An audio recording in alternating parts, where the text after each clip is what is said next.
No telling whether or not that'll put a player into the profit or not. As we know, there were several different day one flights available. Investments could be very varied in terms of how much people have dedicated toward this one. The overall chip leader coming in right now, per Poker News, is Giuliano Bolis, who we had an opportunity to observe. The Italian yesterday was very fundamentally sound, seemed to just be climbing step by step up the ladder, made some impressive calls, 1.65 million in front of him. The overall short stack appears to be Aylar Liye, the Norwegian Persian young lady, 126th right now out of 126 runners coming back.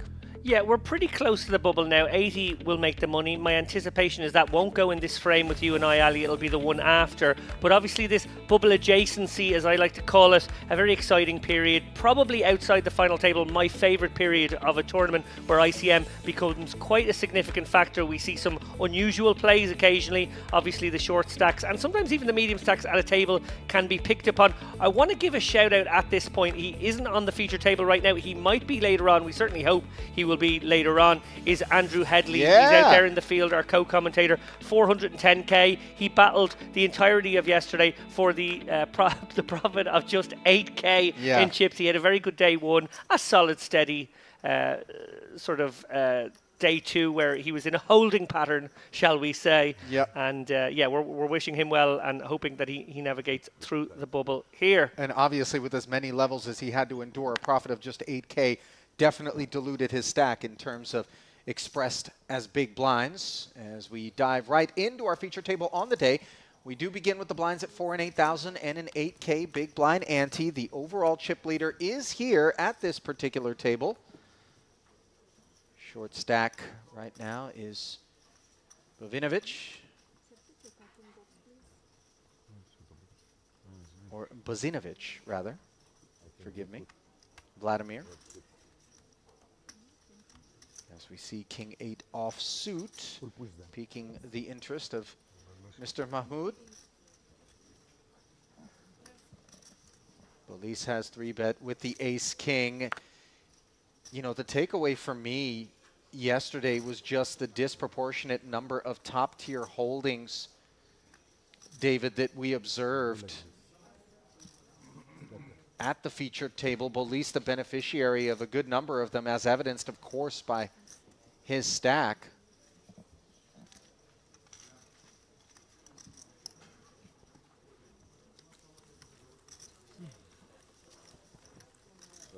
Three bet and take it as the day is off to a good start for Bolis.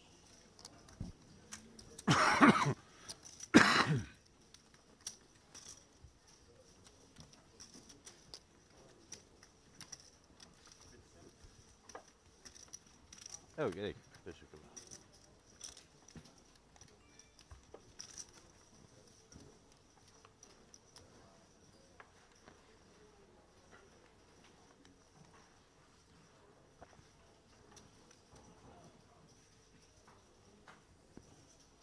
There is Simone Andrian.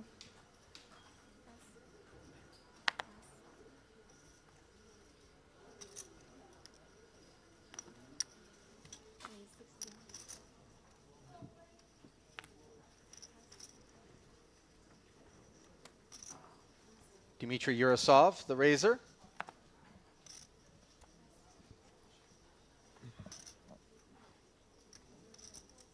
Queen Jack off suit.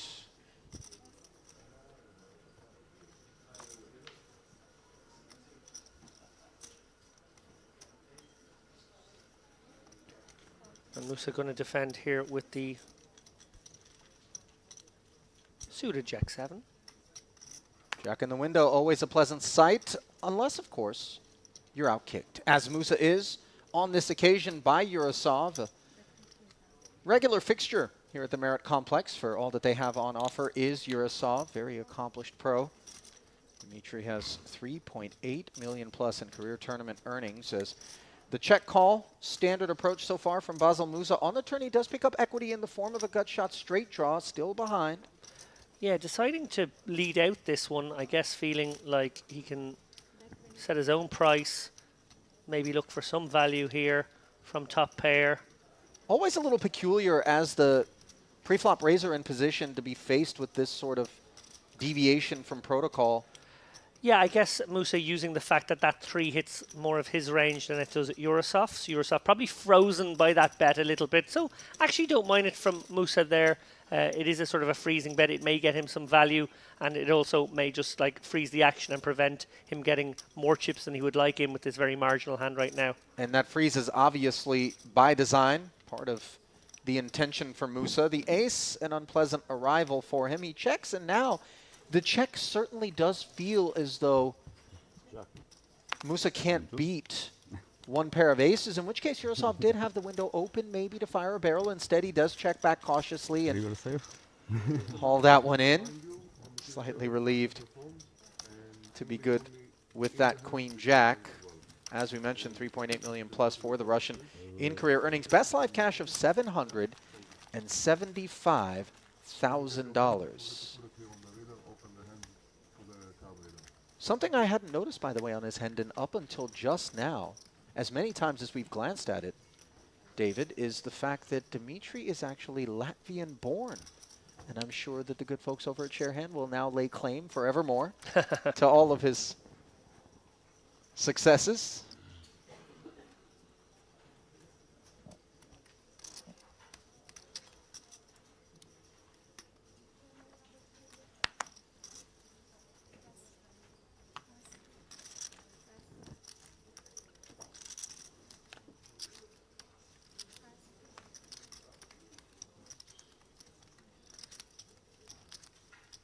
Pocket queens for Kazan. Yusuf Kazan, to be exact. 43,000 plus in career tournament earnings for the Lebanese national. 11K, his all-time best. All of his cash is coming either here at Merit or in Monte Carlo at the EPT. This is an interesting one for Andrian. Obviously, he would usually flat call with all the suited stuff in the big blind facing him in, but it is a little ICM awkward at the moment for him with exactly that 25 big blind stack. Sometimes you might look to preserve that big blind in a situation with high ICM and a hand that's not particularly easy to navigate. Very easy from this point forward on a Jack-9-6 board. 8-deuce completely adrift, checking, and we'll promptly be done with this one after the C-bet from Kazan. Yeah, clearly Andrian still backing himself to play a hand such as that profitably out of the big blind, getting a big discount. Credit to him for believing such. I probably err on the side of maybe just shaving off a few of my worst defends in this situation with that particular stack, and probably a couple of hours, maybe just 50 hands from the money. Yeah, I think it certainly demonstrates the self-confidence that Andrian has, and I think he may not defend against any player, but those that he presumes he's going to have the advantage against post-flop, he will be more apt to get involved with the sub-premium holdings.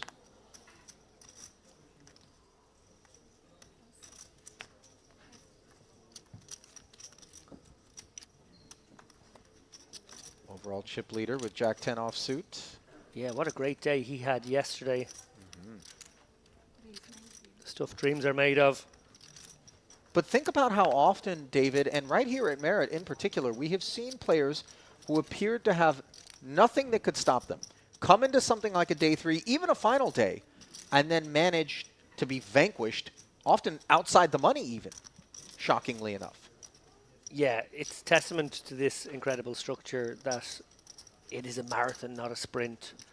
These guys are being put through their paces across 4 days, maybe more if they've played multiple day ones. Like, it's a proper test. And remember, this main event tournament comes at the end of the schedule. Sometimes you see main events come earlier in schedules overall, or maybe somewhere around the midpoint. This one very much at the end, the last week, and guys maybe already here from the warm-up, the high roller, the various mystery bounties, mix max, and what have you. So, you know, it's quite a grind. Yeah. Nuri Hadioglu, his first involvement now. Stepping in as a flat call with pocket sevens. 1-7 is busy In Mahmoud's hand in the big blind, he does defend. So 2 customers for the Jack-10. Yeah, and a light open here from Boelis, clearly leaning on his opponents in this situation. 48 players from the money. Probably knows he gets a few extra folds, can realize a bit more often with his hand than they can with theirs. Monotone queen high flop. Mahmoud, the only player with the flush draw. 2 checks in front of Nudi, who, if he were a glass of scotch, David, I would describe him more as neat than on the rocks. Just a very tidy sort of approach to the game, disciplined. Unclear whether it's a single or double malt. 15K into 69. You a scotch man, David? I dabble. Yeah. Dabble. I A like finger a, here or there. like a peasy. Maybe a little Oban or something might be as high up the ranks I would go. Smoky. Yeah, Is smoky. it Oban a Japanese? I guess you can't call it scotch unless it's... Well, that's true. Maybe Sorry, the yes, I'm thinking just whiskey is whiskies in maybe, yeah. general. Note, by the way, that Mahmoud did tear one off here against Hadioglu's C-bet with just the 7 of clubs at work. It appears to be quite an ambitious pursuit, any larger club for Nudi, and we're left playing the guessing game uncomfortably. Check back, though, from Hadioglu on the turn after the 6 paired, and perhaps a door open for Mahmoud. No, he does not decide to step through what looked to be a window of opportunity. I think you win. Hadioglu able to check back turn and river and take that one down. Yassin Hamoud, by the way, don't have a Hendon mob on him, but he is a known entity in terms of appearing on some of the cash game streams from here at Merit. Kaput. Kaput. You mentioned there the Japanese whiskies. I do like a hibiki once in a while, but again, my tastes don't go too high on that stuff. I'm probably a little later to the game on the whiskies. More a gin man. You know, I've heard stories about how, you know, old world French wines, oftentimes that are incredibly expensive, people have a taste and then they go, well, I kind of prefer this 30 quid bottle that I normally reach for at the grocers as opposed to whatever that was out of Bordeaux. The alcohol thing is a weird, mystical sort of arena. As we see the ace-6 suited for Vladimir Bozinovic. Serbian national, 835,000 plus in career tournament earnings for him. $250,000 roughly his biggest ever score. That score coming at a WPT Austria event in Baden way back in 2013. Yeah, speaking of WPT results, we see here Young Shen Sung 3-betting to 16K. He has a WPT China crown on his resume. Deep Obviously. run, by the way, sorry to interrupt, for Bozinovic in the 10K World Series of Poker main event all the way back in 2014. He finished 46th for 150,000 plus. As we see 3 players taking the ace-4-4 flop, Bozinovic ever so slightly ahead, obviously. Vast majority of the time. He and Mahmoud will be chopping. 2 checks in front of Sun, however, and he deems the disinterest to possibly lean toward the 8s being good or at least worthy of a 25K bet. Now with that bet and a call in front of him, Bozinovic with a bit of a decision, no heart on board. Yeah, it's tricky. It's your hand can't really get much better here, so you're hanging on grimly, hoping that maybe, just maybe, you get some chops as well if a big card comes. Wow, look at that card. That actually leaves Bozinovic still in front of Mahmoud. I think certainly with the ace-6 and ace-5, we're hoping for a 4 or a king on the river. 5 or a 6 would suit us well. Sure. Queen, Some- however, on the end after a round of checks. Yeah, and some pump the brakes there wisely, obviously facing 2 callers. Virtually impossible not to be up against minimum an ace here. And probably difficult to pursue value now for Bozinovic. Just going to check around, I think. This one's just going to go to showdown, and I'm going to chop it up between Mahmoud and Bozinovic. Sun didn't actually 3-bet pre. I apologize for that. Graphically, it came up on the screen for a split second, but actually this was obviously a single raise flat, pot. yeah. Which would explain Mahmoud's participation as well. Indeed. I mentioned there Sun's WPT China crown. Very impressive resume, 1.8 million in live tournament earnings. He came 4th in the Gangster warm-up at the last series here. And he also came 3rd in the Estrellas High Roller. I think that one was in Barcelona a little while back, and that was a big result. I think it was for maybe a couple of hundred, maybe 300k. You know, as we've both noted throughout our time here involved in these streams here at the Merit Complex, there is a very clear uptick in the amount of participation and attendance coming from the Far East, specifically from China. This stop in particular, definitely some scores have been notched and eyebrows have been raised. Yeah, clearly the word is out in China, because I haven't seen this number of Chinese participants at a Merit Festival, certainly not last year. I don't know if it had become a thing where they came, but Pandemic-related travel restrictions may have tamped down on things for a time. Exactly, so maybe it was a thing for a while. But anyway, very good numbers of Chinese making the journey. Great to see.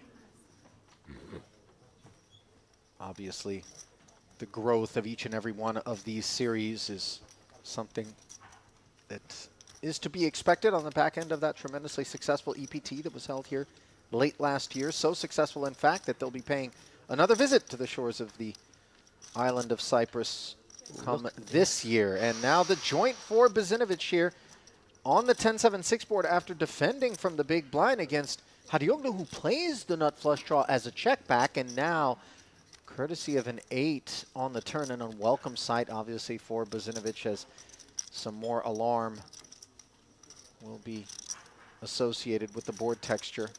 Yeah, I think if he had 2 overcards with this flush draw, he would have bet and been very happy to call it off, but deciding instead that on this 10-6-7, very wet texture, his opponent does have a lot of strong hands, and he would end up having to get it in with, 35% a lot of the time. So instead deciding to check back, try to realise his equity here, try and make that flush, and we see he'd get paid if he makes it. Which he does, courtesy of this queen of clubs. Now for Bozinovic, you wouldn't fault him for value betting on the river, because often we just expect that the club combos would have been inclined to bet the flop. And so we're going to observe some of the benefits of the balance that was displayed there by Hadioglu on the flop, checking back, earning this river value bet from Bozinovic, and now with a golden opportunity to dial up a raise and potentially one that's going to earn a call. Let's see. Obviously the clubs, not a sight glossed over.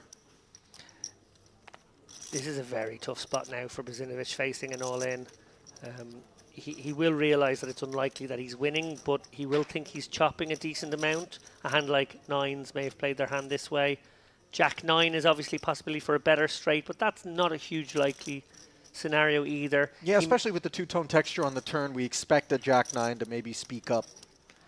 Yeah, and he may feel as though a hand like maybe Ace Jack or Ace 8 with the Ace of Clubs might turn their hand into a bluff, feeling like they're not good enough anymore. Oh. This is tough. This is really tough, guys. Sinking feeling in the pit of Bozinovic's stomach here. Obviously, he can see clubs got there. Maybe we take Jack 9 off the board. We sort of expect best case scenario we're chopping, worst case we're out the door. Yeah, and I wonder if he's thinking, I'm not sure if Hadioglu goes for it with just a 9 here anymore. Obviously, Bozinovic can certainly have clubs as played.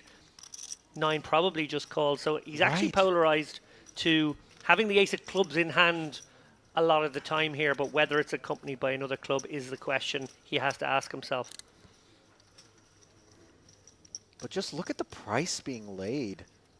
Granted, the pot isn't really 751,000, as we know that Hadioglu's all-in of 616 is just 130 some odd effective.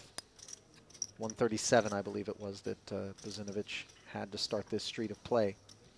Yeah, and he's also asking himself the question you asked there, Ali, which is how often does the nut flush draw not have something else going on with it, like an overcard, like two overcards, and a nut flush draw would probably bet the flop. An ace 7 of clubs would bet the flop. An ace 8 and an ace 9 of clubs would probably bet the flop. So it has to be the ace with maybe a very small card to make sense, and that's why he's made this call. A call which will ultimately end his run here in the main. Deeply unfortunate, flopping the nuts and then being rivered by the better nuts. And that is all she wrote for Vladimir as Nudi hauls in the remains of his tokens. Playing under the Turkish banner is Hadioglu, 529,000 in career tournament earnings, 160K his career best cash. Did notch a cash in the mystery bounty event at the previous Gangster Series in early December here. 14th in that event for 2,200, but no other scores to speak of. Also a couple of cashes during the EPT here. Again in a mystery bounty and also in that Eureka High Roller. That is a tremendously popular event.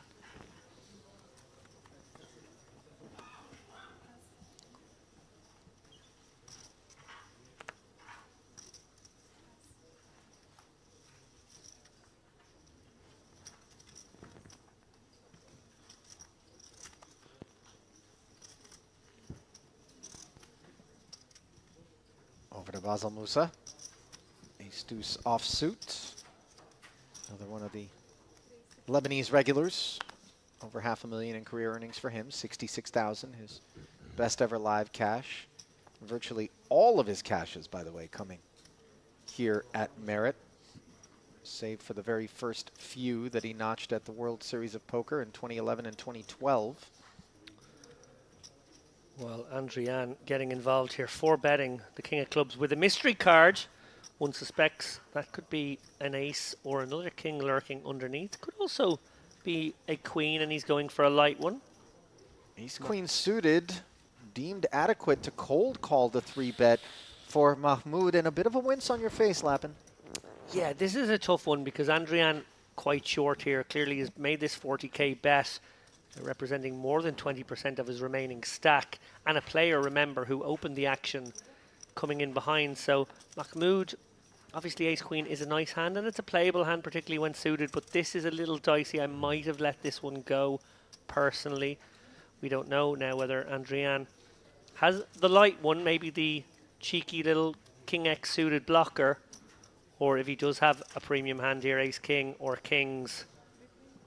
Well, we know Mahmoud certainly doesn't hold a premium hand considering the 9-4-3 spadeless flop here.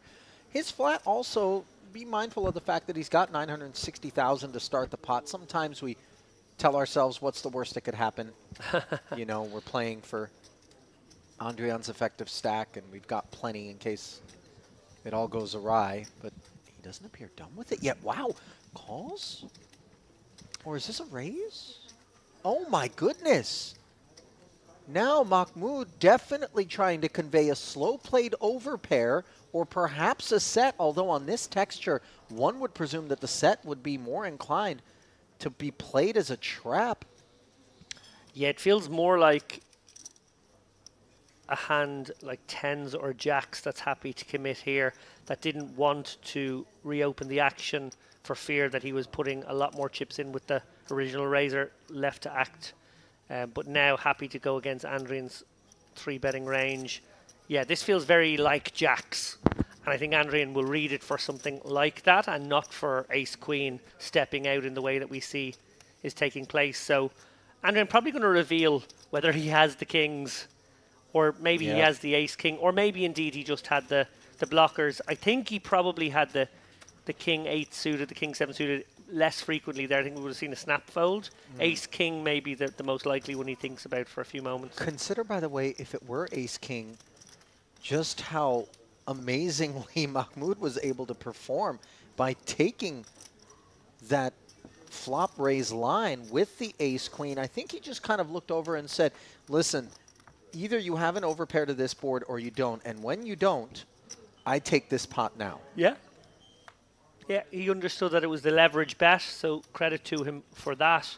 I was a bit critical, obviously, of the decision to flat a 3-bet in that situation, but given that he did that, and given that he would probably range his opponent as one of the looser guys at the table, although I haven't seen that from Simone Andrian. Maybe it's just, the hand sample we've seen, but he doesn't get crazy out of line. That amazing bluff.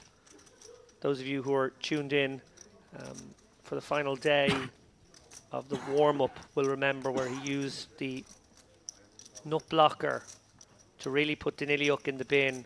So impressive that time, but it was a rare move when he would step out like that. He actually just very, very solid.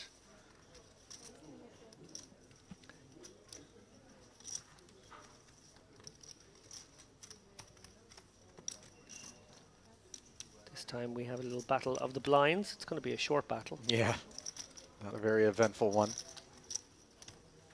More of a surrender than a battle, as the big blind does concede to that almighty stack overall chip leader, the Italian Giuliano Boelis.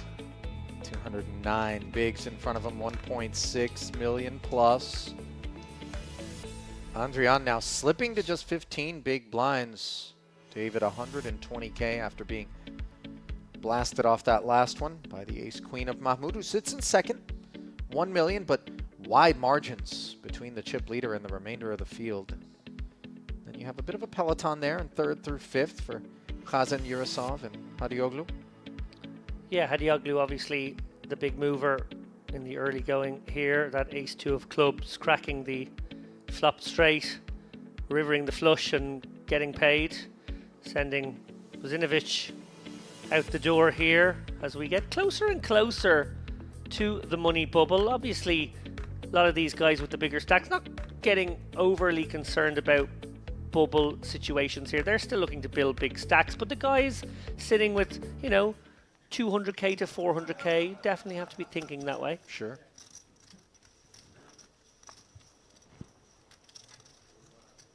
Interesting that we have actually lost only the player at the feature table. Nobody on the outer tables has bust yet, as far as I know.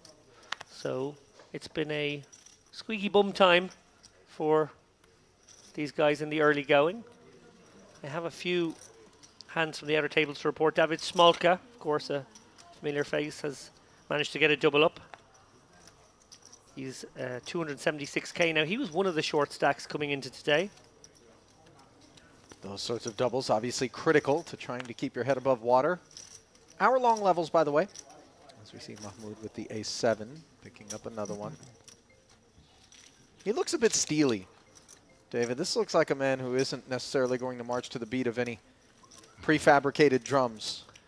No, and we saw him play very, very loose yesterday. He's obviously a player who enjoys seeing a lot of flops, enjoys taking it to the streets. He has an exploitative style. Players might be able to pick up on ways to exploit that style, but equally he is managing to find ways to win that we haven't expected. An example already today. Self-indulgently, I am a huge advocate of sprinkling in at least one, if not 2 parts street poker into any feature table recipe if we seek to have some spice on our hands.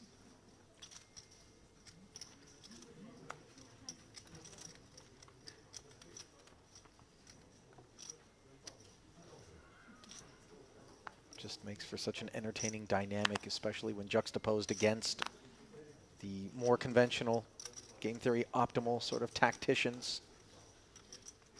Count Yurasov amongst those, as his ace-queen opens to 18,000 from the hijack.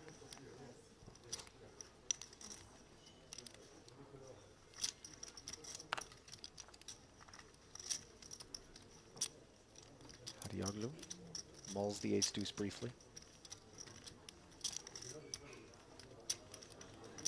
King-7 off.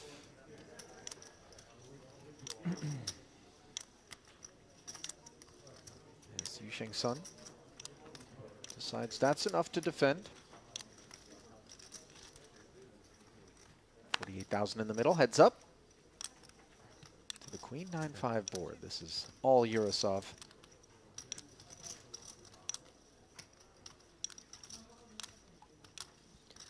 Yeah, this is a lot of hand here. Probably going to come with relatively small sizing. Although these boards, sometimes because they have a lot of gut shots, you can size up a little more. Possibly aware of that, goes for half pot. I actually really like that adjustment. We get into a maybe lazy habit of just firing out our 25 to 30% bets as poker players, but actually those boards that present a lot of gutters are boards where you can size up a little more than that standard quarter pot. There it is, 119 remain. 7 already having met their fate, according to that graphic.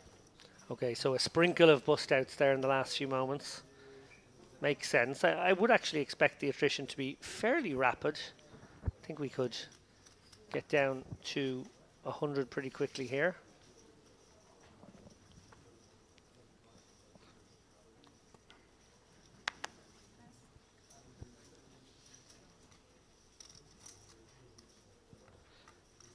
Mahmoud.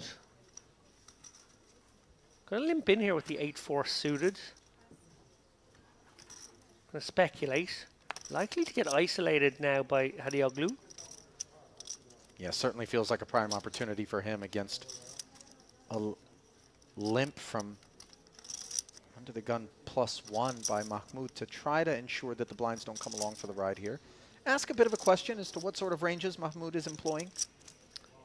Yeah, and just always nice on the button to steal the betting lead and possibly exploit a wide range from players such as Mahmoud. But he plays the 8-4 suited, I'm guessing, with a lot of complementary post-flop bluffs in mind. Something I pointed out yesterday is that a bit of a disaster is if you want to play this loose passive style pre-flop, or even just loose style, whether it's passive or aggressive, and then don't complement it with enough willingness to bluff. That's a bit of a disaster, but Mahmoud's shown already he's more than happy. Yeah, hanging tough here, out of position with deeply sub-premium kit, which turns into bottom pair for the lead here on a 10-high rainbow board. Hadioglu with backdoor clubs, gun shot. Yeah, and feels like another check back spot Hadioglu we saw with the ace-2 of clubs, recognizing a board that would have favored his opponent again.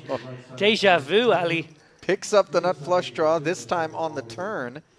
As there's a faint wrap at the back door here. Mahmoud certainly has more of the 7s, and it looks like he's going to tell that tale.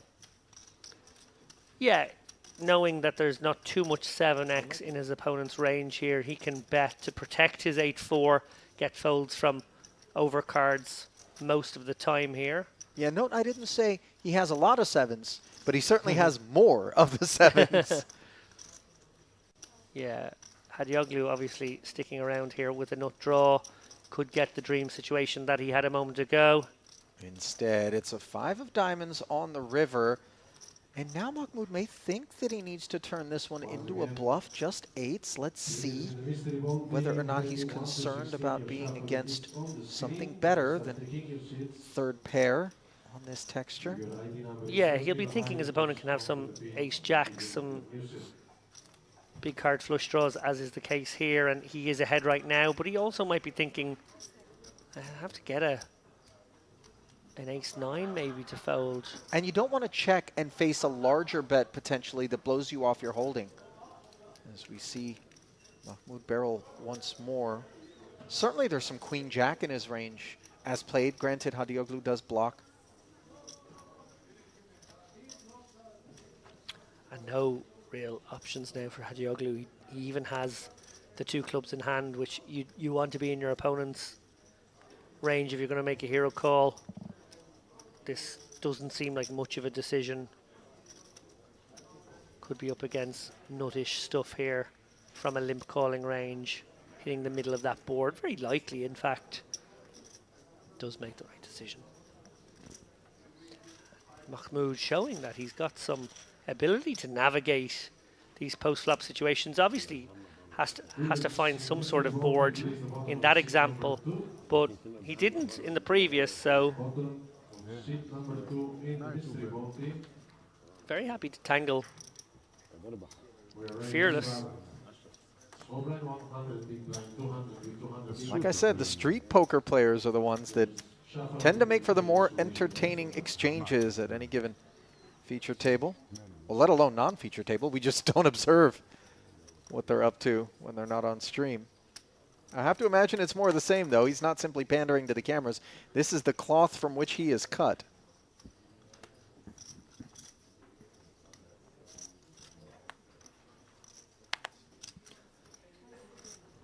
Obviously, suitedness, something he favors there, letting go the 8-7 offsuit in that situation. Opening the door now instead for Boelis to raise it up with the King-Jack suited. Of course, not the one we like to call Kojak because he was a plainclothes policeman.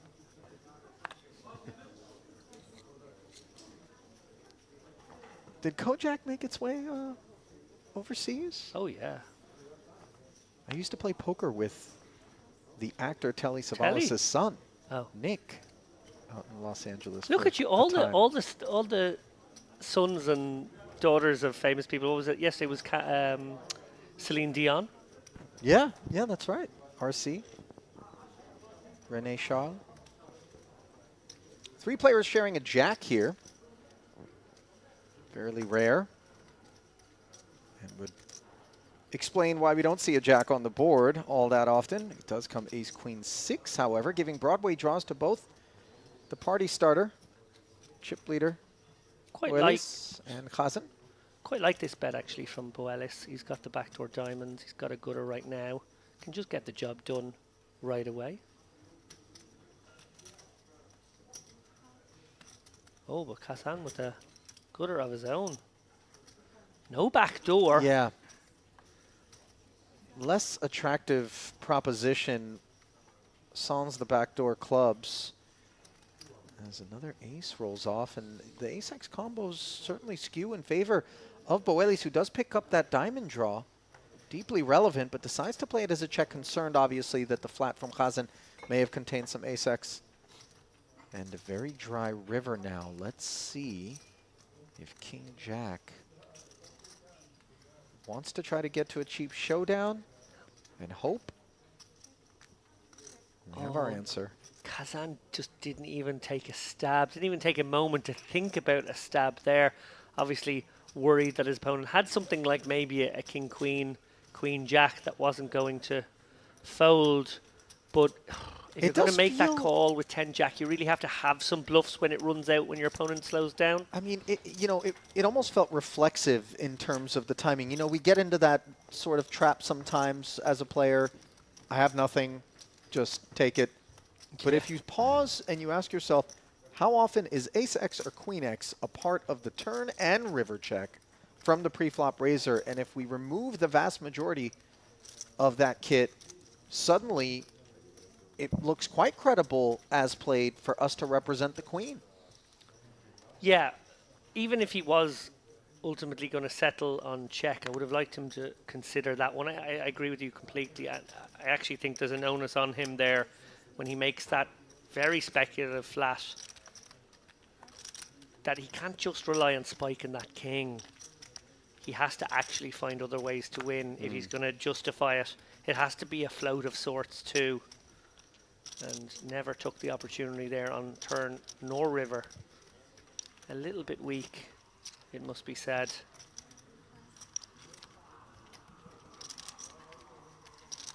Well, what isn't weak at all is an open from the Queen-9 suited here of Urasov. Obviously, one of the bigger stacks, not the biggest at this table, but almost 900k, a very handsome stack in front of him.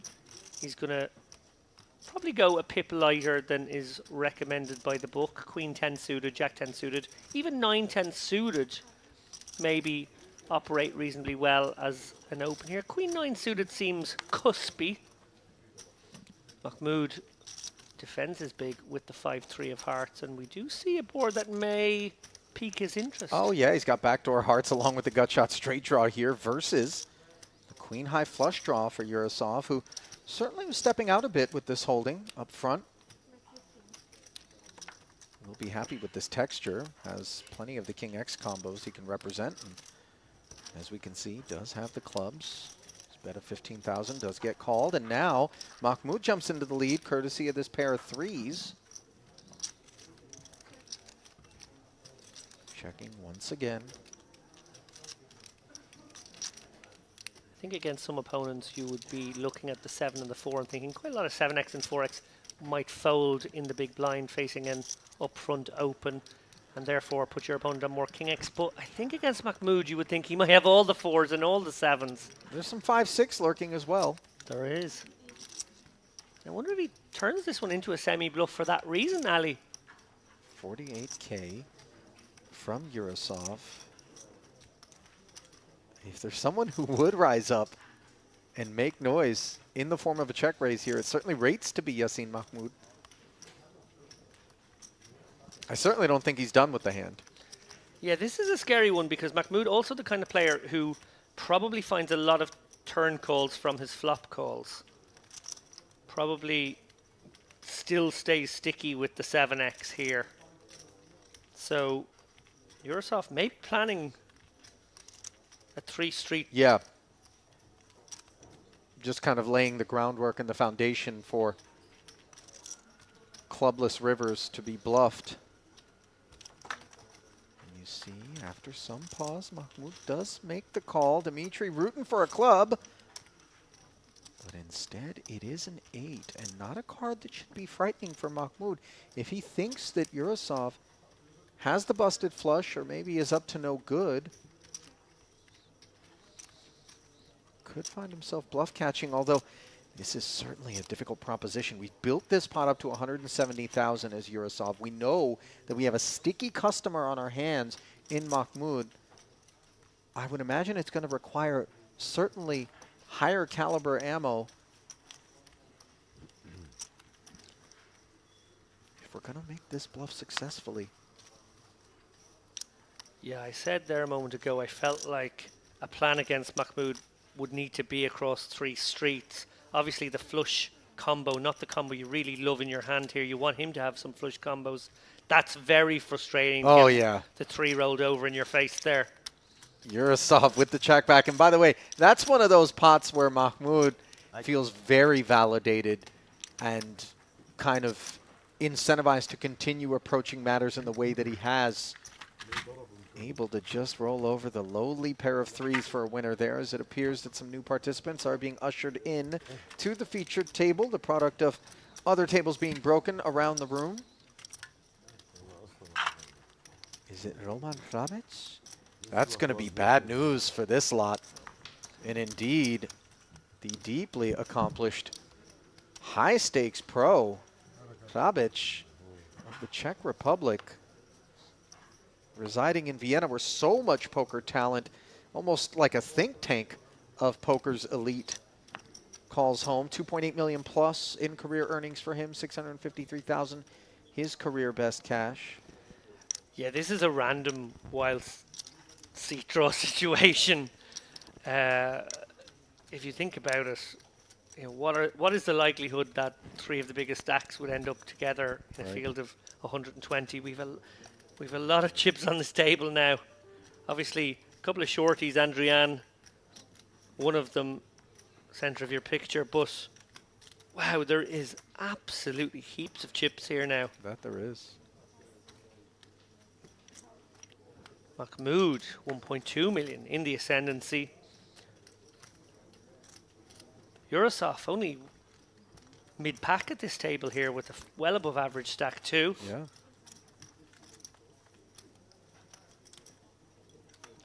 Round 2 between these gents. Ace-Jack-5 board. No pair anywhere. Wheel gutter faces a 10K barrel.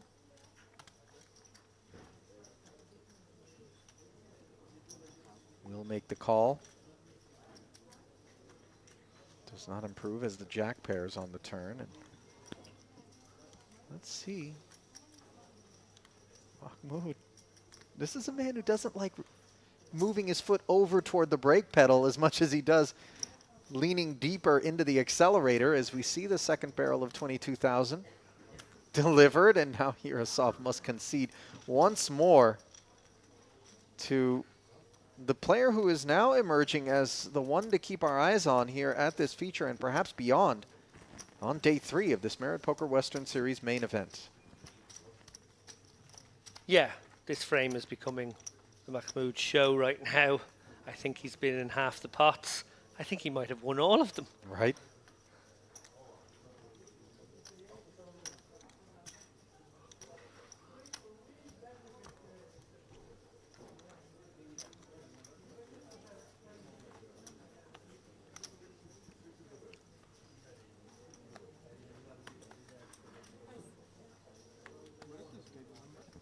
Queen jack offsuit. Not good enough for an under the gun open, even with the chip lead. Chip leads that are dramatic, David, certainly do give us the luxury of broadening our range from all manner of positions. But, you know, in today's game, those sorts of circumstances are not lost on the opposition, who take them into account whenever they decide to square off against us. And sometimes even 3-bet and lean upon what they perceive to be some out-of-line maneuvering. As we get our first look at Hrabic there, donning the Triton Super High Roller Series hat. Has certainly made his mark on tour there. Yeah, it's good to see he has rebuilt that stack up to 1.5 million. Obviously on stream yesterday, he had a torrid time going from, I believe, about 900k down to about 400 when the blinds were quite low. In fact, I think they were only at about maybe 1k, 2k, or maybe 125 at the time. Well, Yurosov, after going 0 for 2, rates to do much better on this occasion as he's flopped top pair in this blind versus blind limped affair. Will be quite mindful of Hrabic, who I have to assume he is aware of in terms of resume and talent level. No doubt. Nevertheless, top pair in a spot such as this, worthy of the barrel. Yeah, and I think that will be that.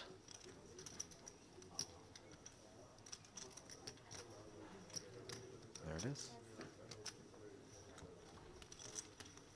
You know, even if it is an inconsequential little pot such as that, David, the psychology of, after losing a couple in a row, not losing a third and instead hauling it in, you know, however small it might be, I think is sort of a cauterizing effect.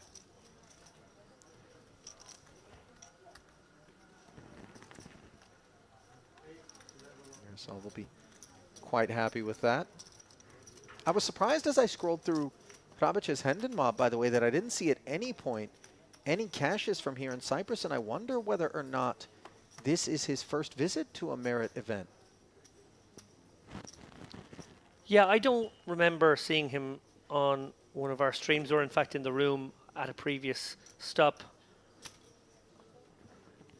James Dempsey, obviously quick to recognize him a couple of days ago when we saw him in the mix from Tritons and whatnot. Sort of a reputation that precedes itself. But yeah, I think you could be fairly certain that over a long series like these ones tend to be, a man of his caliber, armed with many bullets for all the different events, would at least notch up a cache if he had been here before. His high watermark came in March of last year. First time I had observed him playing, and he was doing so in this sort of traditional hat worn by the workers in the rice fields in Southeast Asia. You know, that conical sort of shape. And he wore it throughout his performance in Vietnam at the Triton Super High Roller Series. He notched a second place finish in a 25K for $653,000 and then $324,000 in a 100K after that. And yet here we find him grinding away in a $3,300 main event here at Merit. So obviously a tremendous respect to be paid to that. And for those who let the ego get the best of them and their desire to kind of move up the ranks, consult Roman's presence here. As Boelis with top 2 pair has Khazan in a bad way with second pair. However, this ace on the turn actually gives Khazan and Escape was drawing dead prior to that card. Yeah, and as much as you're loving your top two on the flop, you're hating that card. Queen Jack getting there. All manner of other two pairs overtake you. So, 5,600. That's a little spicy. 56,000, but 56,000, sorry. it's a bit unexpected also from Kazan insofar as, you know, he had opportunities to bluff that maybe he passed up on. The 10-Jack suited in particular, the hand that we're thinking about, and yet here he is showing us a very different approach. Gets called, and now on the river makes queens and tens, but backdoor clubs and the Broadway gutty are there. Yeah, I think this might freeze the action. Boelis, not sure. He might consider some sort of very tiny blocker here, but, you know, it's very hard. And by very tiny, I mean like 20k, something like that. That might just get him to showdown. Quick check, check. That is the anticipated situation. And Kazan, a little annoyed there. Thought he was bluffing on the turn. Then thought he might be good a lot on the river. I would say it's unexpected for Boelis to be good with kings and tens once he faces the 7. flat call, you know, bet call, check, bet, and then check, check sort of line. Granted, the check on the river is when we know that we have a chance, but what is it that bet on the turn that doesn't end up a winner at that run out against kings and tens is Yeah, quite right. the head scratcher. Should be plenty of Jack X combos. Yeah. Ace is up, Yeah, even ace queen. right?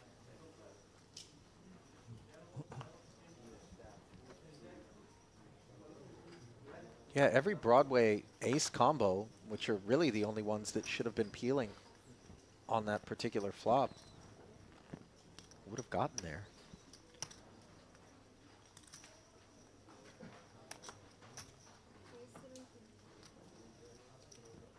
Yeah, I mentioned the 10% bet as maybe a deterring bet, but on reflection, actually, I think it's probably just a check fold. By the kings and tens to Yeah. a river bet? Yeah. I think I agree wholeheartedly. Andrea What do now. you beat? Yeah, exactly. Ace king suited beats plenty, and it's beating up on this 17K open from Sun, who has been largely quiet. Yeah, and I think has some fold equity here, Andrian. Sun obviously getting a very good price when it gets back to him here, but I'm sure he'll ask for a count to clarify that. A little quick tot up here would suggest he has to put in about 75 to a pot of 200, so that's around about 37%. It's pretty close for a hand like Queen 10. Certainly if he had the Queen 10 suited, I think we'd be getting in here and giving Andrian a spin. I think Queen 10 off can just about let this one go. There are some pocket 8s, pocket 9s that we're doing quite nicely against, but there's a lot more situations where we have around 30 to 35, and I'm sure a player of Sun's caliber would want to have a good price in that situation, doesn't want to gamble here. Andrian was absolutely ready to take a spin. Yeah, getting to see a different side of Simone Andrian here as he grinds the short stack through a bubble. Obviously, mostly got to see him with big stacks, except, of course, for on that final table when he was pushed back to just 4 big blinds, and then we got to see how well he runs in showdown situations, because he went from 4 bigs to all of the chips in about 3 hours. I mean, the spin-ups and the unravelings that we've borne witness to here can be quite incredible. I will say this, though. We are stuck on 116 players right now with 80 being paid. Generally speaking, we are quite accustomed to the march to the bubble here being faster than perhaps anywhere else. Yeah, I am a little surprised that we haven't another 10 bust outs at this point, just because of exactly what you said there, Ali. The fearlessness of the average player in this room. That being said, it sort of sometimes comes in fits and starts. You have suddenly a rush of bust outs. In fact, I often think that the the last 10 bust outs before the money almost goes the quickest of all for Yeah, some reason in yeah. this room. It's sort of the inverse of what we've grown accustomed to in any other tournament that we're Yeah. calling. Calling is exactly what Hrabic has decided to do from the cutoff with a Jack-8 suited against this Mahmoud Open. With pocket threes, unclear whether or not Roman has some intel on Mahmoud. Very clear, though, that he's going to be a huge fan of this flop. Open-ended straight flush draw. Mahmoud's threes are in front, however. He does play it as a check. Yeah, dreamy spot now for Hrabic, having flatted speculatively here in mid-position. Just so much of it favoured against overpairs. 44%, I believe, against sets. Like, that's how good open-ended straight flush is. And Mahmoud, a sticky villain here. Oh my goodness me, Ali. Where on earth did this card come from? It's the 3 of diamonds, giving Mahmoud the set he absolutely thinks he's hit Jin. Instead, it is Hrabic with the flush, who's not out of the woods yet, by the way, who has a commanding lead in this now 112K chip pot. Where did that card come from? Outer space.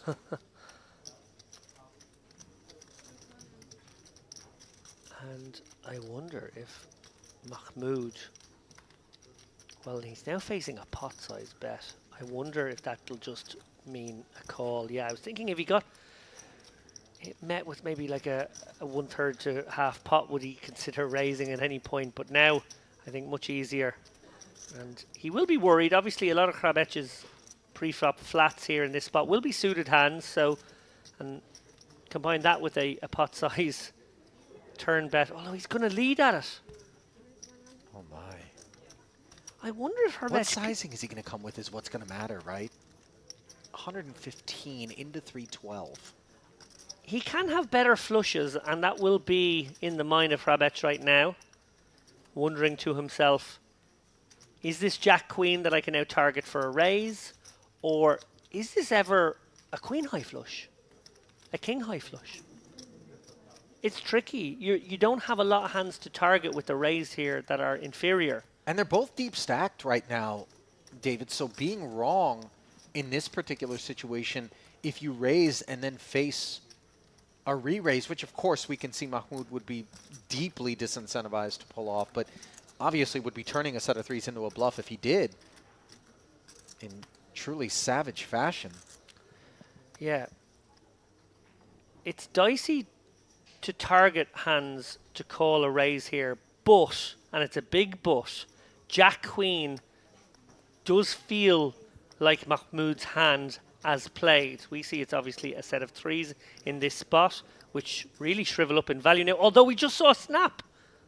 Wow. Oh, Mahmoud needed to have a little think about that one, I feel.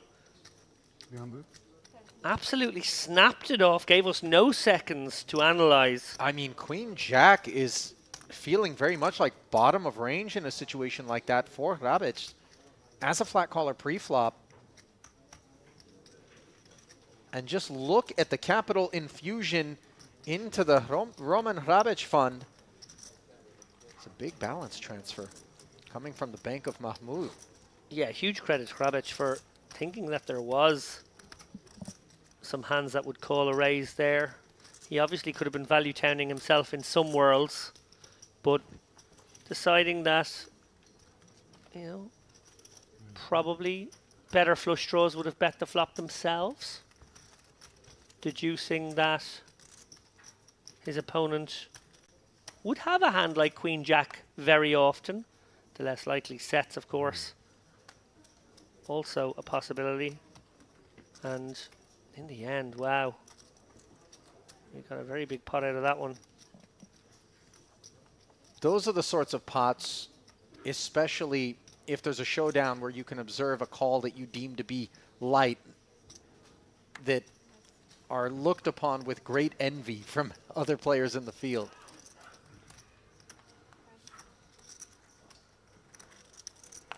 Look at Hrabic, though. Just Taking it in stride, just another day at the office. Yeah, when things weren't going so well yesterday, James Dempsey wondered for just a moment, despite Hrabec being a player of undoubtedly incredible quality, wondered had he gone on tilt for just a moment. We saw a couple of rash plays, a couple of very loose sort of break down the door sort of moments after he had run poorly, been put in some difficult spots, and from a results-oriented point of view got those spots wrong. But clearly off he went to the outer tables, rebuilt a big stack, brought it with him to this feature table at around about the halfway mark, and well, he came late, he saw, and he has so far conquered these guys. He might be our chip leader. Yeah, that one was huge. Obviously a far less consequential exchange just there between the two jack highs on an ace high board, and there he is out in front of Boelison, certainly with over 2 million in front of him. He does rate to be the overall tournament chip leader at present, courtesy of that absolute monster of a hand that we saw just moments ago against Yassin Mahmoud. Yeah, pretty sick that we have 1 and 2 sitting together here on this feature table. Blinds go up now to 5k, 10k with a 10k big blind ante. Simone Andrian at the other end of the table, 127k now, representing just 13 big blinds. He's still going to have to find a spot here. He's not really, you know, getting the double up, getting the spin. He's basically just hanging on grimly at the moment, and the bubble is approaching. Don't feel like he has enough chips to hang on to that point. We're going to see him have to get active. Yeah, for sure. And by the way, Mahmoud should recenter himself here. 77 bigs with the blinds going up to 5 and 10,000, as we see here, 25k in orbit. The price of poker is plenty deep enough to work your way into the money and beyond right now. But a lot of times we can see players take one on the chin like that and then really attempt to force the issue in the sort of hasty desire to restock the shelves.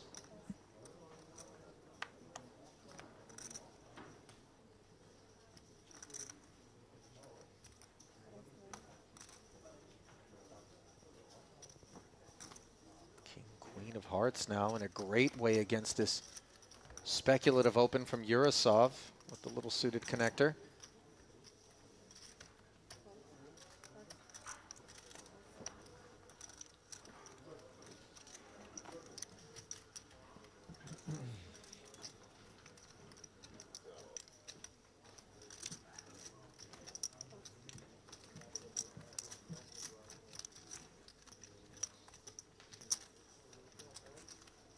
Played as a flat. Musa accepts the invite at that price. Doesn't look particularly entertained with the 7-5 offsuit, and who can blame him, especially on an ace-ace-9 board that doesn't connect with him at all. Babic with the best hand, but the betting lead belongs to Urasov, who does not attempt to sell the story of ace-x.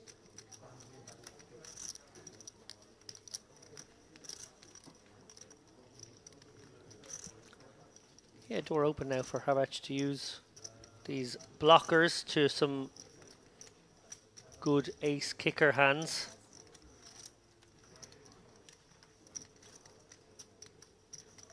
So we see it actually functions as a good equity denier against the hands he's up against. Some backdoors for Urasov. I don't think going to get in the mix here. Would be a little dicey. Steps away from it, obviously mindful of Hrabec having both position in that almighty stack, never mind his talents. All comes together persuasively. I have some happy news. Okay. From the outer tables. Andrew Headley has just managed to get a big double up. Queens against Ace King. Classic race. He's up to 530k. 530, not bad.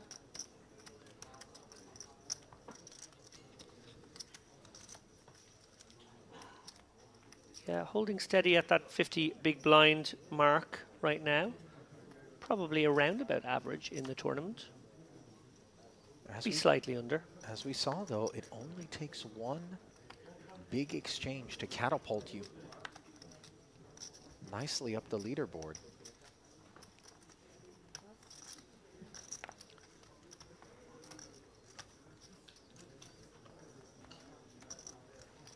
Looks like Hazen is going to try his luck with the suited 6-7. Didn't work out for Yurosov moments ago. Does come with a tickle north of the min.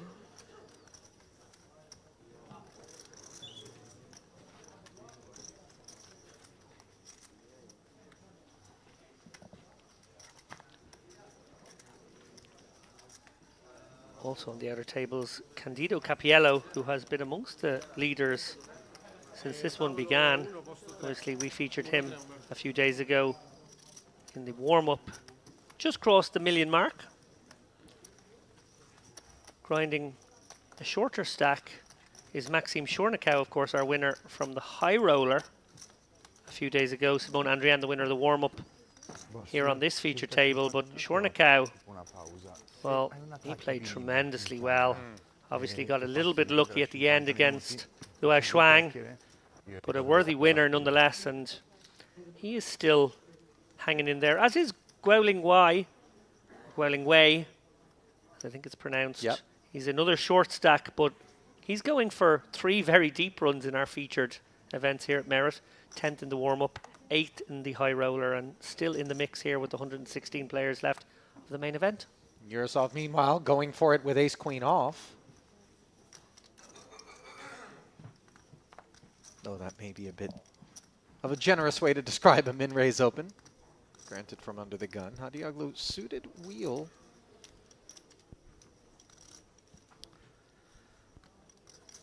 Just lets it go. Was dominated. Yeah, maybe fearing setting up a very nice squeeze spot for someone behind there. I feel like he flats the button with that hand. There's actually a hand that usually around the 60 big blind stack depth you see become a mix of 3-bets and flats at around about a 50-50 frequency. So I'm guessing 70 big's probably something similar from that seat. A little bit of a different proposition off of just 102,000 behind for Andrian's ace-5 suited. He will play it as a almost all-in. Yeah, an unfortunate timing for Andrian here, obviously picking up on the fact that Yurosov has been one of our looser openers from early position, but clearly not going anywhere with an ace-queen, and Andrian going to need some luck to stay in the hunt. Indeed, he is dominated here, and there is going to be no shortage of cries for a 5 or hearts coming in the YouTube chat, where some of his fans have been joining us on the day, hoping for a spin up for their man.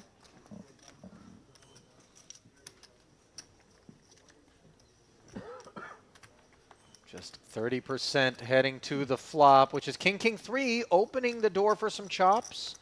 3 outs to a win. About a quarter of the time, they will carve it up.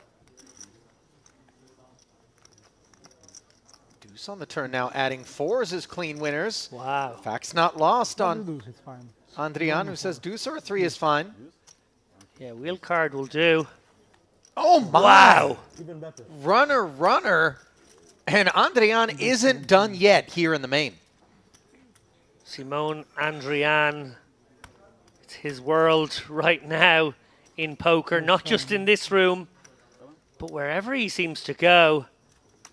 Even when he has the worst of it, the poker gods smile kindly.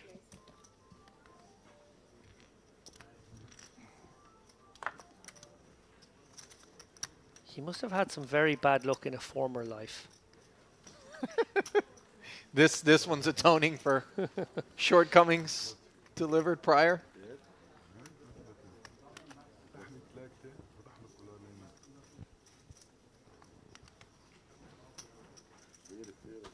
Well, he is dangerous, obviously. Everyone would have preferred to see him out of there in that exchange, especially given how big a dog he was, not simply because it clears a path to the money, but obviously specifically with Andrian running as white hot as he is, as evidenced by that one pot, not just his recent resume. He's going to be a force to be reckoned with, especially if he can chip up. On the topic of forces to be reckoned with, how about Boeles, who came in as the chip leader on the day, and red aces are going to help him in the effort to reclaim that chip lead from Hrabets. Opens to 23K.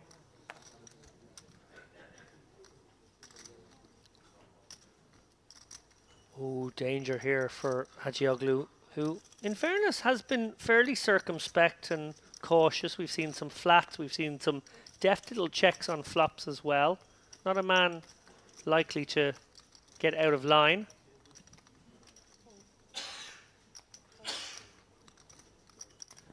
And with that in mind, unsurprising that he chooses the passive line here. I really like that when you're one of these middling stacks. It's actually not a middling stack in the tournament, but at this table, it's a middling stack.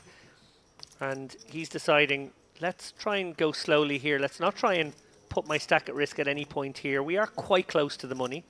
It's kind of an interesting point that you make, David, because as much as we want to keep a finger on the pulse of where we lie in the greater scheme of things, sort of the macroeconomics of the given moment in the tournament, really it is our own pond, our own ecosystem that is most relevant to navigations.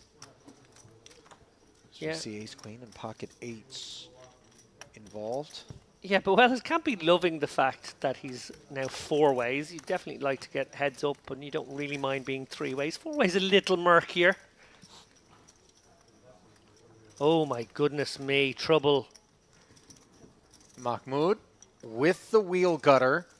Boelis with top set, and then of course Hagioglu with top 2. This is very bad news for him. Yeah, I think 4 ways. You do want to do some betting with aces here. There will be some draws and gutters you want to deprive equity. I Yeah, sometimes go spades, small here. All the Broadway combos certainly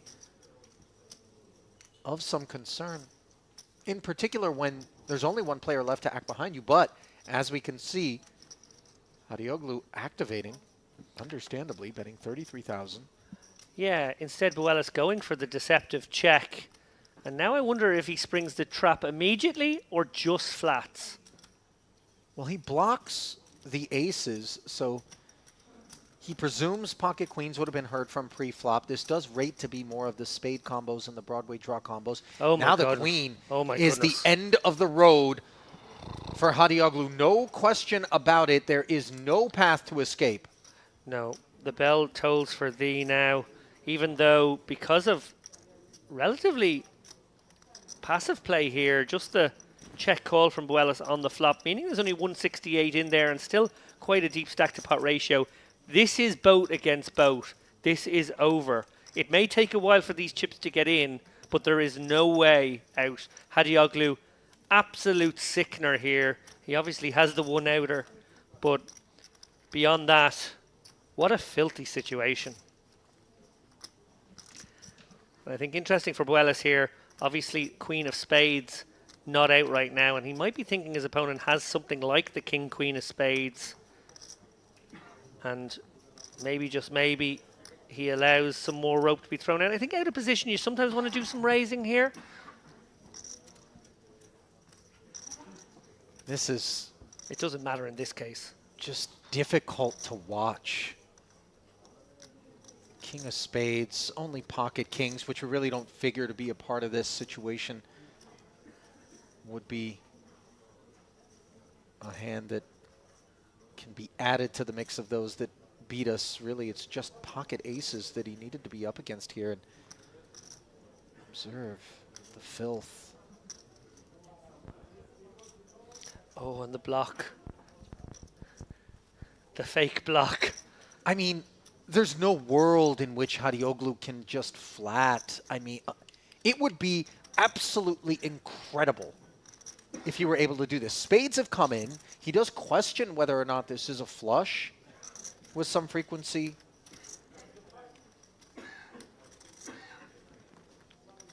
Yeah, we could do the analysis of all the kind of hands that he could have here. But the hand he does have is ace-queen. That's about, you pointed out there, Ali, the only hands he's worried about are aces and kings. Kings don't really take this line. Nope. Aces is a possibility, but combinatorically, it's not really supposed to be there. No.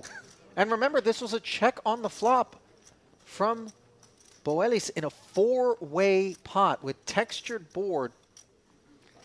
Yeah, and I think Hagioglu thinks his opponent has ace-king here an awful lot and has decided to go for that block into the flush completer.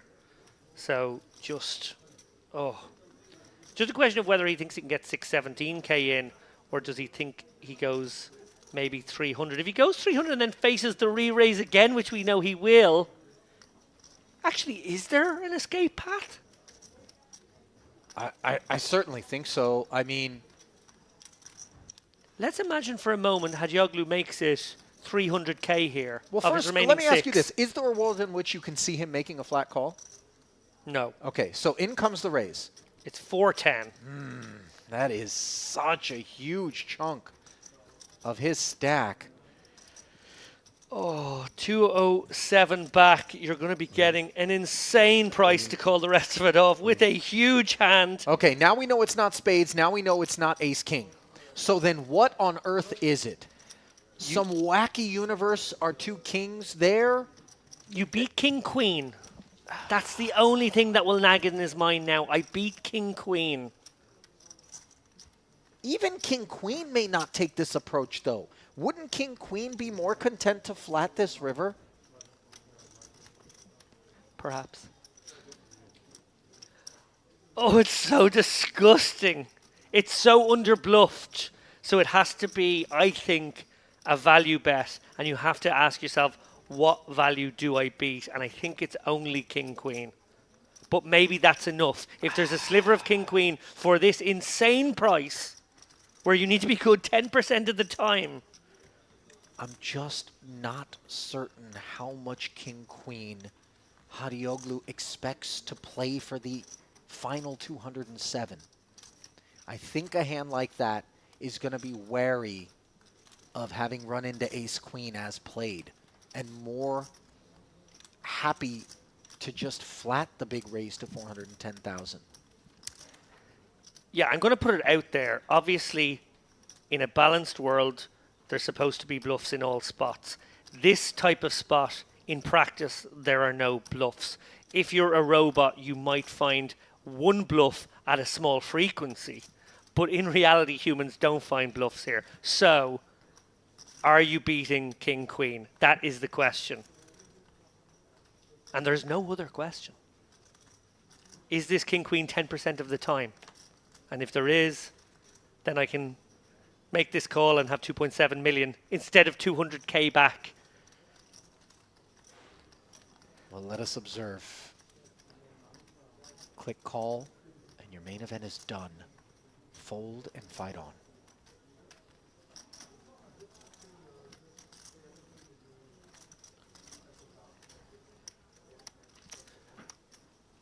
Is it ever the same hand? Yeah, maybe.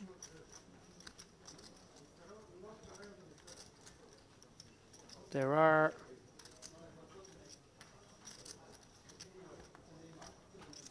a couple of combos of the same hand.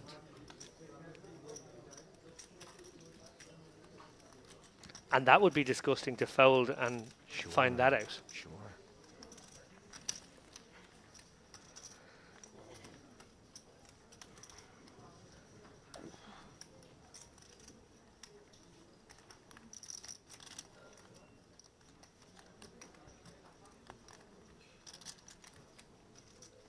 If I fold this hand and if you good, if you bad, I cannot sleep all day.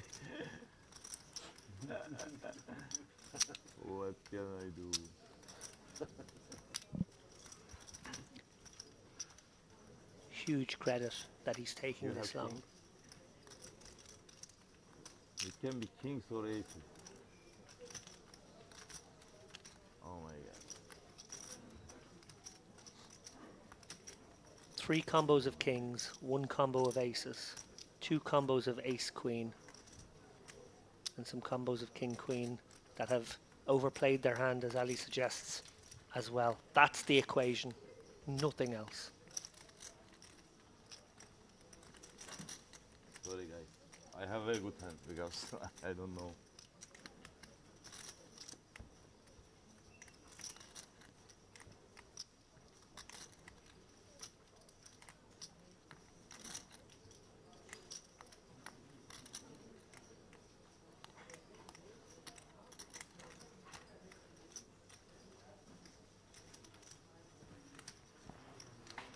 Boellis already knows he's winning a huge pot here. This extra 200k, a cherry on top. But it's everything for Hagioglu.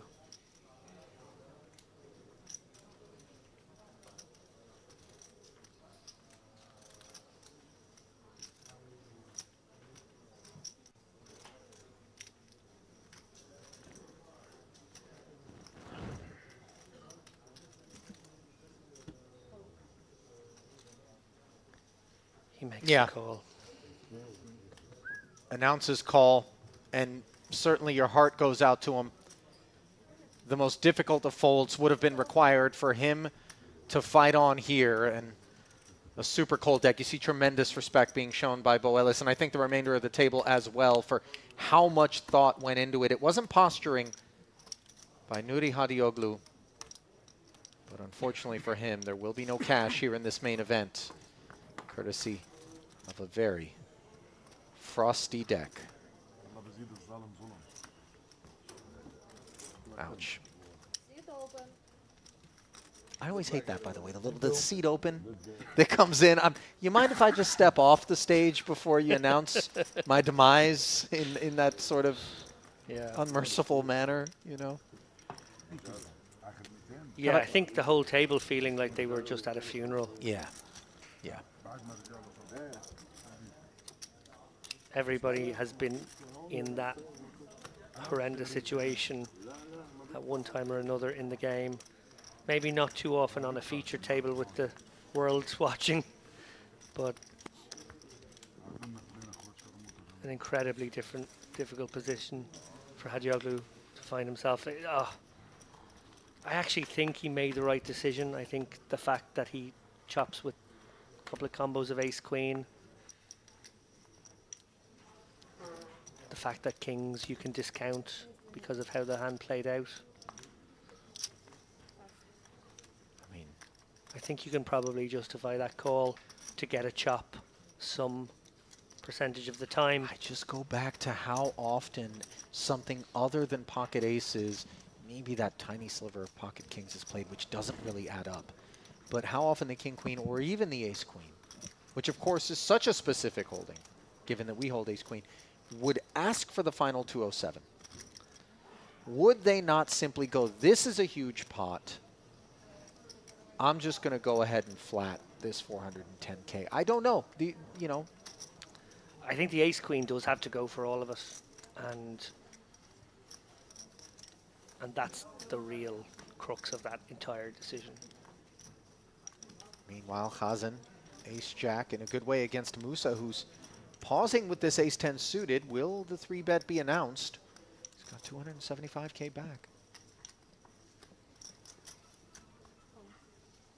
Played as a flat, though, which is obviously good for him, given he's dominated.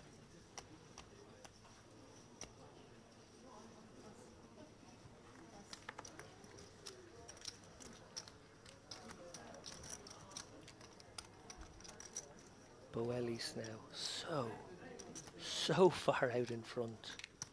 2.7 million, I think, now. 27 starting stacks, and we're not even that close to the money bubble. That's an extraordinary stack with which to wield and apply pressure for the next 2 hours or so, while these guys all look to navigate their way into the money.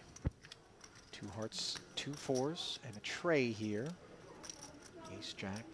Still best, but not interested in a C-bet. Musa, with the nut flush draw, of course, very comfortably delivers 36,000 into the middle, and Khazan plays it as a check fold. Yeah, pretty gross board. I don't mind that. I gotta say, it takes maybe an orbit before the weight of the carnage in the exchange that delivered the demise of Nuri Hadioglu can be digested, synthesized, and put behind us. It's a thick fog of death in the air. It does feel that way.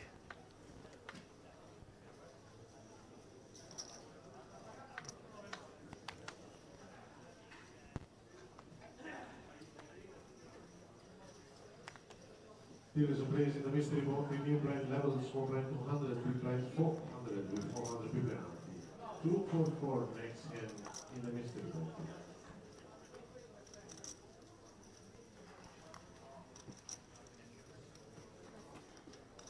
It's so unfortunate too that the queen had to roll off, because I'm not certain that, especially with spades showing up and a king on the end, that absent that queen on the turn, Yeah, but I don't think it's allowed Adioglu to loses toward the string. Sure. all of it. Would seem impossible.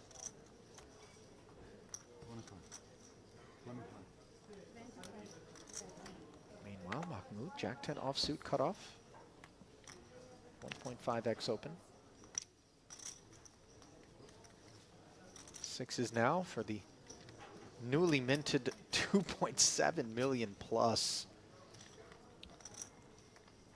We see some very big stacks in these tournaments around about bubble time. I'm not sure I've ever seen a stack of 3 million. Agreed. Agreed. And he's on his way to that. King, king, deuce board goes check, check. Sixes. Not going to mind this texture of deuce and a 3 dangler with that board pair. It will make noise. I guarantee you there will be 1 or 2 players with 2.6 million on our final table tomorrow. I mean,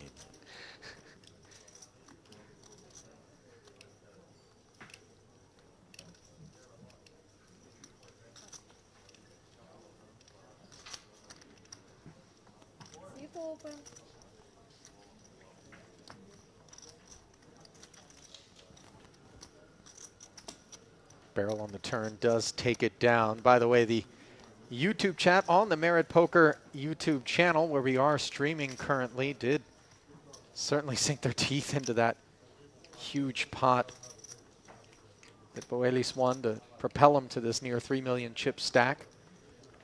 Sympathizing with the difficulty of that decision. If you are indeed enjoying the stream, we do encourage you to go ahead and click like, and while you're at it, click subscribe. Help us know that you are fans of what the good folks here at Merit, free of charge, are putting their resources toward delivering. Obviously, it's a bit of a marketing device on some level, but I think also embodies sort of the passion for poker and proliferation of the game, not just what's going on inside these walls that the staff here at Merit Poker embody. Miss Songul Bekem, Ashkan Baghei, Hakan Shemlibel, all instrumental. Angela, Miss Angela, that is also. I think Kozaczuk is their last name. I always, I get a little bit apprehensive, but I do want to make sure that they're acknowledged as it is their collective decisions and support of this project, which David and I are privileged and humbled to be a part of, that have allowed for that hand that just happened there not to have gone into the ether without being memorialized. As we see Andrian's pocket nines opening to 20, being flatted in 3 separate places. In good shape. 33% equity. 95K in the middle, and an 8-high board is certainly one that he can get behind. Hrabic with a pair of 5s. 4s for Mahmoud. Both could potentially find a turn, depending on sizing here from Simone. Yeah, I wonder if Andrian just sort of keen to shut this one down. It's very, very murky. Lots of opponents here with a just over pair. Hand really values from some protection here. At this stack depth, he can't get away from anything better. So there is a 4-5 lurking. Interestingly, decides to go for what I assume will be a check shove. Maybe just feeling like Mahmoud is that kind of candidate. He will take a stab here, and if he gets the dreamy spot where Mahmoud bets and someone flats with some amount of equity, he gets to jam this one. Andrian, I think it'll work. Hrabic could get caught in the crossfire here, and that will only further embolden Andrian to take this line because more is available to haul in uncontested potentially. 214,000 back. Yeah, and there's no non-all-in size now, I don't think. With Mahmoud's 27 in there, maybe he would have gone to 80k and put the rest in on the turn, but Yep. now it's an easy decision. And of course, as played, a pre-flop razor taking this particular line, things do feel grim. And the price is oh so wrong for both of these holdings.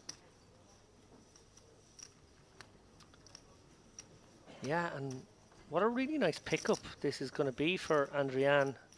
363k without showdown, remember? A far healthier situation than he found himself in just a few moments ago with the ace-5 up against the dominating ace. And I think at that moment in time he had just 100k to his name.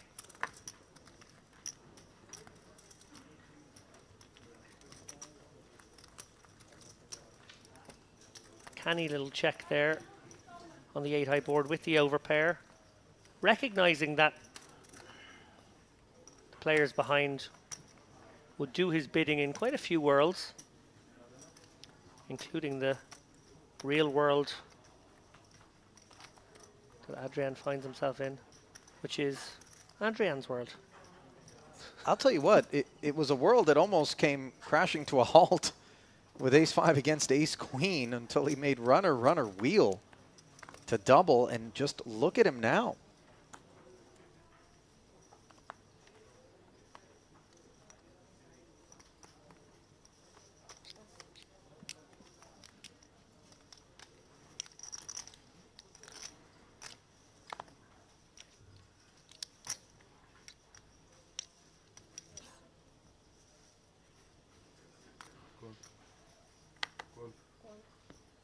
Mahmoud limps the queen-9 offsuit. One of the higher V-pips here at this feature.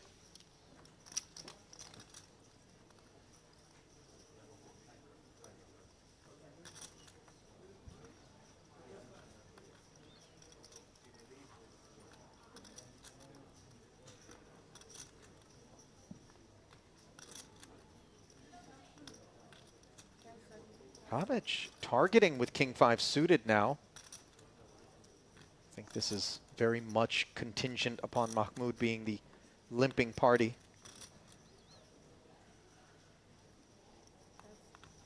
Doesn't want anyone else to join him.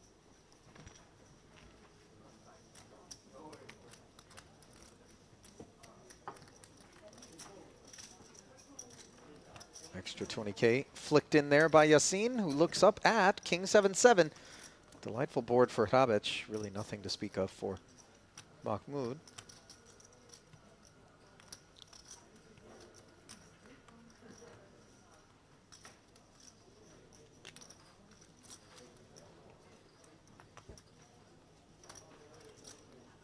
Hrabic playing it as a check back here, David. Very deceptive, and I think the kind of move that is more likely to lure Mahmoud into a sense that he can steal this pot, but he does resist the temptation, checking on the turn with his queen high. Yeah, I think a combination of a couple of things. One, recognizing that Mahmoud is that type of opponent who will overbluff, and two, recognizing that he has a hand that's either far ahead or far behind and doesn't really require any protection.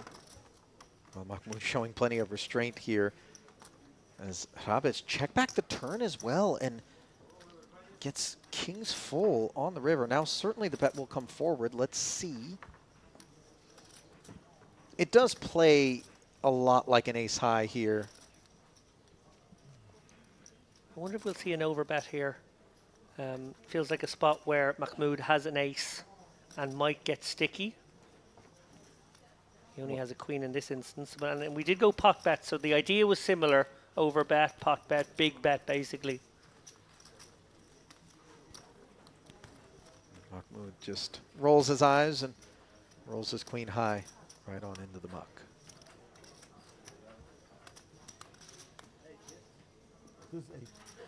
Oh, here's a man we saw on the coverage, I believe, yesterday. Won't be loving joining this particular table. Is this Montiano? No? Sarkis? What are we looking at?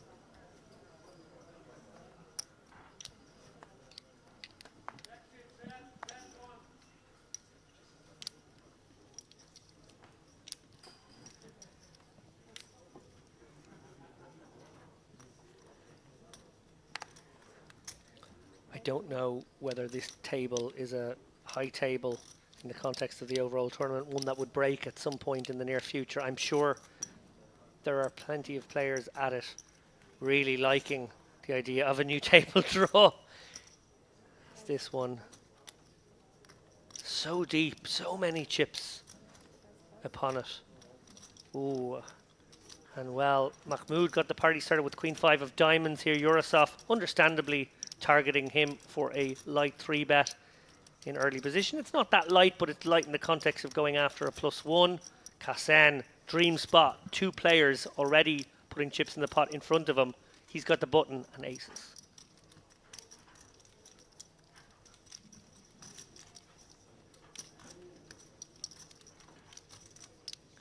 Presume here 4-betting sizings can be very small. He can make it like 130, 140 here. He goes for 165. That's okay.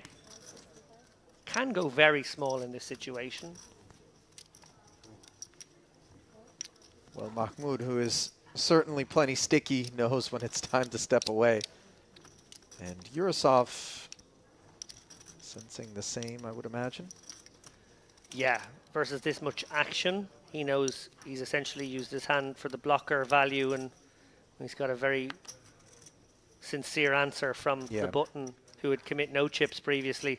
We have seen situations, though, David, where a hand that didn't appear on the surface to be a candidate for a 4-bet will step back and ask itself whether or not the perception of the 4-betting party, so I should say a hand that wasn't a candidate to 5-bet, will step back and ask itself, is this 4-bet because somebody thinks I'm targeting the opener light myself? Sure. And so I'm susceptible to the 4-bet, and then they come back over with the 5-bet and sometimes take it down. But I don't think that Kazen rated to be that sort of entity in Yurosov's mind. Good read, Ali. I would agree with that. Not to say that there are no worlds where that 4-bet was light, but I think there are very few.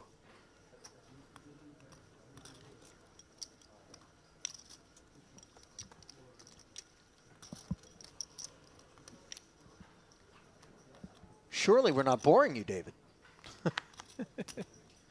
Coffee to the booth? Was that an audible Is it that yawn? time? Yeah. Apologies, guys.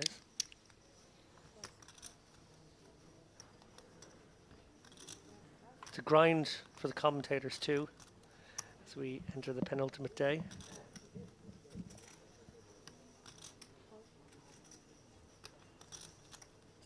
Certainly one, though, that is always rewarding with the sort of coverage that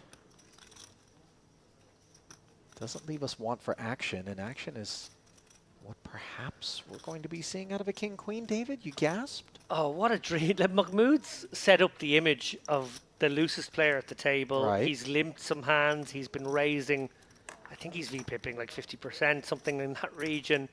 And now he's actually woken up with a real hand here.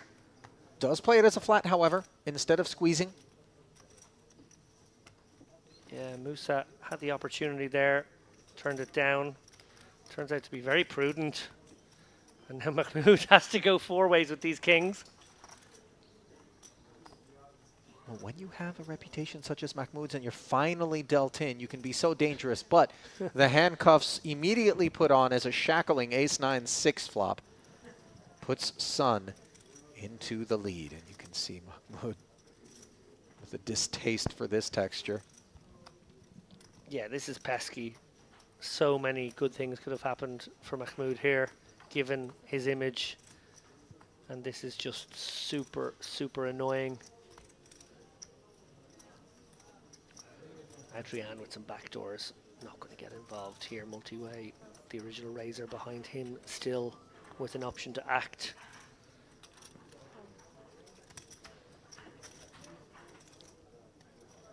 Mahmoud going to keep Sun honest for at least one street as the 9 pairs.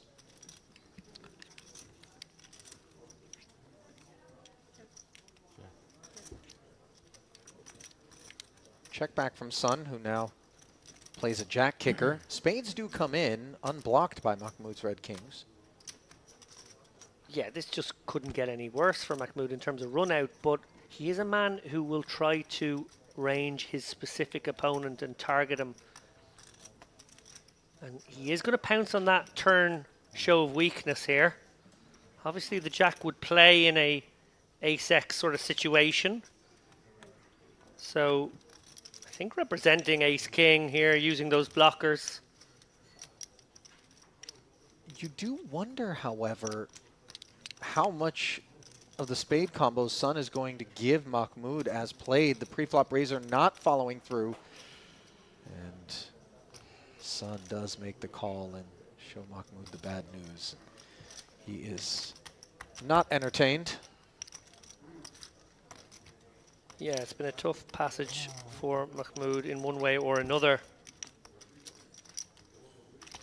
Yeah, Sun not giving him any of the 9x, and obviously, as we could see, not giving him the spades either. So a nice call from Sun, who has been largely spectating here at this featured table with a front row seat to all of the fireworks that we've seen thus far, and just about 2 full levels of play on the day from here at this Merit Poker Western Series, the first on the calendar for 2024. The 3rd official day of the tournament, although we saw 3 separate day ones, 1A, 1B, and then 1C, 1D, both taking place on the same day before yesterday's day 2 coverage. Now day 3. Tomorrow will be the final day where we will crown the eventual champion, who will earn $342,000 and change for their effort. 80 places will be paid, just about $4,600 the min cash. Yurosov, King 10 suited, up front. Min raise.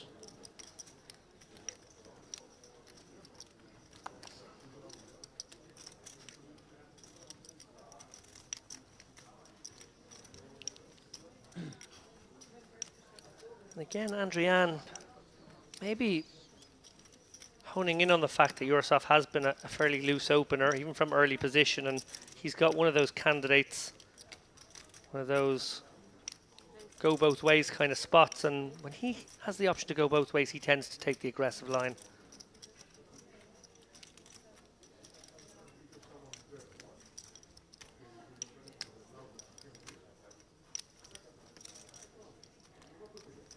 $80 to go. Tough now for Yurosov, although I think action on Mahmoud still in the big. He must have something.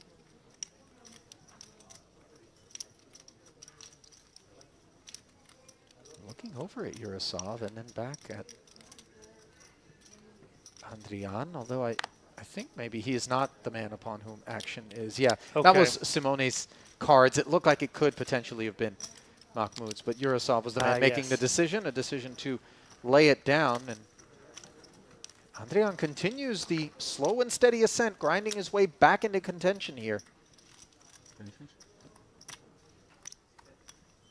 Yeah, lovely little pickup there from Andrian, using the blocker.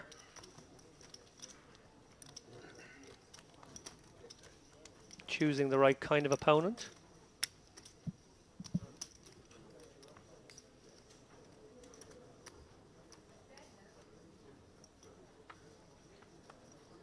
We re-rack as Yurosov will take the big blind. Hrabec under the gun.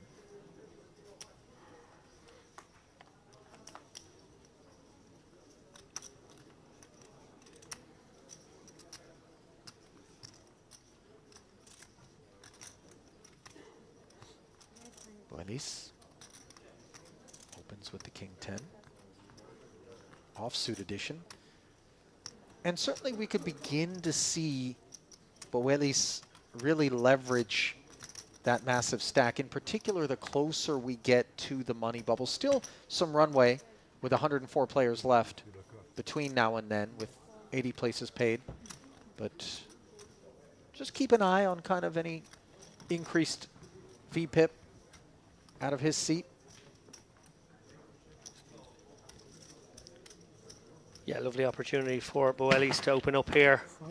Pressurize exactly the type of stack that Mahmoud has. But Mahmoud undeterred here from the small blind.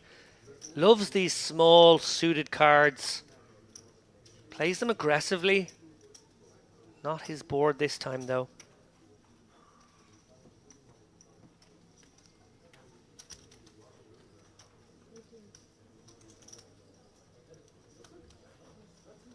Certainly not.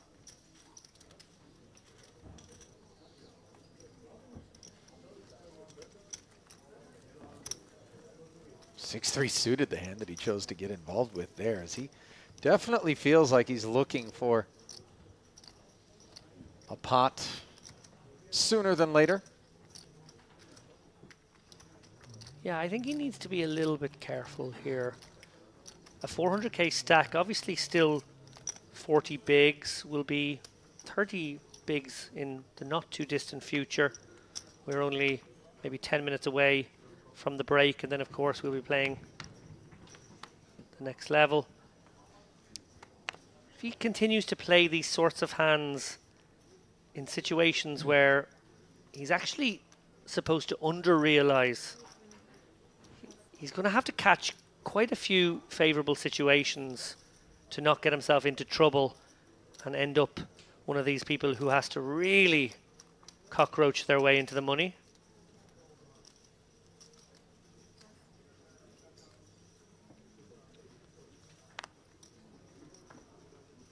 Ace-10 now going to run into queens as Simone poised to continue his ascent.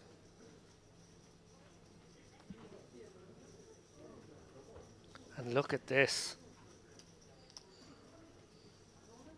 Andrian, tricky, tricky. Playing as a flat. There's a couple of reasons for this. One is the potential inducement of a squeeze. The second, which I think is a really interesting one, is about post-flop ICM, and I want to talk about that in a moment. So we see Urasov does choose to call, and Hrabek now going to join the party in one form or another.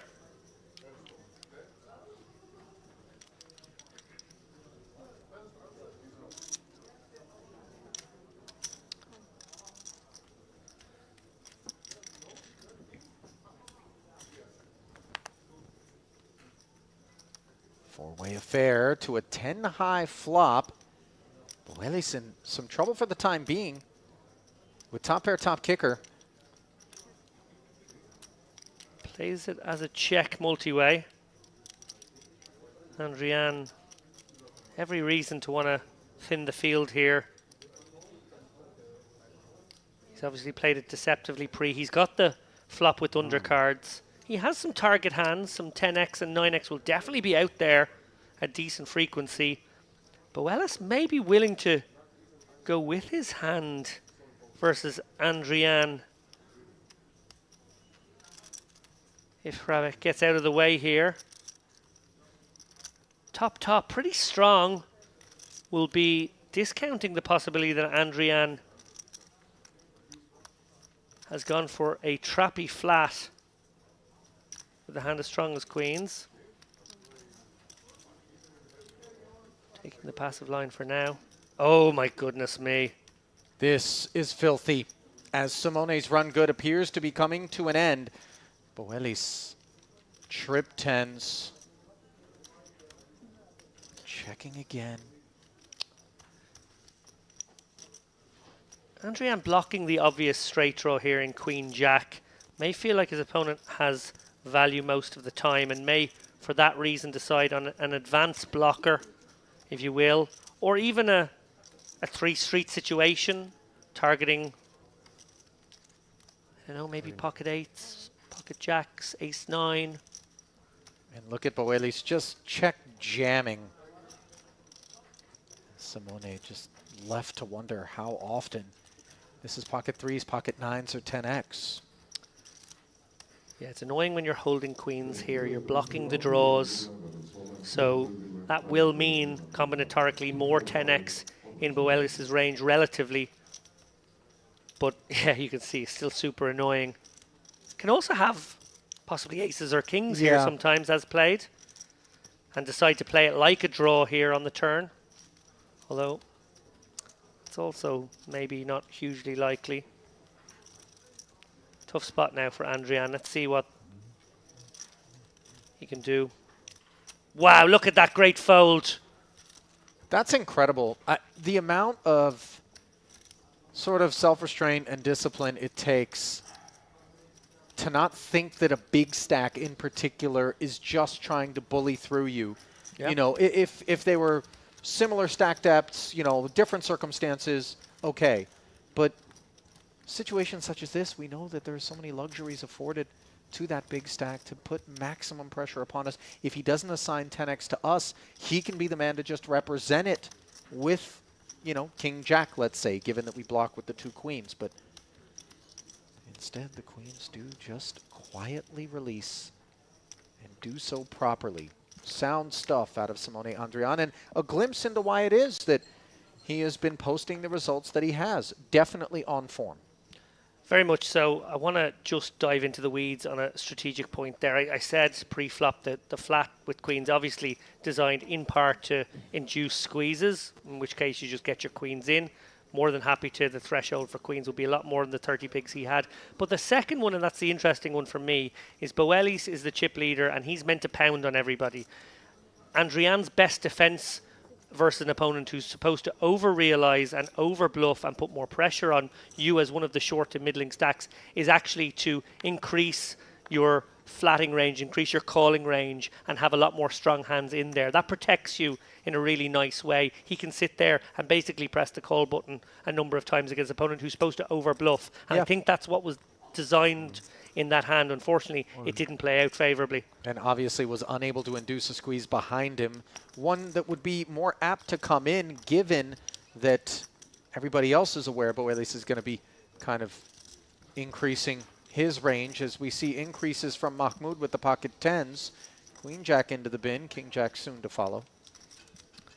Yeah, Sun, who's been really quiet and really patient throughout this feature table, finally stepped out. Yeah. And Mahmoud in no mood to play these 10s in any other fashion. And these are some chips that are going to look slightly familiar to him, as pocket kings against ace 8. Sent a bundle Sun's way from Mahmoud not long ago.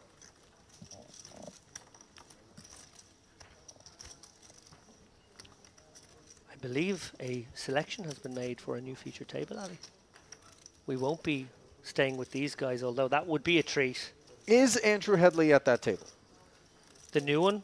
I'm afraid not. We've realized that he's going to make the final table, so he'll get enough love then. Oh, listen, that might have been a certified riding of the broom by you, Lappin. If for some reason our man doesn't cash a check, not only will you have to answer to him, but also his 5% benefactor, our other colleague, James Dempsey. Who, by the way, in our little group chat, appears to be kind of, you know, a pep rally sort of fan club man, you know, just trying to talk our guy up as he's delivering reports. Yeah, there's a lot of you go girl in our chat right now. Pocket 5s, Sun makes it 20.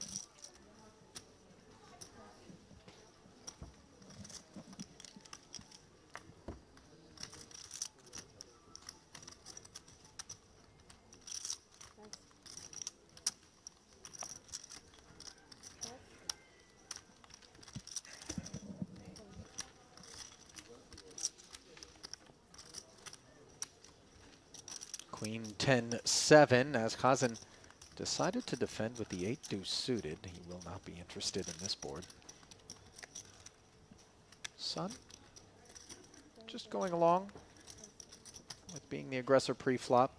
Poses a little question and gets rewarded. again, without much fanfare and not having drawn much attention to himself, he is steadily chipped up little by little.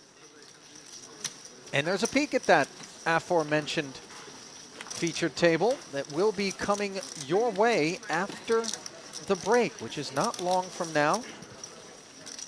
Just about 5 or 6 minutes time. Yeah, I spy Fausto Tantillo. I spy Muntianu.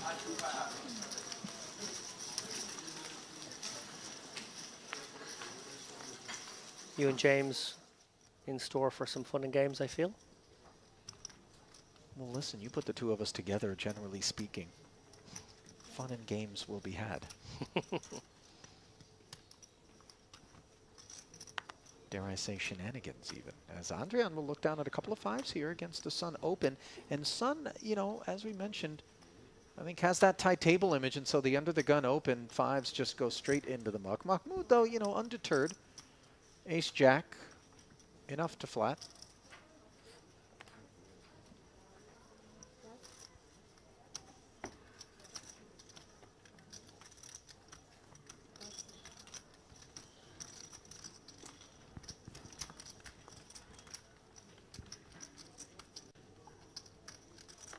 Ace and a 10 on the board. Mahmoud out in front. Note Sun does not bother trying to c-bet this.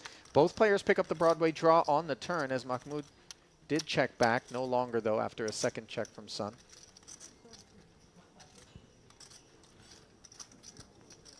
Who will make the call of 30K.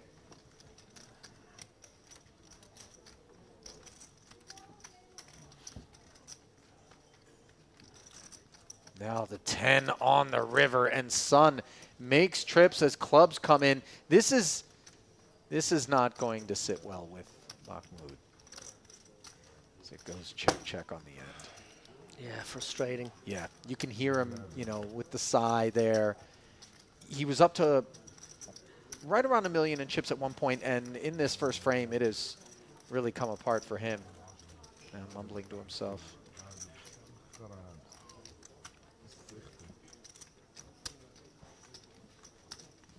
I don't speak Arabic, David, but I suspect that if I were to speak it, the words coming out of Mahmoud's mouth would not be the first ones to be learned. No, it's not sunshine and rainbows I think he's talking about right now. No.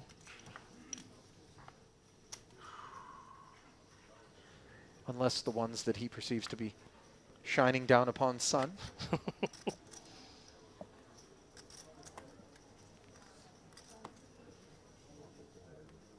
Basel Musa sympathizing.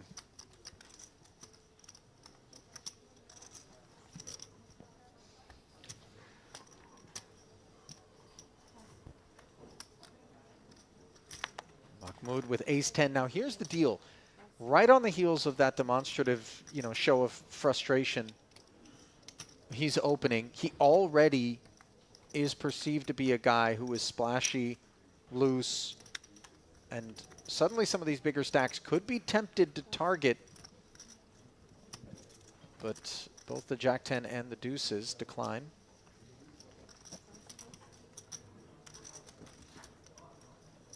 I think Mahmoud would be happy to see Sun defend. By the way, this raise into Sun's big, I think will... It's personal. Yeah, it'd kind of be nice for him.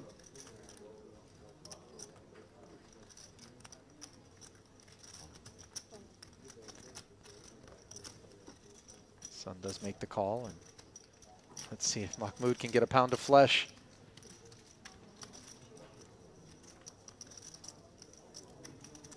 Eight-six tray, open ender for Sun.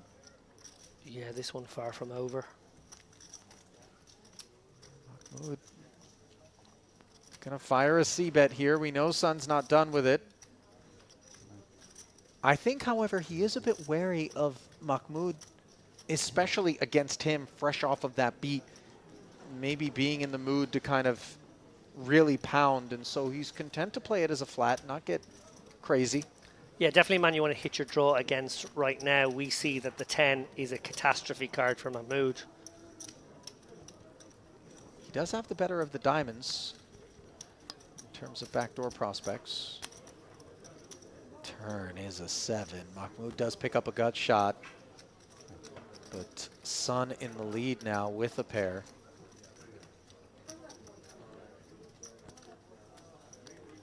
Let's see if Mahmoud can find a reluctant check. He cannot, as he reaches out and haphazardly delivers 75,000 into the pot. Yeah, this is going to be met with a call, and stack to pot ratio is going to be roughly 1-to-1. Were Sun to miss his draw or not trip up or pair up once again, one wonders if Mahmoud would buff again and get it through. Wow. 5 on the end. 4-liner on board as Sun continues to beat up on Mahmoud. Threw him River some goes rope. check, check. He threw him some rope, Yeah, Ali. he didn't bet it.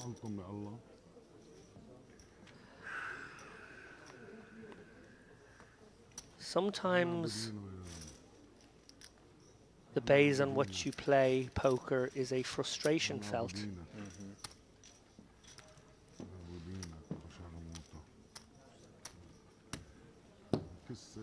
Good, huh?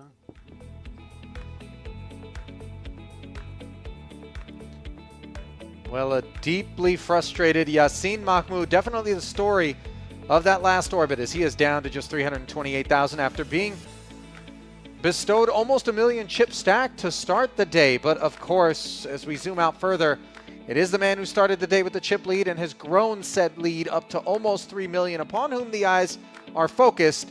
And who can overlook Roman Hrabic, a late arrival here to the feature table as we bring you back into the commentary booth. Ali Najad alongside David Lappin, Merit Poker Western Series main event. Very entertaining first frame. Yeah, in a substantial way, it was the Mahmoud show, both early doors and towards the end. A lot of loose play. He made hay early, but then Hrabic arrived late and sort of put manners on him in one big spot. Boelis obviously dispatching the talented Hadioglu in cruel fashion. The poker gods choosing violence today in that particular hand. I want to also point out significant cameo played by Andrian, our warm-up champion, of course. He got very lucky to get his engines going, but then having chipped up, he made that tremendous fold versus Boelis with his queens, of course, when Boelis turned the trip tens. That was a very difficult fold to make. He made it look easy. Yeah, and obviously we circle moments like that as we continue to keep an eye on the man who's been white hot in terms of global tournament poker. But we must step aside, just about a 15-minute break, and then we're going to come back with continuing day 3 coverage from right here in the main at this Western Series. Stay close.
courtesy of an 8 on the turn, an unwelcome sight, obviously, for Bozinovic, as some more alarm will be associated with the board texture. Yeah, I think if he had 2 overcards with this flush draw, he would have bet and been very happy to call it off, but deciding instead that on this 10, 6, 7, very wet texture, his opponent does have a lot of strong hands, and he would end up having to get it in with, you know, 35% a lot of the time. So instead deciding to check back, try to realise his equity here, try and make that flush, and we see he'd get paid if he makes it. Which he does, courtesy of this queen of clubs. Now for Bozinovic, you wouldn't fault him for value betting on the river, because often we just expect that the club combos would have been inclined to bet the flop. And so we're going to observe some of the benefits of the balance that was displayed there by Hadioglu on the flop, checking back, earning this river value bet from Bozinovic, and now with a golden opportunity to dial up a raise, and potentially one that's going to earn a call. Let's see. Obviously the clubs, not a sight glossed over. This is a very tough spot now for Bozinovic, facing an all-in. He will realise that it's unlikely that he's winning, but he will think he's chopping a decent amount. A hand like 9s may have played their hand this way. Jack 9 is obviously possibility for a better straight, but that's not a huge likely scenario either. Yeah, especially with the two-tone texture on the turn, we expect a Jack 9 to maybe speak up. Yeah, and he may feel as though a hand like maybe Ace Jack or Ace 8 with the Ace of Clubs might turn their hand into a bluff, feeling like they're not good enough anymore. Oh. This is tough. This is really tough, guys. Sinking feeling in the pit of Bozinovic's stomach here. Obviously, he can see clubs got there. Maybe we take Jack 9 off the board. We sort of expect best case scenario we're chopping, worst case we're out the door. Yeah, and I wonder if he's thinking, I'm not sure if Hadioglu goes for it with just a 9 here anymore. Obviously, Bozinovic can certainly have clubs as played. 9 probably just called, so he's actually polarized to having the ace of clubs in hand a lot of the time here, but whether it's accompanied by another club is the question he has to ask himself. But just look at the price being laid. Granted, the pot isn't really 751,000, as we know that Hadioglu's all-in of 616 is just 130 some odd effective. 137, I believe it was, that Bozinovic had to start this street of play. Yeah, and he's also asking himself the question you asked there, Ali, which is how often does the nut flush draw not have something else going on with it, like an overcard, like 2 overcards and a nut flush draw would probably bet the flop. An ace 7 of clubs would bet the flop. An ace 8 and an ace 9 of clubs would probably bet the flop. So it has to be the ace with maybe a very small card to make sense, and that's why he's made this call. A call which will ultimately end his run here in the main. Deeply unfortunate, flopping the nuts and then being rivered by the better nuts. And that is all she wrote for Vladimir, as Nuri Hall laid for us to represent the queen. Yeah, even if he was ultimately going to settle on check, I would have liked him to consider that one. I agree with you completely. I actually think there's an onus on him there when he makes that very speculative flat, that he can't just rely on spiking that king. He has to actually find other ways to win if he's going to justify it. It has to be a float of sorts too, and never took the opportunity there on turn nor river. A little bit weak, it must be said.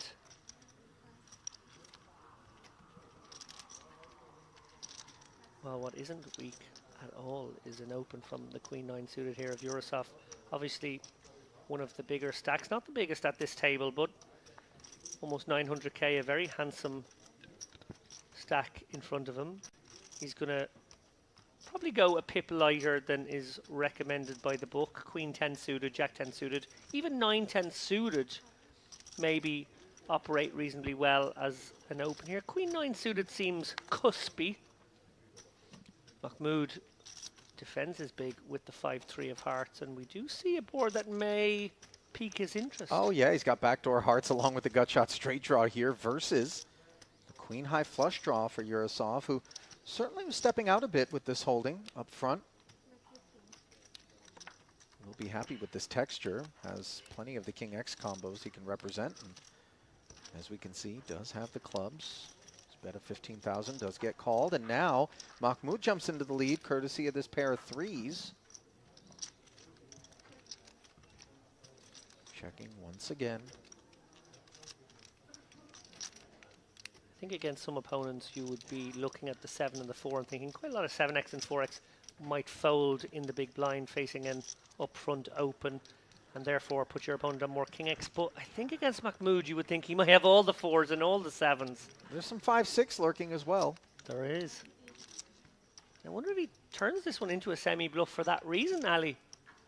48K from Yurosov. If there's someone who would rise up and make noise in the form of a check raise here, it certainly rates to be Yassin Mahmoud. I certainly don't think he's done with the hand. Yeah, this is a scary one because Mahmoud also the kind of player who probably finds a lot of turn calls from his flop calls. Probably still stays sticky with the 7x here. So Yurosov may be planning a 3-street. Yeah. Just kind of laying the groundwork and the foundation for clubless rivers to be bluffed. And you see, after some pause, Mahmoud does make the call. Dimitri rooting for a club. But instead, it is an 8, and not a card that should be frightening for Mahmoud. If he thinks that Yurosov has the busted flush, or maybe is up to no good, could find himself bluff catching, although this is certainly a difficult proposition. We've built this pot up to 170,000 as Yurosov. We know that we have a sticky customer on our hands in Mahmoud. I would imagine it's going to require certainly higher caliber ammo if we're going to make this bluff successfully. Yeah, I said there a moment ago I felt like a plan against Mahmoud would need to be across 3 streets. Obviously the flush combo, not the combo you really love in your hand here. You want him to have some flush combos. That's very frustrating. Oh, yeah. The 3 rolled over in your face there. Yurosov with the... By Welling Way, I think it's pronounced. Yep. He's another short stack, but he's going for 3 very deep runs in our featured events here at Merit. 10th in the warm-up, 8th in the high roller, and still in the mix here with the 116 players left of the main event. Yurosov, meanwhile, going for it with ace-queen off. Though that may be a bit of a generous way to describe a min-raise open. Granted from under the gun. Hadioglu suited wheel.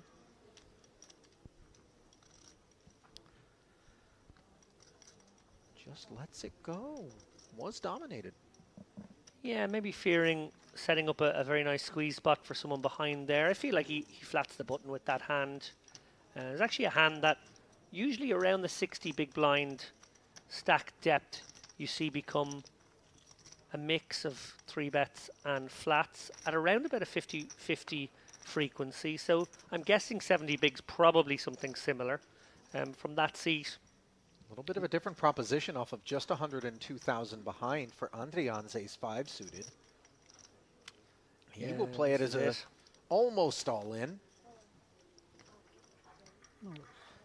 Yeah, an unfortunate timing for Andrian here, obviously picking up on the fact that Yurosov has been one of our looser openers from early position, but clearly not going anywhere with an ace-queen, and Andrian going to need some luck to stay in the hunt. Indeed, he is dominated here, and there is going to be no shortage of cries for a 5 or hearts coming in the YouTube chat where some of his fans have been joining us on the day, hoping for a spin up for their man.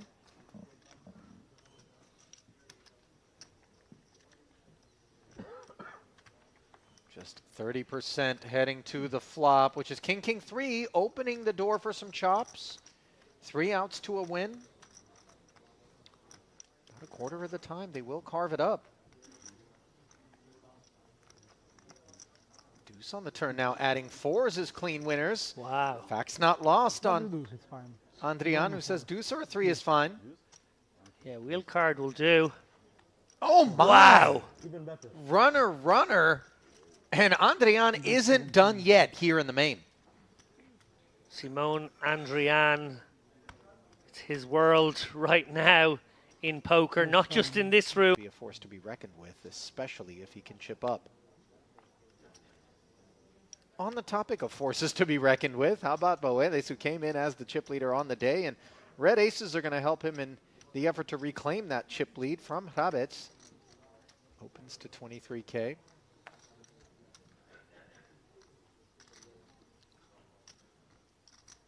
Oh, danger here for Hagioglu, who, in fairness, has been fairly circumspect and cautious. We've seen some flats, we've seen some deft little checks on flops as well. Not a man likely to get out of line.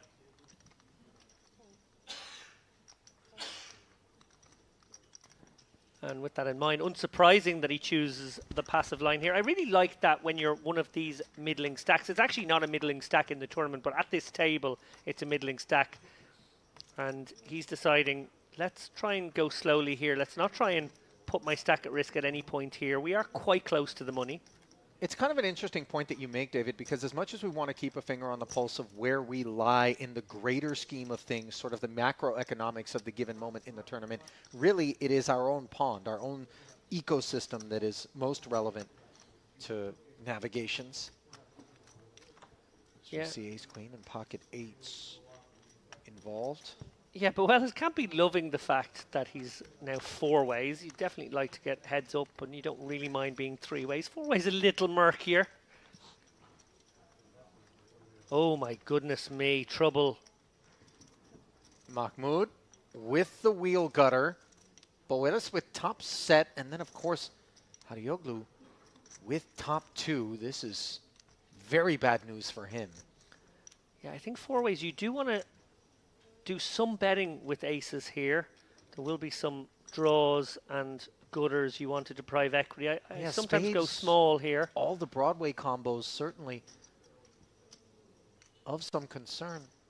In particular when there's only one player left to act behind you, but as we can see, Harioglu activating, understandably betting 33,000.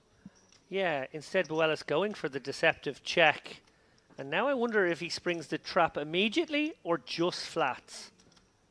Well, he blocks the aces, so he presumes pocket queens would have been heard from pre-flop. This does rate to be more of the spade combos and the Broadway draw combos. Oh my now goodness. the queen Is the end of the road for Harioglu. No question about it. There is no path to escape. No, the bell tolls for thee now, even though because of relatively passive play here, just the check call from Buelis on the flop, meaning there's only 168 in there and still quite a deep stack to pot ratio. This is boat against boat. This is over. It may take a while for these chips to get in, but there is no way out. Hadioglu, absolute sickener here. He obviously has the one-outer, but beyond that,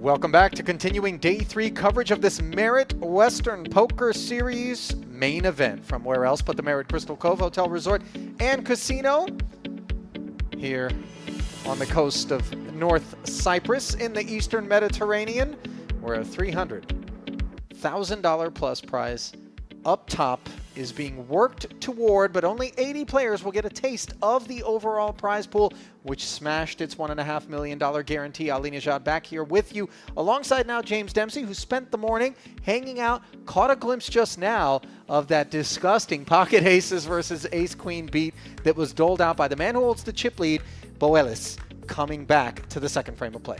Yeah, I was just getting into that hand right there, and then it got cut up. You quickly inform me how it progressed, how there was some sneakiness. Not that you really need sneakiness when it's house v house, but paying off in this instance. Yeah, it was certainly one of those pots that took an orbit to kind of get ourselves back to normal in the wake of that total destruction. For, you know, a man who, to his credit, really thought about it everybody just felt that sense of, you know, pain, I suppose, commiserating. As we see the new feature table, Xianglian, 159 bigs. He will be the big stack. 1.9 million in front of him. Ildar Tashiliev, 13 big blinds in 9th place. Blinds will be moving up to 6 and 12,000. Jean-Lan's been prospering today. So we saw him at the end of play yesterday. That's right. See him here leading the way on this table.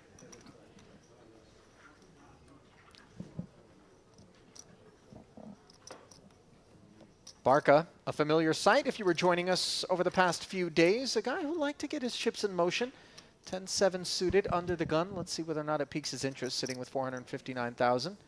Suited 2 gapper goes into the muck. Muntiano, also a man who we observed. Yeah.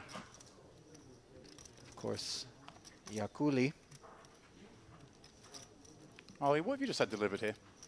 A couple of coffees, I believe. James. No milk. You have to overcomplicate things. No. 12. A lot of ice in that coffee. Well, I didn't, you know, specify how many cubes. Just the fact there's ice in a coffee. Right. I would love to overheat here under the studio lighting with a hot coffee, as I see you've done, but, you know. I can keep it cool, Ollie. It's experience. You'll get there. Sarkis, ace-7 offsuit. Opens to 25,000, just a click north of the min. Oh, we're getting very close to that money. Just 17 away. I think there's a reasonable chance it could happen this frame. It's a very likely chance, in fact. Yeah, certainly worthy of note. I like a little bit of bubble action.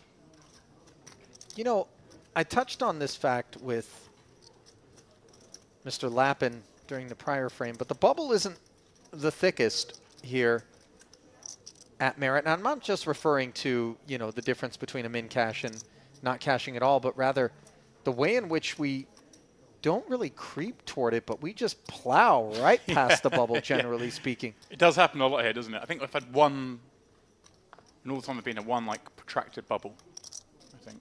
That was in the higher roll, which of course is the smallest field to get into the money, so it can happen in those. In the other events, more likely to happen more smoothly. Now, Ollie, help me with this name. Yakuli, Yakuli, ace jack. All right. Gianfranco Yakuli. Let's just pitch an idea with the video team. Suggesting they want to film a little bit of us all trying to pronounce the harder to pronounce names.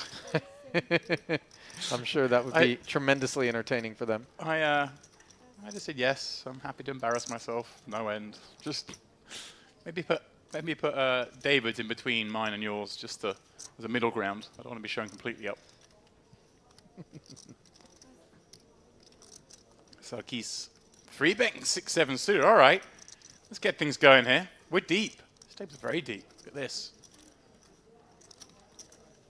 Very, very deep. He's just going after Yakuli's open. This must be, this has to be, in my mind, Ali, predicated on stuff that's already gone on today. You must have seen Yakuli open, perhaps too wide. We can see here a reasonable open, of course, with the ace-jack.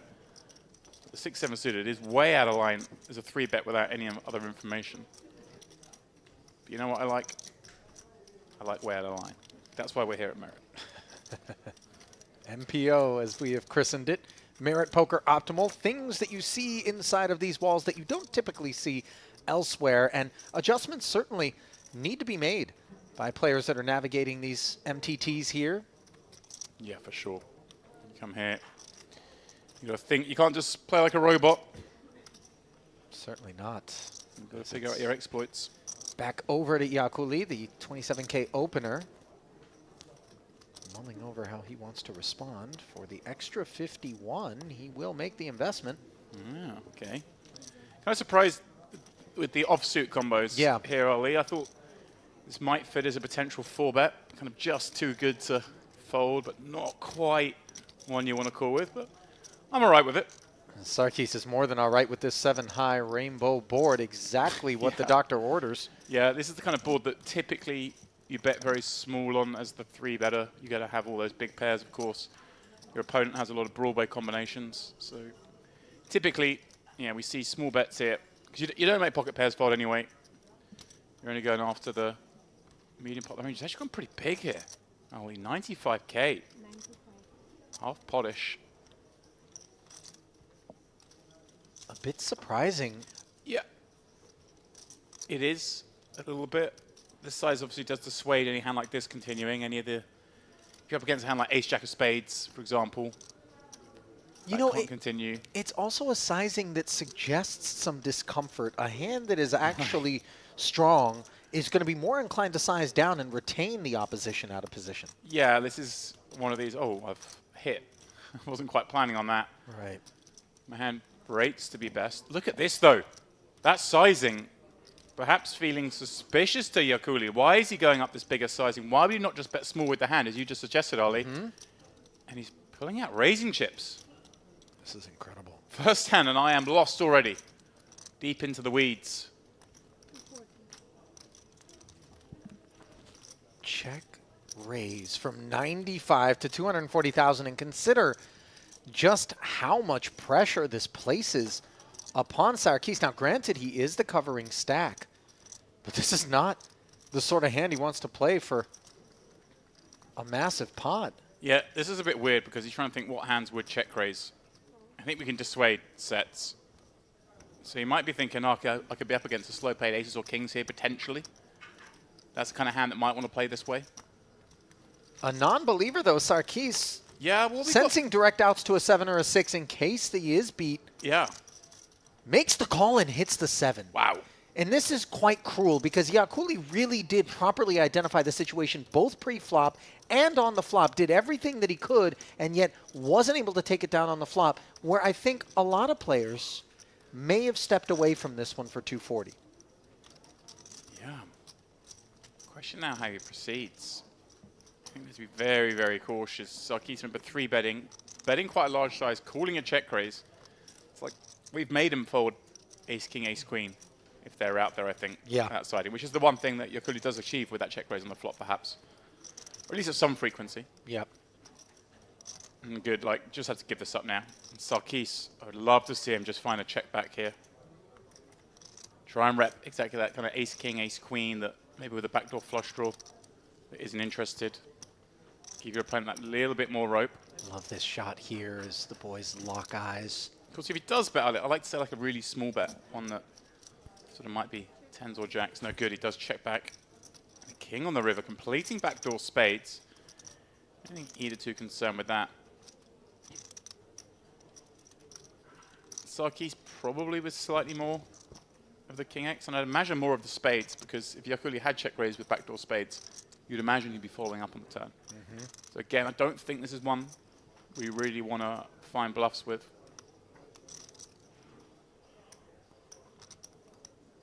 Check raise on the flop, remember, to that stronger sizing. Kind of makes a lot of the non-pair hands fold, so now you're in the realm of trying to make sort of tens plus jacks plus even fold, because tens might not 3-bet pre-flop. Yeah, well done. It is so tempting when you're staring at 660 plus in the middle, much of it you're doing, courtesy of that flop check raise, to try something, anything, to send the pot your way with this ace-jack high. Yeah, I wasn't a fan of how this one was played necessarily pre-flop or on the flop, but there were no compound errors, right? Yakuli Took his shot Yeah. and shut it down. Or so we think. Here comes a bet yeah, you're from right. Sarkis. Anything is possible here at Merit. That much we know. As the value bet does come in, a healthy 410,000. Yeah, What- this is, I guess, he's thinking maybe Yakuli check raise with a hand like 8s through 10s, 8s through jacks. The overpair kind of didn't want to give a free card to overs. So Sarkis sizing to try and make those cry call here. Unfortunately for Sarkis, of course, it's come a king and a spade. They're kind of like, maybe the only worst card on the river was an ace of spades in terms of hitting his range. In that he could have checked back. He could have called the flop with a backdoor not flush draw. But of course, all those other hands in there. Like if he's got Ace-10 of diamonds. Does he stick around in the flop? Unlikely, but not impossible, as we always say here at Merit.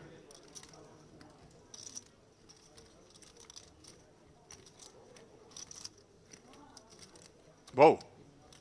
Whoa, whoa, whoa, whoa, whoa. We're reaching for chips, are we? Surely not. This can't, I mean, the bluffs are like ace-queen. Maybe he thinks ace-queen checks back. He might be right on that. Doing a little bit of inventory, perhaps posturing. I hope it's posturing, Ollie. I mean, ace-4, ace-5? Right, that's a good point. Those are definitely possibles. That's a very, very valid point, Ollie. I hadn't picked up on that. They are the common sort of 3-bets with an ace-x. And they are ones that would call that check raise on the flop. In fact, I'm glad you're here, because that does make a bit more sense as to why we'd be thinking. It's so specific, and obviously we block the ace. We unblock spades. Not that that's supposed to be a part of this equation here. Not spade combos, obviously. The ace-4, ace-5 suited. Yeah, they'd certainly play this way.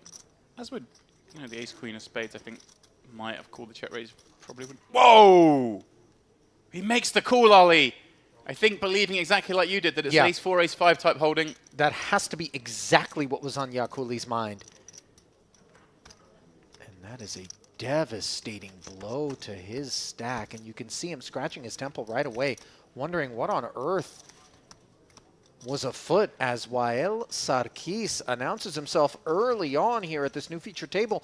The Lebanese national, $1 million+ in career live earnings, 92K is best live cash. And he's got cashes dating back over a decade here at Merit, so a well-known entity to the fields.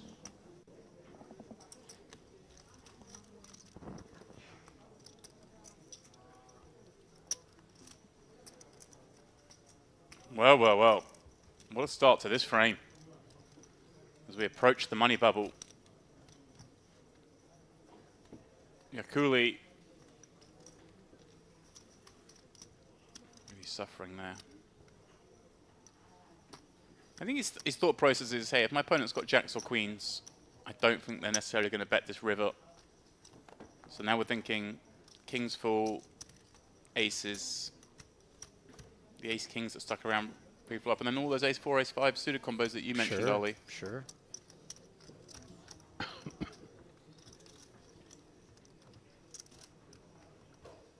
Well.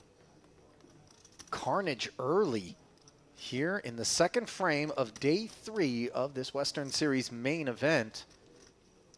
And a big boost to Wael Sarkis' stack. Completely unanticipated at virtually every point. Pre-flop call, the pre-flop 3-bet, the pre-flop call of the 3-bet, and then the check raise, and then the payoff on the river. I mean, really all of it just peculiar in so many respects. Obviously, we can see the pre-flop calling of the 3-bet. If the opponent's 3-betting as wide as 6-7 suited is obviously justified. See, we're joining this table 2 hours in, a little unaware of the dynamics that being at play. Meanwhile, Ildar Tashliev, the Russian national, modest resume of 2,800+ in career live earnings, decides that he wants to go sailing for the full 147 out of the cutoff with this ace-6. That's a lot of bets. Does that mean you can overtake your career earnings if he gets cash today? I think so. I'm just ahead of him. Now, I feel like once a trip I get to dig at you. Career earnings, James, you know. Yeah. No, you can't count your turnover in cash games, Ollie. Just, we've done all right over the course of our lives in the cash game streets. As I know you have as well, James. Yeah, I've managed to blast through most of my tournament winnings. Had a lot of fun doing it, though.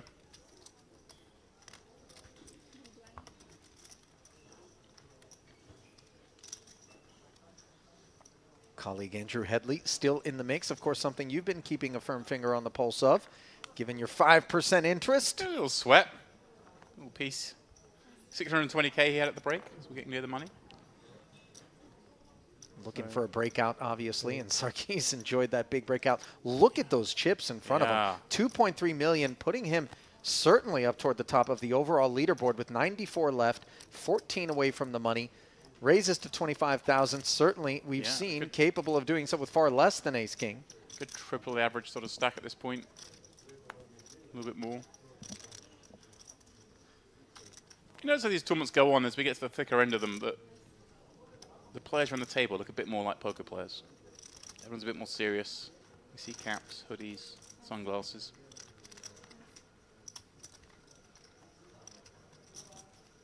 Yeah, Cooley in the big blind, facing a raise from the same man. Don't think there's much chance of him folding this. He wants a little bit of revenge.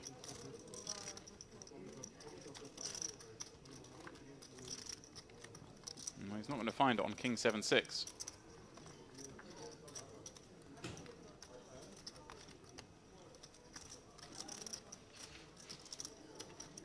Rainbow texture. Top pair, top kicker will easily follow through. And there will be presumably no vengeance available, although obviously the 4 of clubs. Yeah. I make no assumptions any longer when it comes to these two. The last pot between these two, yeah, I thought it was going to be fairly clear cut. Ended up being a very intriguing hand. And look at this again, Yakuli just after his man. Peeling with just back doors. Nothing materializing. See there, Sarkis with the odd 100% with one pair. It's a nice spot to be in. This is slightly personal, is the vibe I'm getting. Sarkis, imagine going to put out a bet here that allows him to just get in against his opponent on the river. He's actually gone pretty big. I don't think you need to go this big. You want to give this man the faintest idea that maybe you fold to a check raise. You see betting 80 here. There'd only be 100 back into 280 on the river, 270 on the river, pardon me. Certainly go more like 40k here, 30k even. Especially when the board's rainbow, you don't need to protect it too much.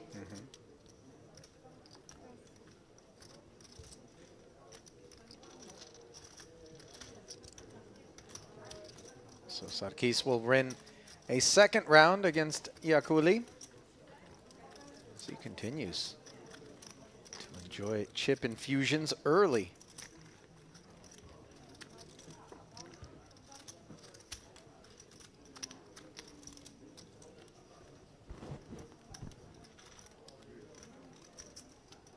Yeah, so this stack's going to be right up there. Right, Giuliana Verlies was when the stand chip leader at the break, so suddenly this 2.5 million, not far behind that of Verlies. Yeah, Bolis was closing in on 3 million at last check. Did you get to the spa this morning? Didn't. Just hung out in the room. Grabbed a nibble. Made my way down. I would imagine the same thing that many of these players did as they geared up for a full day's worth of play.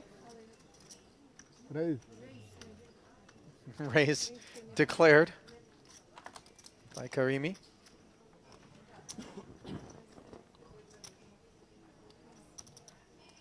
Yeah, Cooley. Ace-9 off in the small, facing that hijack open. Just a little too little a hand. Most circumstances to consider going with here, especially with this close to the money, but it's a little warm in that seat right now, I think. Yeah. And here we Toasty go. under the collar, perhaps, is Gianfranco Iaculi deciding to jam from the small blind with this ace-9.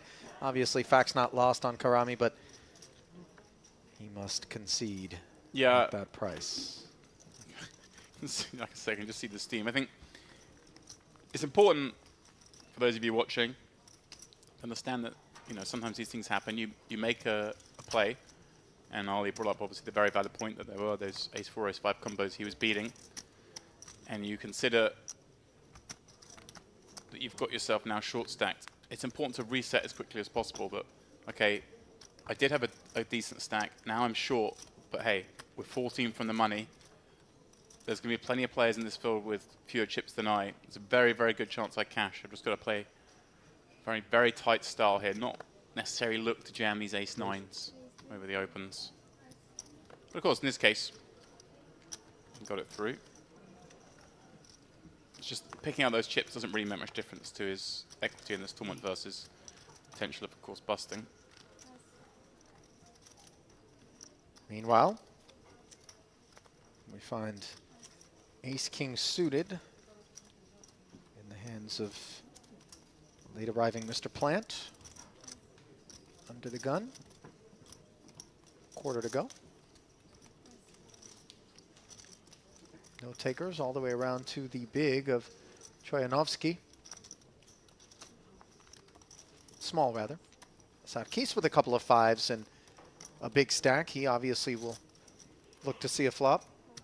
Yeah, certainly one we're going to flick in. These two very big, aren't they? Plant with 1.4 million. Queen 9-6 board, 3 overs to the fives, which are ahead, but any noise made here by Plant, and presumably this one's done.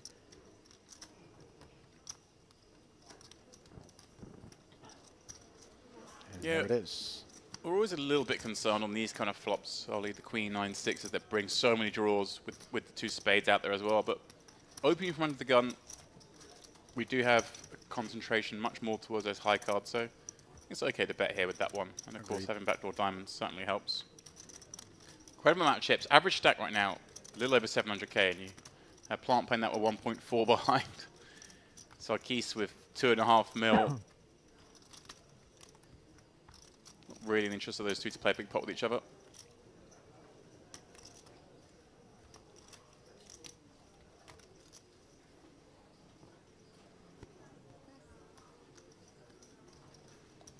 Queen Jack offsuit for Tashliev.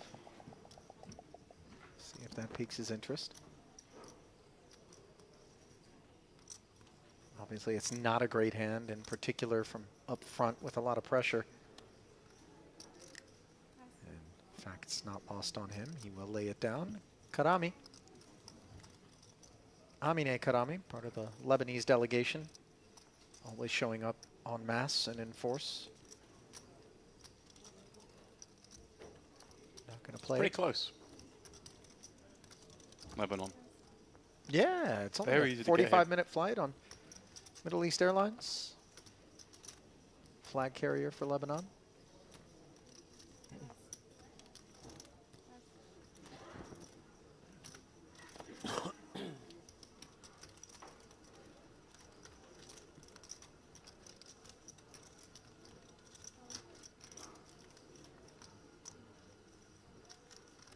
Sarkis limping the small with Jack 9, another big ace. As Plant will sow seeds. 48k ends the exchange. Yeah, we're at such depth here. We do get to raise still quite a lot of hands in Plant shoes, even though, of course, he is playing against someone who covers. But over 100 big blinds deep, there's very little chance of getting it in. And your opponent doesn't really want to play a big blind out position, so you do get to almost negate the fact that you're covered there.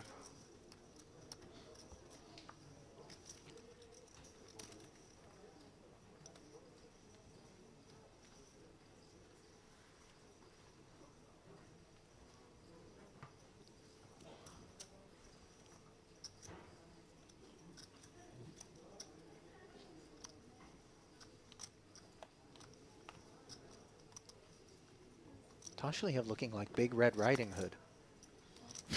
Post a little. Here he is. Ollie's back. At some point, I expect to see Barca get involved with something spicy. This is not the one. Motianu out of there as well. Yakwuli with King 10 offsuit in the hijack.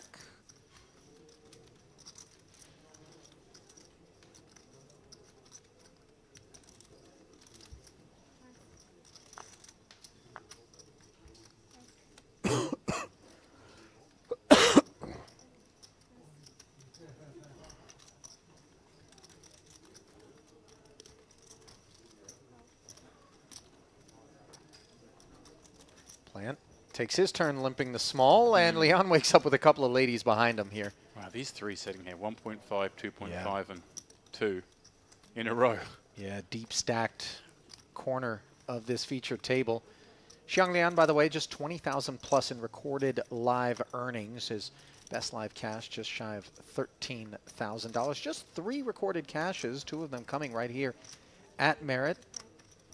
Gangster Series in late November, early December. He does put the raise in predictably and take that one down. Ali, those 3 between them have the average amount of chips for a table at this stage.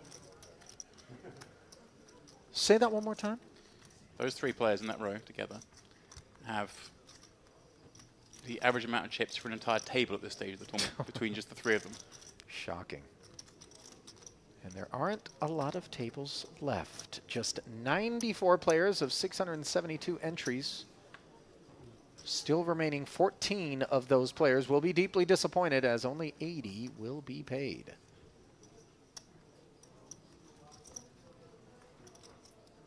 Mr. Lappin gave a very brave prediction that the first prize would be at least 250k. Of course, second prize is more than that. He was playing it safe. I did ask him to guarantee the first prize at 250. He said no. Just backed himself. I mean, seems like a prudent decline of your offer by Lappin, if I'm being honest. Well, you got to try and get him. Karami, 2 8s from under the gun. Again, look at the stack, 1 million above average. Yeah, clearly now best stuff. I like this. Now it makes sense to maybe take a little bit of time. 14 away from the money. You are one of the short ones.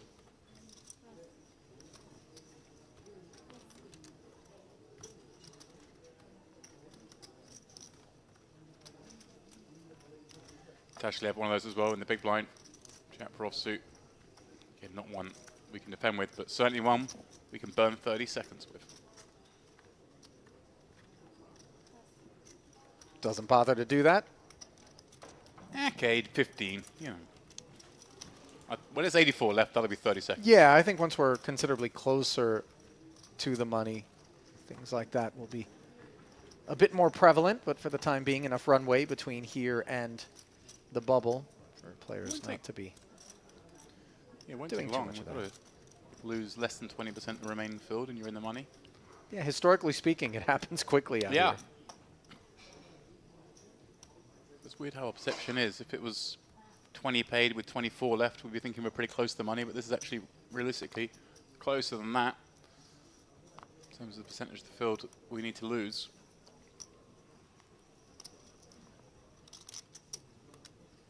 Talkative bunch, aren't they? Well, listen, eyes on the prize here.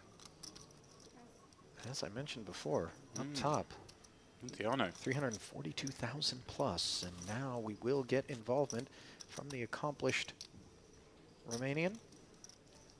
Lucky hoodie, Ali. Is it? Well, it's been adorned on it every day so far. We've had him on stream. Why change things? 6th place in the warm-up. Pardon me, in the High roller. Yeah. 35K for that. Last March, he won the warm-up for 209,000. Did Bogdan Andre Munteanu, who's been a tactician from what we've observed of him here at the Merit Complex. Certainly sound.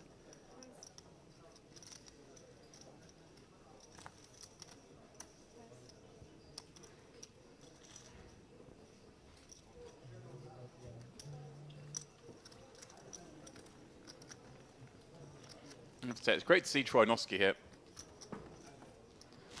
See a beast in the live poker arena. Player I'm sure you've covered many times in the past. $8 million in career earnings.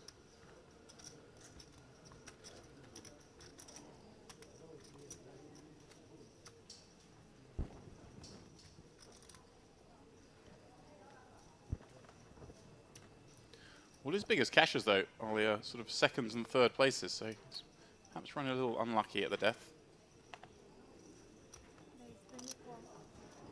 As unlucky as you can be to get second and third in 100k events, I mean, I'm not getting the tip jar out for him. Ace-5 suited for Munteanu under the gun, raising it up, gets over to the ace-jack of plant. Offsuit variety. Unclear how much interest he's going to show, and now clarity, courtesy of him reaching for chips. And 3-betting to 75,000. That ushers Leon's pocket eights out of the way. Tashliev with a couple of sixes on the button. I would imagine, in spite of having 147,000, it's looking for an opportunity to take a spin. This is action that will dissuade him from getting involved. Yeah. And like this, taking that ace check offsuit, one of those hands that we do kind of want to play, but can't really call against onto the gun, and leveraging that 700k stack of Munteanu this close to the money, knowing that he's going to have to fold a little bit tighter than usual. Obviously, we'll be opening slightly tighter than usual, but certainly be opening wide enough that we can pounce on it with ace-jack every now and again. Karami, 2 9s in the small blind, but this is where it gets grim. You open from under the gun, the 3-bet from mid-position, and you wake up with 2 9s. Just very hard to progress. If we call here and a guaranteed our opponent just calls behind, it's still very difficult, Ali, but obviously a chance that the opener does have super strength.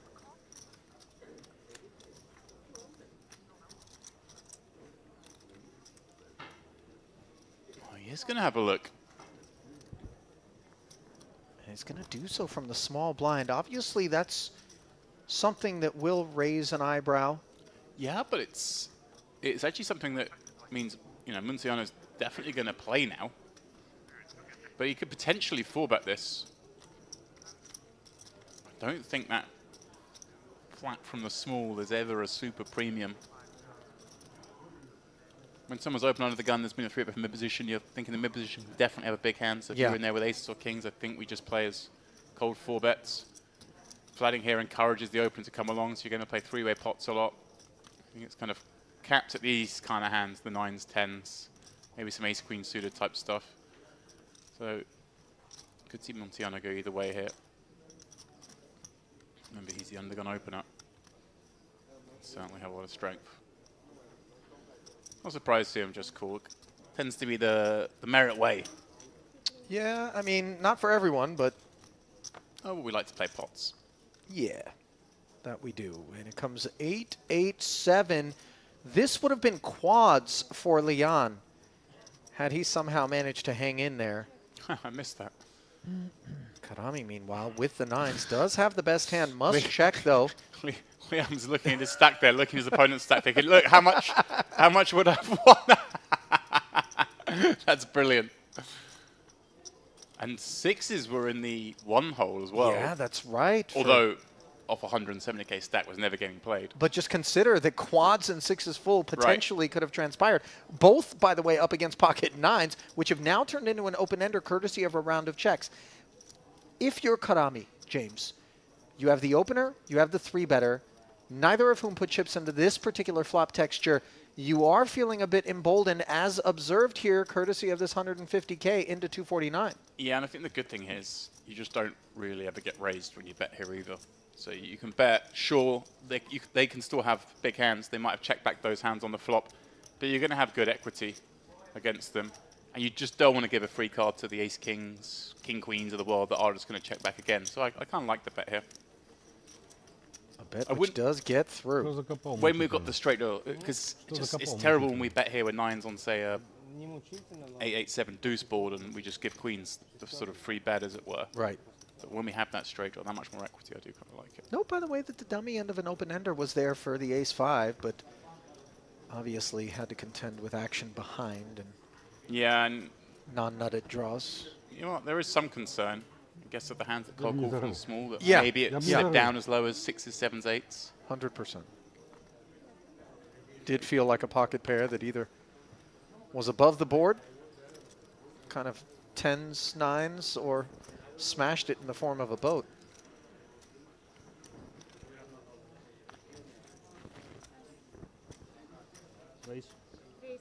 Onwards as Plant makes a bit of noise. Yeah, Lion just pitching the 2s there. Very difficult to play that hand too profitably in these spots. King, queen for Tashliev. It's close. We'll see. We see Plant's opening very wide. If Tashliev has observed that up until now, then I think this would be a jam. If this was 83 players left, I would advocate for a fold, but I think we're far enough away that... Having said that, though, it's still not a super late position open from Plant. Obviously from +3. If this was hijack or cut off much easier, but he does take the spot. And the fact that we can see King 5 in here, it makes the perception, I think, correct that he's going to be opening very wide. And thus, Tashliev wants to run the King Queen. Whilst he's still got some fold equity, he certainly does have that here.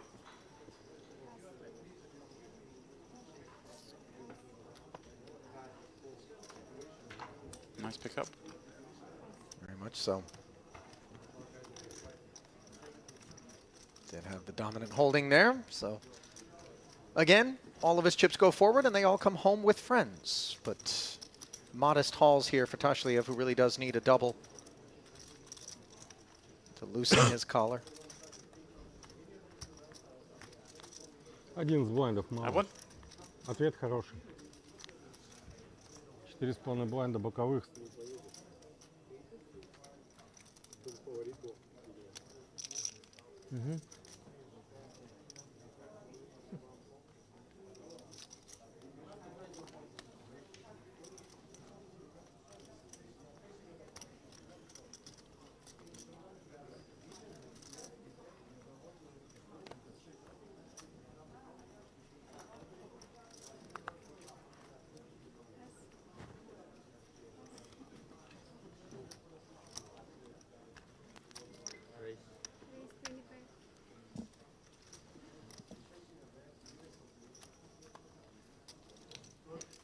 Upstairs we go from the pocket threes of Leon. Yeah, he's had to fold, what, 8s, deuces, last couple of hands, now finds 3s, but unopened pot, very different proposition.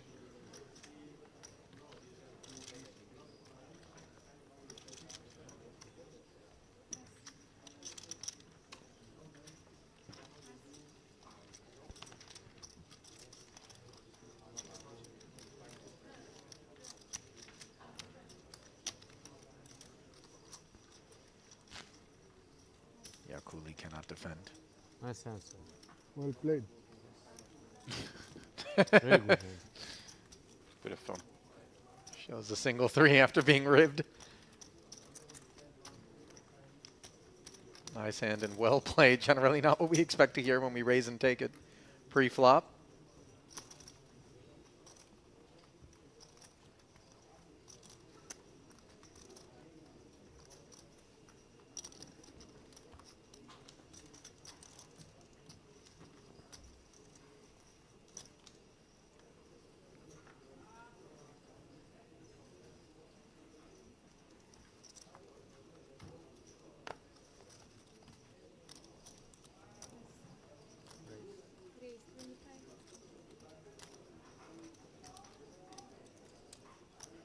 Upstairs again goes Leon with king queen off.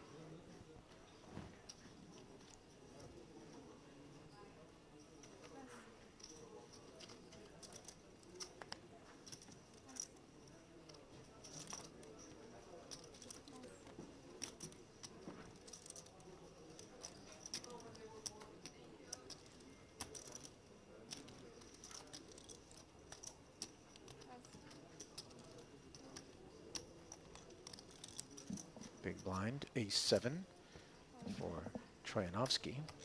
Yeah, going to defend this one for sure. And find the best of it on the 7-6-4 flop. Certainly a board that he favours, regardless of this actual holding. Imagine we'll see Leanne. Oh, he's going to stab with the Queen of Hearts. It's probably one of the weakest hands he'll bet with.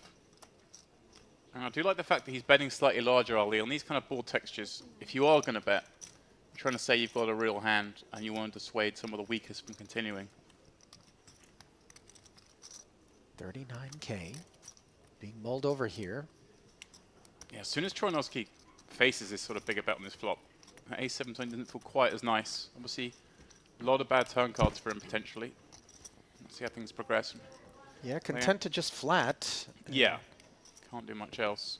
That card a very bad one for Leanne to see, of course. Of course, two-tone texture on the board. Yeah. Coordinated in nature. Does promptly check back. Now Troyanovsky with aces and sevens, and you wonder whether or not as played. Yeah, I kind of like this from Troyanovsky, James, because it does potentially induce Leon to represent ace-x as played. Yeah, I was going to suggest this or a really small bet, like a block bet. To try to induce the raise. Try and induce a raise, yeah. I think this is the more conventional route, as you say. Your opponent is going to just be incentivized to bet this ace a lot. Credit to Vladimir Troyanovsky for inducing this 85,000, which we have to assume will be raised shortly. That's what it comes down to. Now decides what size he faces, how he wishes to play. Obviously, don't forget he can still have all the super nutted hands, right? He could have flopped a straight, he could have turned a straight, he could have sets.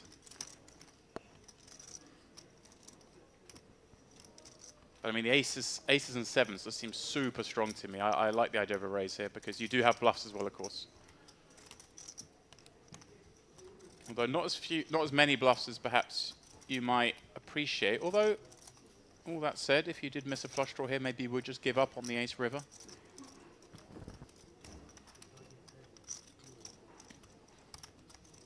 I like to see Troyanovsky go for like a non-all-in sizing here.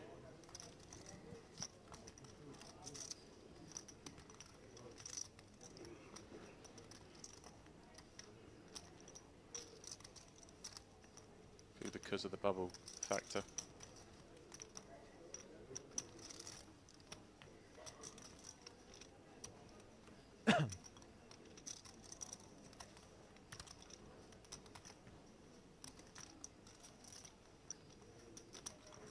That's what he's done.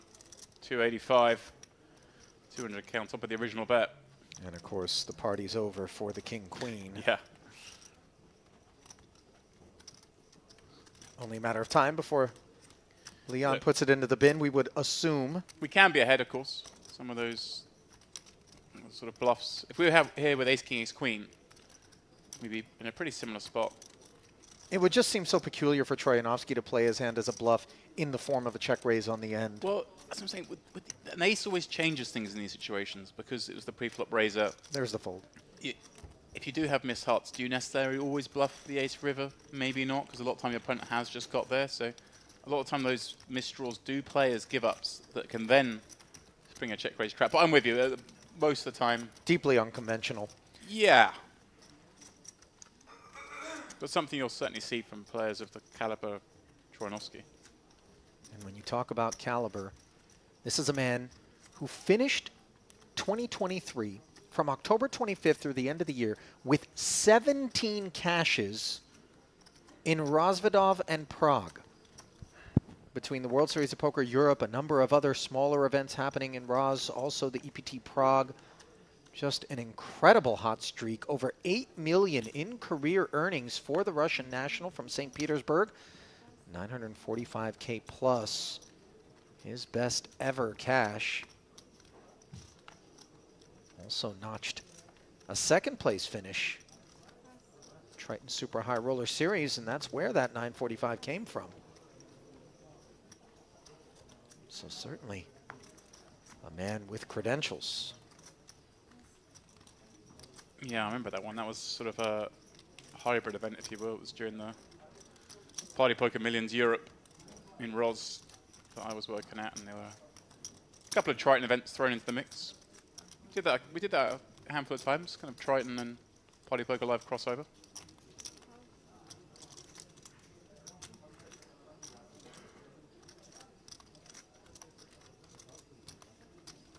King 10 offsuit, played as a limp. Troyanovsky finger wag. By the way, he's caught in this crossfire between Yakuli and Sarkis, who has made it 47,000 with the ace-9. Yeah, I don't think we're limping to fold King 10 here. Agreed.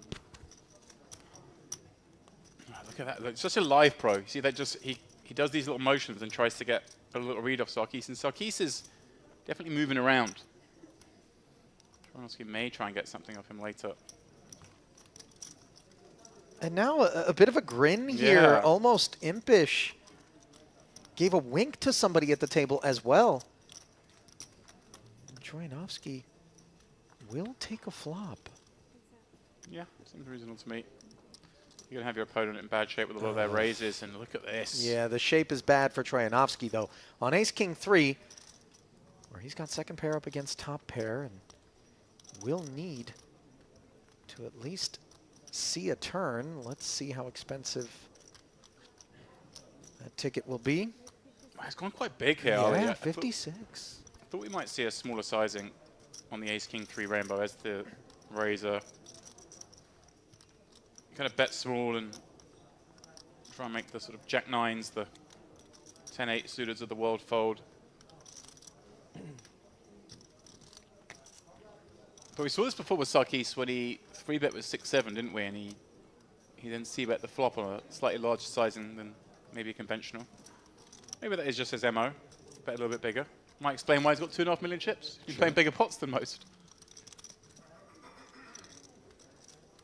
Turn does deliver Troyanovsky a Broadway draw.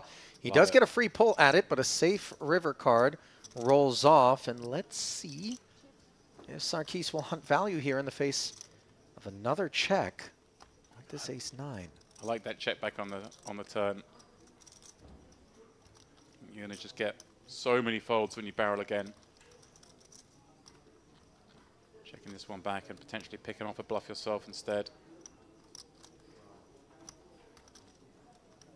Of course, makes it hard to get paired in the river. As I always say, the bet check, bet line.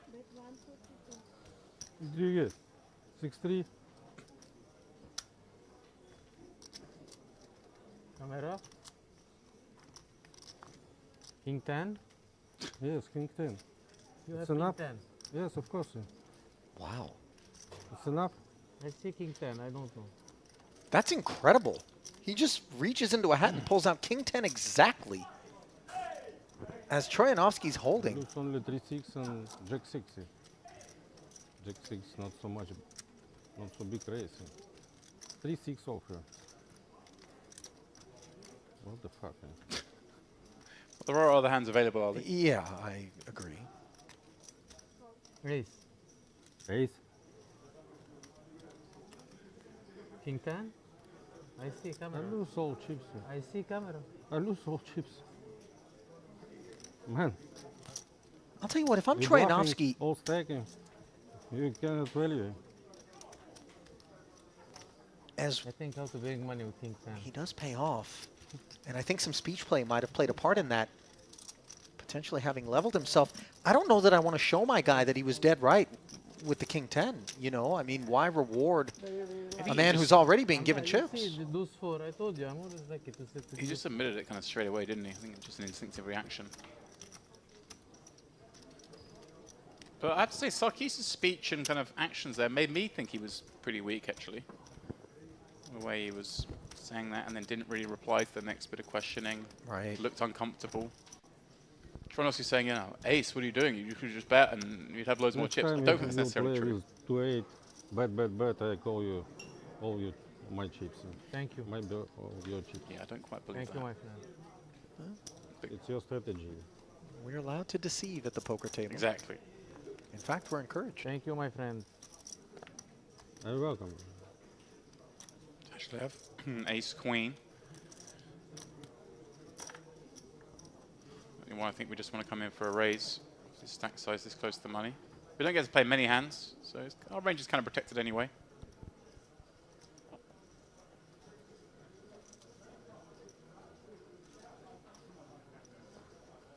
He's counting down the stack. 200k would be a lot to do anything with, but just standard raise.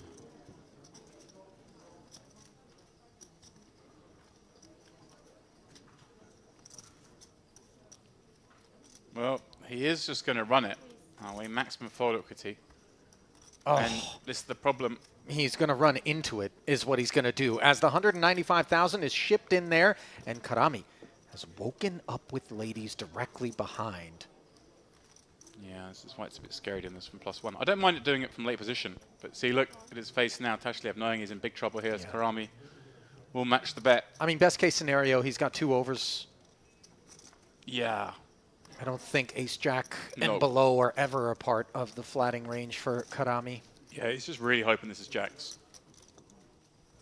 Tens maybe. I think nine's pretty fold. And Sarkis! Wow! Well, this could get a little bit interesting, James, insofar as a side pot could develop. Well, I'm curious how this plays out, right? Because Karami has flat, a very sizable bet of 200k against what's supposed to be a very tight range. And he has 1 million chips behind. 1.1. Count requested. And he's going to play aces and kings this way as well. You think he should play all his range as a flat here that continues. So if his range that continues is kind of tens plus an ace-king, then do we really want to raise ace-king into that range? Or do we just want to perhaps call? Take this to the streets. If he's jamming here, he's trying to make this hand fold and jacks fold. And that's what he's going to go for. He's going to go for the raise, make it 500,000. How sick is Tashlev feeling right now? Oh, I mean, listen, But whatever Karami- Tashlev is feeling, Karami is actually the one who has added risk. I think In some ways, Tashlev can just kind of accept that it is what it is. But yeah, I think Karami, I think with jacks, we just fold this spot. And I think with queens, we're kind of supposed to as well. It's like, do I think my opponent... We can rule out Sarkis ever having less than queens and ace-king, I think. it does feel like of the unpaired hands, ace-king is dead bottom of range, especially considering we block ace-queen with queens. We don't ever expect that kind of hand to respond in this way. Even with the most liberal of big stack behavior, this is just one of those spots that Sarkis has made this move just hoping it's not up against aces and kings. And obviously with the card removal having that combo and just trying to make queens, jacks, and tens fold. But imagine the opportunity before Karami if he happens to get it in and hold. Note that one of the aces is busy in Tashleyev's hand. The king really the only threat. Granted, there are still two aces in the deck, but he's in a great way. Just look, 56% equity. Yeah, but you're either this or dead. Yeah. There is no middle ground here. Unfortunately, you're right about that. And with 1 million chips behind on the bubble, or near enough to the bubble, it's not like Sarkis can ever be light here. He's going to have to turn his hand over. It's not... Well, listen, we could potentially play some streets. I mean, I doubt that Karami's going to flat. It's either all in or fold, but... Well, there is an argument for potentially playing that way in that we kind of, if a flop comes no ace, no king, maybe go with it. Wow, he does lay fold. down the two queens and... Very good fold. Nicely done by Sarkis. Obviously, with the chip lead, just pressuring that stack. Knowing he can get queens to fold. Tashlev basically dead. Obviously, the luck, my friend. equity representing the queens being live, but we know there's only one left. Yeah.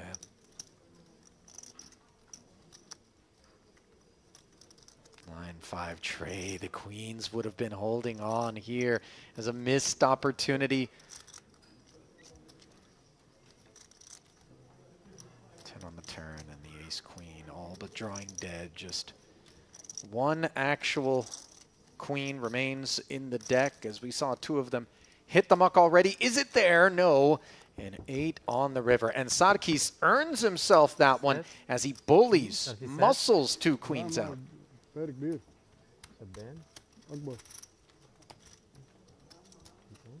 This? Tens? And Karami providing some insights as to exactly what it is that he released there. As the two countrymen, no doubt, familiar to one another. Asking, did you have tens there? No. Better. I don't think tens make a meal of it. No, I actually like how these two both played that hand. By the way, apologies, lost kind of in the focus upon Sarkis and Karami being the more interesting aspect of that particular pot is the departure of Ildar Tashliev. Yeah, I kind of forgot about that. Yeah, because I mean, it was the kind of an interest in the afterthought. hand was obviously after he'd committed. Agreed. GG's.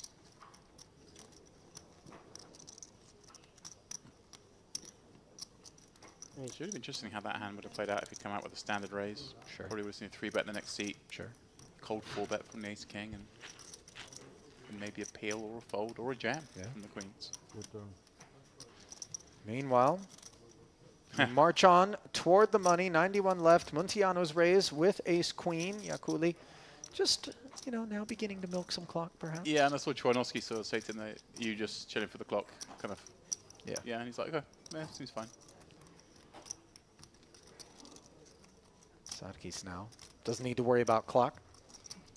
No, he can really go to town on these guys now if he wishes.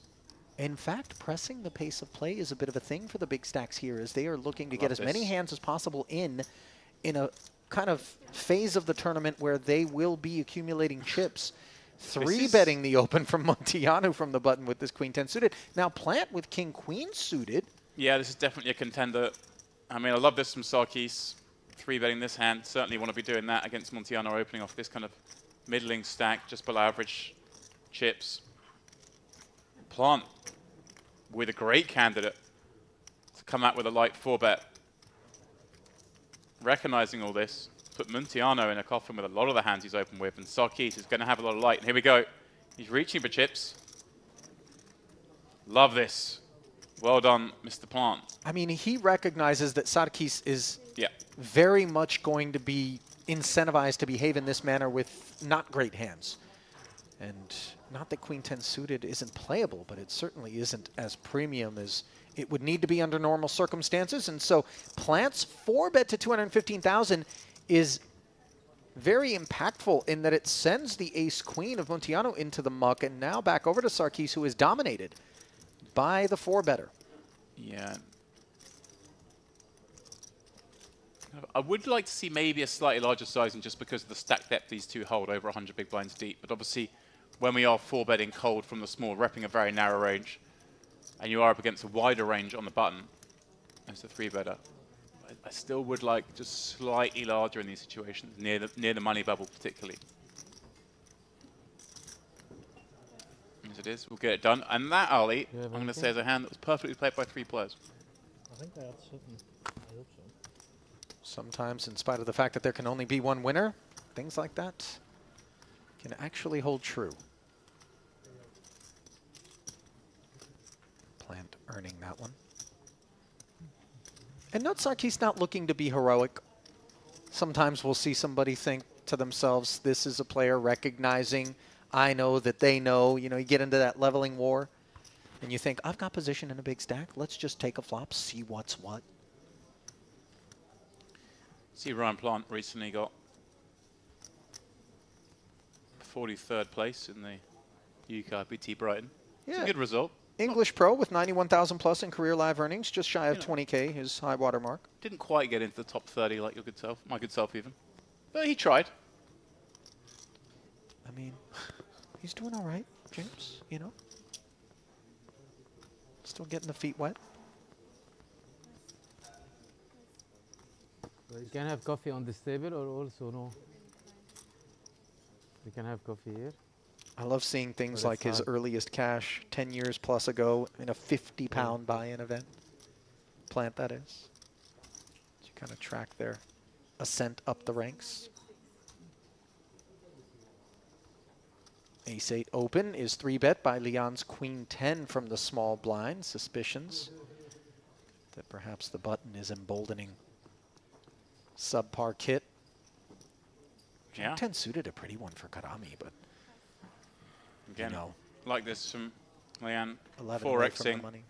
over that button raise.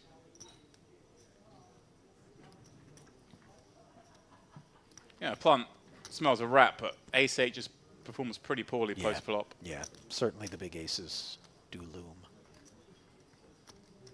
Nice pick up there. Xiang Lian, member of the Chinese delegation, which has showed up and really made their mark on this particular Western series. And you know, China's such a big country with such a large addressable market in terms of poker. Some, you know, governmental hurdles, but it does seem like it's only a matter of time before the lid blows off and we begin to see more and more players from that part of the world.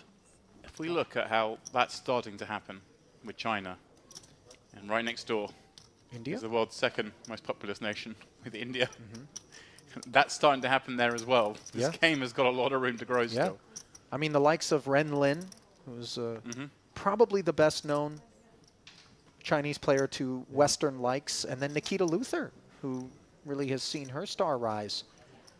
Santosh Suvarna, also one of the super high roller types. He's been deeply patriotic during his representations. Yeah, he's the one I have in my mind as someone obviously who's really impressed in 2023 in shining a light on Indian poker. But there's a lot more to come from India, that's for sure. Yeah. Especially if you think, Raise and take it, by the way, for Sarkis with the queens. He was ready for someone to get after him. you think about how, I'm just going to get pretty nerdy here for a second, but Nothing. I don't need queens. the Indian economy is growing in such a way, and it's based on sort of a lot of tech jobs and that kind of thing. Yeah. And those are the kind of people who lend themselves, the mindsets, who are suddenly getting money, who would enjoy playing poker. Listen, the Bangalore home games are probably pretty robust as we get a peek at the chip counts with the blinds escalating to 10 and 15,000. A big leap forward, diluting the stacks of the entire field, but less impactful to the likes of Wael Sarkis, who sits with the chip lead and just shy of 3 million in chips.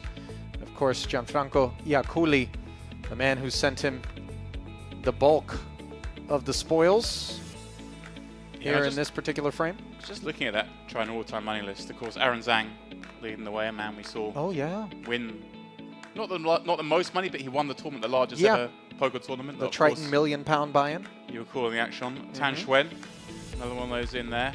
Yeah, Ding Biao, another name we've seen start to appear the last few years. And of course, right here, Gao Long Wei, we've seen a number of times on the stream here. So these names are starting to appear, obviously. Yeah. It was hard to get in and out of China for the last few years. That's now subsided, and we're going to see a lot more of that. And credit, by the way, to Gai Liang for, or Guo Liang, rather, Wei, for coming out and grinding away here. You know, $3,300 buy-in, a man with $2.3 million in career tournament earnings, still taking the trip, putting in the effort, cutting his teeth. You notice Iaculi in a not dissimilar situation from what we saw a moment ago, but the blinds have not gone up. So he's got 13 blinds. Decided to rip it under the gun with ace queen of diamonds, Troyanovsky. Just like the last time we saw a bigger hand waiting in the next seat behind. Yeah, this is really devastating. This does feel like a dead man walking proposition here. Yeah, and Troyanovsky differently in the sense that he only has double the bet. Obviously just going to rip in his range here as opposed to peeling. If they wake up with something, they wake up with something. But otherwise, I'm going to dominate Iaculi. And C5 in what will be just shy of a 300K pot, I believe, once the excess is pulled back. Yeah, 400. Iaculi in for 198, right? So a chance to get back into it here. Good point. But not been a great visit to our feature table, Ali. There are still 5 cards there. Don't put that in the zeitgeist. Put it in the universe. King in the window, but not dead. Backdoor diamonds, perhaps some Broadway. The possibilities right now for Iaculi, you can see tense moments for him. Now the queen on the turn. It will require another one as a queen alone on the river will save Iaculi. And instead, it's the deuce of clubs, giving Troyanovsky the nuts. I just thought he was going to get there for a second. Oh, it's... Yeah, GG's 5%. Iaculi. But yeah. He fought, Ali. We'll give him that. He did. He went down swinging. He didn't go quietly into the night. Right. But I'll tell you what, that unpacking that pot that he played against Sarkis, which, by the way, I would really love to know what sort of exchanges they got involved in en route to the feature table and how that sort of context might have played into his decision to make the call on the river. Maybe he got bluffed and shown one in a big pot earlier. Maybe he caught up, you know. Playing for hours, he probably just saw enough hands. He maybe saw some like 3-bets. Yeah. It's reasonable.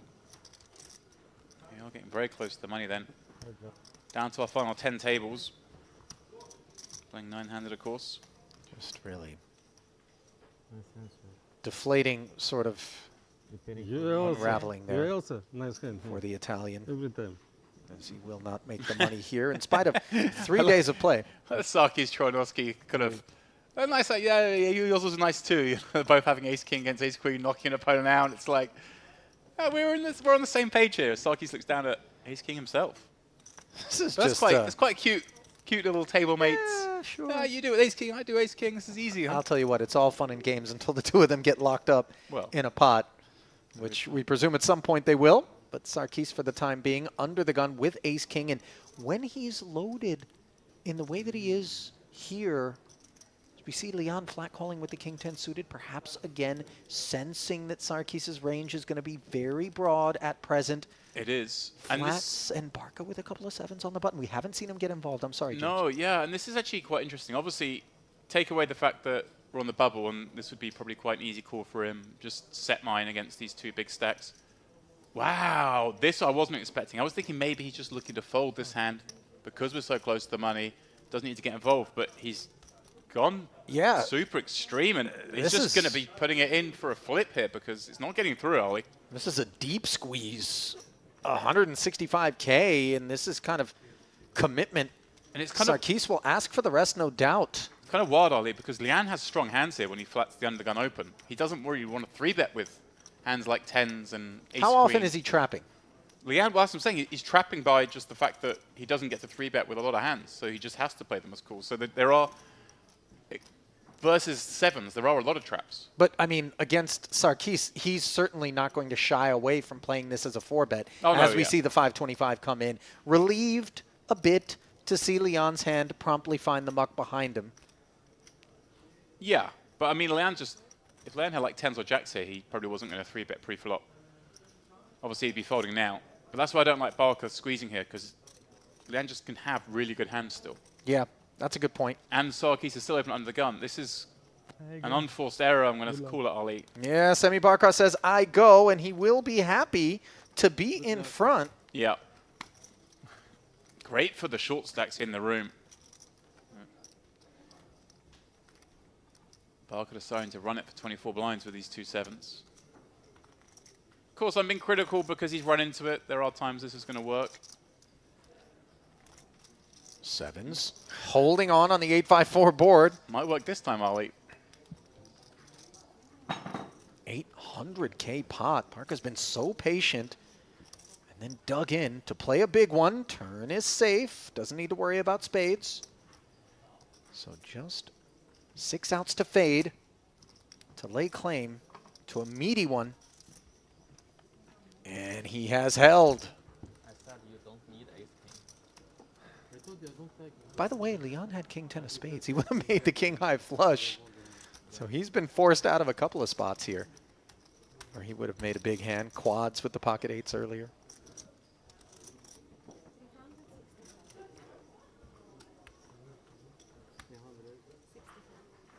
I see Sarkis was offering some thought on the hand. Didn't quite catch what it was, but yeah, that was... If we're playing it purely for money value, Ollie, we've got to respect the bubble.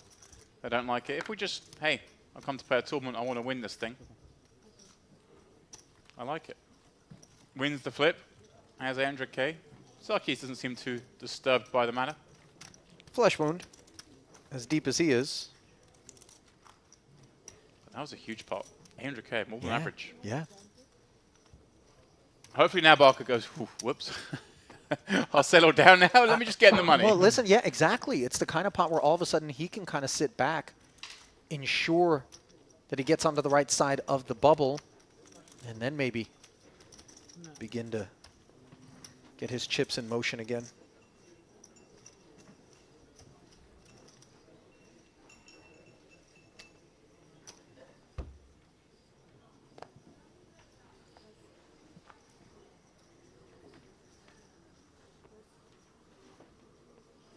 Ah, Kirichenko joins the mix. Man, we've seen a lot of fourth place finish in the warm-up. High roller, sorry. Alexander Kirichenko.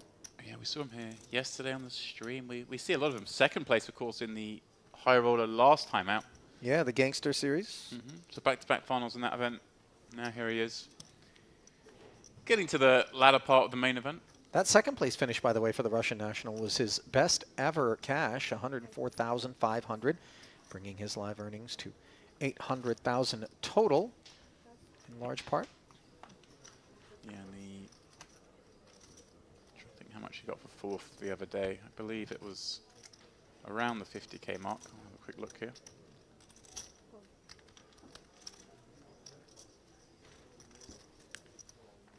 Meanwhile, a couple of suited queens square off on an ace-10 deuce board. Sarkis the defender from the big against the Barca Open. You know, we speculated that after winning that 800, he might be more inclined to relax, but nope, cut off. Obviously reasonable. Yeah, this one's completely fine. I And a nice c-bet gets it through. I do think, though, James, that in particular, facing the big blind of Sarkis, as deep stacked as he is and as threatening as he is likely to be, maybe we don't go after that particular I'm pretty sure he won't, but obviously Queen 9 suited is many Sure. pips up from the bottom. But I'm with you there, Ali. I think he probably best served steer with clear.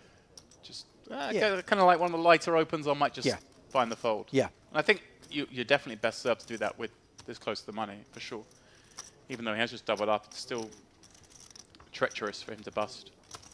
Certainly worthy of note, James, that this road to the bubble does appear to be more protracted than average in our experience. You know, very slowly ticking away. Yeah, we're getting pretty close now. 86. Obviously, we started this frame with, I want to say, 94, 95, something like that. See, the blinds have crept up. A little bit of pressure on some of those short Yeah, stacks. and it was a pretty sizable jump to 10 and 15. Yeah. Karami, The man who had to fold two queens. I believe very correctly so. Even though Yeah, even though it was the best hand and would have he would have held. won. Yeah. I very much think it was a good fold. It's the occasions on which you do make that call and you're wrong. And all of a sudden you're just walking out the door and going, what just happened? What Yeah. did I do? What have I done? How did I get 1.2 million in with queens? Yeah. 6k, 12k on the bubble. Yeah. it's Yeah. It's 100 big blinds.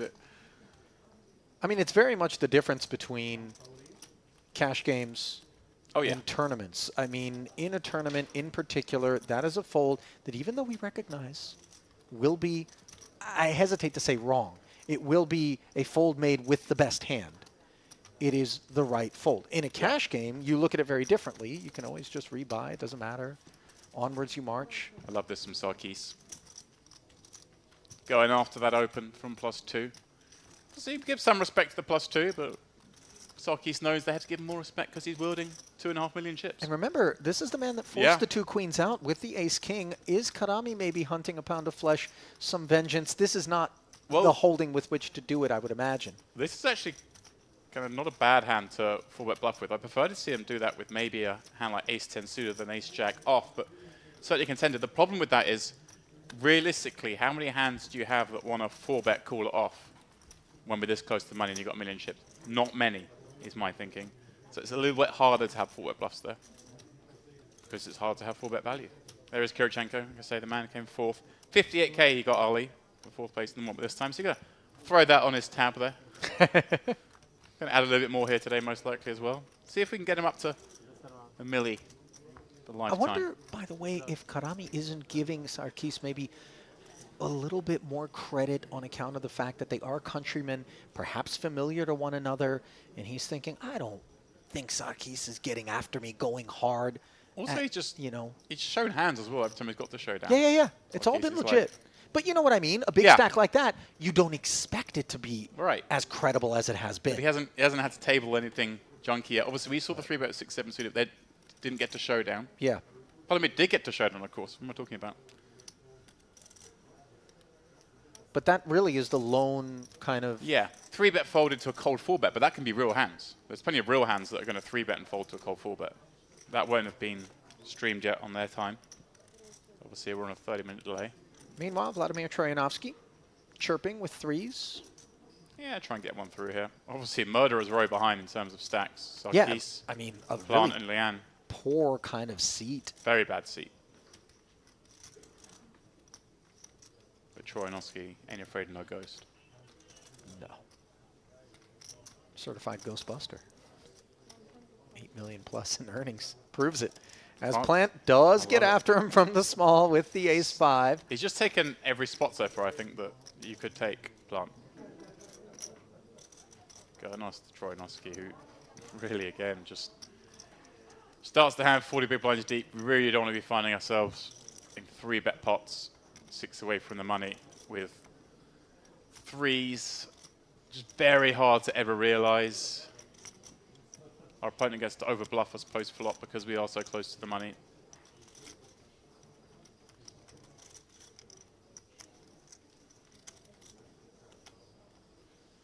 Yeah, good fold.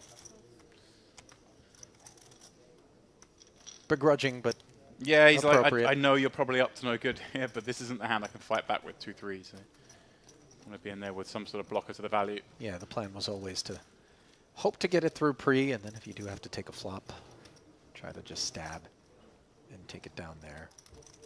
Absent a set, of course.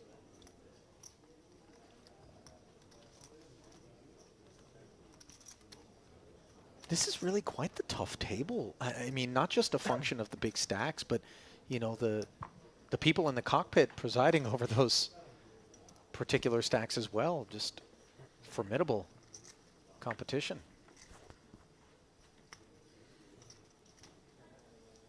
Yeah, they're not necessarily far on the checklist, are they? Pocket threes. Karami not going to try his hand up front.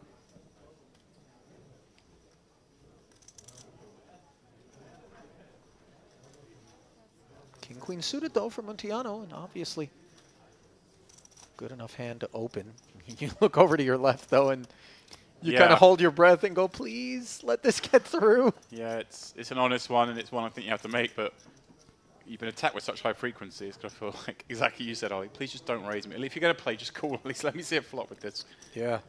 Promptly clears the 4-man hurdle to his left. Yeah, and this I'd like to see Kirichenko fold this. Obviously, normally we say we like to defend with these kind of hands for such a great price, but Montiano's going to be opening pretty snug there. Our stack size is sub 20 big blinds, 6 away from the money. We don't need to be getting involved in these kind of hands. So we're just checking there on the tournament clock. But I think more the case that Montiano just doesn't get to raise light ever with those stacks behind him.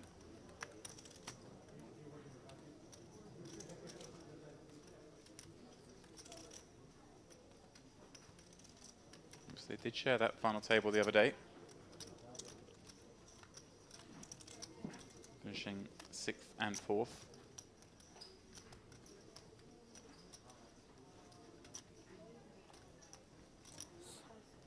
Good boy. Just burning a little time there, I think, more than anything. I think he decided he was folding a long time ago. Yeah, agreed.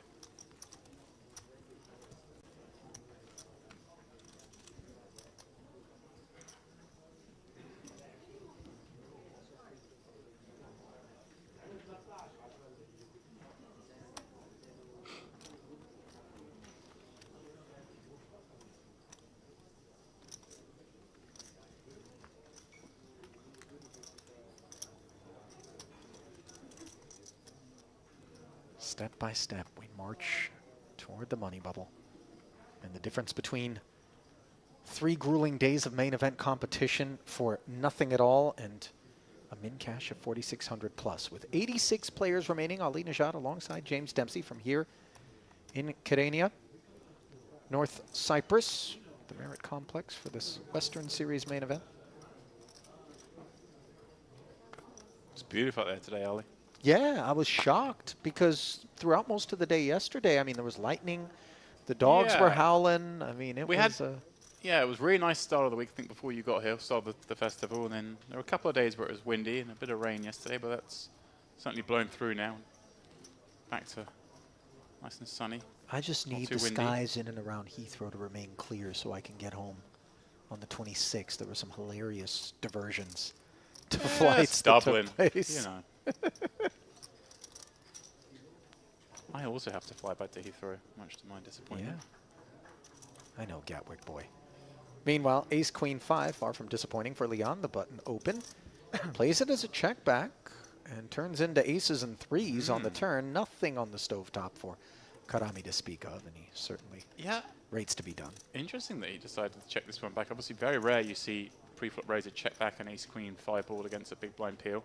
Especially when the big blind doesn't have to be peeling super tight. They are going to be in here with a lot of hands like this jack 8. You would expect range to bet, or almost always range to bet. Maybe deciding the weakest ace, Ali, specifically with a wheel card and a diamond as his occasional slow play. Makes some sense. I don't think he'll do that every time, but every now and again, check that combination back. Sure.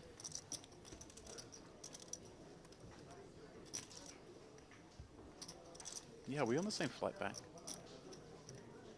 8:05 a.m. Oh, you're doing you're a sucker for punishment, aren't you? No, I just need to make my connection into Vegas, my friend. That's the only way to do it. Wow. No, I'm on In the afternoon? I'm on like the 5 p.m. where I get to have a lie and some lunch, quickly visit the spa on my way out. Right. I say 5 p.m. I think it's like an 8 p.m. flight actually. I think I leave here at 5 p.m. How much damage do you think I can do in the buffet in that last day? A lot. James, I've had a front row seat to some of the dents that you've put in the I've been going light on it this trip. coffers. Well, congratulations. Thank you. I'm glad you've noticed.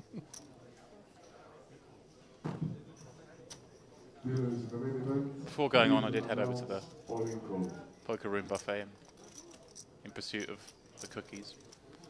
But then I realized cookies apparently don't come out till 4 o'clock, and it was only 3 o'clock. So I do feel compelled to apologize to those who are streaming right now for what is less than riveting kind of banter. go on, tell us about these aircraft Coming out of you, diversions. you know. Go on, that's far more interesting. Chocolate chip cookies. Oh, come on now, everyone loves them. Kirichenko hunting cookies with a mystery holding, minimum of the 10 of spades on the button. Barca, the K9 unit. Yeah, I think it's nice to play. We realize a lot from this seat against a stack as vulnerable as that on the bubble. Yeah, sure. We can certainly bluff as well. But more we over-realize, they're just going to check back a lot out of fear. Kirichenko, of course, very competent opposition. We don't expect him to be lighting a match to any chips, as the Jack 7-5 board, as far as we can tell, hasn't hit either player. That's even one there we can get super fruity and sometimes lead, I think. With the 9 of diamonds working for us. Kirichenko doesn't get to keep us honest anywhere near enough. I'm not saying I'm always leading out there with the King 9 with the 9 of diamonds, Ali, but it's a contender.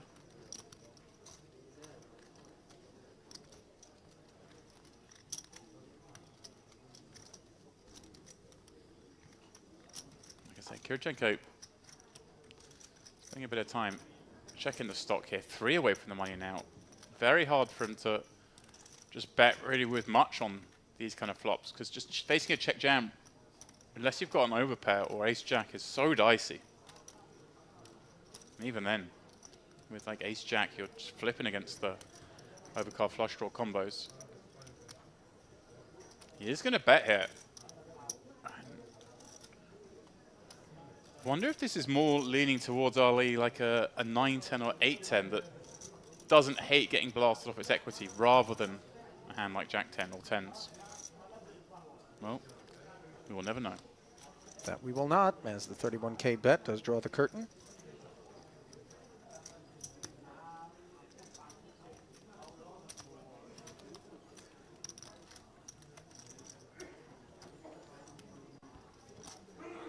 I also, Ali, went for a stroll earlier. Okay. I went to see the goats. Oh, yeah. They're all right. They're chilling.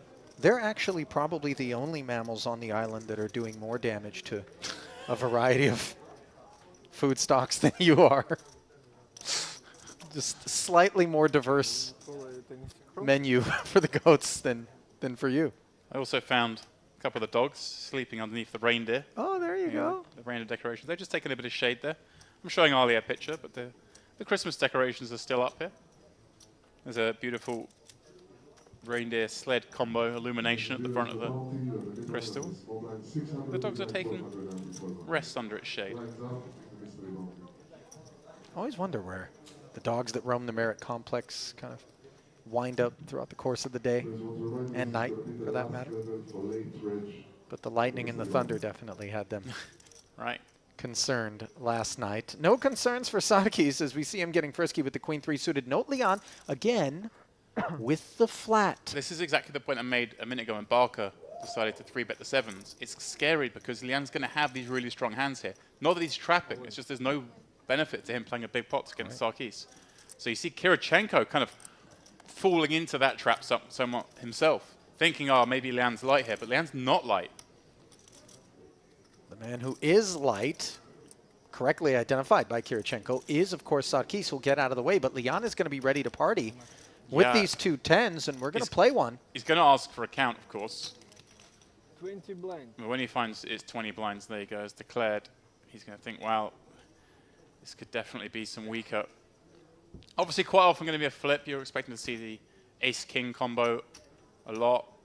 Some ace-queens, and maybe these ace-jack suiteds are all right here because maybe Leanne is 3-betting ace-king all the time and some combos of ace-queen, so therefore you think, hey, this is often going to be 10s or 9s if I squeeze and get called. And Leanne does make the call, so Kirichenko at risk on the bubble with this ace-jack. Что там, all-in call нельзя было открывать?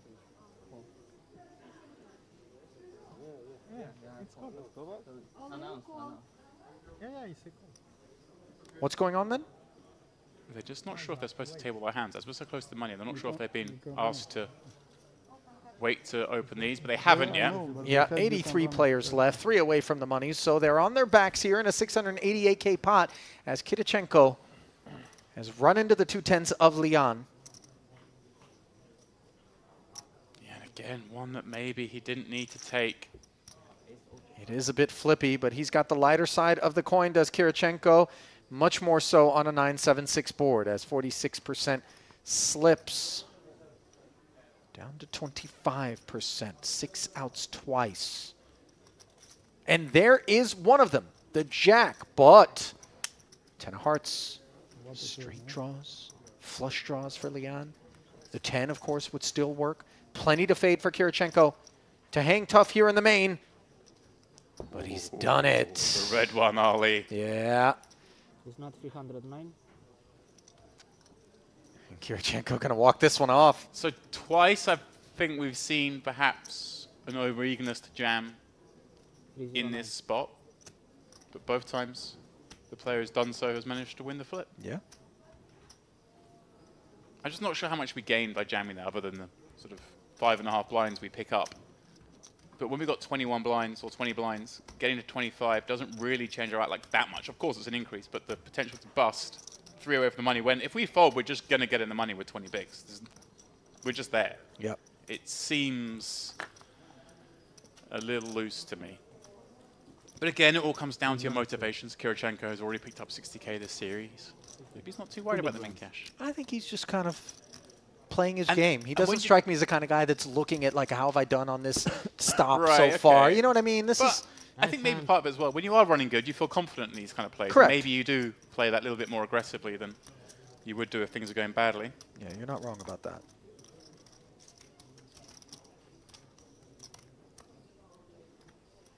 Nice spirit. Nice spirit. On the bubble trophy. Yeah, I went there. So brave.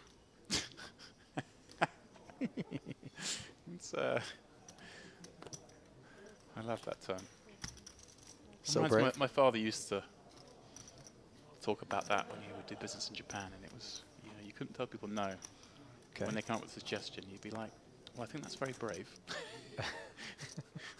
Diplomatic. Yeah. It's a Soft-handed. very bold strategy. Yeah. Would be the No sevens? no sevens. I think Sarkis and Trojanowski are building up a little bromance here and kind of slightly needling these guys for getting it in a bit too liberally on the bubble. Well, listen, the two of them are I accomplished. love this relationship. It is very good. I love it.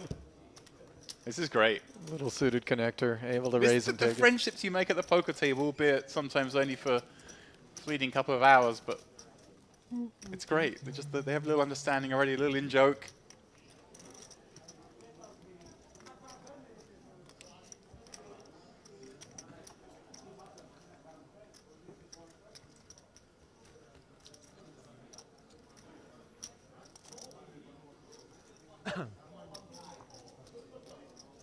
You're getting close to that money. Of course, the min cash, 46.40.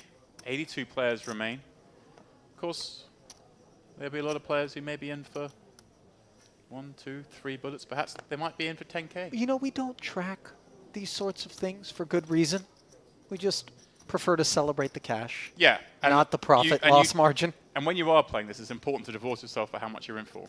It's irrelevant. The pass is irrelevant. You're in for what you're in for. That's a good point. You play every hand uniquely. It's still, the 46.40 is still 46.40, whether you're in for 3 bullets or 1 bullet. Makes no difference. Kirichenko. Early position open with the ace-queen, fresh off of that double. There are arguments sometimes in poker in terms of payouts. Players say maybe min cashes should be bigger because players are in for more bullets and therefore it's a better chance to break even. But I'm always in the camp, Ali. I like catering the prize pool for the player who's won a satellite and is in for 1 bullet.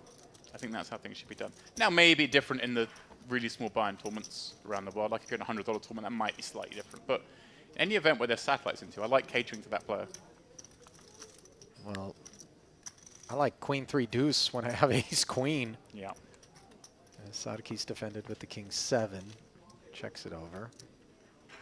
Yeah, obviously, again, we do play slightly tighter against this player when they peel from the big, but queen deuce trade board always going to be a bet. Yeah, 22K. Quickly gets the king 7 into the muck. Straight draw. Sadki's Straight draw. all smiles.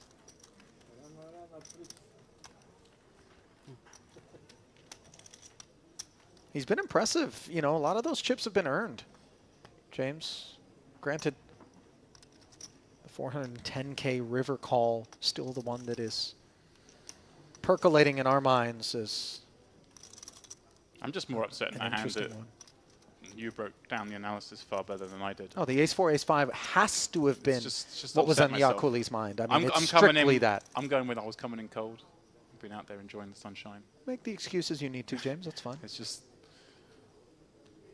I feel like I've been outplayed by Ali at poker. Look, I'm the play-by-play guy.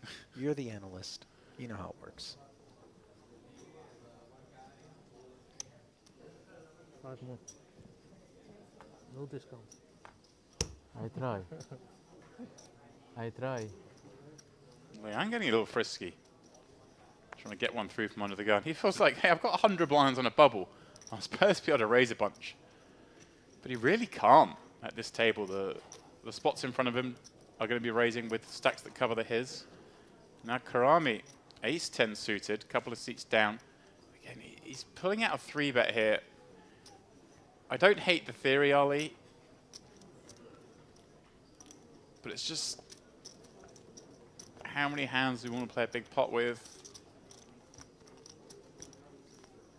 Maybe picking up that Lian's going to be opening fairly tight here and the rare chance he does get to open. And of course the ace-10 suited does play pretty well when peeled. I think we should go for a slightly larger sizing than this, try and dissuade those peels, but Karami showing a willingness to fight. Look at that, that's such a small sizing that ace-9 snuck around. Yeah, this is problematic, of course, in this instance. It's a great scenario because we have the best of it. And we have reason to continue with 1 heart on board here. That we do. Leon playing it as a check. Yeah, Leon can't do much here. I mean, we are up against the best hands possible as well. Yeah. Happen to have been dominated, of course, by Karami, who does sprinkle something out there, recognizing that Leon's going to be playing fairly straightforward in a spot such as that. Rightfully so.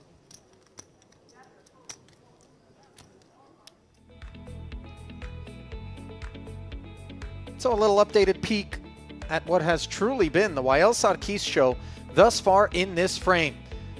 2.6 million off of the high water mark, but still sitting very pretty and poised to make a deep run here in this main event, day 3. Perhaps on the line now, giving some updates to his friends. Troyanovsky Do you think he's and Muntiano down toward the bottom. a poker player, so I reckon he's not put anything about how He's accumulated chips, but he's lost an 800k flip, ace king to sevens. Can't believe the guy put it in. Sure. It's always the same when you're talking to someone, they're playing a tournament, Ali, and how you getting on, and they reply, 500k, and then you ask them a little bit, how you getting on? They go, oh, I just lost a big one, something like that. And you go, oh, how much have you got left? And they've got 700k. You're like, you didn't mention the upswing. Right. Only the downswing. Well, we tend to focus a little bit upon. But everyone just wants sympathy. We're allowed.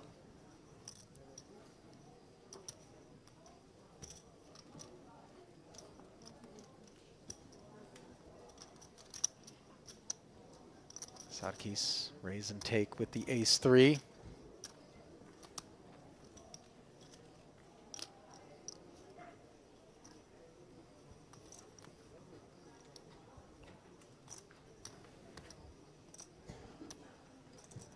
Yeah, things should play very, very tight for now.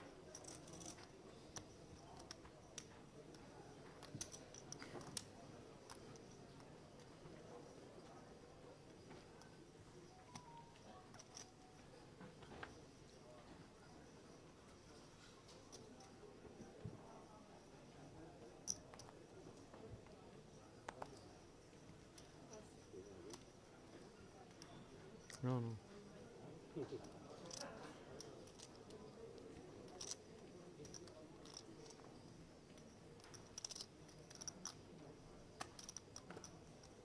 King-9 suited for Montiano. Relatively early position, and again, he has to get through that minefield to his left, but nevertheless, he does open. 700. Under 6, I think. Saki's really going to go after him here with 6-3 suited. 520, 200. This is going to be fun. He's doing it, Ali. This is a real just punishing maneuver. And his hearts are smothered, by the way. He just knows that Montiano just cannot play here. And that's why I don't think Montiano should even open this hand, Ali. We saw him kind of I agree. I was surprised to see it. He played the king-queen suited, got that 1-3, but that was like a, oh, thankfully, got 1-3. But just murderer's row behind that. They're all capable. We've seen Sarkis turn up with 6-7 suited at a 3-bet. Sure. We've seen Ryan Plant with a cold 4-bet that the guys will be aware now was king-queen.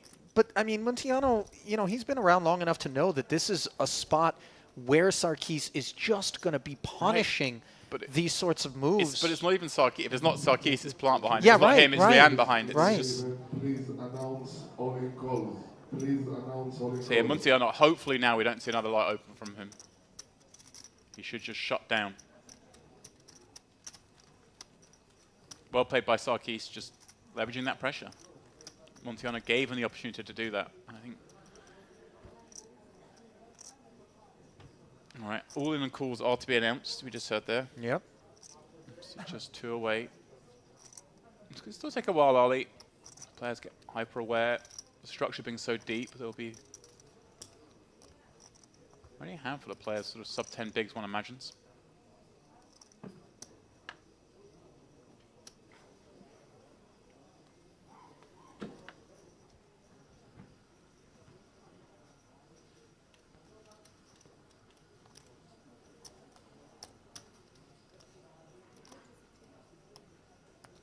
Barker with ace-4 suited under the gun. I like that, see, Ali. That's the adjustment I'd like to see. Staying disciplined. Yeah, much better to just fold those ace-4 suited there that normally you want to play. I mean, he's got a big stack as well, 800k. But there's just not a lot of gain with the killers behind. No, you're absolutely right. Which is, again, why I was surprised to see Montiano step out with that king-9 suited unnecessarily. But, he's getting after it. He likes to fight. But he's a tidy player. He's not the kind that, is looking for a brawl.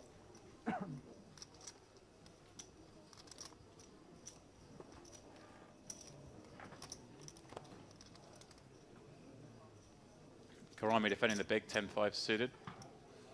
Plant singing ace queen deuce rainbow flop as the opener. Going to just have a really high c-bet frequency here. I'd suggest 100%.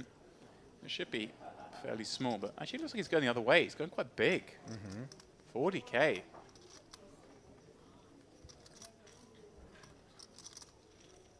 Perhaps thinking a queen. Always going to call an ace board as well. Not much deuce X in the opponent's range. Just fake gut shots. And of course, if he has a wider than usual opening range there early, which is reasonable, given the fact this is the bubble, maybe he does want to just bet bigger as c-bets as a strategy. Absolutely. I kind of like the situational awareness that's been displayed by and large by this crew. I mean, throughout the phase of a tournament, you really do need to pay attention to a multitude of different factors, not just at your specific table, but, you know, the overall big picture, and adjustments are constantly needing to be made. Somebody arrives at your table, they take a seat to your right or left. How deep are they? Where are we in terms of the bubble? Or, you know, a big blind increase, your pay jump if you're in the money. I mean, all these sorts of things. And there are a lot of variables constantly being evaluated. Can't just take a static approach. As Muntiano's approach here with ace-10 offsuit under the gun, again demonstrating some willingness to stick his neck out. Barca with an ace-10 suited in the big, obviously worthy of defense. Yeah, very different scenario here, of course, than the hand before. Muntiano, though, again, Ollie, just don't really gain much by playing these hands. It's ace-10 off. Oh, Barco's gained the nut flush draw here after defending. Much rather see him just fold it. Or maybe at least check back on this particular spot, but he expects straightforward play out of Barca, so he just a little tickle to try to take it down. Now, likely done with it. Deuce on the turn. We know Barca's not calling light. You're not trying to make anything better fold with this ace-10 bet on the flop, but you're just making it easy. You're stopping, you know, the 6-7s of the world just catching a piece and winning the pot when they really shouldn't. Yeah. I wonder now if he's thinking about whether he wants to try and make a 9 fold or whether he wants to make some of the draws fold. Now, of course, he blocks some of the draws, of course, with that 10. And then, yeah, it does just check it back. And that's a pretty good river for him to see. I think he gets to win here a bit, and it goes check, check, and they'll table the same hand. That they will. Barca sees that, and he's like, obviously thinks he could have won that hand, but I like how he played it. I don't think you're going to be erasing at any point there. No, I agree. You know, Barca, much like Muntiano, are aware of the situation they find themselves in, so tiptoeing on what is somewhat thin ice on road to the bubble.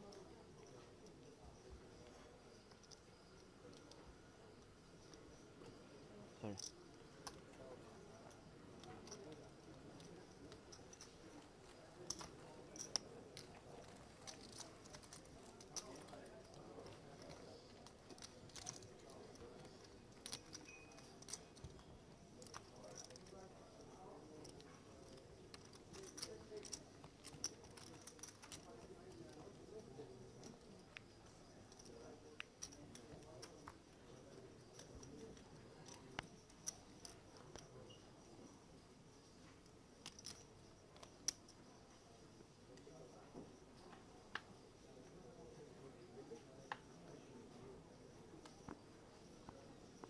Jack-10 suited for Troyanovsky. Yeah, I think this is just a fold again. 82 left.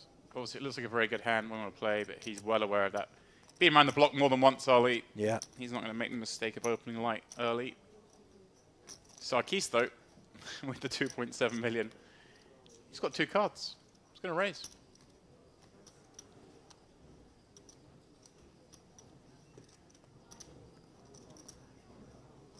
That's really all it takes at this stage.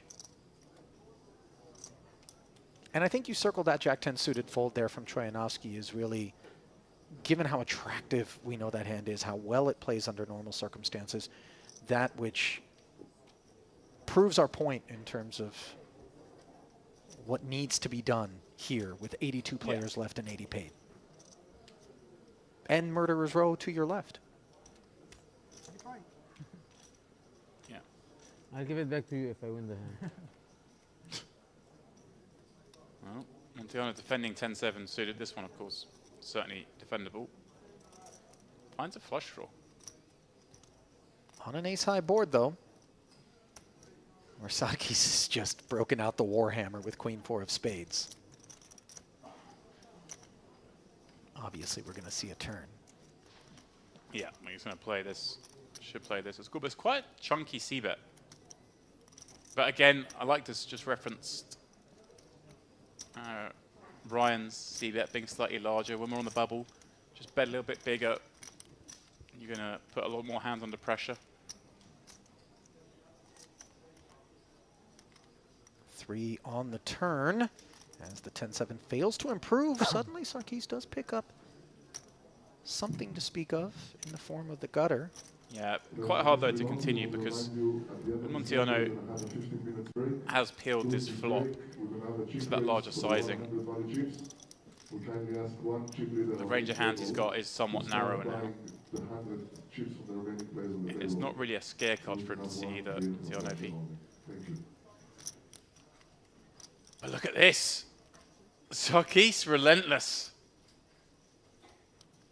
And he's found himself up against the hand that like really can't continue in 10 high, albeit with a heart draw. 105K, the sizing too. I mean, this is...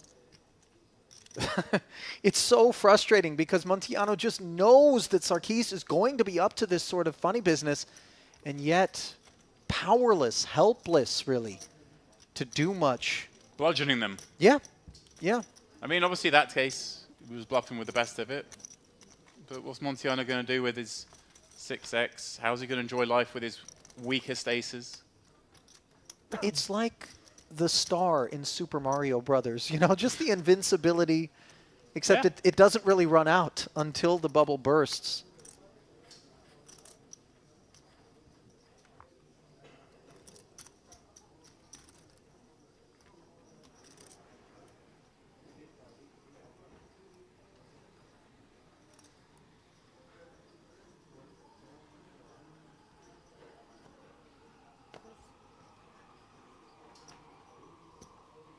Queen Jack as plant with issues having been cleared in front of him. Yeah, he's obviously got the best seat here downwind of Sarkis. Just doesn't get to open too many hands because Sarkis takes a lot of the spots, but once Sarkis folds, Plant certainly gets to play plenty of... You know, Leanne to his left isn't great, but he does have 1.5 million. Yeah. And this is quite a nice spot as well. Troinovsky in the big. Sure. Montiano in the small. And Barker on the button. All three of them really don't want to get involved.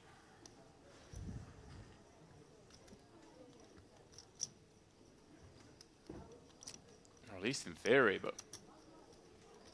Barker pondering this one with Queen Anne of Diamonds. Well, he is going to flick in a call. Montiano with 2 6s in the small. This is... Yeah, it looks like he's just going to go set mining for the additional 20k. Which seems reasonable to me. We're going to play a little no set, no bet strategy here. Troinovsky finds it though in the big blind. The bazooka, ace, king of clubs. Exactly what you want to look down at in a spot such as this where you have 90k of what looks like money right for the picking. Yeah, I think we just want to deny here. Go for the all-in. Agreed. Yeah, it does. You don't... You know, if there were 150 left, we could go for a 3-bet squeeze, non-all-in, induce with ace-king suited. But on the bubble, we just want to maximize our survival equity, and that is done so by jamming.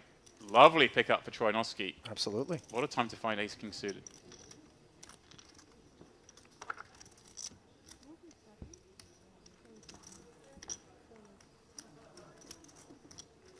Important little pickup considering that they're sitting here 8-handed, every orbit costly.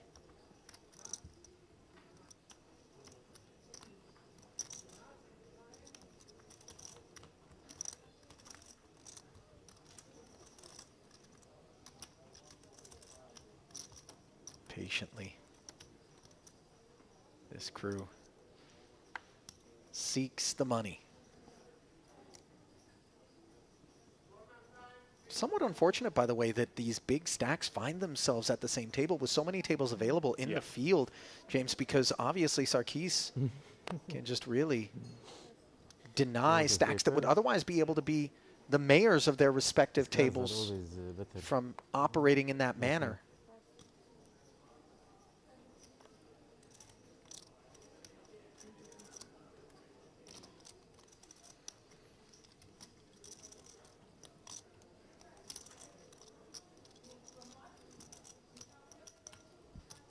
Ace-9 suited here for Barca. Yeah, certainly good enough. Obviously scary raising into this big blind. Yeah, but oh wow, aces. Troyanovsky, fresh off of Ace-King suited. Now, going to do his best to maximize. Yeah, this is kind of fun because he can... Flat and try to retain Sarkis behind? Is that what he's done? It is. Yeah, I suspected he would approach it in this manner. I actually would much rather see him 3-bet this hand. To narrow the range of Sarkis behind? Barker's shown a propensity to perhaps get over-involved. You don't want Sarkis coming behind with any 2 on the bubble when you've got the aces. You also, when you 3-bet, it doesn't make a lot of sense because there aren't a lot of hands you want to 3-bet call it off with 40 big blinds deep on the bubble. So it kind of looks bluffy. Right, and then maybe you induce a 4-bet from Right. a man who suspects you've got a lot of 3-bet folds in your range. Instead, it goes 3 ways to the 10-10-7 board, a round of checks, and now a queen on the turn, which leaves the opposition drawing dead. Yeah, as played, I like how he's playing it now, checking the turn once again. You can certainly get Barker to bluff this card or value bet this card should he have hit. It looks like that's what Barker's thinking about doing. He does fire out the bet. So he's getting his man to commit some chips, drawing dead. That he is. Which is a pretty good thing to do in poker, Ollie. And yeah, as Troinos played this, obviously just has to play as a call and then a check call on the river, one assumes. And it looks like he's just got a queen there as played. So I'd imagine Barker would give up. Unless he thinks it's up a hand to like 8s or 9s, but when you're holding a 9, it's very hard to ever give your opponent that part of the range versus the Queen X suited to the Broadway combos. And if Troinovsky's ever sizing up a lead here, Ollie. Does appear like a very innocent run out where the aces are doing just fine. I actually do quite like this. So I thought you'd check, but going for the lead here, you can almost rule out 10x for Barker as the pre-flop raiser. He would surely just put out a small c-bet on this board with that. You think he might have a queen, but he's bet for value, or in which case he's never folding for this bet size. And he might make a crying call if he himself has a hand like 8s or 9s that decided to check the flop and then stab the turn. Sure. Obviously, Troinovsky can have a hand like maybe King-Jack, Ace-Jack. Perhaps some Jack-9 suited that decided to peel pre-flop. I don't think there should be too much of that when we're this close to the money, but... Agreed. I do like this line, although, as I say, I'd be much more of a fan of the 3-bet.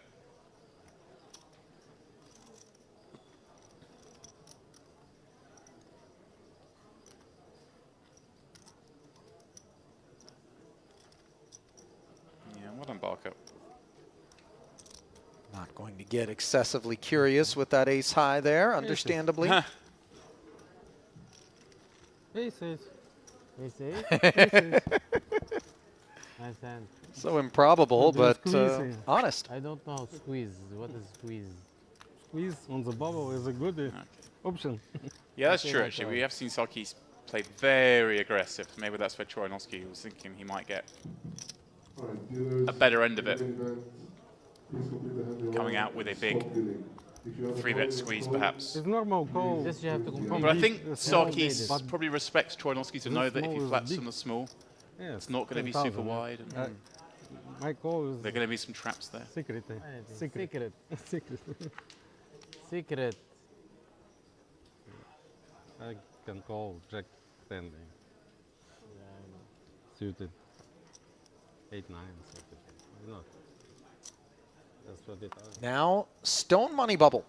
James, 81 left. Hand for hand time. That it is. Ace deuce suited here. You was my hope. And that means, Ali, of course, as well, we're going to be down to just 9 tables. Everyone will be, it'll be 9 tables of 9. Kind of ensures some fairness on the bubble.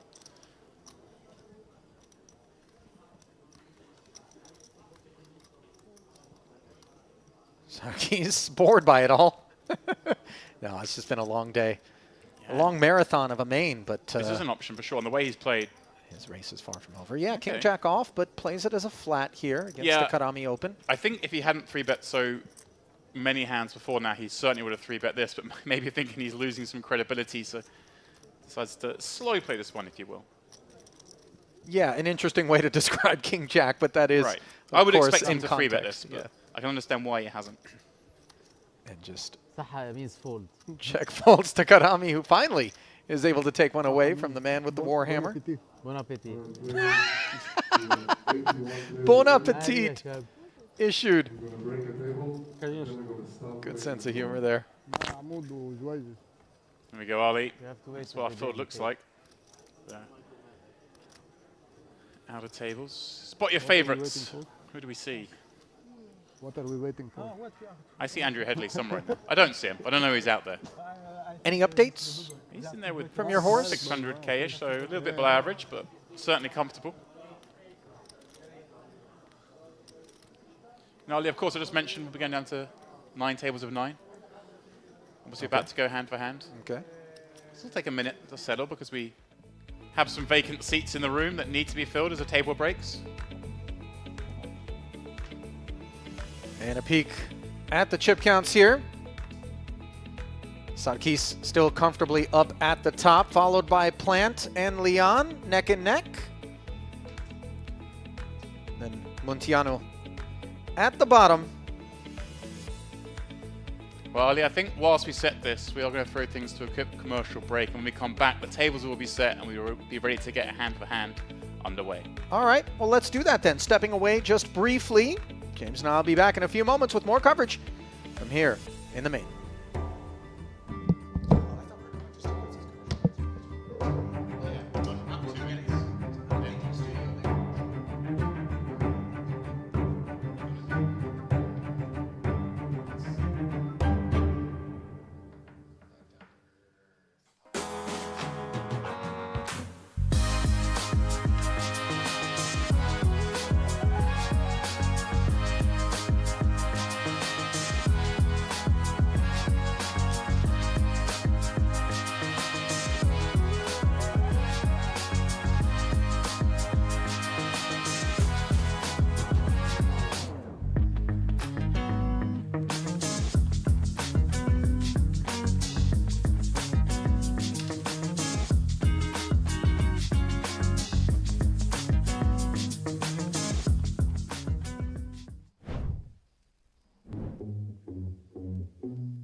Welcome back to the Merit Crystal Cove Hotel Resort and Casino. A brief pause to day 3's coverage here as we bring you back into the commentator's booth. Ali Najad alongside James Dempsey. And I got to say, there's envy swirling about me as I watched during that frame Wael Sarkis just have the sun shine down on him from the moment that he picked up that big pot against Iakuli and really never looked back, able to make the most of an approach toward the bubble and a massive stack here at the featured table. It's just been a terrific little run for him.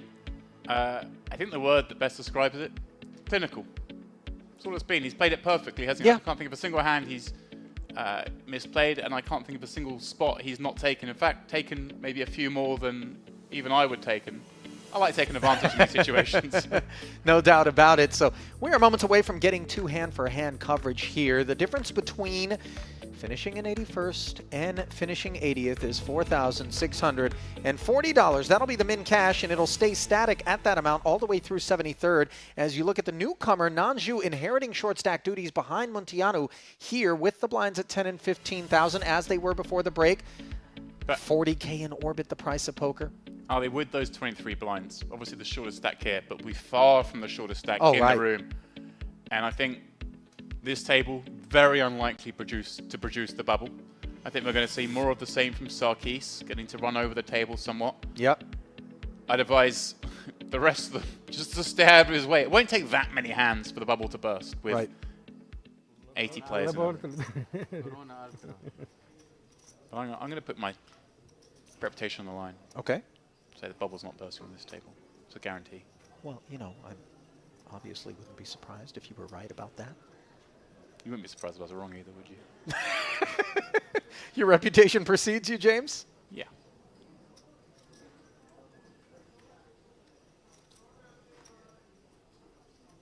Well, for these players' sake, I certainly hope that you are right. And players is a very good way to describe every one of these guys at this table, James, who have looked solid and sound in their approach, very mindful of the matter at hand, which is not always the case. You know, sometimes we'll see an outlier, somebody who just, you know, ICM be damned kind of approaches. Entertaining, but suicidal. Here's you. He's come to this table and looked around and gone, what? Is this the right tournament? You guys have got so many chips. It's like, He's come to this table and gone, this seat? yeah. Really?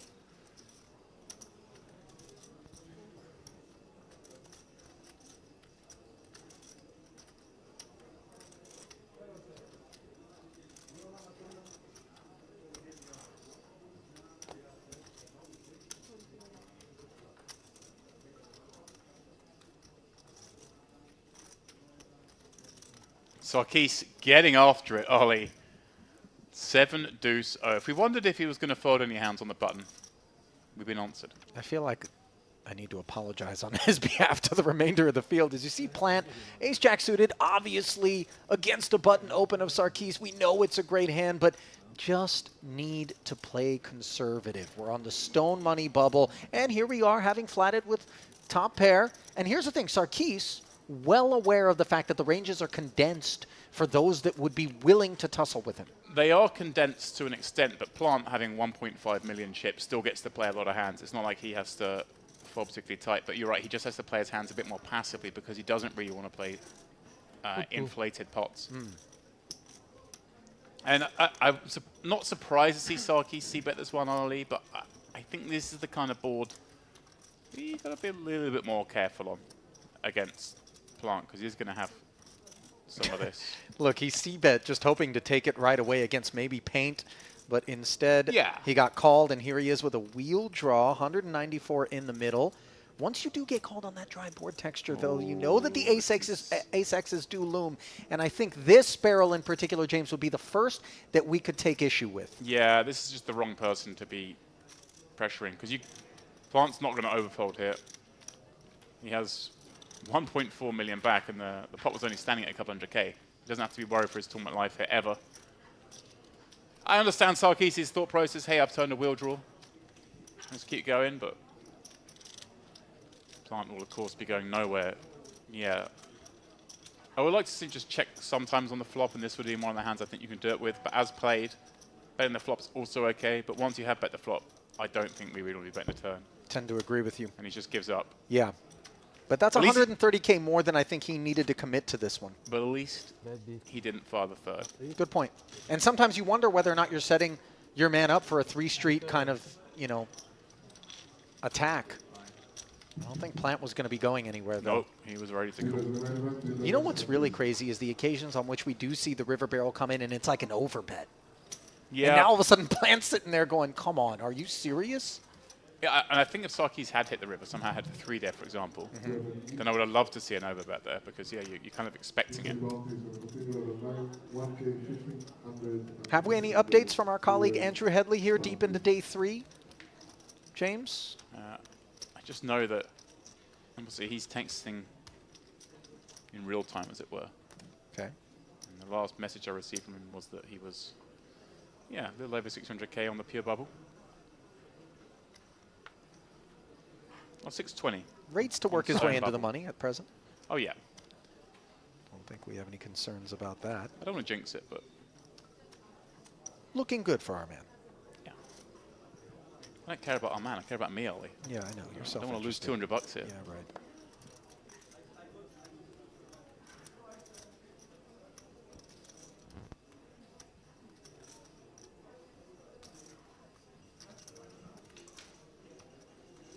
Fold it around to Sarkis. I'm going to make a prediction. Oh, well, I didn't really have an opportunity as he does make it 30K with the King 9 suited. Far less than what would be required for him to do so. As we saw 7 deuce on the button, off suit, willing to open. And barrel twice.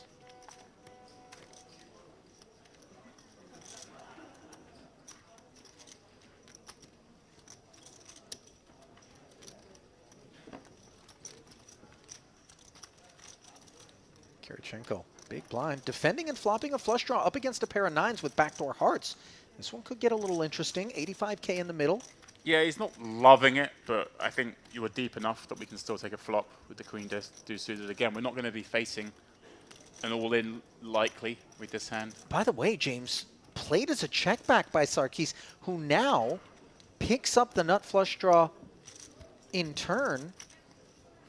Yeah, I think he's actually okay just to check this back again because, I mean, we're not really worried about anything. Getting check raised here would be horrible. Oh, yeah. He's bet pretty big. Again, this doesn't... I'm not a huge fan of this size, but if we're going with the strategy of basically having a sledgehammer most of the time, then it's kind of nice to keep going. But we don't want like a weaker heart draw to fold. By betting this side, we're going to create that to happen. There aren't better made hands that... Wow, this is the problem. You get check raised if his check raise coming, and life is horrible. That it is. Wow, and this is so smart from Kirichenko, because when Sarkis is checked back flop, he's thinking he's got some sort of weak showdown. He knows his man's always going to barrel this ace early with his bluffs. And if he has just paired an ace, does he really want to call a check raise? Yeah. Excellent. On this rich board? I mean, Kirichenko could certainly play a straight like this. He could certainly play a set like this. He could have aces up, play like this.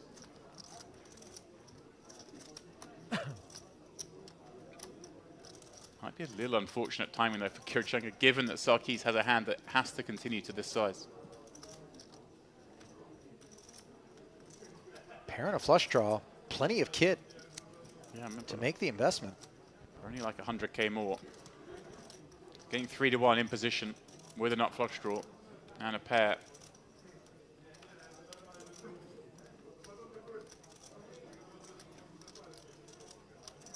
He's not really thinking the pair. Ali holds much equity, but he's thinking, if I hit this heart, I stack a straight or... Whoa! Oh, pardon me. I saw him reach for more chips, but he has just called. I thought that was never going to see a raise there. No way. Yeah. That would have just been Well, now reckless. see, can Kirichenko follow up? Once he's been called on this turn, James, I mean, the idea behind it was to not put pressure on himself to get there. Failing to hit on this river with the 3 of clubs, I think he recognizes Sarkis is unlikely to have a hand that's going to go away. But it is such a draw-heavy texture. We block the Right. spades, of course. And if So the heart combos, maybe some of the straight combos. And what's Sarkis going to do with his best one pairs here? He faces another bet here. It's 400 in the middle. Kirichenko has 503. Still has room to make a big bet here and have chips behind, should he get called. And remember, he's not repping draws here. He's not repping a misdraw. He's trying to rep a straight. He's trying to rep a set. All are feasible, because he's not going to be 3-betting 9s and 10s from the big blind against his late position raise, because it is Agreed. Sarkis and it is the bubbles. All those are available to him. Could have a hand like ace-10, certainly would play this way. Could have ace-9, of course Sarkis blocks that. Sarkis as well with the king of hearts kind of blocks those bluffy draws. Wow, he goes all in! That is crazy on the bubble. Over-betting, jamming. And look at Sarkis. He's looking over and wondering, what on earth makes sense? This is crazy. This is like... This is super This crazy. is the stone money bubble. You're up against a guy who can absolutely send you packing with not a dollar to your name, sitting on a stack that's plenty more deep than the short ones in the field. But Ollie, it's a case of he's over bet pot all in. He could bet pot here. He could bet 350 and leave chips back. But by going for the all-in bluff, he's literally saying, like, I shouldn't really ever have a bluff here. I mean, you shouldn't really ever have this sizing here on the river Here's because the it's the pure bubble. It's not lost on Kirichenko what this looks like to Sarkis, the polarity of it, and the fact that it is going to pique his interests potentially. Yeah, in theory, I don't think we're ever supposed to have an all-in here because of the pure bubble. We can bet 400k, leave 100k back if we're beat. And you would do that with a set here, Ollie, potentially. If you've got a set of sixes, you'd better put 400k here in case you're up against a set of aces that probably doesn't want to raise the last bit because 7/8's a possibility. Incredible. So it's not just that he shouldn't really have this size with value either, but when people do deviate, Ollie, and maybe bet too much, it's usually with it than as a bluff. But look at this. Credit to Sarkis, he's still thinking about it. He can't possibly call this.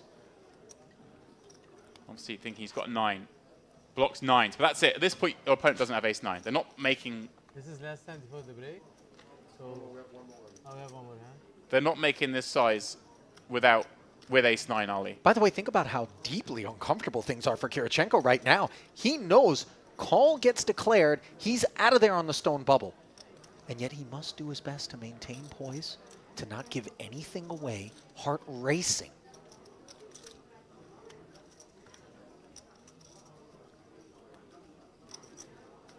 Like I say, I think all value should be Queen Jack spade.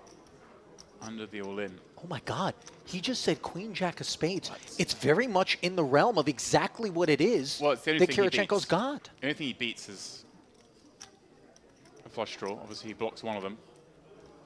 But just stop to think about the fact that Sarkis properly identified King 10 earlier. And now, effectively the same sort of kid with Queen High spades. He might make this call, James. It's not a given that he's going to fold. I know you say no, but... Kirichenko.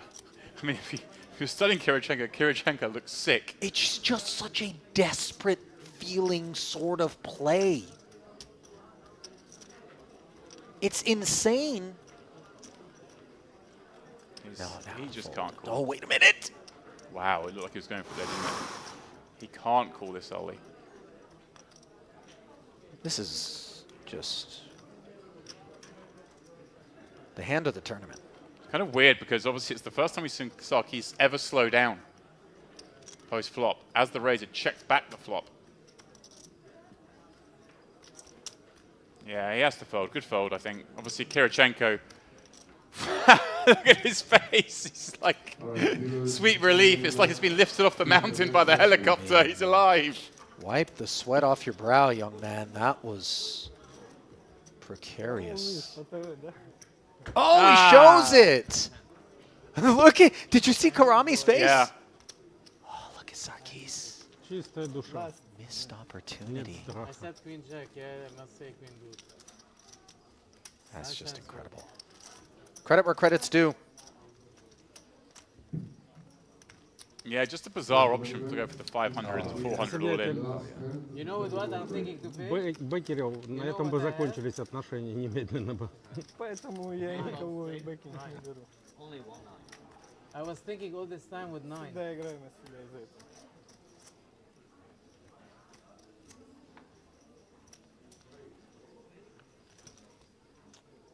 Stunning.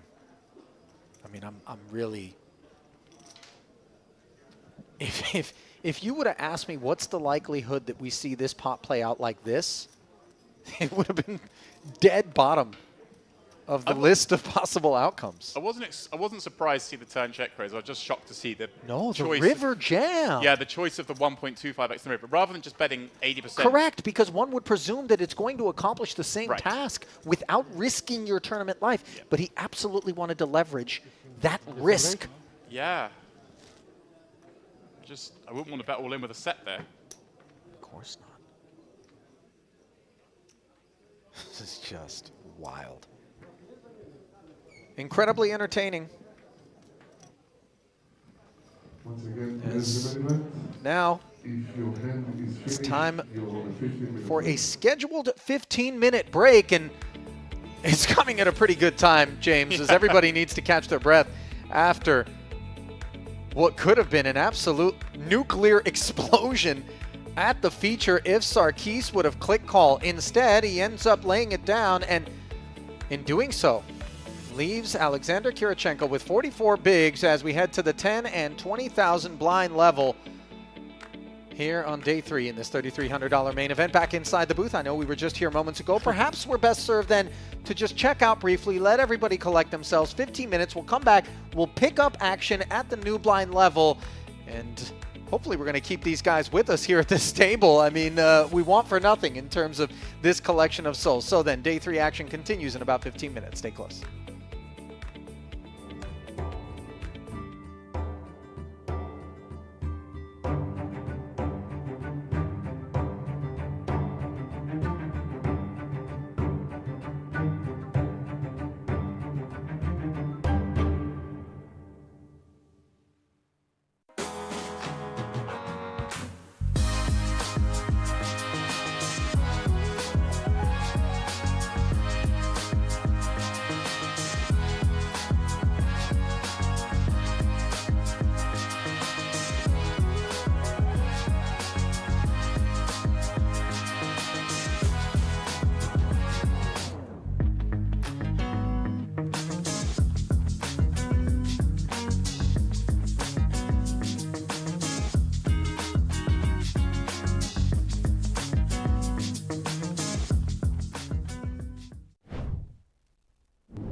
Probably something similar from that seat.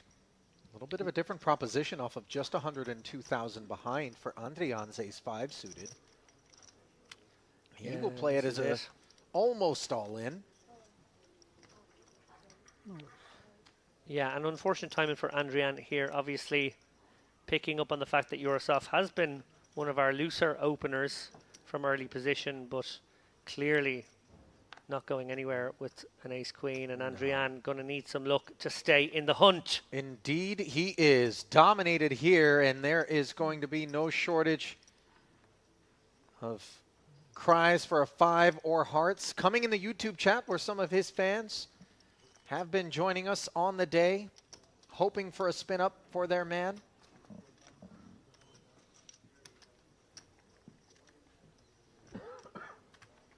Just 30% heading to the flop, which is King, King 3, opening the door for some chops.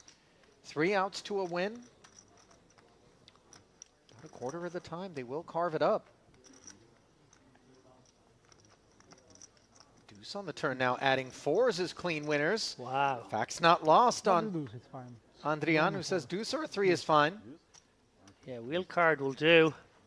Oh my! Wow. Even better. Runner, runner.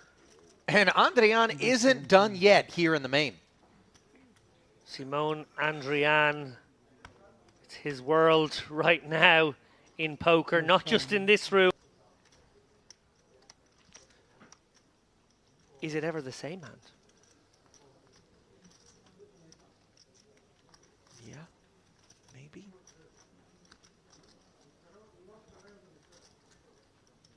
There are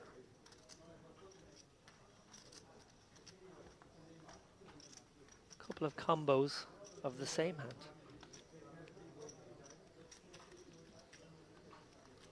And that would be disgusting to fold and find that out. Sure.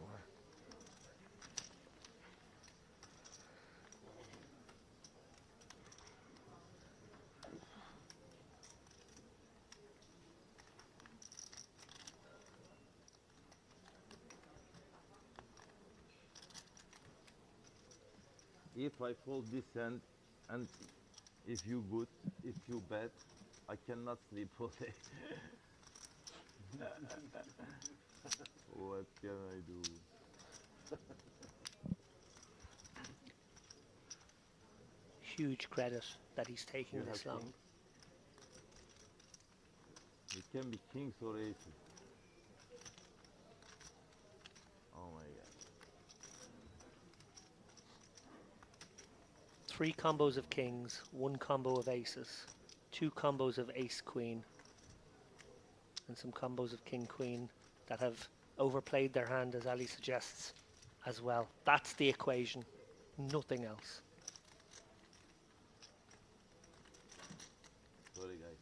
I have a very good hand because I don't know.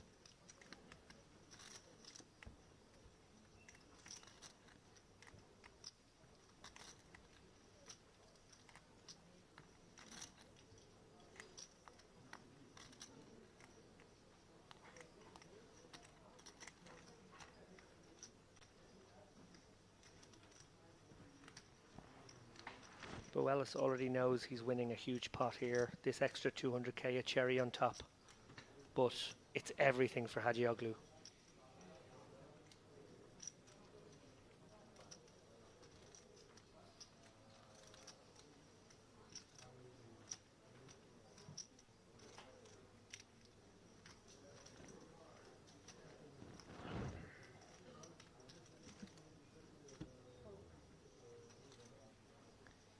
He makes Yeah. the call.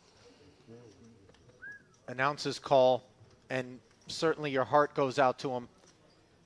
The most difficult of folds would have been required for him to fight on. Right. Looked uncomfortable. Tronos is saying, Ace, what are you doing? You could just bet and you'd have loads more Next chips. I time don't if think that's you necessarily play true. with 2-8, bet, I call you all my chips. Thank you. All your chips. Yeah, I don't quite believe Thank that. you, my friend. It's your strategy. We're allowed to deceive at the poker table. Exactly. In fact, we're encouraged. Thank you, my friend. You're welcome. Actually, I have Ace Queen. I think we just want to come in for a raise. This stack size this close to the money. We don't get to play many hands, so our range is kind of protected anyway.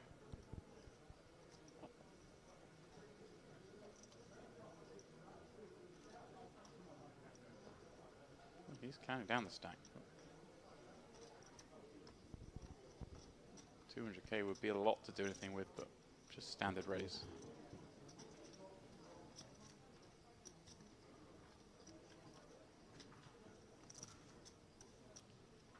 Well, he is just going to run it. Maximum fold equity.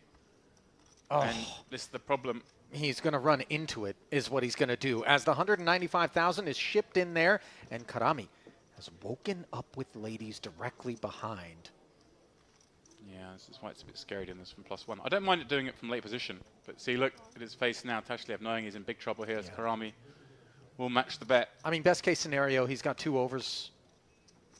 Yeah. I don't think Ace-Jack No. and below are ever a part of the flatting range for Karami. Yeah, he's just really hoping this is jacks. 10s maybe. I think 9's pretty fold. And Sarkis! Wow! Well, this could get a little bit interesting, James, insofar as a side pot could develop. Well, I'm curious how this plays out, right? Because Karami has flat, a very sizable bet of 200k against what's supposed to be a very tight range. And he has 1 million chips behind. 1.1. Count requested. And he's going to play aces and kings this way as well. You think he should play all his range as a flat here that continues. So if his range that continues is kind of 10s plus an ace-king, then do we really want to raise ace-king into that range? Or do we just want to perhaps call, take this to the streets? If he's jamming here, he's trying to make this hand fold and jacks fold. And that's what he's going to go for. He's going to go for the raise, make it 500,000. How sick is Tashlev feeling right now? Oh, I mean, listen, But whatever Karami- Tashlev is feeling, Karami is actually the one who has added risk. I think. In some ways, Tashlev can just kind of accept that it is what it is. But Yeah, I think Karami. I think with Jacks we just fold this spot, and I think with Queens we're kind of supposed to as well. It's like, do I think my opponent? We can rule out Sarkis ever having less than Queens and Ace King. I think. it does feel like of the unpaired hands, Ace King is dead bottom of range, especially considering yeah. we block Ace Queen with Queens. We don't ever expect that kind of hand to No, respond in this way. Even with the most liberal of big stack behavior, this is just one of those spots that Yeah, reek. Sarkis has made this move just hoping it's not up against Aces and Kings, and obviously with the card removal having that combo, and just trying to make Queens, Jacks, and Tens fold. But imagine the opportunity before Karami if he happens to get it in and hold. Note that one of the aces is busy in Tashlev's hand. The king really the only threat. Granted, there are still 2 aces in the deck, but he's in a great way. Just look, 56% equity. Yeah, but you're either this or dead. Yeah. There is no middle ground here. Unfortunately, you're right about that. And with a million chips behind on the bubble, or near enough to the bubble, it's not like Sarkis can ever be light here. He's going to have to turn his hand over. It's not... Well, listen, we could potentially play some streets. I mean, I doubt that Karami's going to flat. It's either all in or fold, but... Well, there is an argument for potentially playing that way in that we kind of, if their flop comes no ace, no king, maybe go with it. Wow, he Yeah, does good lay fold. down the 2 queens, and Very good fold.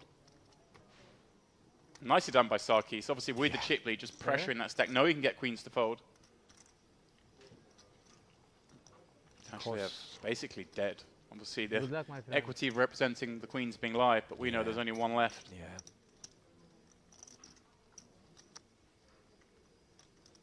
Line 5 tray. The queens would have been holding on here as a missed opportunity.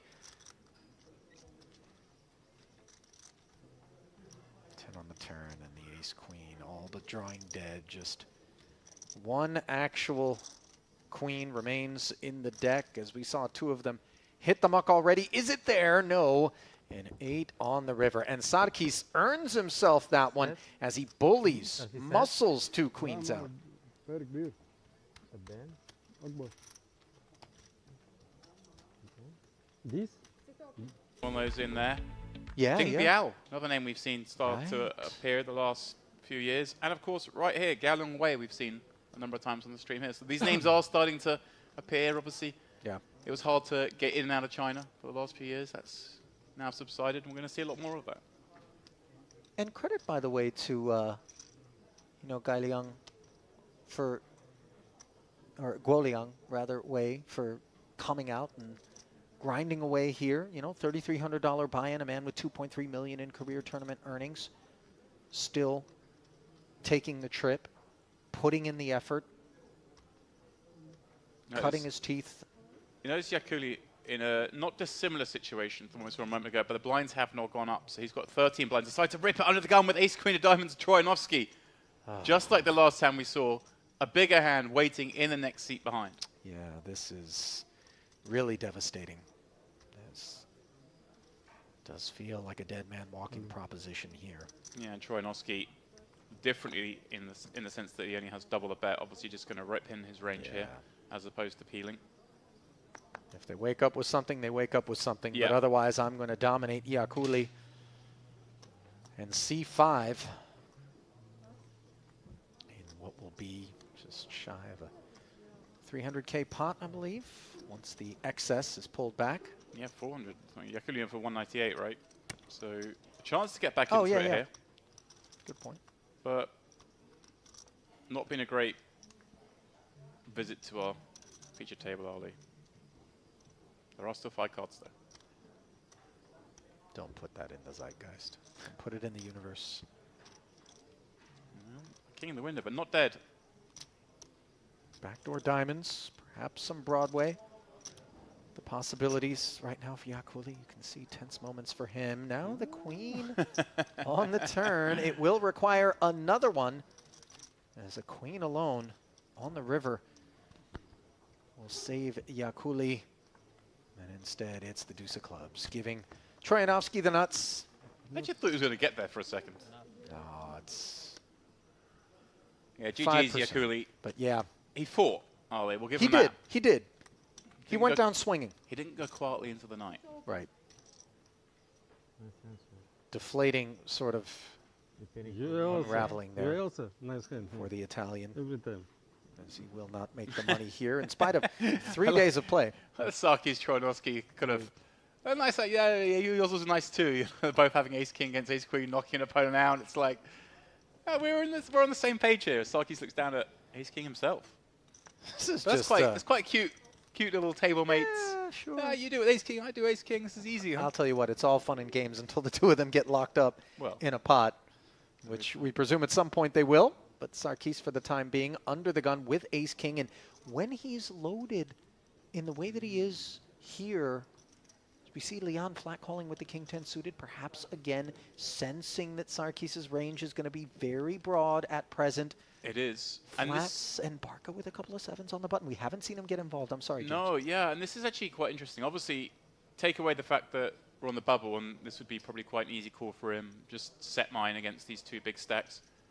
Wow, this I wasn't expecting. I was thinking maybe he's just looking to fold this hand because we're so close to the money.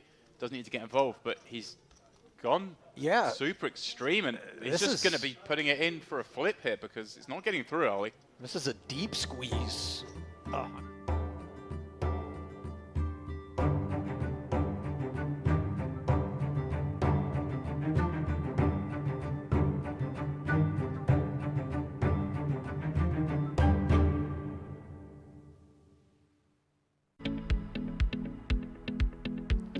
And welcome back to the Merritt Crystal Cove Hotel, Casino and Spa here in beautiful North Cyprus, as we have reached the point that many players both dream and dread of in a poker tournament. We are on the pure bubble, hand-for-hand business going in here. 81 players remain, but only 80, David, will get a cash. How much do you enjoy this part of the tournament? I said to Ali earlier on that this period was my favourite apart from final tables. I lied. This is my favourite. Is it your favourite because you enjoy the intricacies, the vastly different ranges, or is it the fact that someone's going to get hurt? I do enjoy the strategy side of it, but I do love the pain. Well, Hadi El Esmar, the one shortest on this table, with just 12 blinds going up to 10k, 20k. Dmitry Gromov, still in the mix here, has 18 big blinds. Dread Dato, we've seen him already this festival on the table, as well as Ali Akbar. Zebrajab, we saw him battling last night. And this table, very much unlike the last. We do have those 4 big stacks, way over the average. We don't have the huge distribution of chips that we had in our last feature table, and therefore we don't have the one massive chip leader who can just open super liberally, which is what we were watching before. Yeah, it is worth pointing out, and I did a little reconnaissance around the room at exactly this period, 30 minutes ago in real time, live in stream time. There is a person out there with one big blind, and the blind has just gone through them, and they've got an orbit. So that will massively affect how everyone, if they're aware of that, and maybe not everyone will be aware of that, but they did have a break to suss it out, and I would always recommend when a break happens at a key moment like this, and you can actually sort of suss out what's going on, who's really short, where do I stand in relation to the other chip stacks, particularly if you're short, and there's some very, very short ones out there. That should stand out in a big way.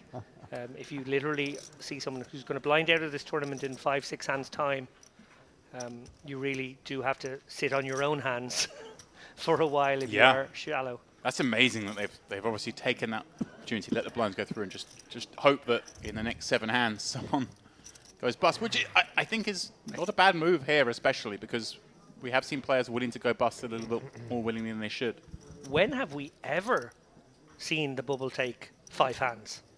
Right. I think in the smaller field stuff, the high rollers we've seen it, but yeah, certainly in the main events, it's always gone very quickly. Here we go. So we are hand for hand. We will continue to scan around the outer tables as we play through. And of course, we will be bringing you all-ins from the outer tables as and when they occur. Headley watch. Oh, there he is. Middle of the frame. Was it the slight balding patch at the top of the head that you called your attention there? Okay, so there's going to be plenty of opportunities to have little chats here while they play hand for hand, because it is a period where pace of play obviously gets very, very slow. I had lunch with Andrew Headley's fiancée, JD, who is a wonderful person. He is punching, just in case anyone needed to know that. And she told me that Andrew spends a lot of time on that fabulous beard of his. He actually has days where he comes out of the bathroom having, you know, maybe put some balm on or some wax or maybe some beard oil and trimmed some parts of it. And he comes out and he goes, my beard's good today. My beard's really good today. My beard's good today. Now, was she saying this in a way that was like, for God's sake, it takes a long time over his beard, or was she saying it in a positive manner? I'd like to think she was saying it because she knew I was about to go into the commentary box to cover Andrew on the bubble, and I needed, you know, some dead air to fill at a moment such as this. There's never dead air when you're in the booth. Come on. You always find something insightful to say. So, hands obviously going out around here on this outer table. Our feature table hand finished very quickly. We see one in the foreground there. A pot getting collected on the river. There are 9 tables at play, of course. This will take a moment. And now, interesting to note, in these events, when we're on the bubble, for the player's benefit, it can take a long time and you're missing out on hands. So you'll see the clock there just appearing in the right-hand side of the screen. The tournament directors elect to just run 2 minutes per hand. So although it takes a long time, for the tournament clock, it doesn't adjust it too much. In fact, you're kind of getting slightly more hands than you'd usually get, because we've seen on the feature table, usually we're in the low 20s per hour. At this rate, you're getting 30 hands per hour, so they're not losing any play, as it were. Absolutely, and we just saw Seb on the mic there. He obviously was saying, play one more hand there, guys, because that's exactly what we're going to do. But he didn't even go to... And I noticed Gromov, of course, on our table here, perhaps the best known of the players at this table. The man who came second in this very event at the Gangster Series. David, he's got the same T-shirt back. It was the lucky T-shirt he wore throughout that event. Cracked out again here. Do you think it's been worn in the interim? Do you think it's his merit lucky T-shirt? Does he wear it at events elsewhere? I don't know the answer to that question, and I'm mostly just concerned this is leading us down the garden path towards more colour theory. I was going to get there, but a little later today. But look at Deeps. I mean, you can't look at him. That is a man who is obscured. Is that almost allowed? I'm going to just throw it out there. I know some people would say that that's a bit much. Yeah. Now, I have no strong view, but... The hat, the hood, the sunnies, the mask. Only because at the break he could have, you know, tagged in his mate to just cover up completely. Right. He's so unidentifiable as him would be my only little question there. Now, I'm sure, look, these guys, I know it's him, and we're not suggesting anything like that. But when people do talk about, oh, what about sunglasses table? Oh, well, people are wearing masks these days, obviously for good hygienic reasons. What about hoodies? Well, of course, people like to be in their hoodies. Poker players love their hoodies. Add a cap into the mix. You combine all of those things, you actually have no face left. Yeah, I don't know where the line should be, but I feel like there probably should be a line of some sort. I do remember many years ago, on this topic, was Phil Lack playing the World Series main, but yeah, he went in the full makeup and came out as a really old man. Yeah, I remember that. You're literally disguising who you are. Yeah. Which is not really in the spirit of the game and should definitely be against the rules. And in that instance, he must have had some sort of cooperation from the World Series, because, hey, you come to unbag your chips, your name's Phil Lack, let me see your ID. Well, this says you're 38 and you look like you're 78, then... Yeah. I'm with you. I think there should be some level. I'm not quite sure where it was. Actually, it's funny because I remember before COVID, there was a big campaign to kind of like removing scarves and neck protectors and coverings and all this. And obviously, once COVID happened, everyone rightly had the option to go the other way, and everyone was covering up. But yeah, I would like there to be some sort of... You can have 2 from 3 or 3 from 4. Well, there has to be something that means we can see you're human. Yeah, I would suggest exactly what you've said there. If you've got a mask, if you've got glasses, and if you've got a sort of a headwear, 2 from 3 would seem like you could still be you. Yeah. Just want to point out there as well, we see this wide shot of the poker room. Our roving reporters out there from Poker News, Ryan Lashmar, I spotted him a moment ago. These guys doing a great job. David as well, Yeah, I see coming David into the picture. there, skulking around the floor. I got to say, you know, not all live reporters are created equally, and I think in the past, people like Christian Zetja have covered a lot of the events I've been fortunate enough to be at, and I think he might be the best in the business. But these two guys, absolutely brilliant. Really, really top drawer. Yeah, very enjoyable updates. You can get them, of course, over on pokernews.com. They won't be posting you any spoilers as... well... Someone backing out of frame. It's almost like they know they're in it. Of course, we're on a 30-minute delay. The eagle-eyed amongst you will see. David was just hovering in the area. Little corruption of the space-time continuum, but also verification that I was indeed trying to keep tabs on it so that I could bring you excellent coverage of this thought you were bubble lying. in a generalised I sense. assumed you were in a jacuzzi or eating some cookies somewhere. Yes, that is projection. I was eating a cookie on the break, as you well know. I had a piece of melon. Yeah, that made me feel bad. You went melon and pineapple. I went just double chocolate chip cookie. Yomar's on our table, Deebs. I mean, the picture of Deebs, his avatar of the graphics is literally, it's Darth Vader.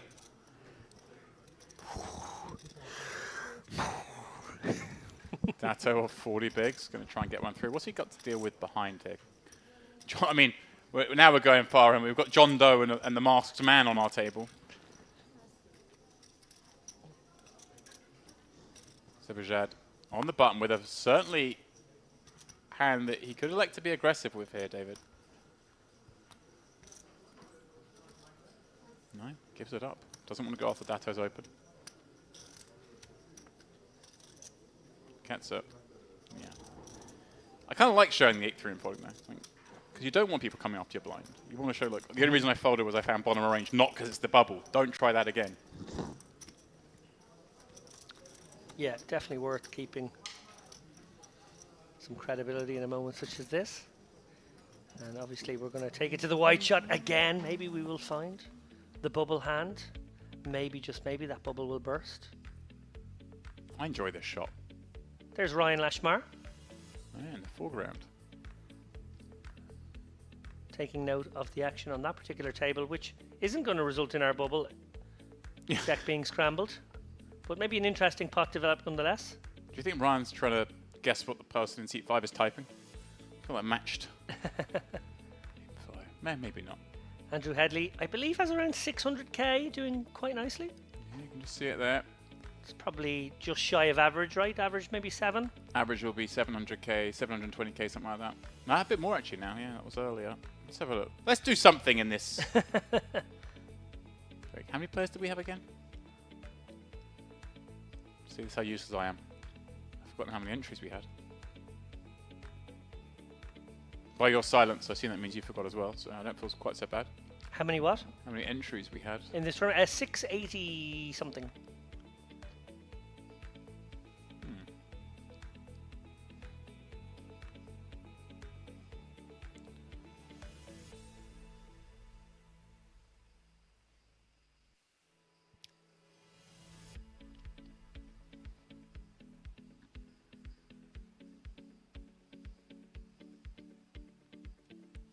No zooming in on any particular tables as of yet. Now, I think that table with the player with one big blind is actually kind of in the background there. It's one of the further away tables. Datto. And I would guess now, since we've played, is it 3 or 4 hands since? That was the third hand, I think. So that player probably finding themselves in mid-position or maybe even... Right. It's getting scary. Earlier position now. May only be 2 or 3 more hands before we have a committed stack. Average stack, David, 830k. Okay. Deebs. This feels like an okay one to have a go at. Again, no one on this table with a runaway lead. No one's going to necessarily get out of line against his under the gun opens. famous last words, of course. This is merit. Had a smile, just happy to look down at 6 deuce off. Happy to not have a decision. We've got a call in position from John Doe with the 2-8s. Oh. There we go, Mokrani with the boots on the button. What a lovely situation. When you do get to have some bluffs and you're supposed to be pressuring opponents. As I said, I don't think Deeves is going to get leveled here into thinking this is particularly light, but if he did have a much stronger hand, which he can have, of course, opening under the gun, this could be an amazing spot for Mokrani. Yeah, and a situation where, you know, Ace is very happy to, you know, 3-bet here and get it in. Obviously, disaster if you were to somehow bubble in this spot, but when you're going to try to double up to a stack of what would be 2.5 million, actually much more of your equity, not in the min cash of this tournament, but actually in the higher prizes that you're shooting for. Yeah, it's obviously, yeah, very much worth noting that it's a very different prospect, doubling 1.5 to 3 than it is 200k to 400k. Now, Doe has sort of somewhat created this situation, but again, does he just trust Mokrani that, hey, look, is he really going to 3-bet the under the gun opener? Sure, my peel might have sweetened the pot somewhat. See, the problem we have here with 8s is our opponent's never not going to bluff if he's at it. So we really have to hit an 8 to feel good about life. And that's not going to happen too often. And when it does happen, okay, yeah, we might get the whole stack, but we're not getting the price to set mine right now. So board mining, as you might do sometimes with pocket 8s, feel like you could, you know, call a couple of streets, not face too much heat. Problem is you're always going to face heat. And you're going to be in a guessing game. And it looks like that was actually the hand that took the longest, so we're straight away onto the next hand. Not going to cut away to the wide shot. These guys will the bubble burst here at our feature table. Again, don't see it with those stack sizes, but you never know. You just get aces v kings in the right spots, or sure, ace king v ace v queens. You could be anything. Can happen. Yeah, and it can happen in some post flop situations too that get nasty.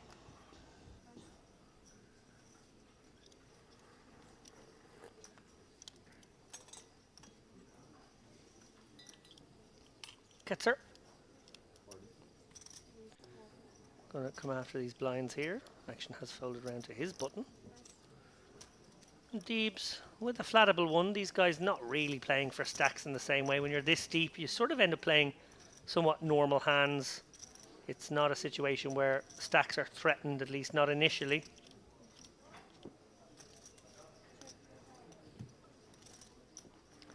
Ketzer, every reason to bet just one big blind here. That is exactly what he's chosen to do. Nice sizing. And we'll get the job done. And I reckon that was a little quicker as hands go. We might take a gander at the wide shot again. Oh yeah, we'll have a look. Let's have a zoom out. Let's see if there's any action on other tables.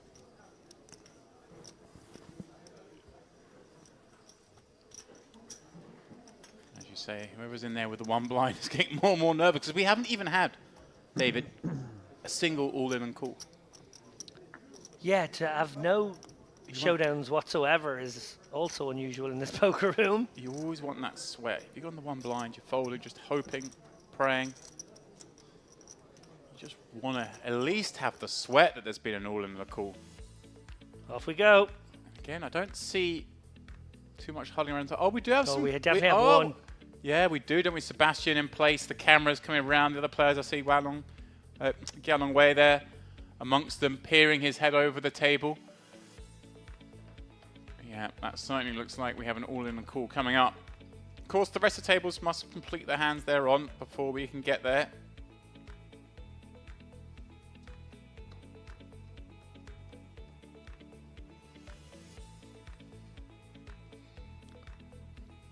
And that's not where your man was with the one blind, right? You said that was I don't believe deeper into so. the room. Yeah, he was definitely at least one table over from Andrew. If I had to guess, it might be one of the corner tables. Okay. Well. Gromov in the foreground going for a stroll. It was actually Andrew who notified me of that stack. He'd obviously been doing his homework at the break. Oh. Oh, quickly run back to your tables. Run back looks like nothing happened. It may have been an all-in, but not a call. Right. That's what I'm going to guess there. And yeah, players always encouraged not to leave their seats for exactly that reason, that as soon as TD says deal next hand, well, yeah, you see it in... You've got to be back. I mean, my experience is mostly at the World Series events where you've got an entire conference room full of tables. As, 1,500 players are making the money, then the rule is very much that you can leave the tournament area, but you can't stand up around the tables because it's just too hard logistically to see that all the hands are complete. Here, 9 tables in play, a far easier task. You can wander around a little bit. And also, you're never far from your table. Exactly.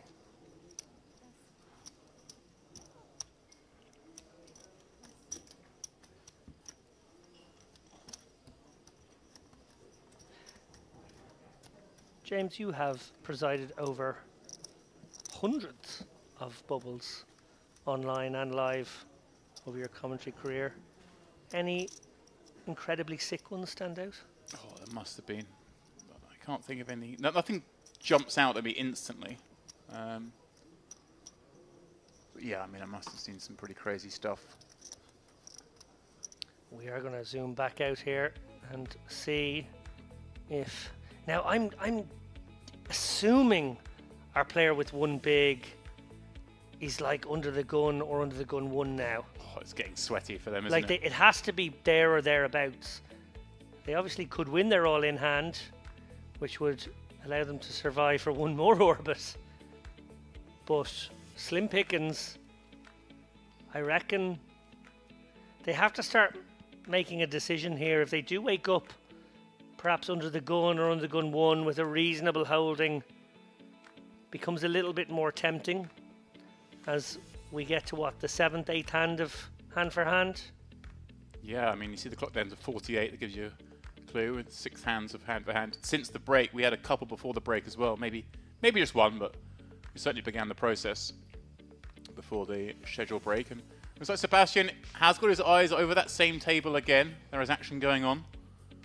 See the deck in the dealer's hand. And here we go, look at the back table. Is this the table you suggested it might be, the one big blind stack? I see some interest. Players and reporters getting closer. Camera crew on spot. The buzzards are circling. Yes, we are here. Oh, this is certainly not one big blind. This is jamming of what looks to be 400k on the button from Alien Shur, and a call from Gang Zhuao from the small blind. I'm right, so I think maybe 450k or something, a 25 big blind jam, I think. So is this a spot where it's gone I think it's just raise, jam, call? No, I'm guessing just an all-in by the looks of it. The all-in plaque out there, but you might be right. I was going to say, because raise, jam, call would have to be very, very strong. Right. Your More jamming likely. range could have a few more hands. Well, I'm looking at that. I think it's 400k all in at 1020. It makes sense that would just be an open jam for 20 bigs. Well, we are going to see the hands. He's all in with 2 10s and Ace Jack giving the spin. Oh, you don't love getting called by Ace Jack here.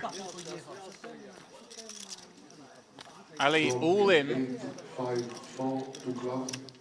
Backdoor clubs. On Oh, the jack! Jack on the turn. That is brutal. And he's gone. We lose one player. That is it. Congratulations, players. You're holding the money. First time of asking. The all-in player eliminated. And I must say, Aliakhor with the 10s obviously could have passed that spot there with the player so shallow on another table, but wanted to, get one through, I guess. Ace Jack with a very loose call, must be said. Yeah, it's weird. It kind of lends credence to perhaps it was the way you suggested. Maybe it was a raise on the button and a jam from the Ace Jack, and then The 10's calling, perhaps. Either way, I think perhaps not the most optimal way to approach the bubble situation, but maybe maximizing the chance of winning the tournament, playing to accumulate chips, then obviously that would be the way you'd want to play it.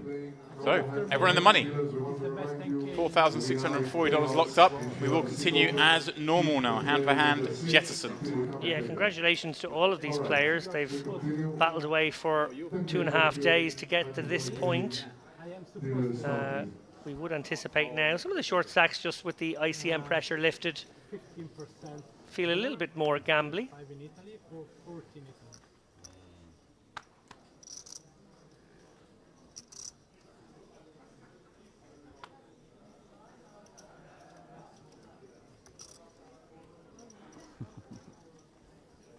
Good luck. Well, speaking of pocket tens versus ace jack, that's exactly what we've got here on the feature table. El Asmar, very understandably delighted to ship these in for 12 big blinds. Would have been very sad to see this hand one hand ago and have to let it go, or indeed have to shove it and face potential elimination. Ace jack makes a tight fold. Ace queen will not be doing the same, I suggest. Don't think this is a fold in any world. Ketzer with a deep stack can just flat here and be pretty sure that should anyone come in behind, they would have to be very, very honest indeed. Here's a question for you. One hand ago, would we have seen this still? This action? 2 10s, jamming perhaps for 11 or 12 blinds, and ace queen giving the spin? I think if that was the case, I wouldn't like my ace queen anymore, because really the 10s is supposed to fold that spot. Right. So if you do get involved, it kind of has to be aces or maybe a somewhat gambly kings. Here we go, off to the races. That's more smiling. He doesn't mind. I'm coin flipping, but I'm inside the money bubble. It's like, well, a new tournament starts almost. Yeah. Completed my main task of the last few hours. Yeah, huge amount of the pressure is lifted now. It's all smiles and jokes and laughs at this stage. Ooh, heart flop. Great news for El Asmar, reducing Ketzer to just the 4 outs.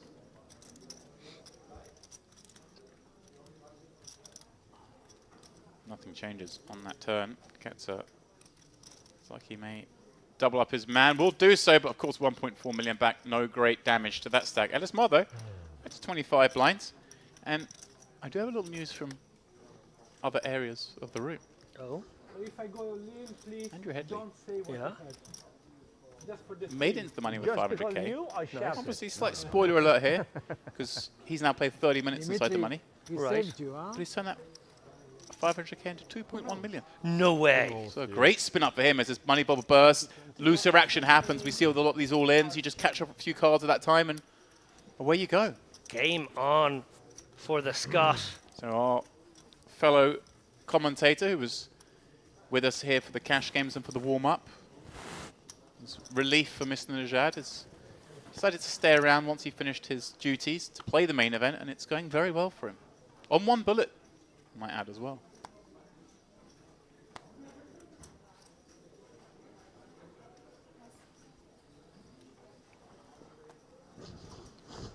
Yeah, Andrew Headley, aside from being an excellent commentator, a top player as well, enjoying a bit of a purple patch at the moment. I teased him about his bubble-ish performance in Vegas there over December, but the reality is he's on a bit of a heater. He had a great result at the Irish Poker Festival. That was in, I think, November. Yeah, 1st of November, that one.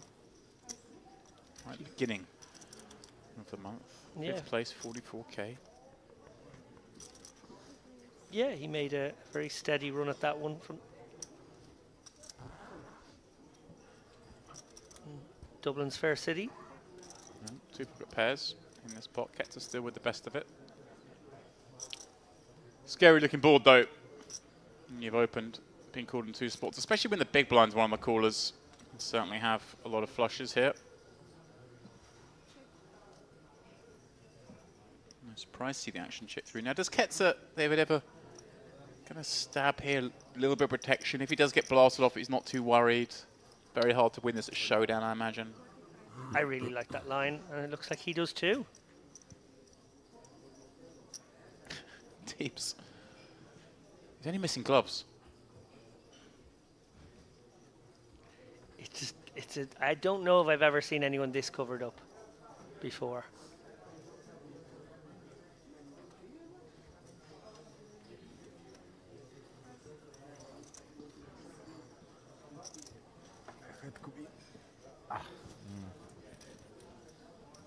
I can't imagine it's even that comfortable. Skin can't breathe. Right. Gets hot under the lights too. Yeah.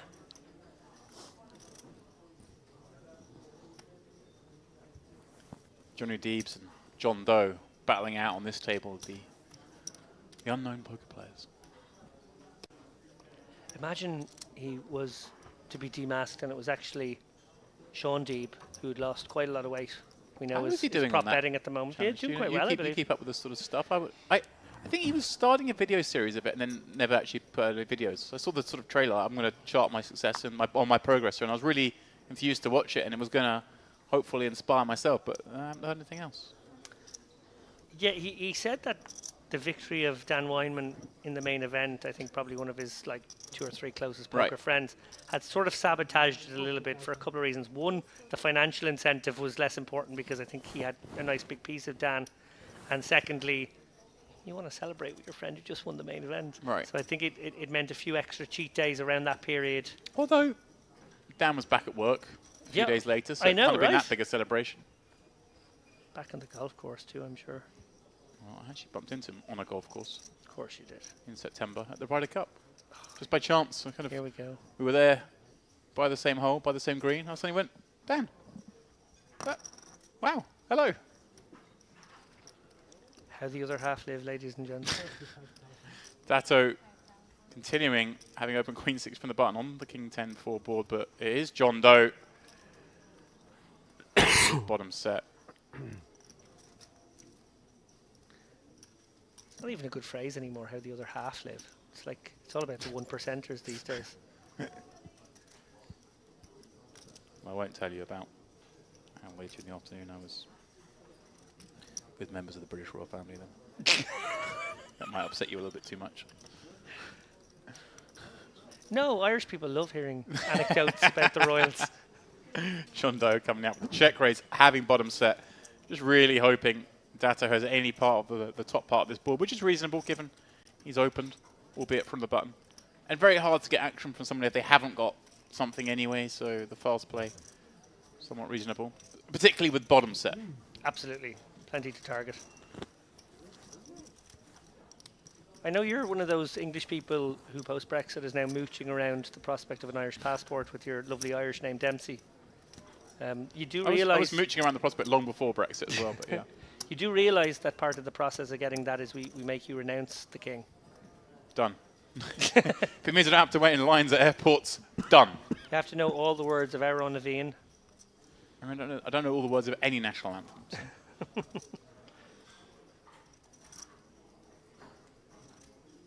Which is it the Italian? No, which national anthem has no lyrics? There's a few, I presume, but definitely not the Italian. They sing their little hearts out. Are you suggesting that Italians are diminutive in some way? Or just that their hearts are small? It's just a turn of phrase. I'd say they have big hearts. They certainly display their hearts. A lot of heart on show. Speaking Right of now? Italians with hearts. Just it's a competitive environment in this booth.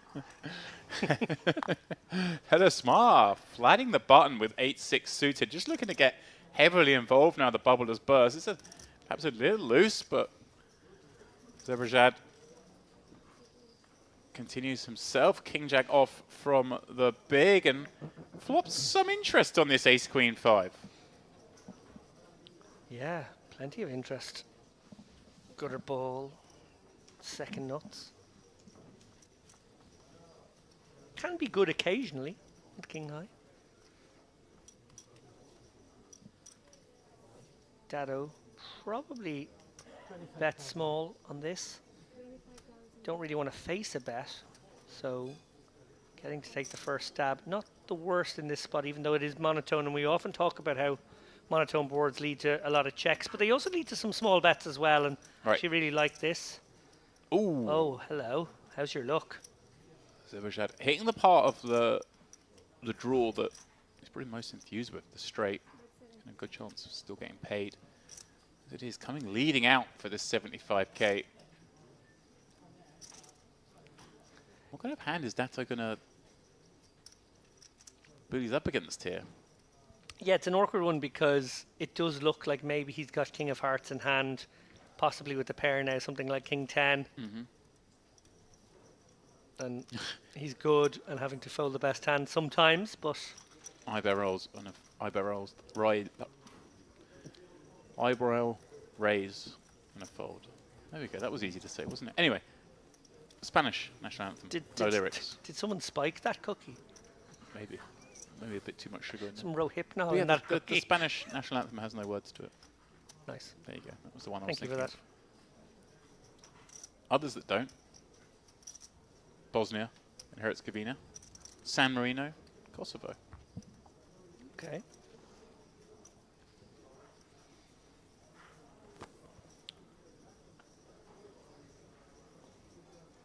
Maybe I should seek Spanish citizenship in that case. I feel like maybe just on behalf of Ireland, I should start quizzing you some sort of Irish trivia, see how well you do, Mr. Dempsey. If that is your real name. I do have a pathway to another EU nationality for citizenship or for passport, so Do you? I might just go the other way. So exotic. My mother's maiden name is Panikeli. Should give you one guess what nation that might be. I'm going to go with Welsh.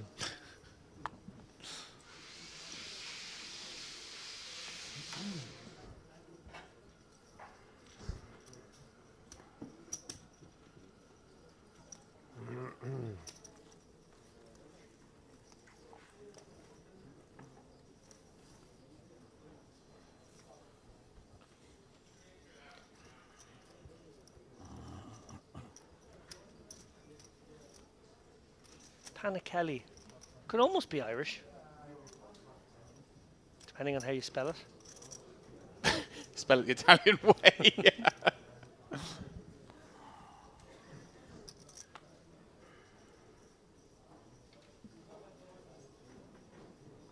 Where's my Irish trivia? I think I'd be very bad at it, but I might just... How many counties in Ireland? 13. Incorrect. I don't know how many counties there are in England. How many are there in Ireland? There are 32 counties on the island of Ireland, 26 in the Republic of Ireland. Depending on your nationalistic viewpoint, you might I was answer aware there were either way. 6 You in could there. answer in either way, yeah. In the north.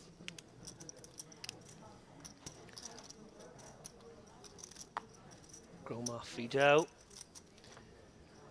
Yeah, a little awkward for Gromov here with 15 blinds, the 2 sevens, electing to pop it up, but kind of a few too many chips to jam with. Much easier hand to play if you had 12 or 13, isn't it? Now it gets awkward because he's going to play it 3-way, out of position to one of them.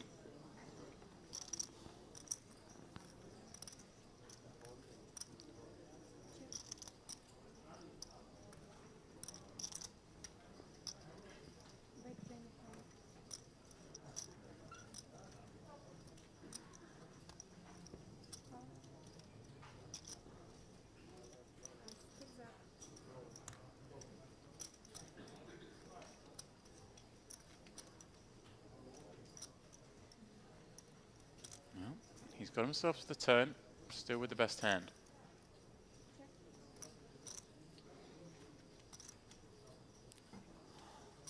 Dodo. I'm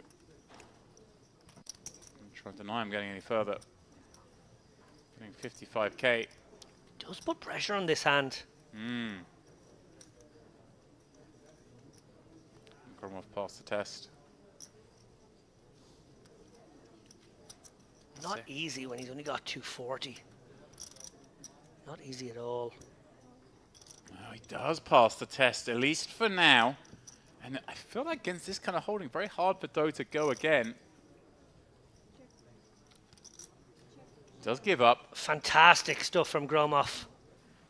That's why we see him time and time again deep in these tournaments. Yeah, I was just about to say, in 2023, 21st in the main event during the Carmen Series, 21st in the main event during the Retro Series, and then second in the main event in the Gangster Series. He knows how to get through a merit main event field. Yeah, really does. Incredibly impressive stuff. Okay, I have one more piece of Irish trivia. Okay. How many Irish people or Irish entities are nominated for a GPI Global Poker Award 2024? That's nothing to do with Irish trivia. That's just you want to bring up how many times you've been nominated. No, I mean this year. This year. You voted for these awards. How many Irish people have been nominated? Or Irish entities? I guess it's probably one for the...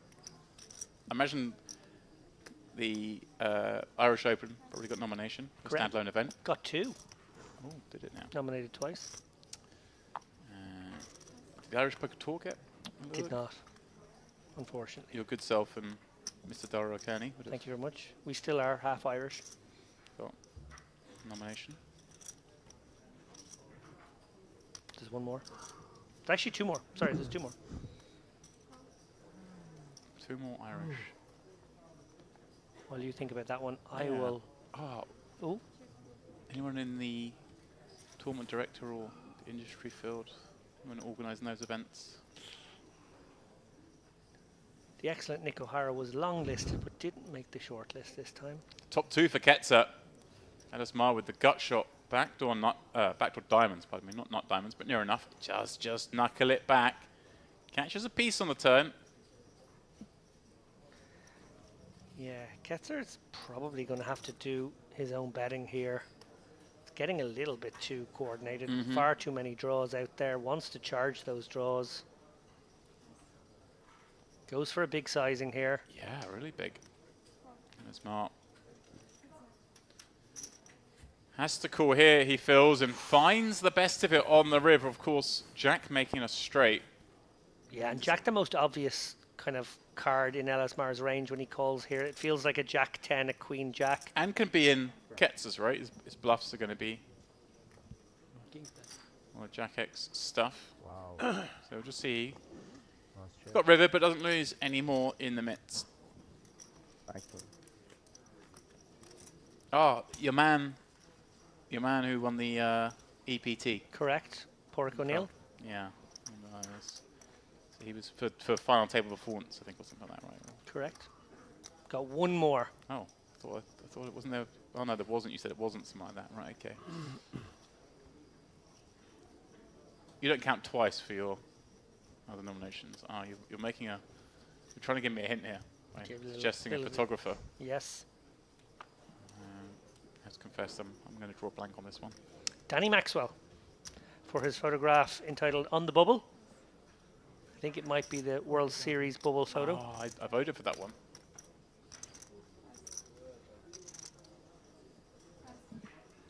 This was certainly my 3. Mind Great you, photo. was a great photo. I think it's going to be hard to beat the winner's photo taken of Nick Schulman. Feet up on the desk with a cigar in hand. That was a pretty kind of cool one. I kind of didn't want to vote for it because I thought it was such an obvious thing to vote because it's just such a cool photo. But I don't think it didn't really sort of drag me into a moment though.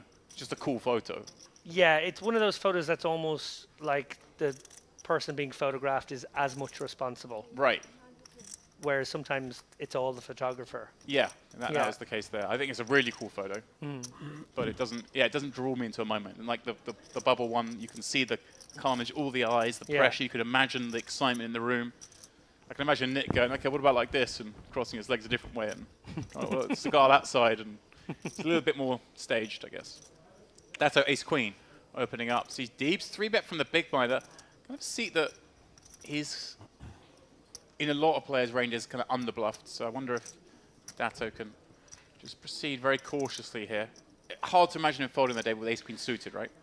Yeah, I think ace jack you could probably make the tight fold. Ace queen suited, it's just a lot of hand.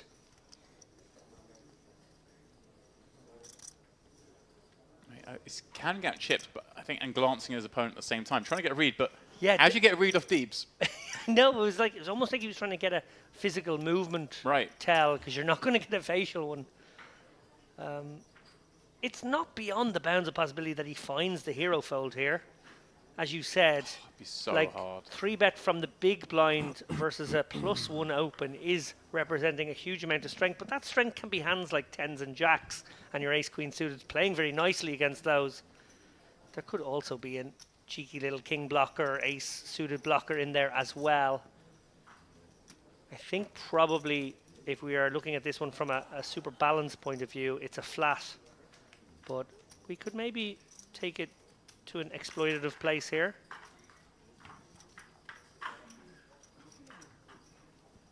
Interesting to take this long and then call. Well, that can certainly be. You could be considering a 4-bet, right? It's wouldn't necessarily just be thinking about folding. Sure. But yeah, in a lot of situations, when you take a long time, it just does look weak. And there you go, you called it. Just finds the exploit fold. Wow. And of course, they've been playing probably for a few hours on the same table. You might not have seen these make any of these aggressive actions. Suddenly, when someone does it from the big blind, against an early position raise, it can just scream super strength. We saw it was there. You get any tells? You stare at him, but you don't give nothing. You were staring like...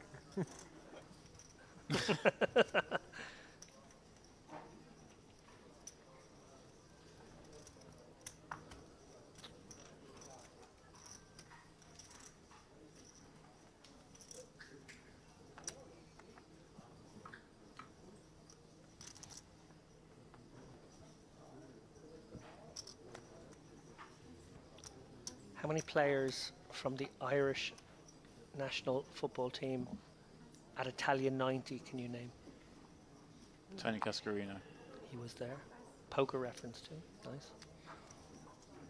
Usually a sub, but he was there. Who scored the goal against Italy? He was there, whoever that was. That was Ray Houghton. Ah.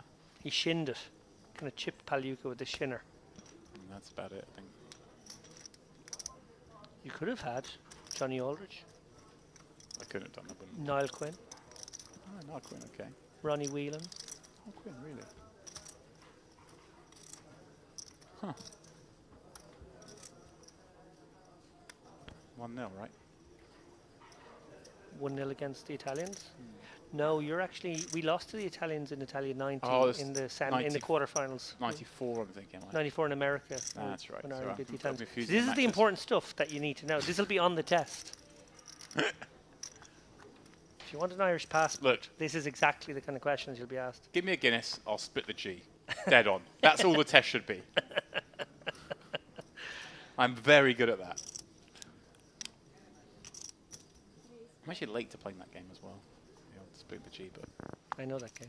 yeah. I developed quite a talent at it.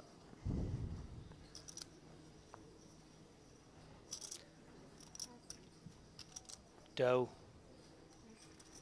Ray. Yeah, raising up base 10. 30 blinds from +1. Right at the bottom end of our raising range. We're going to give it a go. Deeps on the button here with ace-3 sitting. Now let's see how it proceeds here. Just calls. Perhaps we might see a 3-bet with this kind of hand. So maybe that lends some reasoning that Datto they just fold if he's seeing his player kind of turn up with these kind of hands as flats all day long, Sure. rather than occasionally 3-betting. It would make you think their 3-bet range is much more value heavy. Yeah, it's not the easiest spot to navigate with ace-3 of spades at this depth. I certainly like it 50 deep. Seems like a pretty reasonable spot. Hard to know where you're at here with a suited ace-3 and a lot of spot and a lot of textures. And it seems like a board that Datto's got a very good chance of winning this pot. To me, 8-8-6, the other two with nothing, and of course there's lots of cards that give him some improvement like this, but it does give the nuts spades to deeps, and of course top pair to doe. In fact, can't think of a wetter turn card for all these three holdings. Yeah, this is pretty perfect now. Dado, as you said, very likely to come out betting here.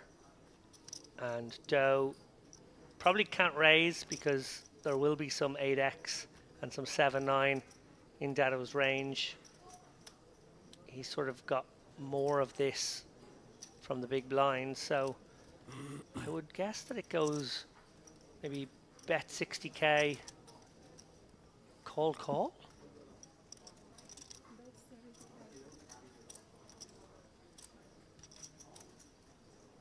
I've popped the bet.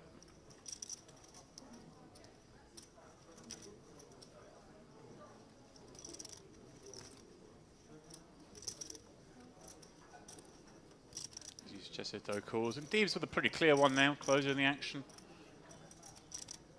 On the button. Yeah, getting the right direct price right now, assuming his draw is good, which it will be most of the time. Also, got the aggressive action if he wants. Like, I suppose if he dropped the hammer here to try and pick up this 300k with the semi-bluff, he would have maybe some outs when called. I prefer the call, though. Right. Hard to rep it, isn't it? When What? did he? Realise he had spades? That's what I'm thinking. Did he perhaps just misread the hand? Is that possible? He just kind of saw a flop that he wasn't interested in and just forgot that there was a backdoor draw or something? Because that seems very peculiar to me that he'd fold there. Yeah, really does. I mean, it is a pair board, but you got great visibility there on the button Right. as well. Yeah, look, it saved him money anyway. He obviously couldn't continue here. Dado's actually made the best hand in the way we didn't expect yeah. with the jack, and can probably go for a bet fold here.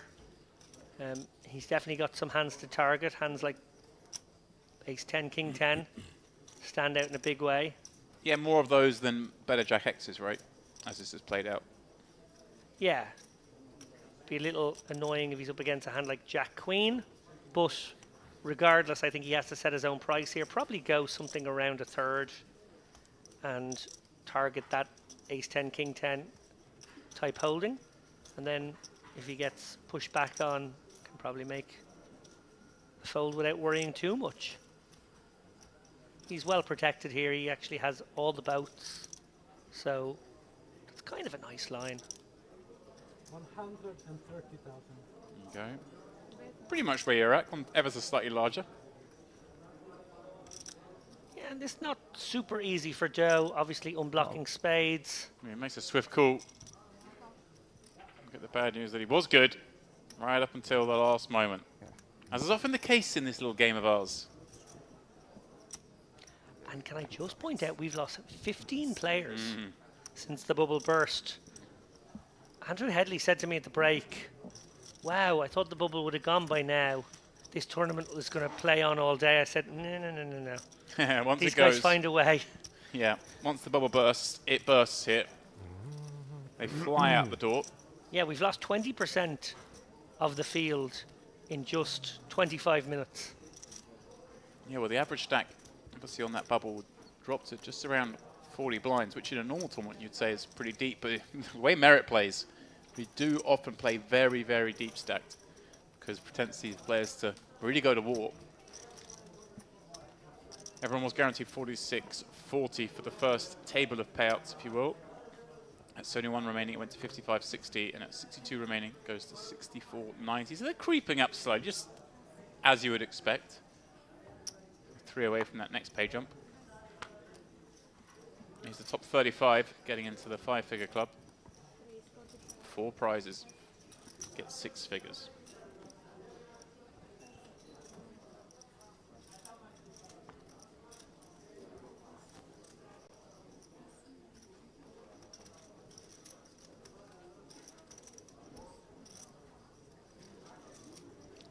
Little raise and take it there from Okrani.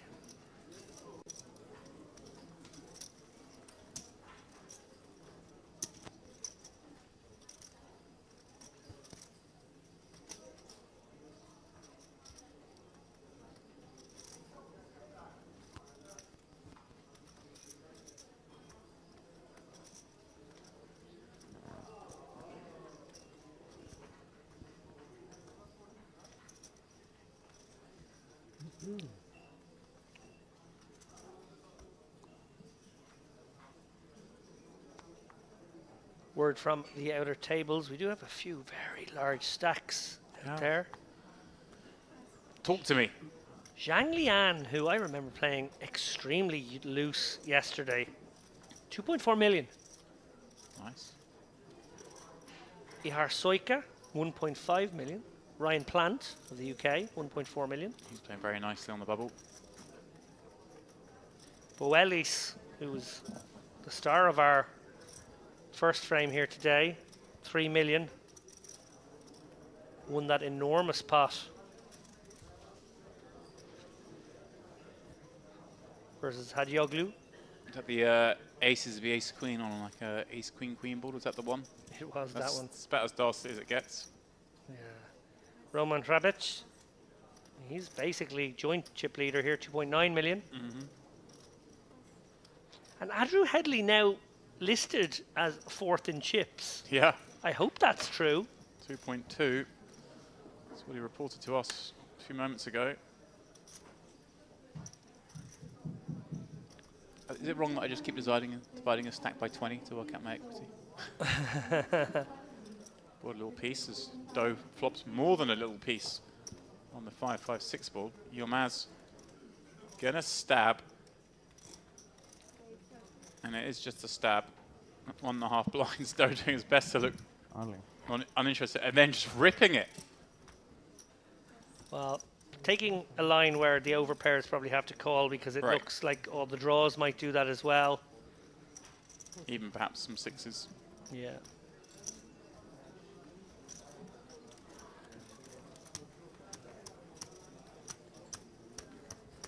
Andreas Christoforou, local player in the ascendancy, just took a pot off Mustafa Arkan. Antoine Hasbani up to 1.4 million after a skirmish with Kroy Korkmaz.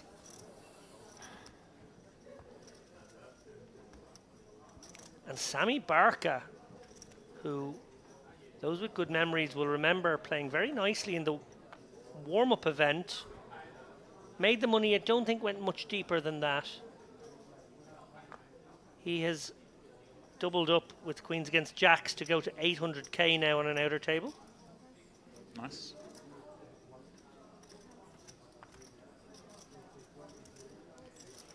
Ara Melchizedek, 1.5 million out there as well. Dean Hutchinson, unfortunately, has bust. Deanie, as he's known in Scottish poker circles, obviously made the main event final table this year. Tremendous player, a bit of a get it quietly merchant. Yeah, as much as you can be when you make the final table of the main event. Kind of cat's out the bag a little bit. But I think he did manage to sneak into the money. At least I hope so for his sake. Elismar opening on the button, though just flatting off a little over 20 from the small with ace-9 suited. Certainly a hand that could go both ways, but by flatting we do keep in these kind of hands. There is some merit to that. King trait. Both players will feel pretty good about their hand here. A swift check through. Jack on the turn. Certainly one that I guess Doe has a little bit more of the jack peeling from the small and the much wider pre-flop open range. And as played, I can only imagine we see checks again. Unless Doe tries to think about bluffing out like ace-10 and ace-queen. I think both players just enough showdown here.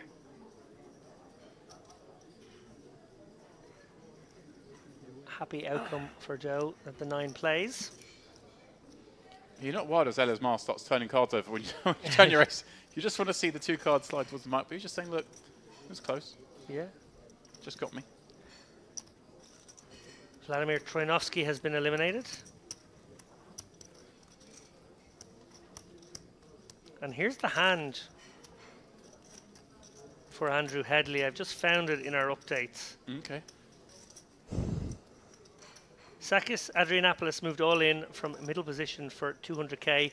Andrew Headley reshoved from the button, covering both players who were in the blinds. And Shuang Lo, who obviously was our second place finisher in the high roller, just a couple of days ago. She called from the big blind with 240k. Sakis Adrianopoulos had ace jack of diamonds. Schwang had the king jack for a little gambly one. And Andrew Headley had the ace king, dominating both players. And a board of all small cards sent 600 or 700k his way. Nice. So you get it going.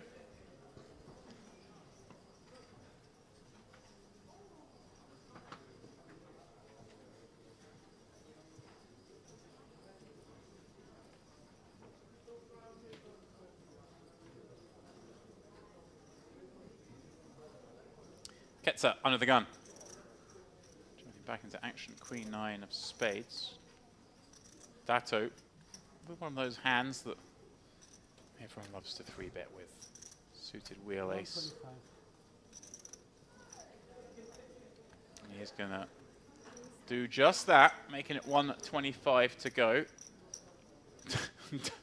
Toe looks... Does he know what's on him? He looks like maybe he's fallen asleep.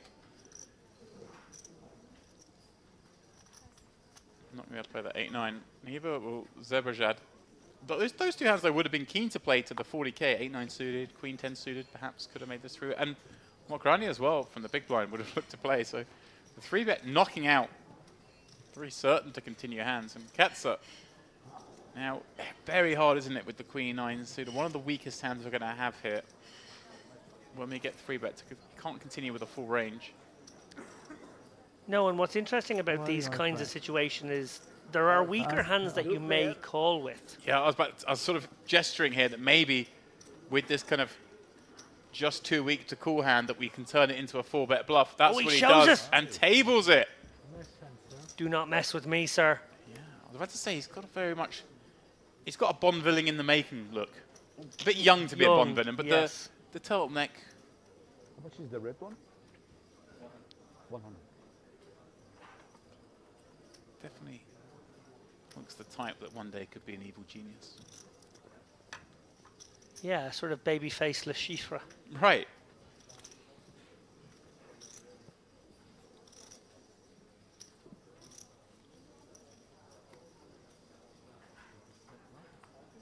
No, he re-raised 300. Deebs, very playable. Jack 10 suited here, +1.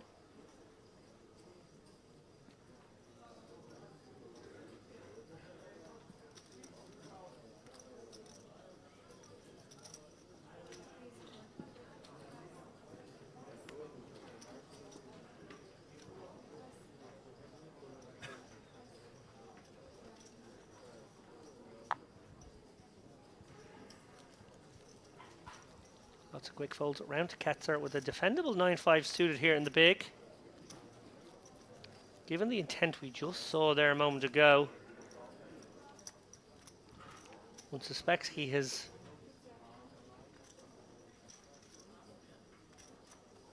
got the kind of post-flop game that can more than justify a hand like this. Monotone though, ace, queen, 6, Deebs. Had the option to take a small stab there, wouldn't have hated it. Decides to check back and does pick up the 10 on the turn. 10 of spades though, 4 spades. May try to get the showdown, may block here. Little advanced blocker. Doesn't want to face a bet on the river. Doesn't want to give his opponent reason to try to bluff him. And he can certainly make a little bit better fold here, can't he? If he's up against a queen, he's going to find it hard to proceed, and a lot of the aces as well won't want to call. Great point.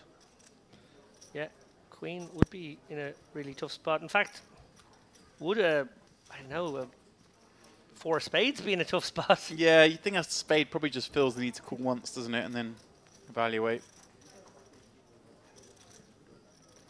Nicely played. Nicely navigated from our man, our masked bandit at the Western Series.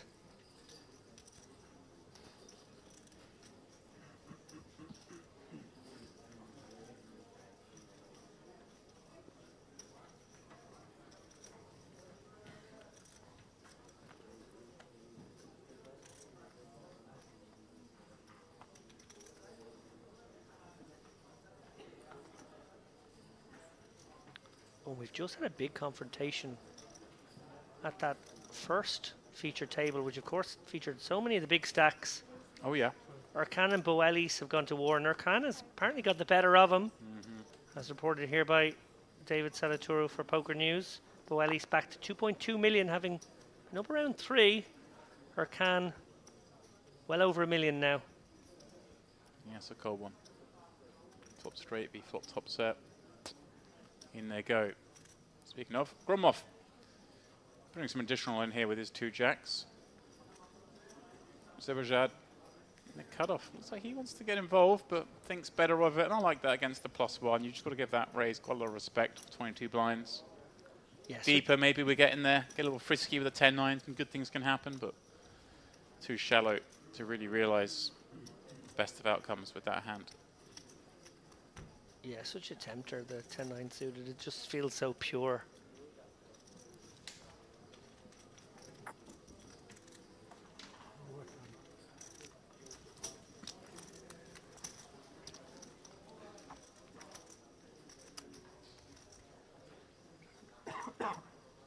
I think I've said this on previous commentary, but Gromov always has a sort of Terminator vibe to him. It's the black shirt, the sunglasses, and yeah, just the... It doesn't strike me as a man who engages in too much small talk. Just business only. Efficient. Yeah, and time and time again he said, I'll be back at the feature table at a Merit Poker Series event.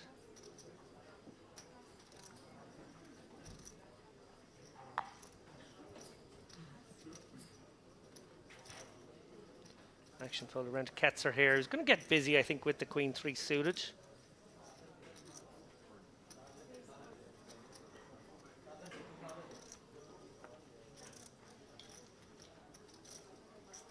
Deebs with a defendable offsuit Queen 8 here.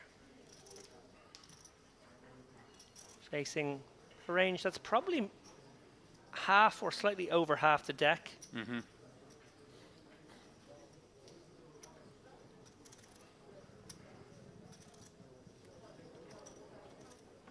Does make the call.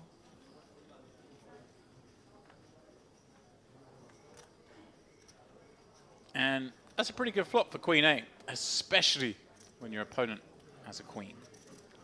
May go barreling. That is an acceptable flop. Qualifier. Definitely a qualifier. Now, does he look to bump this up? This deep, David, 60 pigs behind. Feel like we just want to build a big one? Yeah, I don't mind raising it up here at all. Clicking it. Oh, very small. 35 up to 80. A peculiar line. Well, backdoor spades to go with this straight draw. Oh, we're in. And we're loving getting check raised to that size, I'd imagine. Have to fold to a lot of bigger raises, but this one's certainly one we can take down the streets.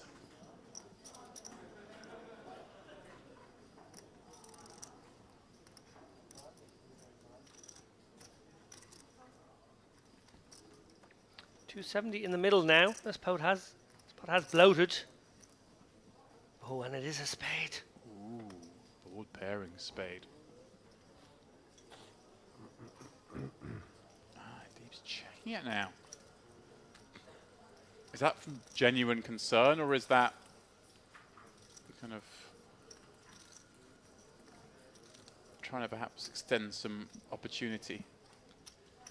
Yeah, I'm not entirely sure. Obviously, he has fallen behind some hands. Jacks, 9s, Jack 10, 9, 10, all very possible. And does Ketz have much of an option here but to kind of go for it? Does he think he just, if he ever gets a hand like Jack 9, would obviously now want to get out the way? I don't think it would get out of the way yet, would it? Maybe if you found a good sizing. I think you can maybe check here and still find bluffs on river. Nice. But it is a curious one. And the door is open. Ketzer mulling over his options here.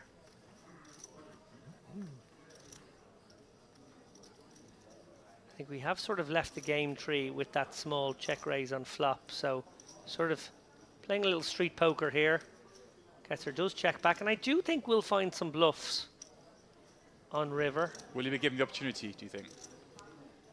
Yeah, it's tough to check again to a player who's shown minimal interest.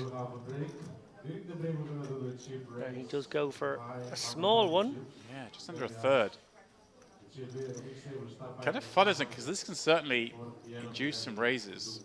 I don't think Queen 3 is really the hand that's going to do it. No.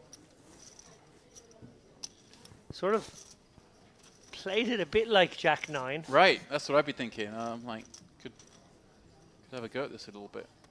Yeah, Jack 9 or maybe Jack Queen.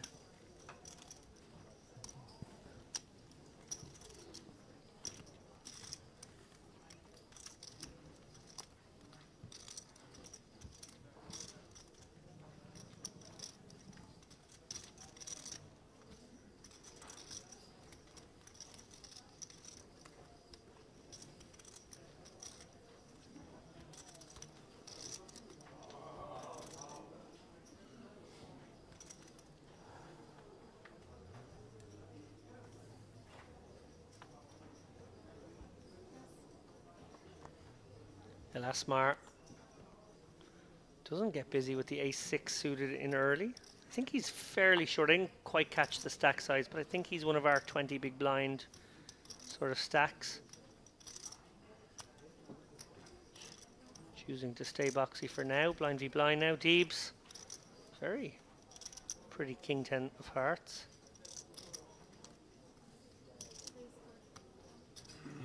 And a min raise from the small. Will obviously be met with very, very few folds. Yeah. See, a size that it's not ideal from the small blind. But obviously, happens to be doing it with a hand that plays very well post anyway, and probably doesn't mind playing slightly sweltered pot. As it is, Gromov getting there with the computer hand. That's a thing that went away.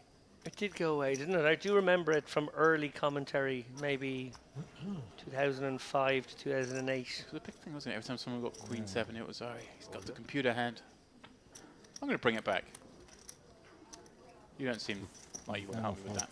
I think it was also maybe a period where everyone heads up felt like they had to rejam. They couldn't just like call and see flops. It was sort of like a time before flop poker. Yeah. When everything was very obsessively pre-flop. Click wars were going on. And Queen 7 was, I guess, like defined as just about better than the average hand. Yeah, it's the middle hand, right? Yeah. Half the hands are better, half the hands are worse. Yeah, and you would often see it be used as a sort of a rejam in a heads-up situation. Wow, we were bad back then, weren't we? We were. I think that's the takeaway. Imagine if you could time travel back 15 years and just get in the mix in the poker streets. I say 15, I want to go back 20 now, actually. I forgot we're in 2024. Yeah, I do wonder if collectively players would make your life very difficult if you did that. Like, clearly what you want to do is go back 15 years with a game that was very good 10 years ago and just be the right amount. Right, just the right amount ahead. Yeah. Like, I feel if we came and brought our modern game, collectively the players might make life very difficult for us. When you do your little bets and they just raise you because they raise you with any two because they defended and... Yeah, or just like gang up on you. You make a small bet and like you get 6 callers, and now you're like, oh well, now all my solver learning doesn't really help me. 7 ways. Well, this one is a curious one. Elismar limped for 20k. Zebejad popped up to 40k. Dato called, and Elismar now with a limp raise. I love it. I actually love it. Got an extra 20 out of Dato. Got an extra 40 out of Azerbaijan. I really, really like that. Reminds me a bit of the Battler online I used to play against years ago. Came with a lot of limp raises. Quite a few good players, actually. There's another move that's gone out of vogue. The old limp raise, yeah. It used to be a firm favourite. Blind's going up. Big blind will now be 25,000, shallowing things out somewhat. Ketzer will still lead the way, of course, with 57 blinds. And look at that, the 3 behind, all with the same stack. Then a bit of a drop-off to Datto, who's got the traditional 30 big blind stack we all know so much about in poker. It seems to be the thing where you're like, all right, I'm reasonably deep, I can do some stuff. Once we get shorter than that, it gets a little harder. Yilmaz with perhaps the easiest stack to play, 11 blinds. Look at the chart, see if it qualifies. Absolutely. Although I want to push back on something you said there, if you don't mind, James. I actually did a nice little topical piece with Darrow Kearney on the chip race a couple of months ago. We normally reserve those topical pieces for something that's topical and in the news, but actually we had this idea of talking about the 30 big blind stack because it's actually on the bell curve of all stacks that poker players play. It's the hardest one to play. And it's the one that, while it does have more weapons, of course, you're quite right, it's also the one most vulnerable because I guess the 3-bet leverages your whole stack. And I assume that's the reason why it's the stack that's hardest. And for that reason we were talking about within that piece, why 30 big should actually be the number of blinds you get when you last minute late reg, because if you're going to get the ICM bump of the last minute late reg, you should be punished by being forced to play the hardest stack. Okay, I'm here with that. Yeah, I mean, I think it kind of goes with what I said in the sense that when you've got all those options, that's when the game gets hardest because you have so many decisions. When you've got 20 bigs, you have fewer options, therefore it is easier. When you've got 10, when you've got 2 bigs, it's obviously the easiest stack to play. For sure. To add to that, what I would say is, even though it's a difficult stack to play, becoming very proficient at 30 big blind poker is a must if you're a tournament player, because so many tournaments go from the bubble all the way to the final table and beyond with a 30 big blind average. That's sort of where we keep the tournament. The number seems to always rest around there because it's, as you say, you kind of, once you get stacks below that, they get in quite easily, and there's still some stacks to get in above. If you go, doesn't matter how deep you make a tournament, if everyone's got 100 bigs, they just don't get it in. Wait for the blinds to catch up.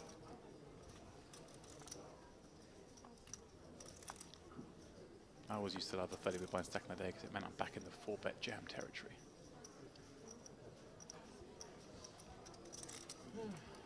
Nowadays people find 4-bet folds. But yeah, you sometimes see the 4-bet folds off incredibly short stacks these days. I've seen some really, really funky stuff, especially in high ICM environments.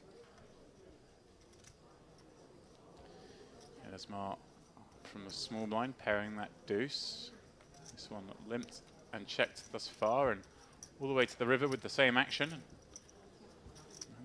Doe happy to check back the ace high. No good this time.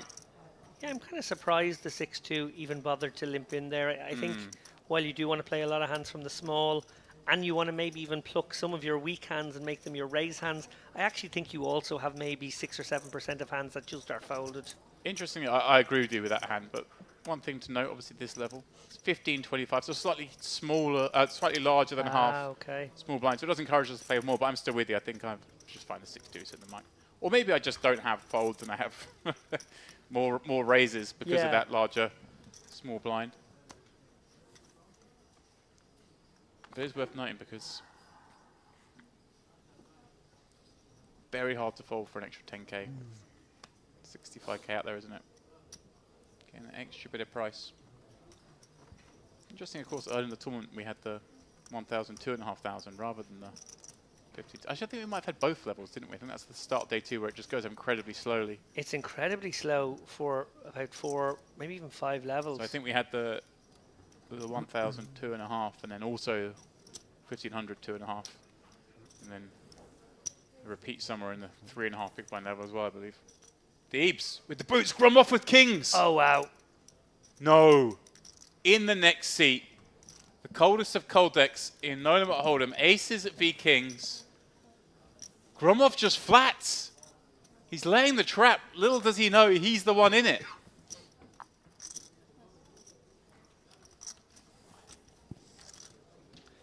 Yeah, and one wonders if he's given himself an escape route by taking this line. Well, an all-spade board. He may just have done so. Not one he likes to see. Deebs, of course, loving life with the ace of spades in his hand. Gonna bet 60k. Of course, Gromov wishes he had the card that was on his shirt more than the ones he has in his hand. Yeah, certainly can't fold yet, but we're hoping for Gromov's sake that there is a run out. Well, he's now behind tens, jacks, queens, and ace king. Right, all likely holdings.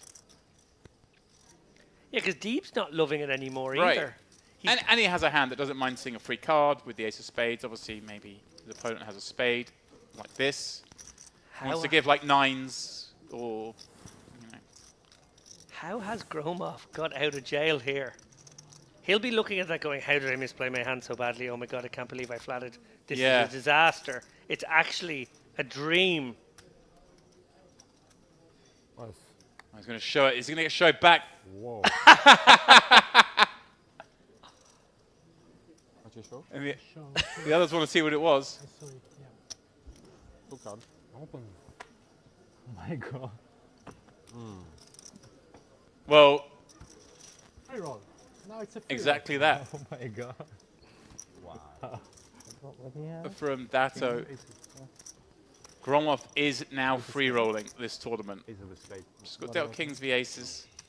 Managed to lose nothing. Oh man, I didn't see that, to be honest with you. Huge let off Ace of spade, that's it. for Gromov there. Oh man.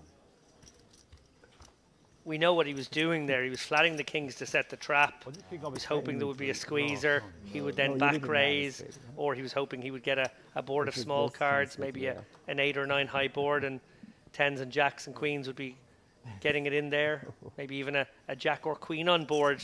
His opponent connecting with that, he would have a simple enough decision in getting the whole stack in by turn or river. But there's one of the more unusual situations you can find yourself in, where you're in dire straits and actually that decision saved the day.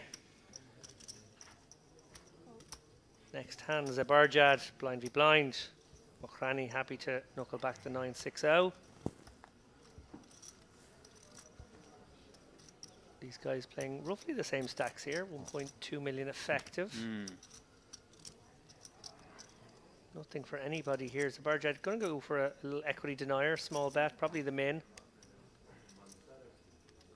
Indeed it is. He has some backdoor stuff going on as well. The 5 brings him an open ender. He's got spades, but also the ace high. Just decent enough result if he gets a random jack 7 to fold there. Anything really that has some equity.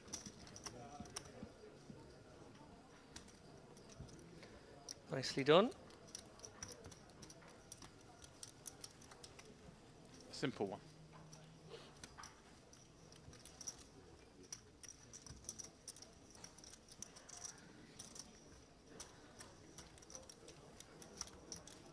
Blind on blind, obviously, is a common occurrence in this game. It's good to be well versed in those spots.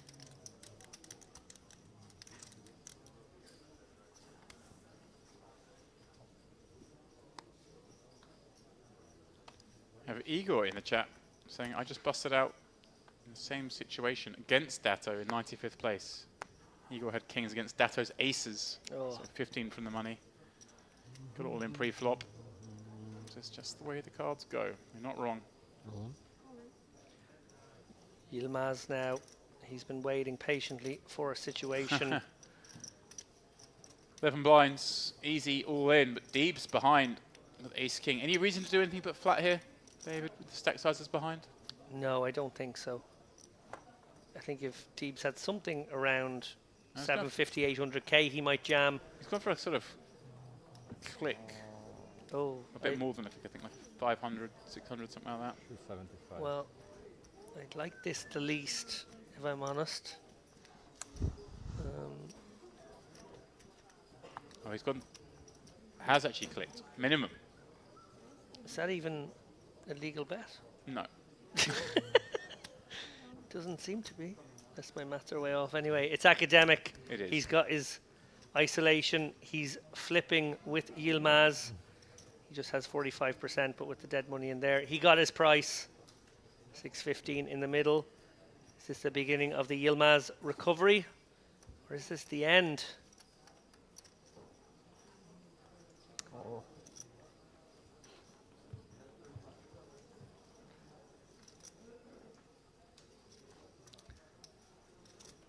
Starting to look like the end.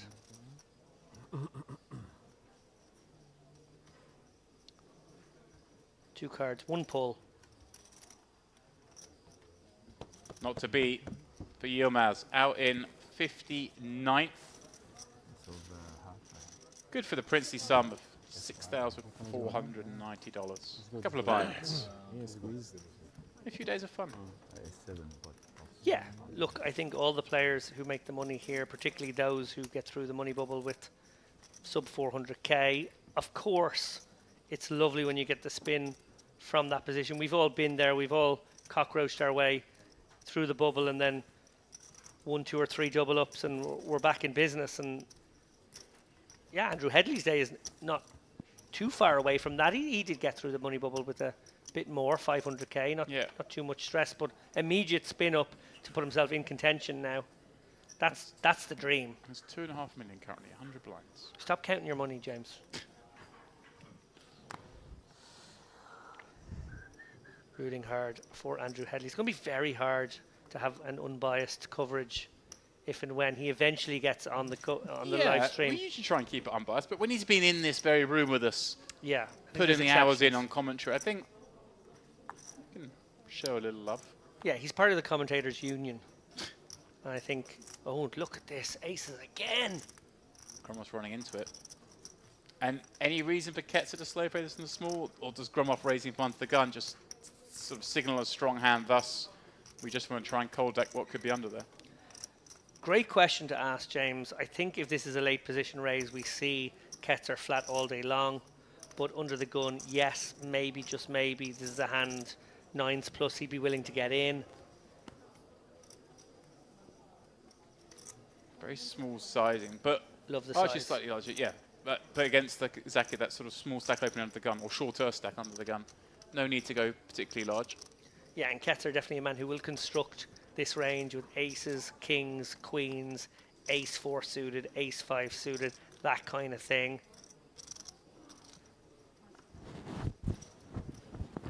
Nicely played from both. Gromov showing good discipline. Running into the aces twice in 3 hands now, but somehow still with a healthy stack in front of him.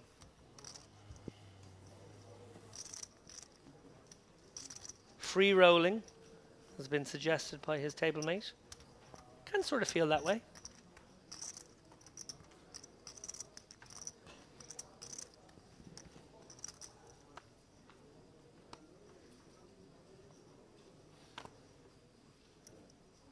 I actually had a similar moment in the World Series main event this year where I flatted kings to a late position open on the button and lost the very minimum against jacks when a jack flopped, and I thought to myself, oh, I just do the normal thing and 3-bet that hand on the button. My main event's over. And it did feel a bit like a free roll from there on. So that's how you cash the main, is it? Just playing terribly. Low frequency, but also acceptable flat, apparently. I looked it up. About 25% of the time you flat there. In Solver land. Yeah, but we're not in Solver land. We're in the main event. We're in the main event. It couldn't be more different from Solver land. So true. Anyway, thanks for spoiling my little story. I just got annoying because you stopped him at the main event, and as you know, I have a love relationship with a tournament I should hate.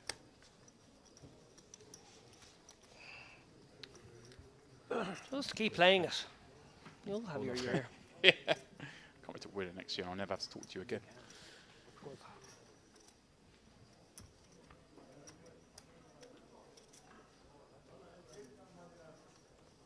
It is the only downside of this particular commentary gig that it has become something I'd really like, is not just to play these, but really like, you know, play all of them. Just come out here and play all of these series. Yeah. And I just think they're great tournaments. Andrew Headley's probably the smart one. He does a half shift, and then he gets in the mix. Yeah, the mixed match. I have to swap roles with him. Of course. Just been announced the return of the Mediterranean Poker Party in May, right here. A whole host of different events will be taking place. Maybe a How much you play? idea to get your feet wet then. Now, can Gromov get away for the third time? He has a very reasonable 3-bet shove spot here. Yeah, Doe's not been. He's been. No fun? He's been in hands, but he's not. I don't think. I can't recall him opening particularly light. At the same time, king queen, king queen. This is the lady position raised to be certainly a jam. No, he passes the test again. This is incredible stuff from Gromov.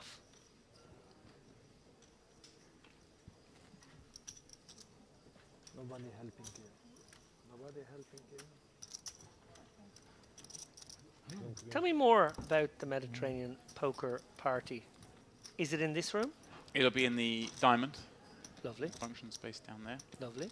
Never been there. I mean, never been in the diamond or never been in the function room there. Is that what you're saying? Never been in the function room. Beautiful room. Huge space. Let me just relay. I'm just going to find the... What are the buy-ins? Tempt me. So there's... Here we go. It's not limited to these events, but there'll be an EAPT Grand Final. The EAPT Poker Tour Grand Final will be at the MPP. That's a 2K with a 2 million guarantee. It's going to be a 5K main event for the MPP with 5 million guarantees. So both those tournaments guaranteed at 1,000 players. Wow. And there'll be a 10K high roller guaranteed at 1 million. But of course, that's just the original sort of tournaments announced. The highlights. It will get padded out. There'll be other events, other tours come and join in. Obviously, we'll have the likes of, the Irish Open had an event here last time during the MPP, that kind of thing. All the smaller tours getting together will bring in their player pools here, all to join in at the same time. I have more questions for you, but before that, we see Doe ship it in there with the 8s, pounce upon that light 3-bet with ace-4. Nicely done, sir. Give me dates for that one. Mediterranean Poker Party. It's going to run from the 2nd of May through the 14th of May. So, just build the bankroll before Vegas, perhaps. Yeah. Get a bit of that May sunshine here in the Mediterranean. Not all of us live in the Mediterranean, David, you have to understand. We get excited when it comes to May coming down here. Getting in the sea, perhaps. Oh yeah, you definitely get in the sea all year round, but May is lovely. Okay, putting that in the old schedule here as a tempter. Trying to keep my travel to a minimum, I must admit, these days with a young family, but that is very tempting. Think how much closer to the diamond buffer you'll be as well. How much? Yeah.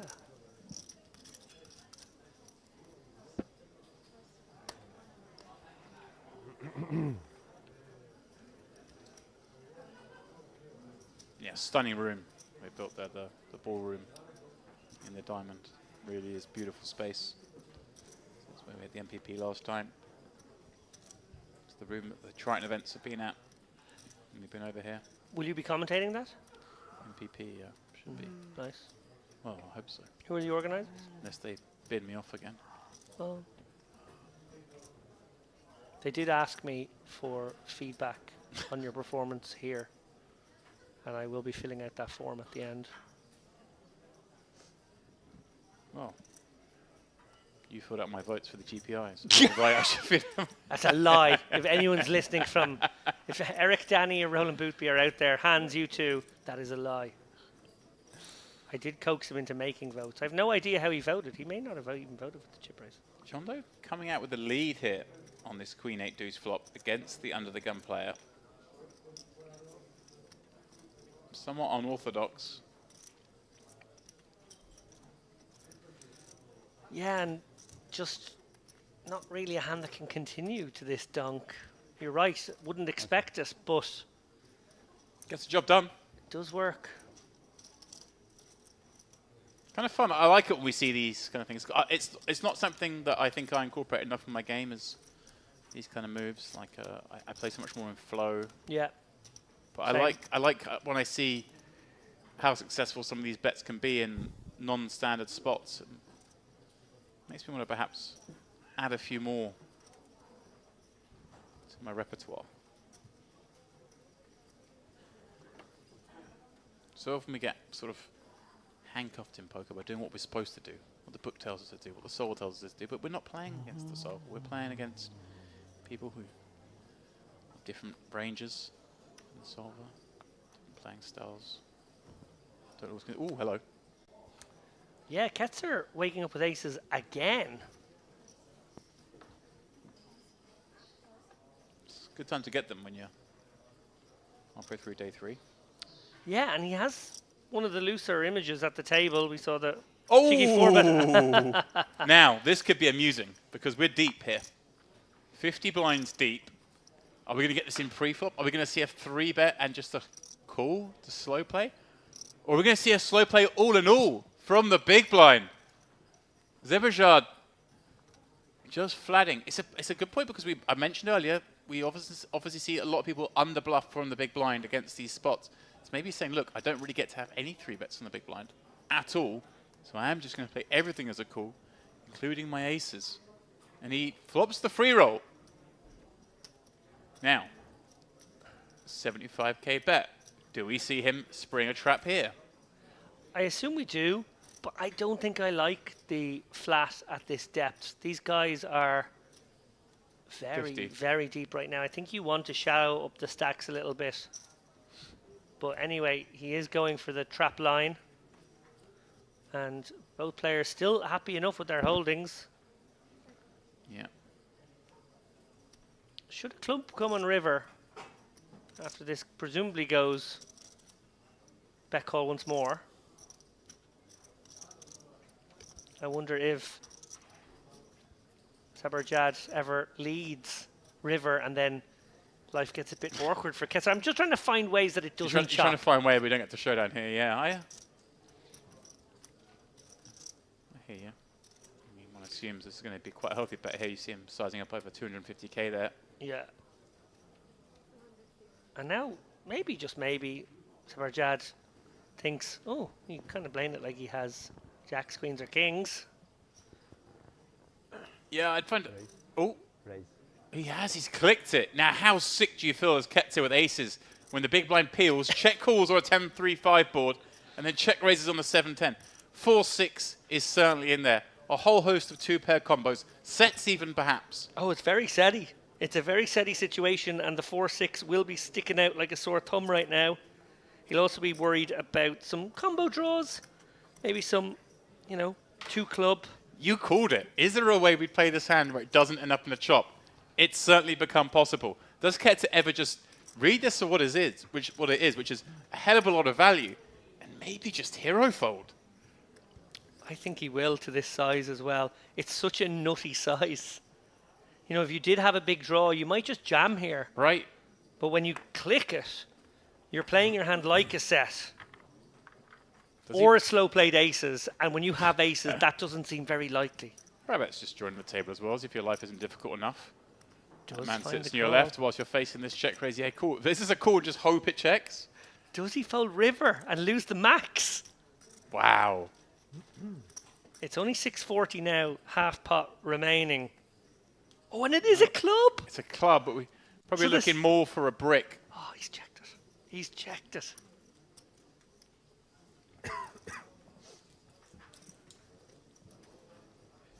And I don't think Ketzer can ever go for value here. I don't think he can rep a 4x too often. Maybe he can. Maybe he can squint at those aces and turn one of them into a 4. Does he ever try this? If he does, Zebrajad can't feel too happy either. This is an incredible hand. Ace 4 ever play this way?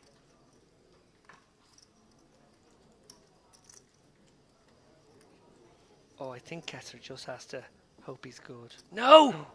Look at this!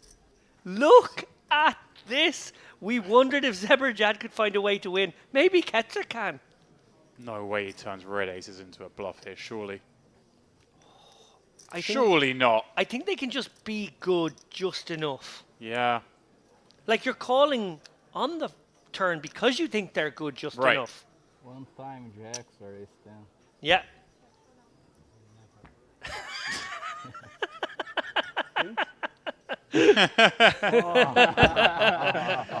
When he says one time jacks or ace 10, I'm traveling. is everyone thinking, oh, beating queens here? Yeah. Man, you know, That's a great fun aces v aces hand. Certainly one that will, Both players are so relieved right now. yeah. what the heck? 500. How many levels they keep us here? More than welcome, you Two call. levels? This is last level after they change. This is 32 minutes, yes, another table. No, sir.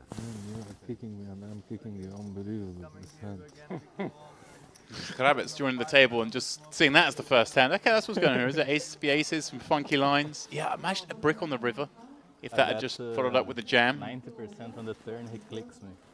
I bet 250. I'm not sure either player could call a bet on the river there.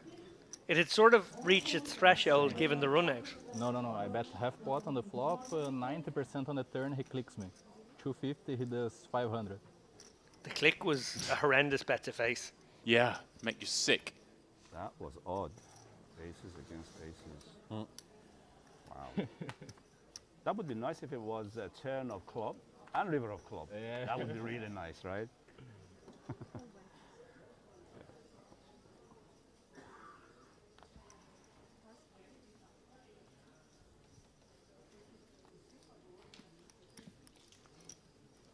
New player. Always. Rabbit. I mentioned as he was facing that min check raise on the turn, he has Rabbit sit down in his direct left with 3 min in the chips. It's like, okay, I'm in a tough situation and it's just got tougher. And first hand at the table, going to pop it up with his 2 fours.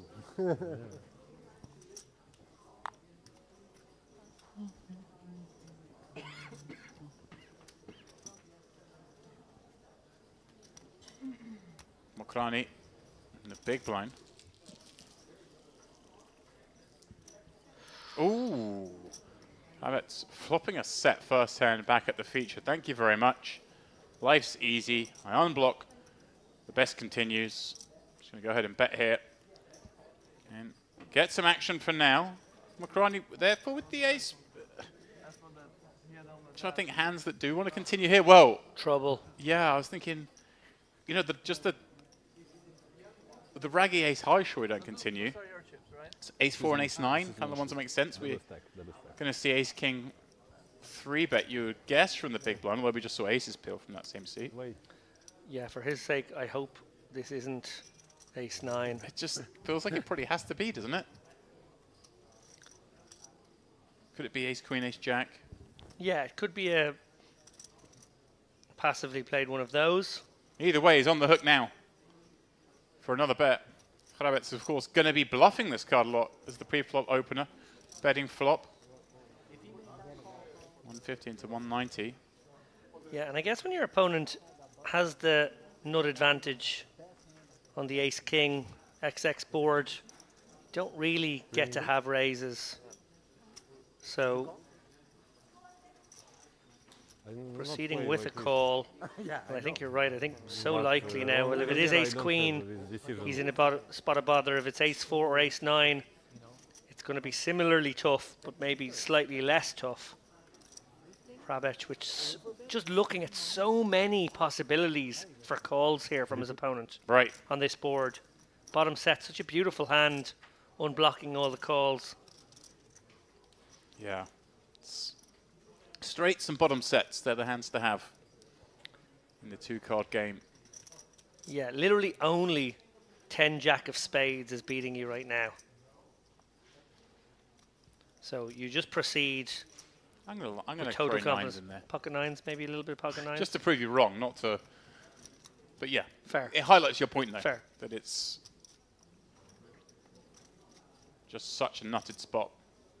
And it's a spot where you're expected to bet big as well, isn't it? Holding all the aces, kings, queens, ace, king, ace, queen type hands. And it's a spot with the solvers, suggest we go barreling off with the 5s, 6s, 7s, 8s, these kind of hands. So there are plenty of bluffs in there still. Yeah, it's going to be a case of, do we go 2/3 and still try to get cry calls from ace-jack and ace-10, or do we go massive bet and try and get calls by 2 pairs? Yeah, went double. Nice bet.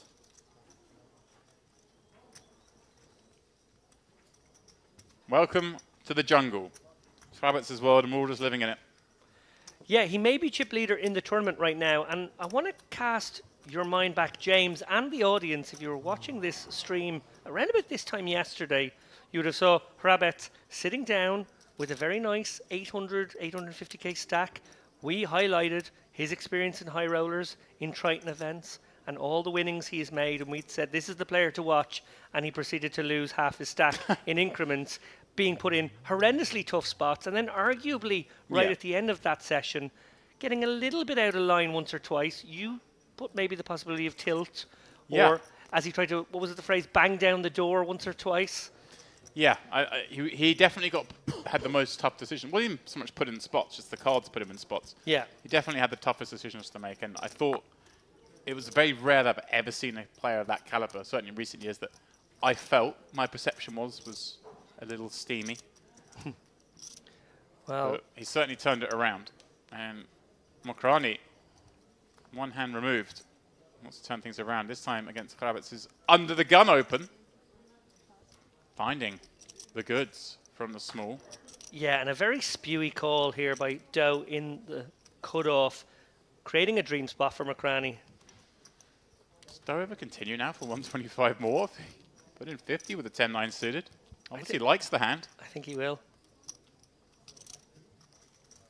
In for a penny, in for a pound. Suddenly, 450,000 chip pop. With only 600k behind, Doe needs to miss this one or hit it big. He has hit it small. He's hit it with a pair and all the back doors. Oh, yeah.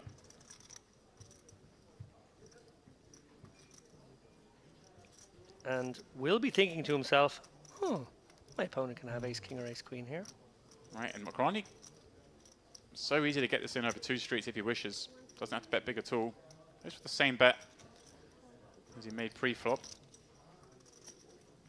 Swift call from Doe. And wow, what a turn card. Picks up the straight flush draw. Is Mokrani now just jam half pot? Is there any reason to play it any other way? Especially with the board getting so rich? No, all the more reason to stick it in now. He only has 3/4 pot. He's all in. He's going to get snapped and then be very happy to see he is still ahead because look, his face there, he's like, oh, okay. He shook his head at first thinking, I've just jammed this into a set. No, you are good, but only just 60-40 favourite against this pair in straight flush draw. So many outs. John Doe, the one at risk, of course, but Mokrani with only 200k more. Pivotal pot for these two. Too many outs? Well, he's picked up the bag and put it back down again. I see he tried to trick the poker gods. Brick on the river. Mokrani will breathe a sigh of relief. Wasn't a good feeling when you jam the turn and get snapped. John Doe is no more. Yeah, very gambly hand from John Doe. Flatting, let's be honest, a really nice hand to flat call with, but just sort of in the middle of nowhere there with that stack 9-10, and then feeling compelled to call the 3-bet 2, because again, it's a sort of a playable one. Makes the pair, has to stick around. Makes the monster draw, has to call it all off. Always playing catch up, but always feeling compelled to stick around. Nice pick up. On the turn. Yeah. Raise. Well, big hands colliding. Deep on day 3. Where are you from? Czech Republic. You? Italy. Not Italian players. A bunch. You guys like it here? Yeah. This is a tough table. This is a very tough table. Datto and How about having a conversation? Where are you from, Czech Republic? How about you, Italy? It seems weird to me that they don't at least know of each other. They don't know each other. Yeah. They're both very well known. Is this just like a politeness? Where are you from? Knowing full well the answer is the Czech Republic. Is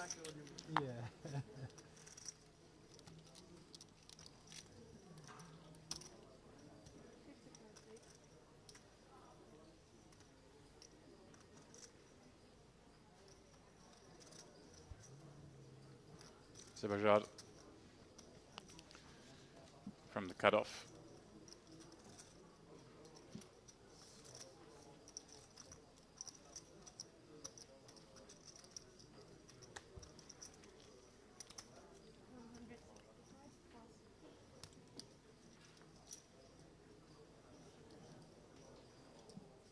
Mokrani with his newfound wealth going after his man here with Queen 10 on the button. And look at this. Rabbit's with very much a contender for a cold 4-bet here. King, Queen suited. All three of these players very deep. Rabbit's the covering stack. Yeah, and definitely a 4-bettable one. Yeah. Little his body language suggests to me he's 4-10. not going to do it, but just kind of scanning around the rest of the stacks at the table. But knowing the player that I do, I feel like he really wants to go for this. What do you think, like a 380, Yeah, a 410? Tell you, he just didn't look that interesting. Maybe just still think it looks pretty ridiculous. He's been so active at the table already. Thinks maybe Mokrani's going to get it in too wide against him. Sebajad flicking it in with the 2 7s. Certainly seems reasonable to me. Wow, this is an action table. And for now, Sebajad's still ahead. Mokrani, though, with plenty of reason to be infused with that flop. Does have a gut shot, still has the 1 over, and has the Queen of Diamonds working for him. And we've seen Sebajad is someone who has had a wider range over the last couple of days. So he knows there may be some hands in here. They can certainly get to fold.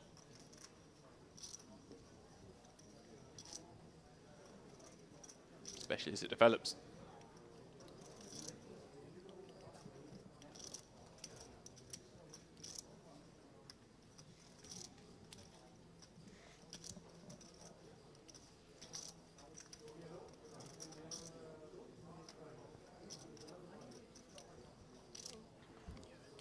Cut out the chips a long time ago, eventually slides them forwards.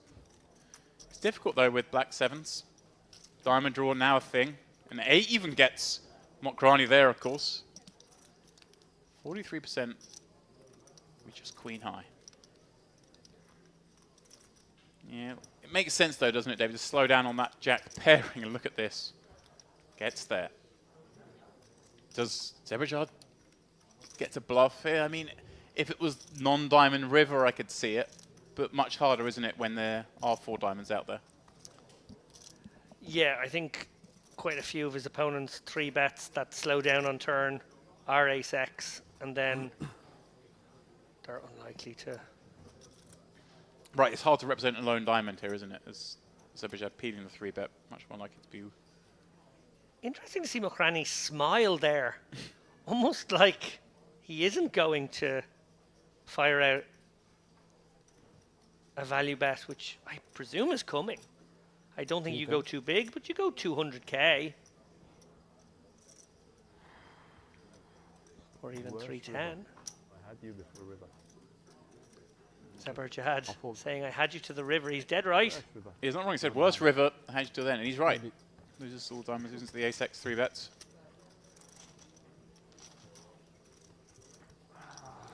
He's frustrated, Sebajad.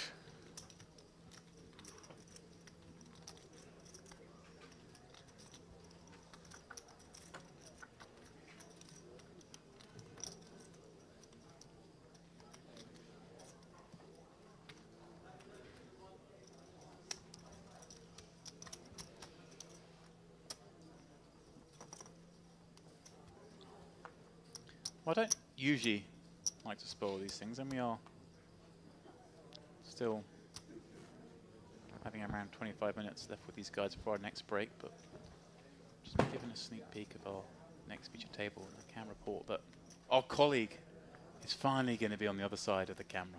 Andrew Headley's going to make his way over. Excellent stuff. To our next feature table. Zebrajab with the aces again. So many aces in But this check the deck. session. Do you think there's 5 aces in the deck? I think there might be 9. Now remind me, does 5 of a kind beat a straight flush?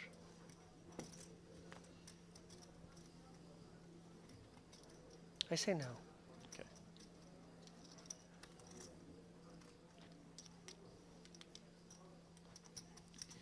Deep's going to defend from under that hood, hat, glasses, mask, jacket combo. And flops top pair with the live spade draw. It's never easy if you're Zebrajab. He's placing some tough ones. And he just checks it back. Turn, pairing 5. A nice card for him to see. Obviously he loses the 5x, but just protects himself against all over 2 pairs. Deep's going to come out betting. I like this. Makes sense, overall. right? I think you got the best hand here. Got 9 of spades working. Yeah, and Zebrajab probably going into bluff catching mode now. Yeah. And the swift call just kind of looks like weakness as well. Oh, wow. He has made the 2 pair, but as I mentioned, Zebrajab having all 2 pairs blocked with the aces. And Deeps may think, hey, this is a good spot to bet kind of big, right? Yeah, this does seem like a spot where you can bet 2/3. I think he will be cognizant of the fact that his opponent might check back and overpair. Goes for 1/3 and gets the call. So actually saves some money deep by choosing that size. Zebrajab. Deeps as well, when he turns over the 10-9 and your opponent turns over an ace and goes, wait, what's he got? You're thinking, oh, I've run into ace-10 or ace-9 here. I've got, oh, Okay. just aces. Unfortunate. Not about hand. I'm about your deal. Every time aces. They're not wrong. Every time is aces.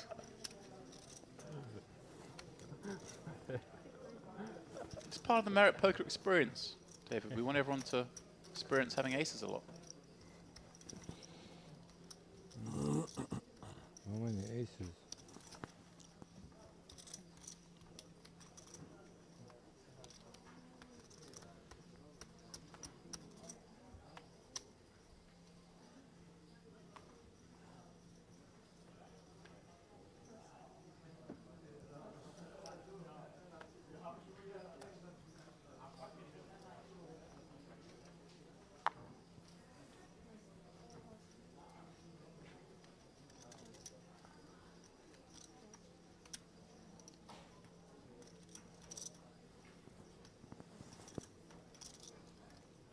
Unbelievable.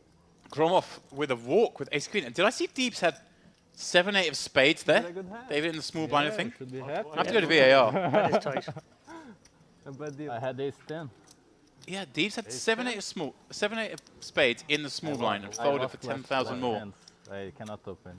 Gromov finding ace queen. Peculiar.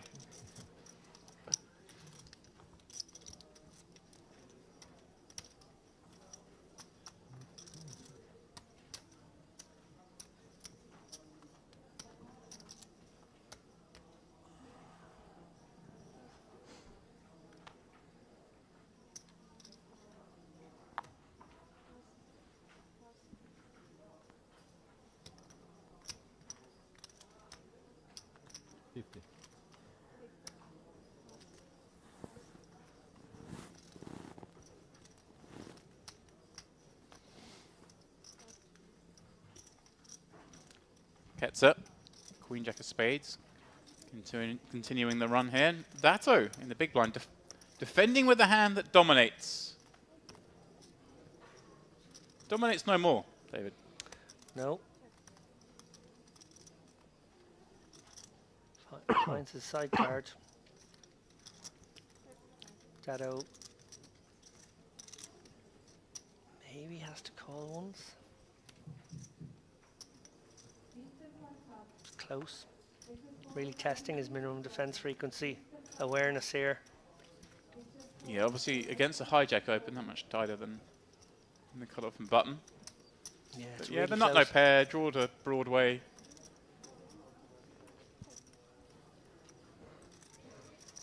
Ketzer probably bets very small again. Just tries to target some weaker Jack X, some 7X that might still stick around for calls. Doesn't have to face a bigger bet on river. No, goes for the check.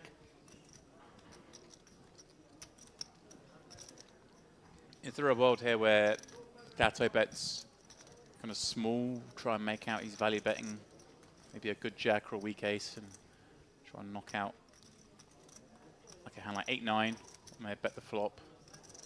Or do we think he just tries to get king high to showdown? Looks like it's the latter.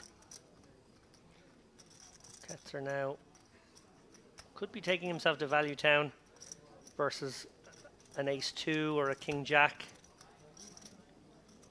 Maybe even a 9-7. Your opponent would feel like you might value town yourself wider than you would call. Easy decision now for Dado facing junky enough half pot. Credit to Ketzer for targeting, I guess, the Jack 10s and Jack 8s of the world, which might be a little suspicious of this.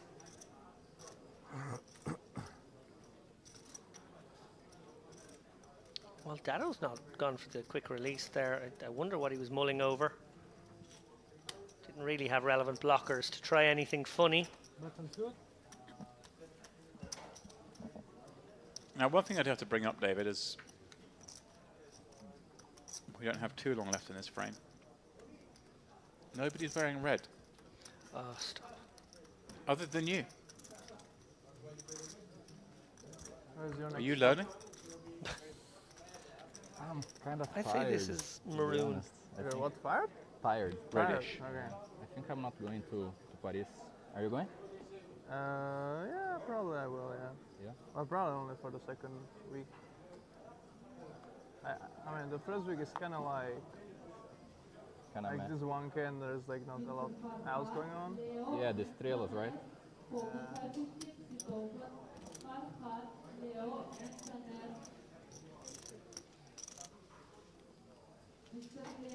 I've just realised this is actually the second time Krabet just joined our feature table late. It's been drawn into the feature table mid-frame. Oh, you've got to be kidding me. Is that... Do my eyes deceive me? Wow. The aces again and with a hand that will give action. He's just ripped it in for what, 16? Ay, ay, ay. Gets his aye. I don't think Getzer can get away for this price. No chances, and that's Normally a call. Oh. You just flat kings. It's 400. 400. 400. Yeah, which might make him think if you flat kings, you flat aces, so then you even more get it in. Show me jacks sometime.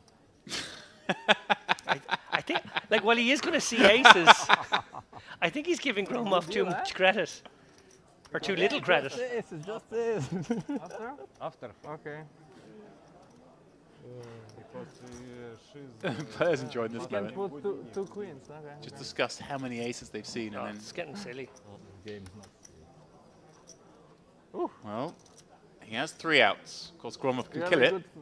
good it's- flush. Yeah. You'll take the flop. Oh, you're just happy not to be dead At least a sweat. after a flop. Oh, I was about to say, what if the Jack of Clubs rolls off? And now, Gromov, what if he redraws? Oh, Gromov. No, it's gonna come. What a crazy hand. The man who came second in this event last time out, the Gangster Series runner-up, doesn't strike the river, takes one of the worst beats you can have in our game. You like it? Say it again. Oh. Let's see.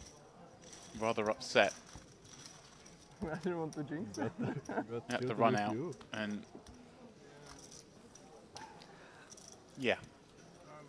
We'll leave that one to wherever it lays right now.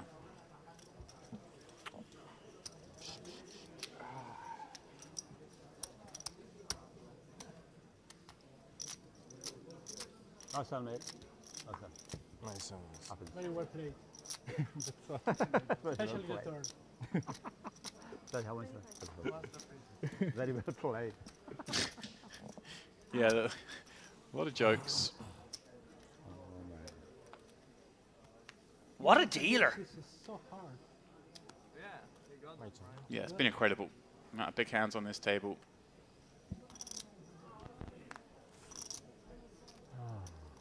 Very.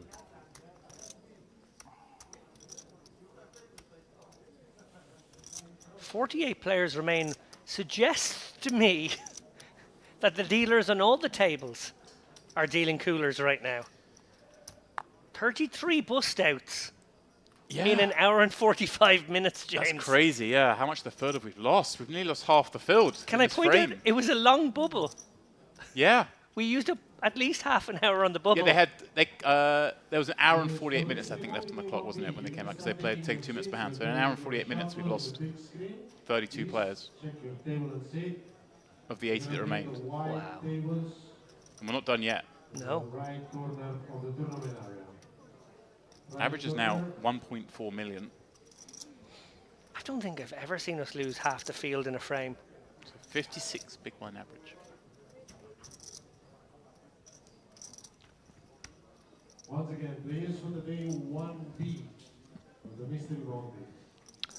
It's great news for the tournament and for the remaining players, obviously playing a much deeper average stack now.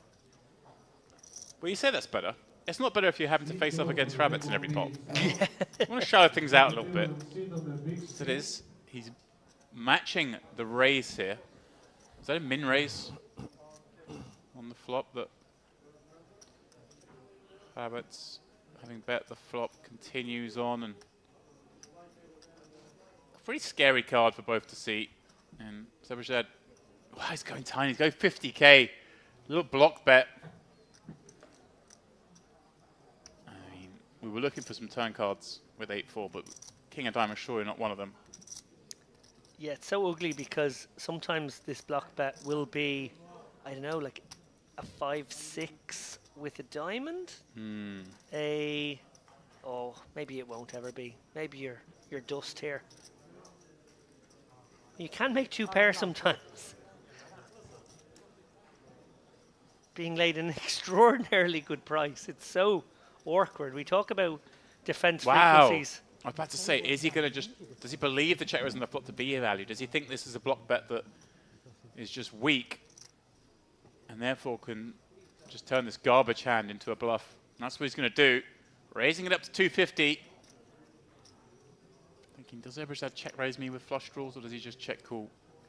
Yeah, and annoying now because every reason to believe that Hrabec may have checked back. But facing a bet and a weak one, as you mentioned, James, now door open to pounce, represents super strength. No longer felt as though his inferior hand had showdown and transforms it into part of his bluff range. Zebrajad, very wonky holding now for this particular spot.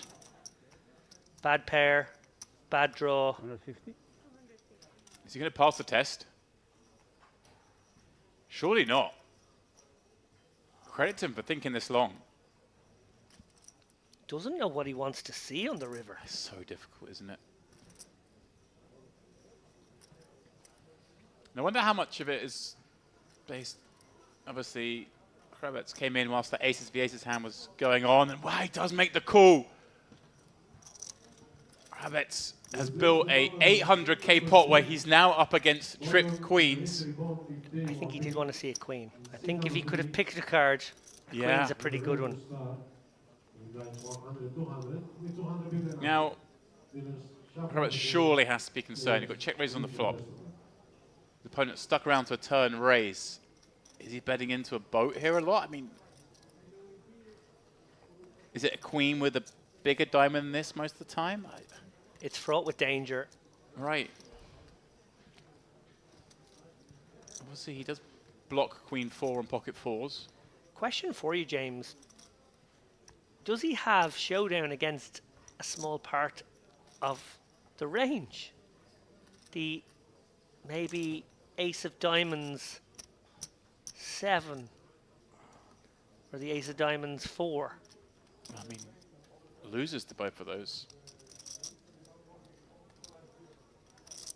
But does he think he has showdown, I mean?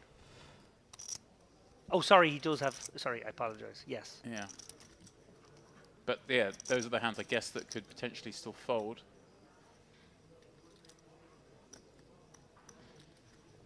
It's a good give up. I think...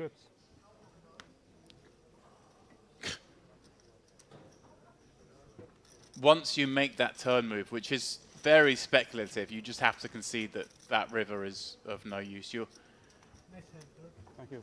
You're getting called on the turn, you think, by hands that check raise the flop. So flush draws and maybe some 2 pairs. Once that card comes, you just cannot bluff. And here we go. We will have a look at the next featured table coming up after the next break, which was only a couple of minutes away. And as we mentioned before, it is the one that includes our hero, Andrew Headley, but some others in the mix. Leanne will be back on the feature. Sarkis is going to be in the mix as well, the man who was bashing away earlier. Dina Kohler as well in this pot here, going to be joining us. Tulip Bergenov returning. Basel Musa, well behind Andrew, but Andrew in this pot, the one that I'm a bit sad I didn't get to call the action on, but I'm sure you'll be enjoying. I think our colleague in action. The man they call Picasso. He's going to paint some pictures for us in the next frame. Nah, I already don't want to watch it. He's checking back turns and stuff. Boring. What I'm going to say to you now, James, is he's going to go deep here. You're going to get a chance to cover him. Okay. Yeah, that's true. With, he's with going to be 48 left and a big stack, he'll have more than one go on this feature table, you would imagine. I believe so.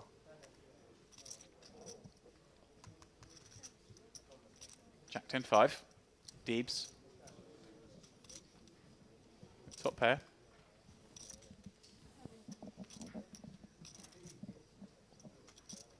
Bets. And do we have just a bet fold hand? Have we had any of those this frame? Well, even the bet folds we've had haven't actually ended up being bet folds. There's been some creative play.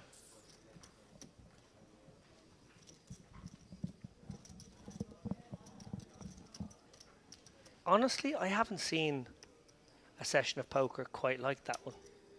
I don't think I've ever seen aces that many times. I It was kings quite a few times, and they weren't the best hands. Yeah, but I mean, we saw so many aces. We saw aces v aces. But almost resulted in 2 different players winning it.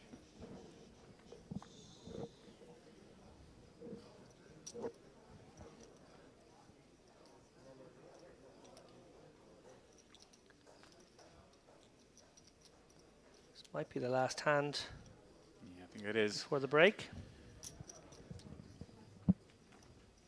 There's folding and standing deeps with King Jack yet again. Trying to win this last pot.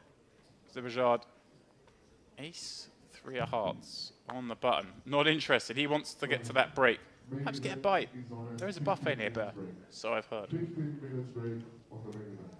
That is it.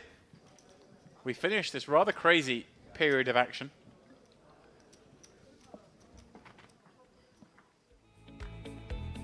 We'll take one last look at the chip counts from this feature table as they get back up to the main 4. Roman Hrabec, the one leading the way on this table, where he's been most of the day, around that 3 million chip mark as far as we know. We'll see what could be a very dominant performance from him coming up. Philippe Ketzer, been involved in a lot of the pots there, gets himself up to 1.8. Andrea Dato, another one that I was actually really looking forward to play that frame, just didn't really get involved in it. All the action kicking off around him, but he never really got to be part of it.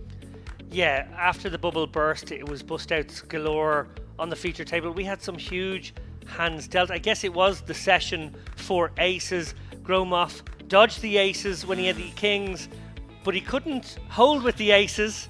Zabarjad and Ketzer both had the aces, ended up playing what ended up being kind of a funny pot at the end for both of them, but they were both very relieved to get half the pot each. And then Zabarjad obviously had aces as well against our masked Bendito Deebs. And yeah, versus 2 pair with a better 2 pair thanks to those aces and the paired 5s. He managed to get nice value there.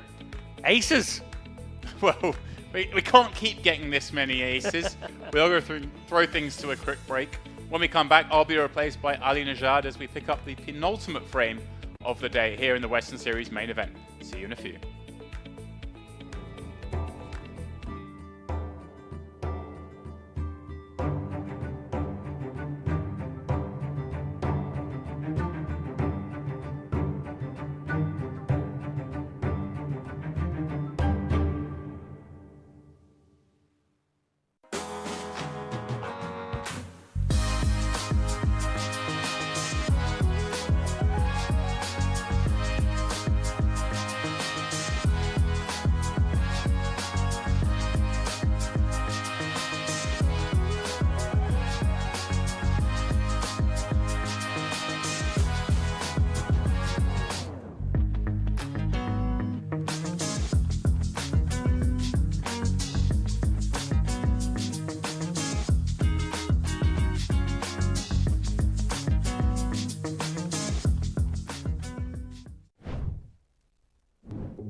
Cutting his teeth.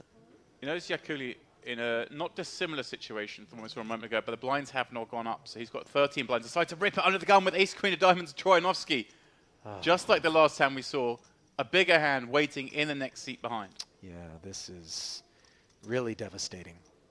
This does feel like a dead man walking proposition here. Yeah, and Troyanovsky differently in the sense that he only has double the bet. Obviously just going to rip in his range here as opposed to peeling. If they wake up with something, they wake up with something. Yeah. But otherwise, I'm going to dominate Yakuli. And C5 in what will be just shy of a 300K pot, I believe, once the excess is pulled back. Yeah, 400. Yakuli in for 198, right? So a chance to get back into it here. Good point. But not been a great visit to our feature table, Ali. There are still 5 cards there. Don't put that in the zeitgeist. Put it in the universe. King in the window, but not dead. Backdoor diamonds, perhaps some Broadway. The possibilities right now for Yakuli, you can see tense moments for him. Now the queen on the turn. It will require another one as a queen alone on the river will save Yakuli. And instead, it's the deuce of clubs, giving Troyanovsky the nuts. I actually thought he was going to get there for a second. No, it's... Yeah, GG's 5%. Yakuli. But yeah. He fought, Ali. We'll give He him that. He did. He Didn't went go- down swinging. He didn't go quietly into the night. Right. Deflating sort of unraveling there Nice hand. for the Italian. Every time. As he will not make the money here in spite of 3 days of play. Saki's Troyanovsky kind of... nice, like, yeah, yours was nice too. Both having ace king against ace queen, knocking an opponent out. It's like, we're on the same page here. Sakis looks down at ace king himself. This is That's just quite, quite cute little table mates. Yeah, sure. You do it with ace king, I do ace king. This is easy. Huh? I'll tell you what, it's all fun and games until the two of them get locked up in a pot, which we presume at some point they will. But Sarkis, for the time being, under the gun with ace king. And when he's loaded in the way that he is here, We see Leon flat calling with the king 10 suited, perhaps again sensing that Sarkis's range is going to be very broad at present. It is. Flats and Barca with a couple of 7s on the button. We haven't seen him get involved. I'm sorry, James. No, yeah, and this is actually quite interesting. Obviously, take away the fact that we're on the bubble, and this would be probably quite an easy call for him. Just set mine against these 2 big stacks. Wow, this I wasn't expecting. I was thinking maybe he's just looking to fold this hand because we're so close to the money. Doesn't need to get involved, but he's gone super extreme, and he's just going to be putting it in for a flip here because it's not getting through, Ollie. This is a deep squeeze. 165K, and this is kind of commitment. And it's kind Sarkis will ask for the rest, no doubt. Kind of wild, Ollie, because Lian has strong hands here when he flats the undergun open. He doesn't really want to 3-bet with hands like 10s and ace How often queen. is he trapping? Lian, well, that's what I'm saying. He's trapping by just the fact that he doesn't get to 3-bet with a lot of hands, so he just has to play them as calls. So there are, versus 7s, there are a lot of traps. But, I mean, against Sarkis, he's certainly not going to shy away from playing this as a 4-bet. As we see the 525 come in. Relieved a bit to see Leon's hand promptly find the muck behind him. Yeah, but I mean, Leon just, if Leon had like 10s or jacks here, he probably wasn't going to 3-bet pre-flop. Obviously, he'd be folding now. But that's why I don't like Barca squeezing here, because Leon just can have really good hands still. Yeah, that's a good point. And Sarkis is still open under the gun. This is an unforced error, I'm going to call it, Ollie. Yeah, Semi Barca says, I go, and he will be happy to be in front. Yeah. Great for the short stacks in the room. Barca deciding to run it for 24 blinds with these 2 7s. Of course, I'm being critical because he's run into it. There are times this is going to work. 7s. Holding on the 854 board. Might work this time, Ollie. 800K pot. Barca's been so patient and then dug in to play a big one. Turn is safe. Doesn't need to worry about spades. So just 6 outs to fade to lay claim to a meaty one. And he has held. By the way, Leon had king 10 of spades. He would have made the king high flush. So he's been forced out of a couple of spots here where he would have made a big menu for the goats than for you. I also found a couple of the dogs sleeping underneath the reindeer. Oh, there you go. The reindeer decorations. They've just taken a bit of shade there. I'm showing Ollie a picture, but the Christmas decorations are still up here. There's a beautiful reindeer sled combo illumination at the front of the crystal. The dogs are taking rest under its shade. I always wonder where the dogs that roam the Merit complex kind of wind up throughout the course of the day and night, for that matter. But the lightning and the thunder definitely had them right concerned last night. No concerns for Sarkis as we see him getting frisky with the queen 3 suited. Note Leon again with the flat. This is exactly the point I made a minute ago when Barca decided to 3-bet the 7s. It's scary because Leon's going to have these really strong hands here. Not that he's trapping, it's just there's no benefit to him playing a big pot against Sarkis. So you see Kirichenko kind of falling into that trap somewhat himself, thinking, oh, maybe Leon's light here, but Leon's not light. The man who is light, correctly identified by Kirichenko, is, of course, Sarkis, who'll get out of the way, but Leon is going to be ready to party with these 2 10s, and we're going to play one. He's going to ask for a count, of course. 20 blinds. But when he finds it's 20 blinds, there you go, as declared, he's going to think, wow, this could definitely be some weaker. Obviously, quite often going to be a flip. You're expecting to see the ace-king combo a lot. Some ace-queens, and maybe these ace-jack suiteds are all right here because maybe Leon is 3-betting ace-king all the time and some combos of ace-queen, so therefore you think, hey, this is often going to be 10s or 9s if I squeeze and get called. And Leon does make the call, so Kirichenko at risk on the bubble with this ace-jack.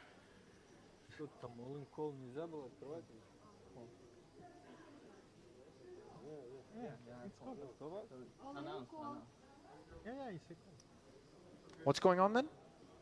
They're just not sure if they're supposed to table their hands. As we're so close to the money, they're not sure if they've been asked to wait to open these, but they haven't yet. Yeah, 83 players left, 3 away from the money, so they're on their backs here in a 688K pot as Kirichenko has run into the 2-10s of Leon. Yeah, and again, one that maybe he didn't need to take. It is a bit flippy, but he's got the lighter side of the coin, does Kirichenko. Much more so on a 9-7-6 board, as 46% slips down to 25%. 6 outs twice. And there is one of them, the jack, but 10 of hearts, straight draws, flush draws for Leon. The 10, of course, would still work. Plenty to fade for Kirichenko to hang tough here in the main. But he's done it. The red one, Ali. Yeah. It's not 309. And Kirichenko going to walk this one off. So twice I've...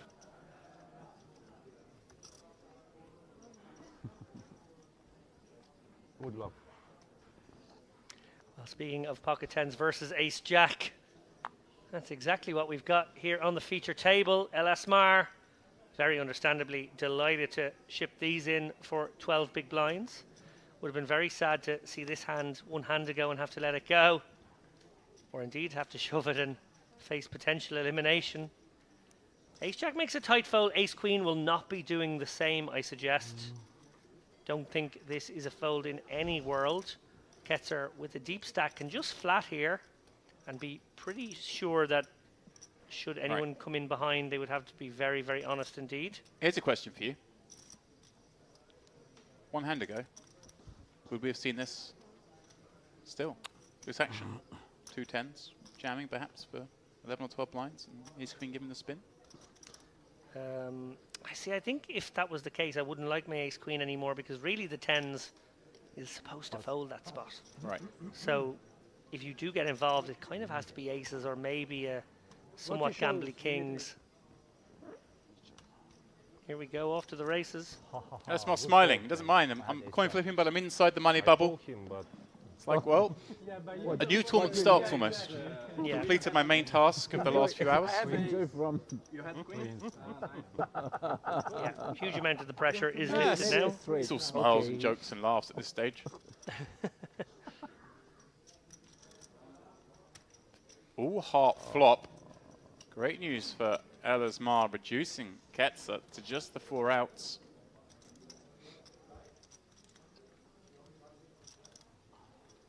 Nothing changes on that turn. Ketzer, it's like he may double up his man. Will do so, but of course 1.4 million back. No great damage to that stack. El Asmar, though, it's 25 blinds. And I do have a little news from other areas of the room.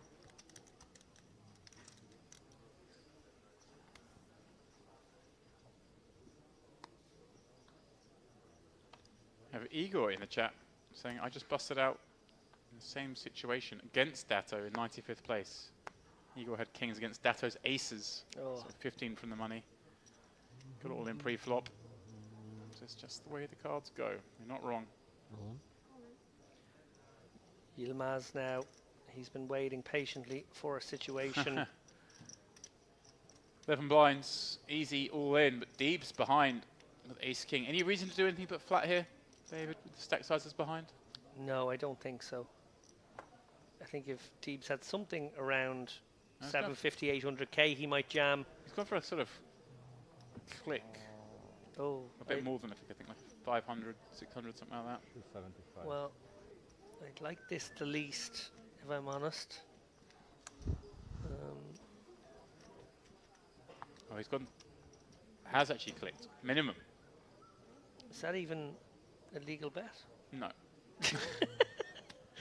Doesn't seem to be. That's my maths are way off. Anyway, it's academic. It is. He's got his isolation. He's flipping with Yilmaz. He just has 45%, but with the dead money in there. He got his price. 615 in the middle.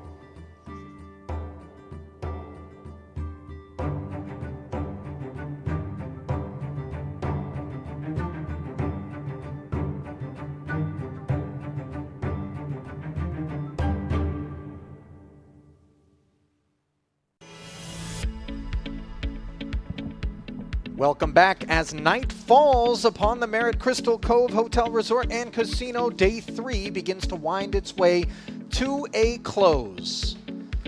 Merit Poker Western Series Day 3 main event. Ali Najad joined by David Lappin, and of course an ever entertaining multiple frames of play so far, and we are not done yet, Davey.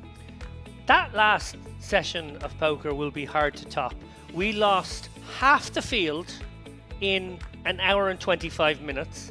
Andrew Headley has just arrived to the feature table. I'm very excited by that prospect, but I am sad to see go the table with Gromov, who obviously, you know, he was able to dodge the bullets, but he wasn't able to hold with the bullets. He went off in a fairly angry fashion. He was not happy. I mean, the nut flush draw with the ace of spades, that red jack, just absolutely disastrous for him. One can't blame him for being a little bit steamed up in that spot, but at least he was in the money.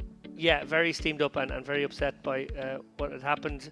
Yeah, Zaberjad, Ketzer, I figure we're going to see these guys a little bit later on, maybe in the next frame, certainly tomorrow. I have a feeling they're going properly deep. They've very big stacks now, likely to make it to our final day, where I imagine, well, at the rate of attrition, I don't want to make a guess of how many people might get through, but maybe 15 or so of these guys will make it tomorrow. Maybe we'll make the final table in half an hour at this rate. I don't know. It's been kind of crazy. Well, we do send it right down to the Xianglian show. 94 big blinds in front of him, though he does have company. A peloton of 4 players, Di Nicola, Christoforou, Sarkis, and, of course, our man Headley. Sort of clustered within about 10 big blinds of one another as the cream continues to rise here. 342,000 and change up top, not to be overlooked, of course. The man with the most beautifully groomed beard in the room. No arguments. He's going to have to finish like 5th or better just to cover the beard grooming product overhead. Maybe that's a bit generous. Min cash, I would assume. Safe bet.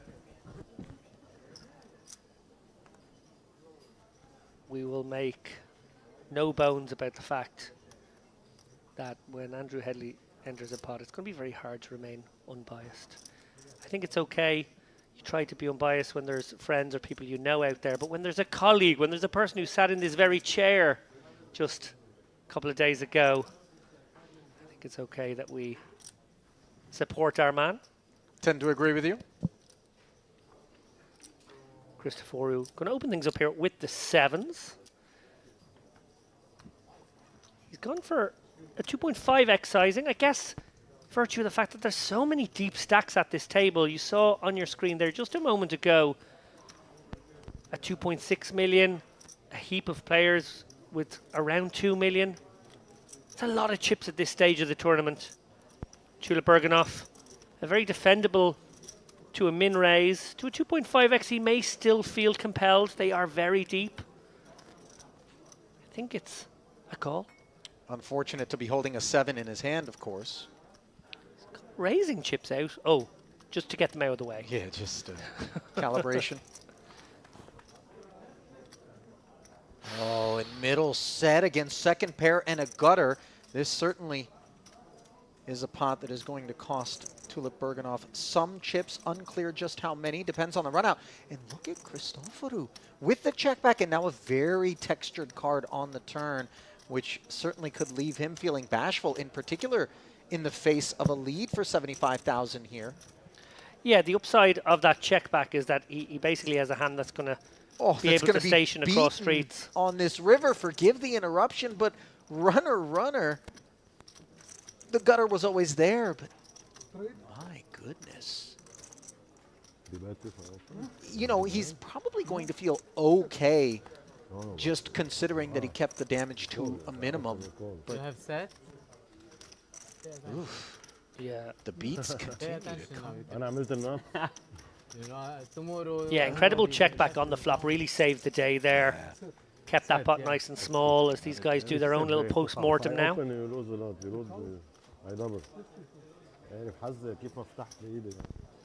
انا كيف دفعت مع شاب 10 Really, sir? Milton nuts.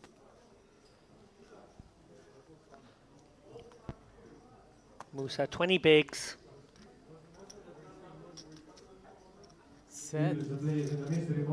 Christoforou telling the guys they'll see in a little while, but I think it's written all over his face that he did indeed have a set there.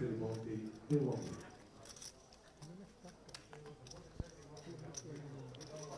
Yak makes so many familiar faces.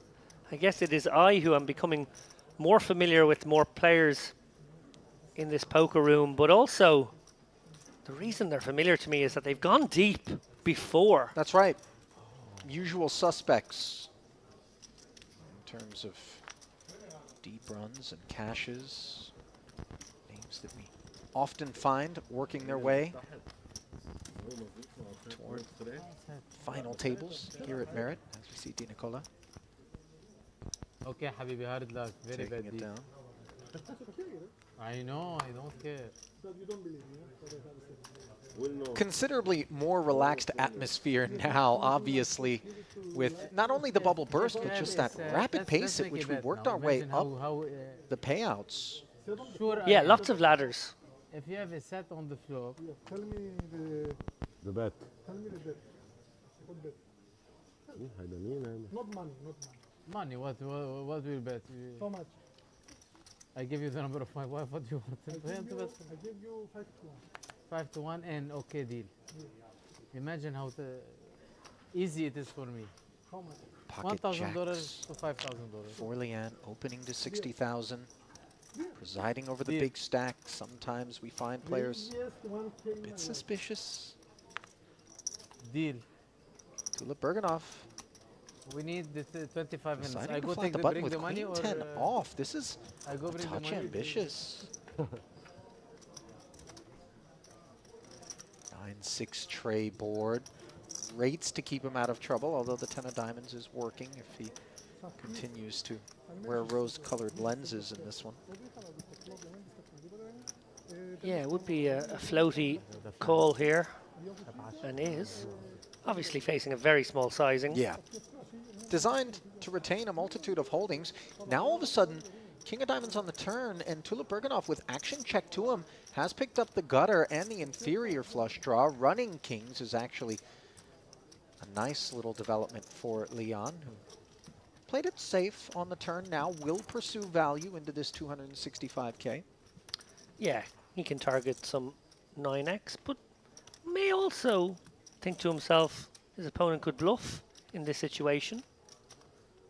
I think I prefer the bet here, target a hand like 8s, 7s, any pair really.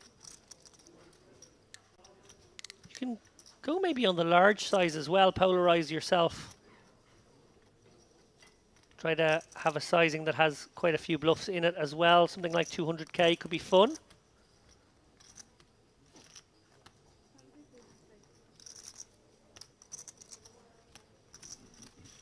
I like that bet size from Leanne. Obviously, Tulip Bergenov with just queen high. It's a moot point, really, as he never had a hand that could call any bet. But I do like how Leanne went to work in that one. Agreed. And Leanne, remember from yesterday's coverage, guys, very, very loose. Loose aggressive, but loose. So I would expect lots of hands to be played here, and really, I don't know what's happened on this feature table, but the dealers have chose violence today. Yeah. Big hands clashing all the time.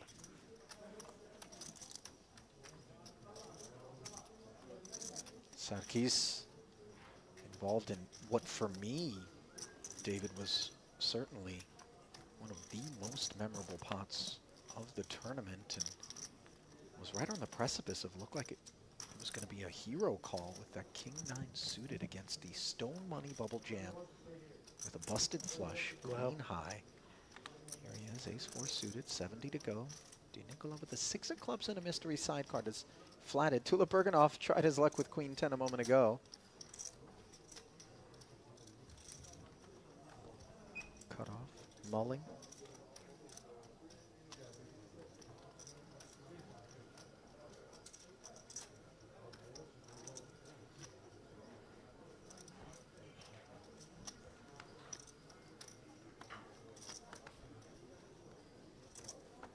Musa and Christoforu untemptable. We'll see how Di Nicola proceeds here, presuming this is pocket sixes.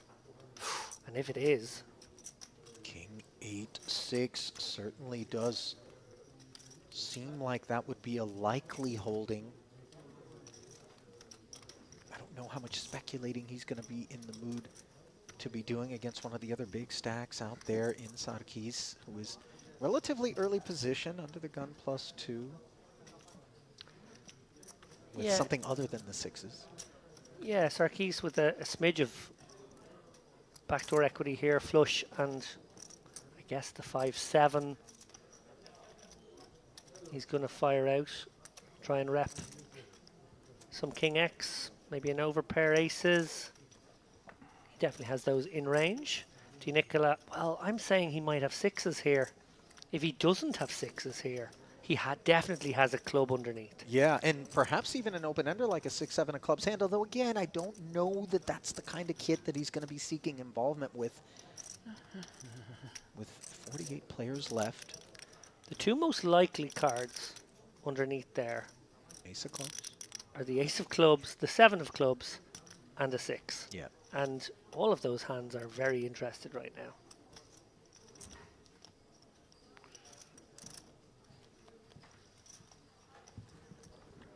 And all of those hands want to bet, I believe, because you can make a bigger pot.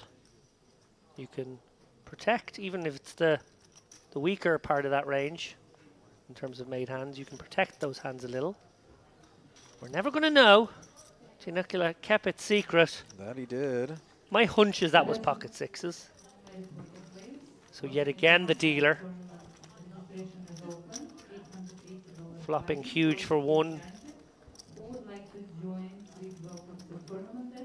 It's when they flop huge for 2 that we've had our exciting moments, and there were plenty of them in that last frame. Yeah.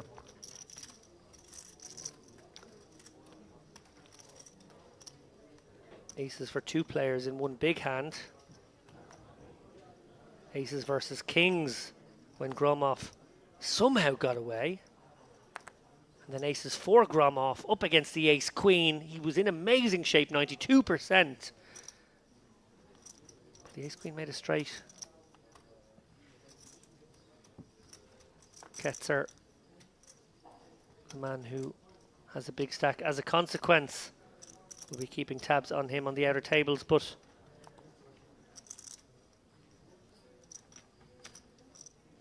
again, a very deep stacked feature table. There must be some shallow stacks in the room because it feels like there was a lot of chips between last table and this. Christophoru does like his 6-7 here, getting a discount in the small. And Leanne likely to come in with the connectors. Again, every single pot. Like, there's a couple of shorties at this table, but everybody's 60, 70 big blinds deep. Lots of room to play poker.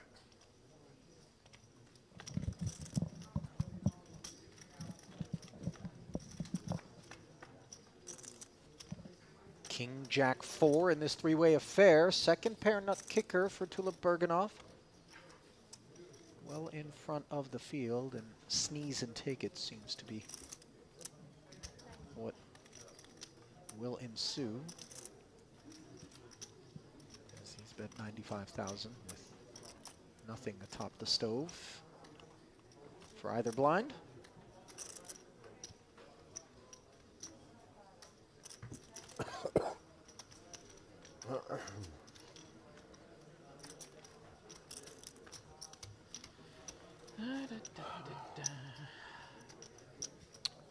He's always just on the edge of breaking into song, Andrew Headley.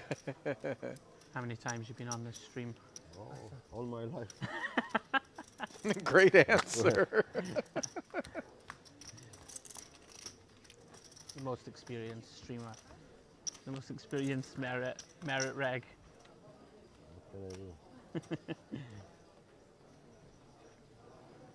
What can I do? It's nice we can hopefully just hand it over to Andrew James on occasion. Dempsey and I don't Alina know. Had and David Lappin. They go in a rotation. Oh, a little plug for us, a little promo. I was going to say, I don't know how much play-by-play he'll be doing from out there on the felt. Got his hands full, too, with this lineup here. And especially considering that, you know, you heard the response when he said, how many times you've been on the stream? Basil Musa says, all my life. And Headley, the inverse. I mean, just getting his feet wet in one of these main events for the first time. And so all of that sort of context, background that all of these players have from years upon years of playing with one another, many of the merit regs, Headley lacks that. And so it will be a touch more challenging for him. As we see Cristoforo with the ace-king suited, made it 65,000 from the button. Yaghmai from the big blind, suited one gapper. Will come along, hearts are smothered. Good luck. Queen 8 tray. You need Habibi, not Slightly him. lazy flop there.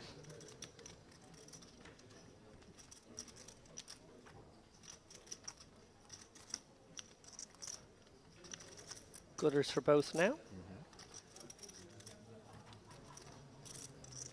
Problematically, the same gutter. Running jacks as the ace-king is a winner at Showdown, which Sorry. I didn't even see it. It was so faint. find out shortly whether or not He didn't take any hand, so no given the problem. opportunity Yeah. to get too free of charge. This is true. Oh, and looks I like don't we've want got our anyone to answer. see 9 what I'm high.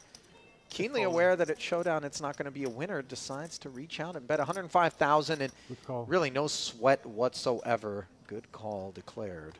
Understandably so. Snap. In pocket. Yeah. No, in the pocket.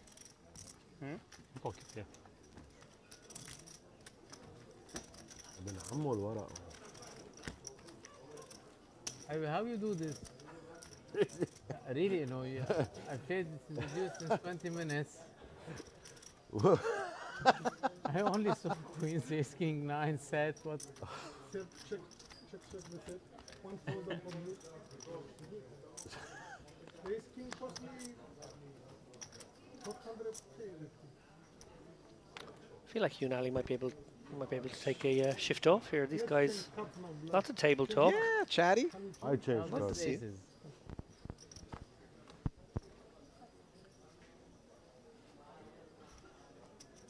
I think I have a very good hand. Good hand declared in the big blind.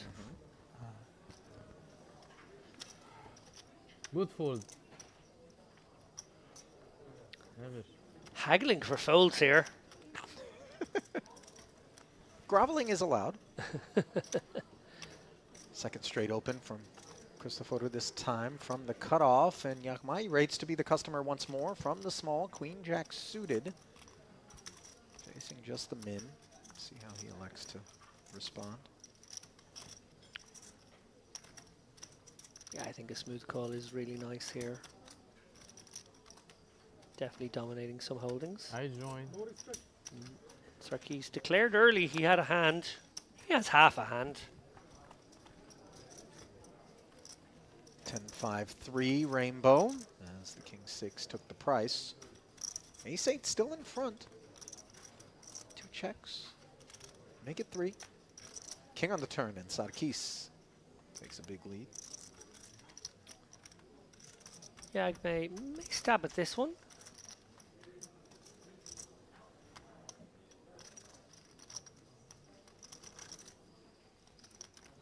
Sarkis may stab at this one.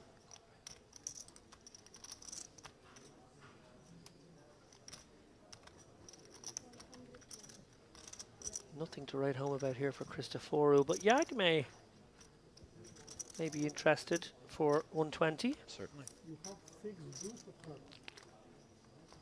6 deuce of cards. We are 3 in the hand. Don't tell him.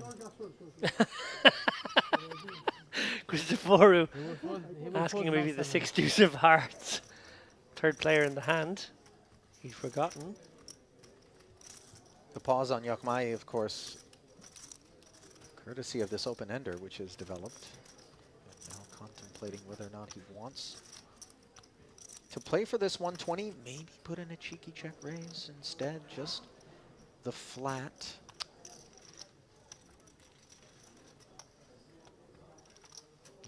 driest of rivers, it would seem, given the action. Yagmei is beating a few flush draws. That's just about it. I do like your idea, Ali, that maybe check raise was the way to proceed against a very wide big blind range. Of course, by virtue of it being wide, it could have contained all the two pairs, but you could still try to put pressure on the one pair hands. It's played now. Sarkis going a big sizing. Must say, I didn't expect this.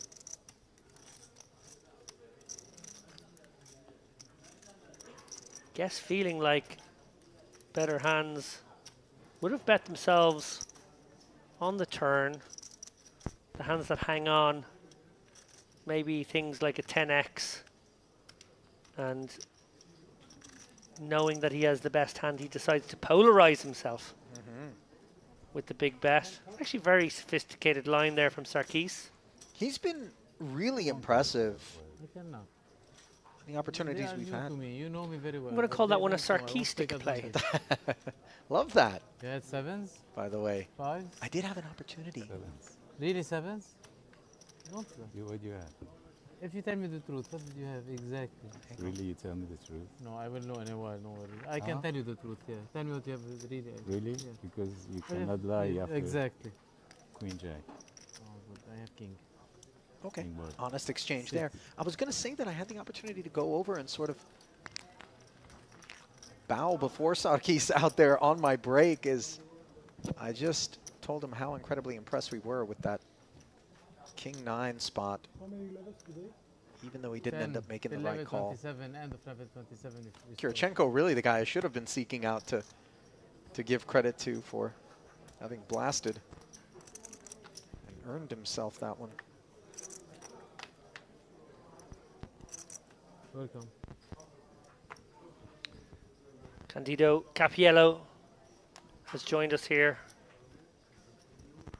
Another big stack. He's been wheeling a big stack throughout this tournament. I remember him quite high up in the chip counts day 1 and day 2. As if we couldn't have more big stacks at this table. Pocket 9s for Basel Musa. With 45 players remaining, the on-tap payout is 7,790. There is a pay jump of $1,300 if you can eke your way into the top 44.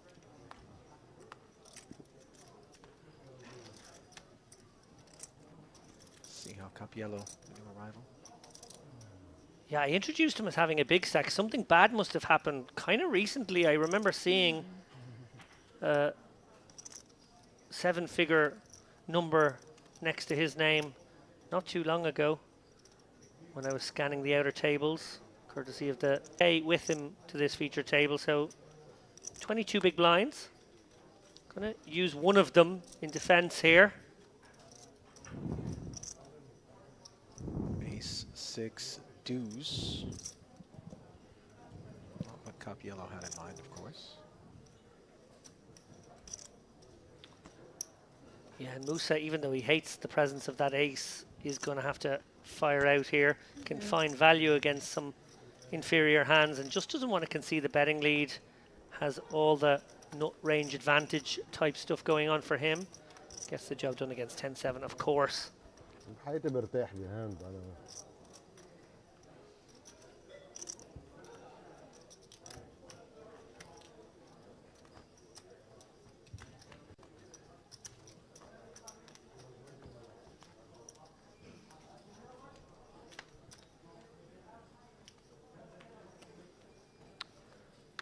Shout out to Matthew Davenport, one of the players travelling here from the UK, alongside Andrew Headley.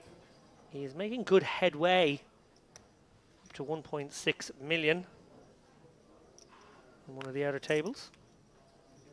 I'm a bit surprised that we don't see more of the English delegation down here. Perhaps a product of the fact that there is so much poker to be played back home in England. Some may think that the trip is unnecessary, but anybody that gets a taste of what's going on over here will certainly be keen to come back over and over again, as so many do. Yeah, I think you hit the nail on the head. It's sort of corner to corner of Europe, really. The trip is a longish one, almost as long as it would take to get to the east coast of the US. Having said that, the action is so good down here. I am surprised we don't see them more often, but you're right.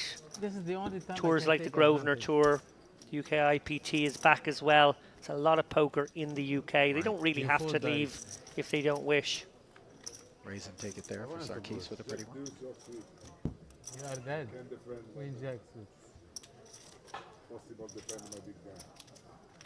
And a shout out actually to the Irish Poker Tour, which is again a sort of a rejuvenation of poker on the domestic scene, very focused on grassroots poker.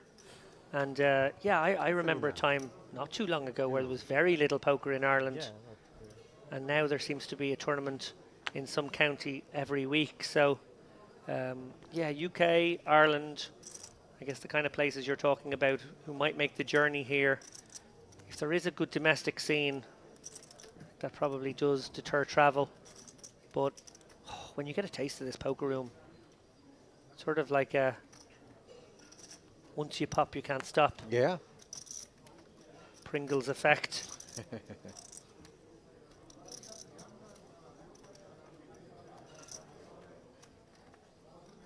is Nariman.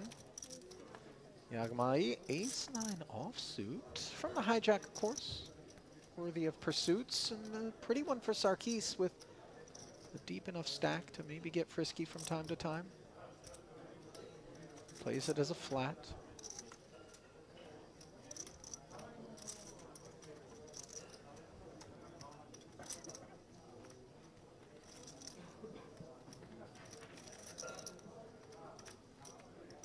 Absolute dead bottom. 9-deuce offsuit into the bin despite the price, so it'll be heads up. Once more between this duo. Jack 10-3 board. Presenting the gut shot straight draw, backdoor clubs to Sarkis, holding position, and these are the really uncomfortable spots. You know, the idea is not to have to take a flop and certainly not to take one out of position when we open. A hand like ace-9 offsuit, now staring at this Jack 10-3. We feel compelled to just ask a little question, hope that this 35K will earn us the pot, but as we can see, at that price, Sarkis will certainly be able to continue. Yeah, I wonder if he'll continue with the raise, given he's got the gutter and the backdoor flush draw, and sometimes that's kind of a nice raise candidate. Other option is obviously to flat and use position, and that's what he's chosen here, and he does pick up a flush draw. Yeah, really, if you're not going to hit the 9, this is next best thing. 7 or an 8 would work, of course, but you know, it's just having equity. Yeah, so tough for Jagme now. Like, he fired that very small bet. Right. Is he going to come with a big bet now, a big turn bet at 200K and try and really lay claim to this pot? Feels like maybe that was the idea, put something so small out there that you would get raised by some value, and then when you only get called, you pounce upon that wide range. It's exactly what he's done here. Yeah, credit to him, by the way, for summoning the courage to barrel once more this 175K. I mean, that 10 Jack in particular does feel as though it's the kind of 2-card combo that's going to be smacking the flat calling range of Sarkis quite soundly, but as we can see, no such deal, and unfortunately this bet of 175 is one that can be called. And can sometimes be raised. Yeah, you're right about that. And that is exactly what's happened. A sinking feeling, of course, in the pit of Jagmai's stomach as he knows this one's all over. Yeah, courageous was the word you would use, and I think that is the appropriate word to use to describe Jagmai's 2-barrel here. Maybe, just maybe, one of those flop textures he could have given up on to decides instead to get aggressive and gets maximally punished by the float that picked up equity.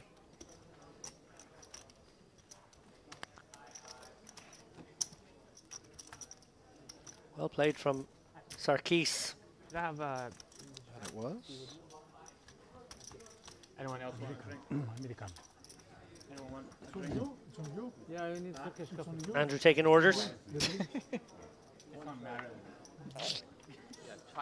It's his round.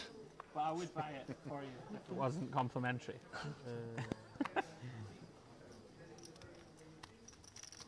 You can pay the tip for him, Andrew. I would. Yeah. A little bit. Fair. I went to get the waitress. That's my contribution. He loves his tea, Andrew. That he does. Musa loves his ace-8 suited under the gun. Not among the deeper stacks seated at the table at present, sub 20 bigs behind.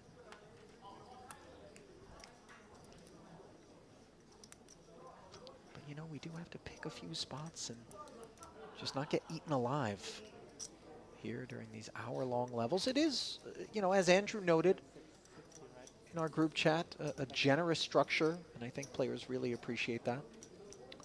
Gives them a lot of value. Yep.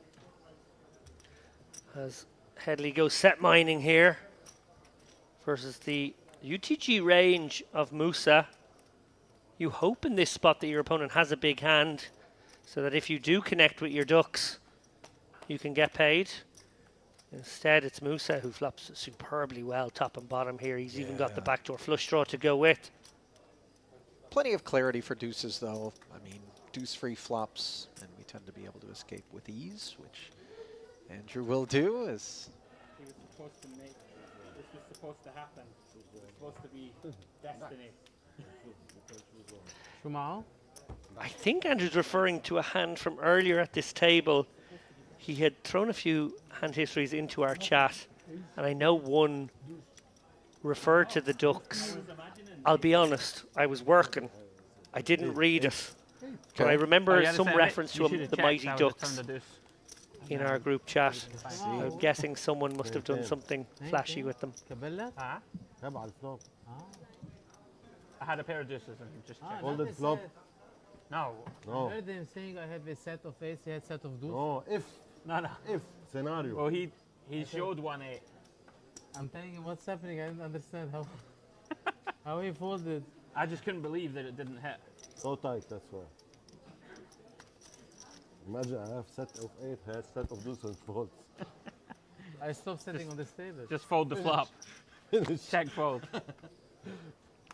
Speaking of deuces, Finish my here they are once more, facing an offsuit ace-X. Into the muck, though.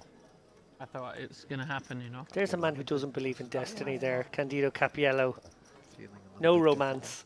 Oh, no, I saw it. Yeah. different. King Jack now for Tulip Berganoff. Will flat from the button.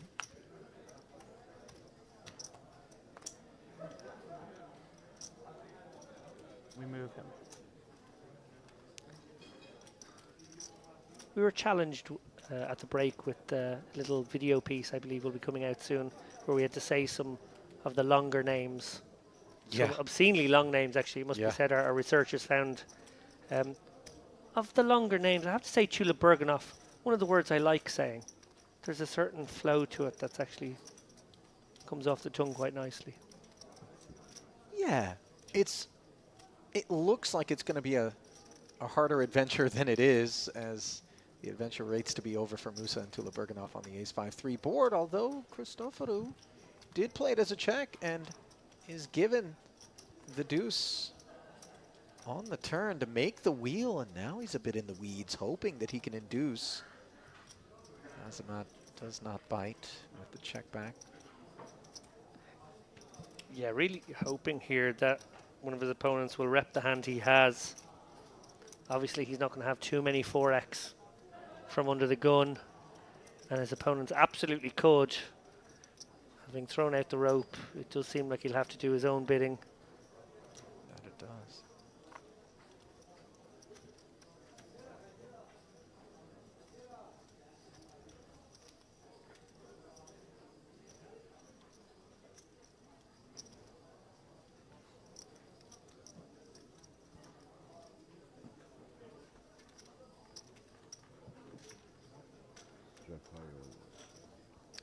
Tricky customer, Christoforu. Yeah, yeah. Sometimes we can be a little bit guilty of fancy play syndrome or just lying back and trying to be a bit too trappy, in my experience. But, you know, it's good to mix that in and on balance kind of keep people on their toes. Those are the opponents that are the most difficult to square off against, that really aren't approaching matters in as straightforward a fashion.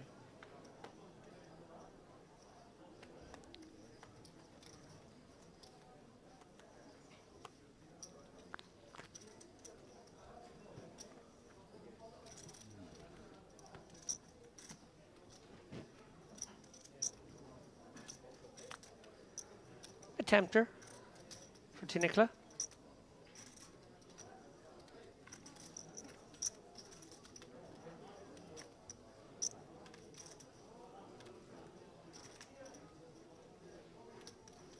King 5 suited.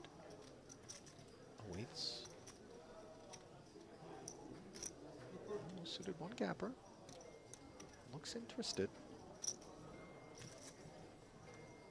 Yeah, it looks like he's coming out with a raise here. Mm-hmm.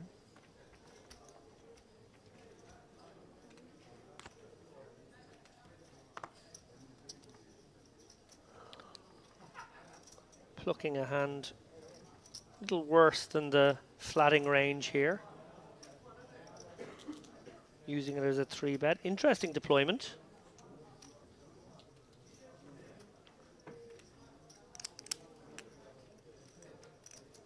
Should be the end.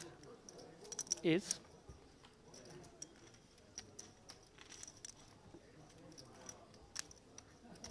And after the crash bang wallop from 80 down to 48, we've only lost 3 players in roughly half an hour since the last break. So it's settled down a little bit. Yeah. That it has. Dealers have stopped dealing aces, I've been reliably informed.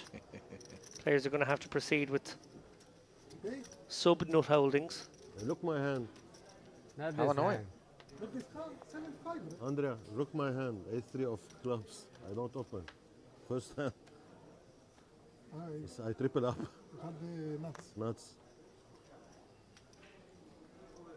Show me 1,000. The easiest 1K in my life. There's some AI graphic design. Edit. He edited. Julep Berganoff, little pair here.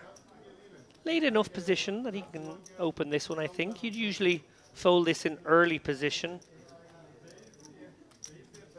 But quite like an open here in the hijack. Yeah. Other than Sarkis, not much of a minefield. As we see Musa pocket sixes, 640K on the button. Pay jump from 45 to 44 as well. Yeah, this is a hand he wants to shove, I think. 21 bigs seems about right, but definitely would like to see the ticker tick down to 44. Lock up that $1,300. I think procedures will be take as much time as they will allow here, put their day. Are there 3-bets with that hand off of that stack? So as not to maybe make the commitment in case you're wrong. 640K, 22 bigs, call it 21, sorry. I think you're supposed to shove it. It's close. You're not loving it. But I think you go with. As tea time is declared at the Headley corner of the table. Such a sophisticate, our man, Headley. Isn't he? A big drop of cold milk.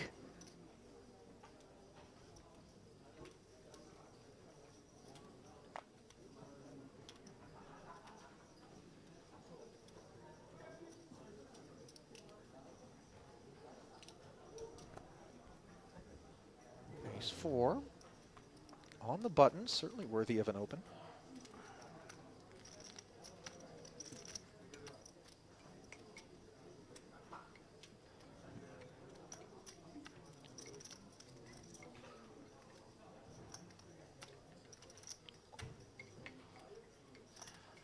Jagme will defend the 7-5 here, I predict.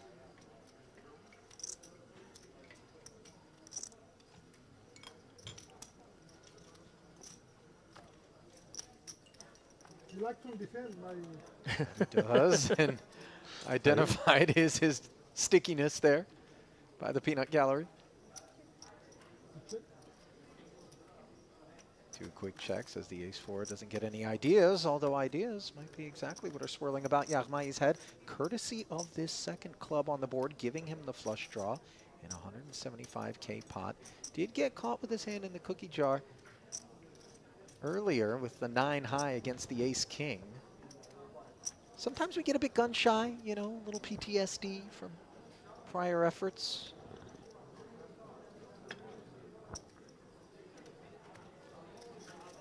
Yeah, and I think there's a real fear factor about Christoforou, because one would have expected a bet there from Jagme with this draw. Instead, he's gone for the check, and let's see how much I face, or maybe I even get a free look at the river line. The price is 75K, which is a fine price to call here, getting the direct price that he needs, and any supplement to that always gratefully received if he does make his hand. He doesn't make his hand in this case, giving up at 7 high. And Christoforou delighted to take down a pot with ace high. Sure.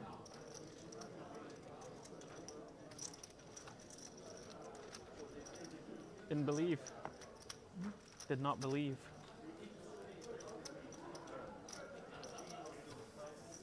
It's a defendable thing here. Huh? The defense with the contract he should defend. I mean, Andrew doing a little breakdown for us there. Much appreciated. He lost the bet with the set. Oh, yes. I told you. I triple up maybe this time. But I will not call. I mean, you had 20 Yet to see you open on the Andrew play a hand in anger. Oh, I'm gonna set mine. 7-4 will not cut the mustard. Yeah, I know. That it won't. Ace-6 suited. Christoforou's has been given a lot of these kind of worthy of an open, not necessarily the best of holdings, but out of the cutoff and off of 2.4 million. We will get after it, and here's our man Sarkis, dominated with the 10-6. What, Habibi? Love the chatter, by the way, when you consider the pay jump, by the way, realized we're down to 44, but, you know, just in their natural environment, these two, familiar to one another. King, deuce board. Blind check declared with eyes wide open as check back from Christoforou. I love that. Checked all the way down, and now the double paired board and a Can you turn, please, the king? little sprinkle. The 2 kings, turn. Huh? Cards. 10 high. It's smart. Oh, there's The left one. a little mark on a king, maybe. We might need a new deck here. Is that what's afoot? Somebody's spotted a mark. Yeah, it's bended a little bit. Let's see the replay. Who had the king of spades? King of spades? Huh? Let's see the A replay. request to VAR this one. Who had the king of spades in hand last? I didn't have it. I had the clubs. Who's marking cards? It's for sure not me, because I found it. Oh, that's exactly what the person who did mark it would say. Yeah, but maybe it's a double bluff. Andrew thinking the same. Maybe it's a double bluff. Yeah, it's psychological bluff. Yeah, yeah. Check the comment. Check the comment. Check the replay. Who had the king of spades? And I give you the information. We're sending the production team on a sleuth mission now. Find out who last held the king of spades.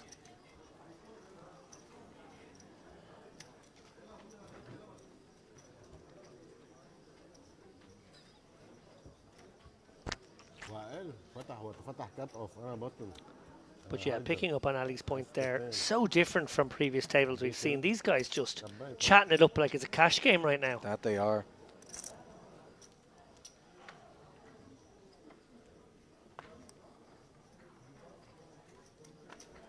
Now finish cards. Raise, raise, raise now. You change the deck. Ah, okay. I will fold blind.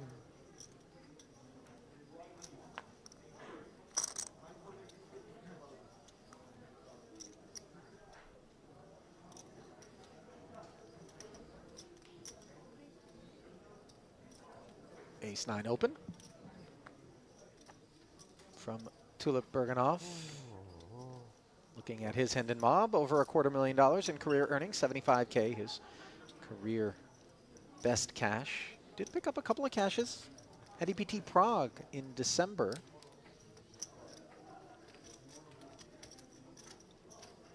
Did quite well with cashes during the EPT here at Merit as well. He had not one, but 2 victories during that EPT Prague. One on the 17th of October, another on the 19th, effectively back-to-back in $2,100 and $1,100 events. Hold on to your hats, Ali. 3-bet from Leon with the pocket 4s, and he's run into Yaghmai's ace-king. Nariman has been looking for an opportunity to do something.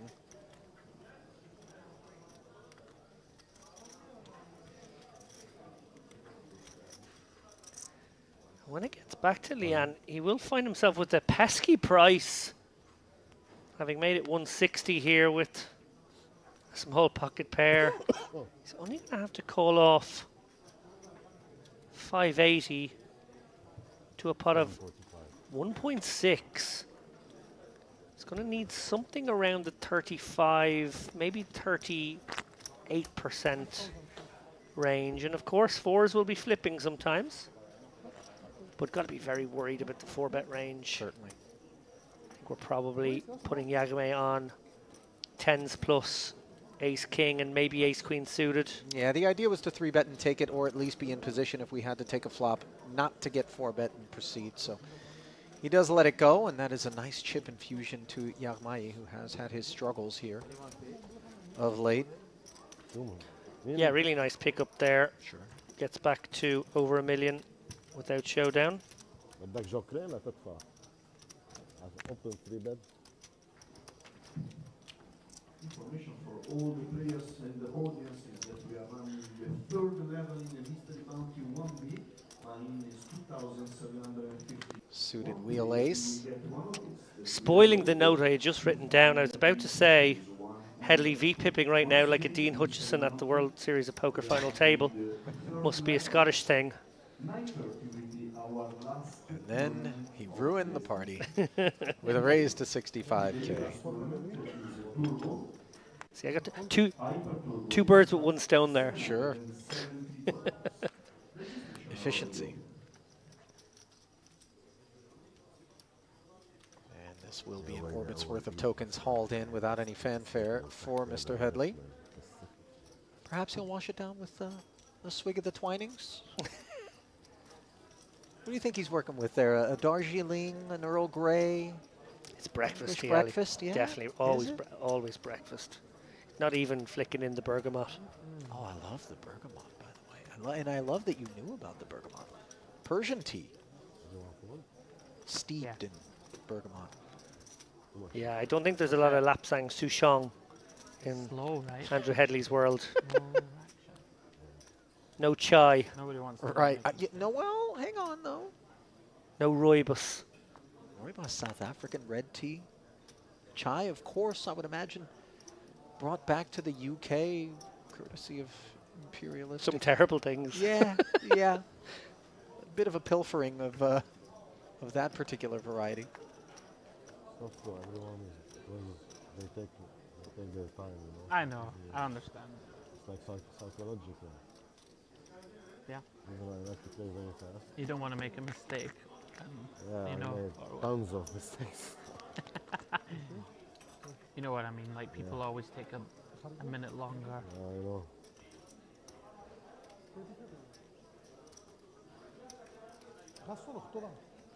See your experience, so you don't care. Easy. No, really, I don't care. So Tulip Bergenhoff defending with Jack 10 against Yaghmai, who shows some ambition. He's fighting out there. David, 10-9 offsuit doesn't rate to be the one that we want to get chips involved with, but, you know, he's just making the most, or trying rather, of what the deck has been bestowing upon him, and this 35K is going to get through. Yeah, sort of both way backdoors there, the 8-9 and the King-Queen, but not really anything you want to get excited about when you're up against a razor. And it comes Ace-Ace. Yakme, yeah, I think he's been the most active VPIP-wise, whether it's been him opening pots or him flatting. Christopheru obviously referenced his stickiness in the big blind as well. He's bounced around a little, went from 1.5 million to 760K, and now back up to around about 1.2. So, not the steepest of roller coasters, but a joyride nonetheless. Sure.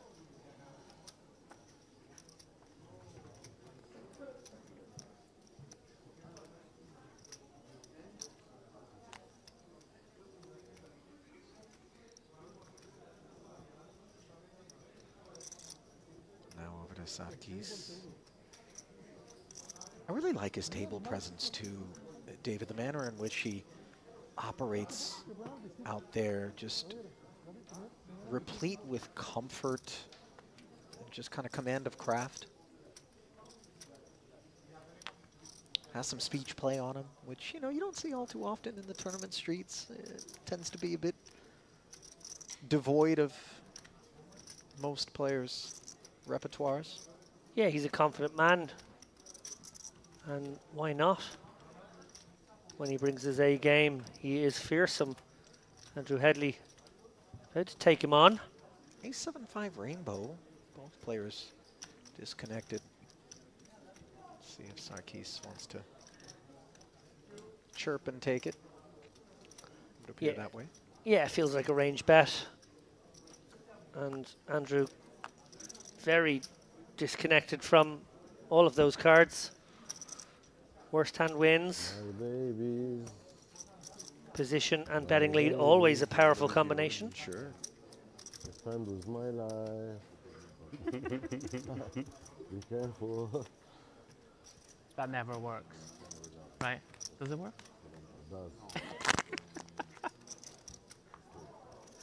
Occasionally works. Andrew likes to join in the sing-song. I wonder if he'll belt out any business time while on stream. Flight of the Conchords. Such a terrific show. One that that's a big problem. many of those here at Merit probably Oh, that's good. haven't had the No, I wouldn't imagine privilege so. of watching. I don't know how much HBO Max there is on the island. But I'm Pocket not- 7s now for Leon. I'm not sure how much that sense of humor translates either. Yeah, that's a good point. Oh, Yachmai with 10 cents the hard way. And he is in a bad spot. But just finds the fold, David. The same man who is willing to open a pot with 10-9 offsuit does not want to tussle with the likes of Leon sitting so deep, especially that under the gun +1 positioning. Yeah, nice fold. Sarkis looks to be preparing some soldiers.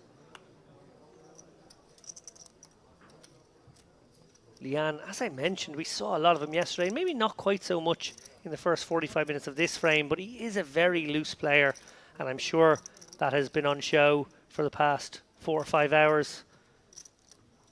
These guys watchful will be aware of all the dynamics afoot. Hence why Di Nicola actually giving some consideration to the ace-3. I think there have been some bullets fired, shots across the bow of one another all day long. And Leanne probably has to call this one with a pocket pair at this depth. These guys playing 80 bigs, maybe even 90 bigs.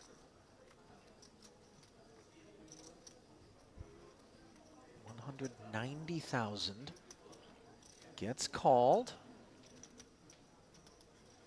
And yeah, these are the kinds of collisions which can leave us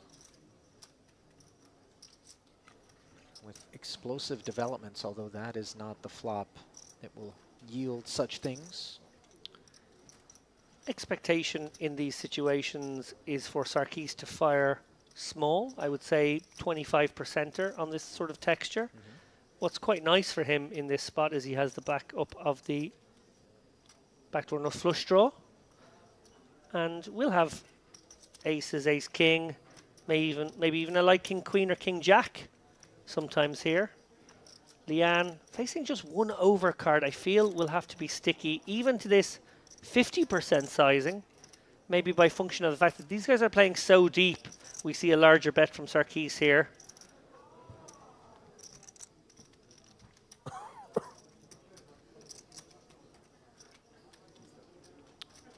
Puts a little bit more pressure on these kinds of hands now, the half pot. And that's possibly exactly why it was chosen.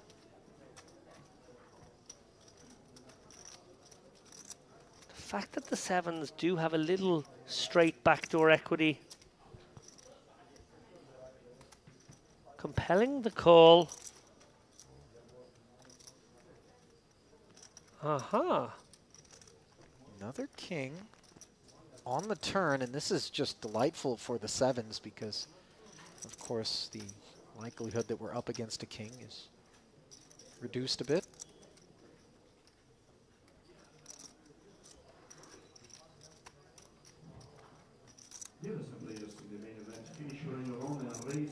Leanne doing his best to sell the possibility that he could be strong here. Doesn't really want to face a big bet.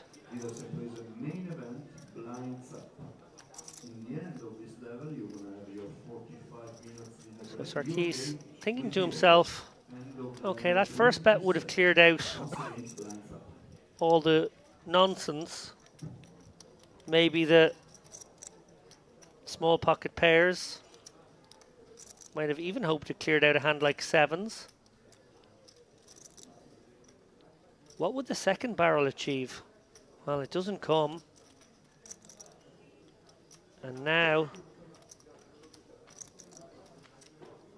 Leanne maybe considering a block.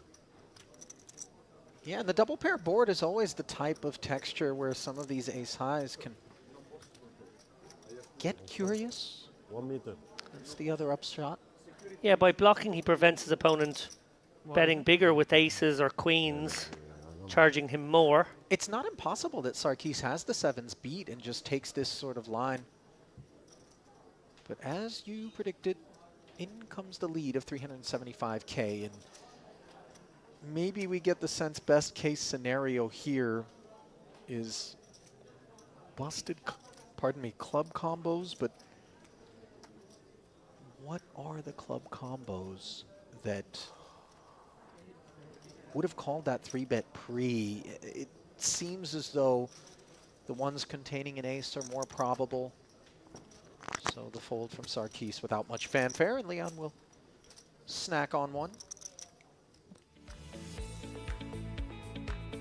There he is, at the top of the leaderboard with over 3 million in front of him. And fairly even distributions all the way down to our man Andrew Headley before we trail off as the blinds escalate. 20 and 40,000. Bad news for Basel Musa and Candino Capiello, the latter of whom really, and Musa to an extent as well, just have been card dead, haven't had opportunities to try to find the spin up spot.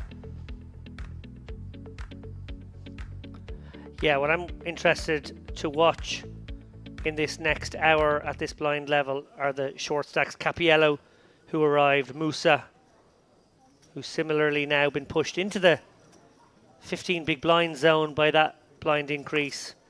Those guys gonna probably need to get their skates on.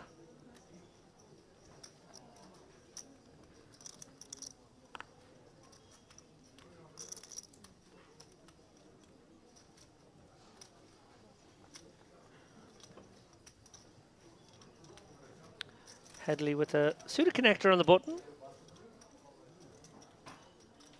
Presume this is an open for the Scot. There it is. puts a little bit on top of that min raise here. Ooh. Christoforou. Ace 9.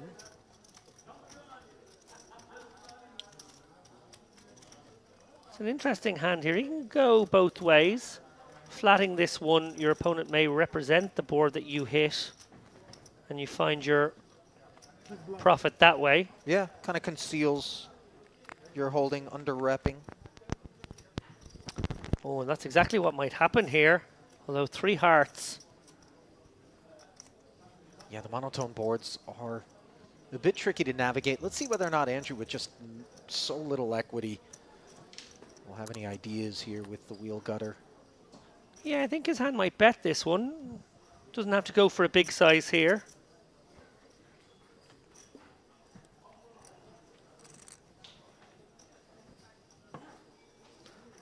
Easy decision to flat call here for Christoforou. Let's take this one to a turn. A turn that pairs Headley, putting him in front. Of course, sorry, not in front. He's obviously behind the aces, but Christoforou is still playing it as a check. These board textures, just not the type that leave you wanting to get aggressive. Just caution the order of the day with 42 left and so much up top. Yeah, I think Andrew's decision to just check back there is a nice one. He has overtaken some 3x. There will be some single heart hands. Problem with doing that is facing a bet now. It is a little difficult on river. You're in a bit of a guessing game. Not quite sure if your opponent has a hand that can value bet like this. Like Queen Jack does make sense here. Some ace X would certainly do this. He could have a flush all along. Andrew really rock bottom here, trying to figure out hands that might take this line. I guess the Queen of Hearts in hand with just some random other card. That's what he beats. Jack of Hearts, Queen of Hearts with, well, anything really that hasn't connected.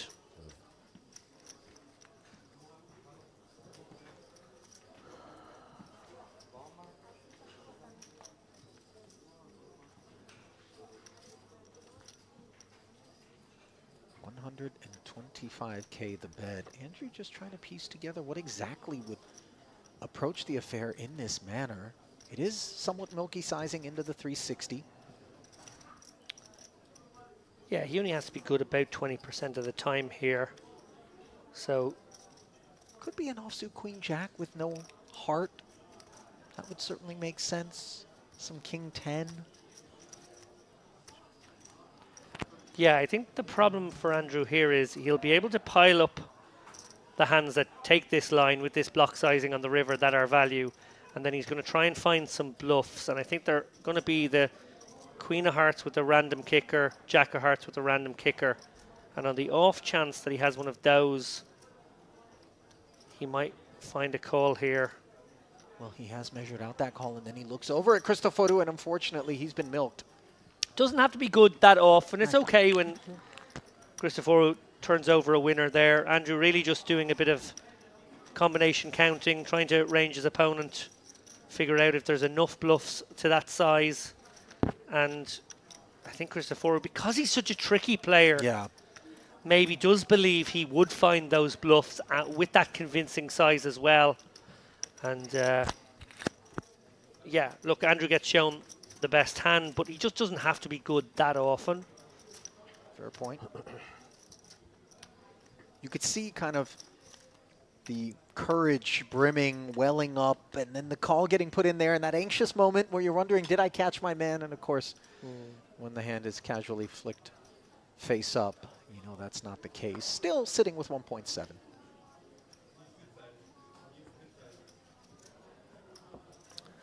And poor old Capiello. Some poor card distribution since he's arrived to this feature table. Really does need to wake up with something soon. As Di Nicola gets spicy. with the 9-7-0 here. Tulip Berganoff with a pretty king-jack suited. Would not be surprised to see him 3-bet a hand like this. Probably comes with flats sometimes as well.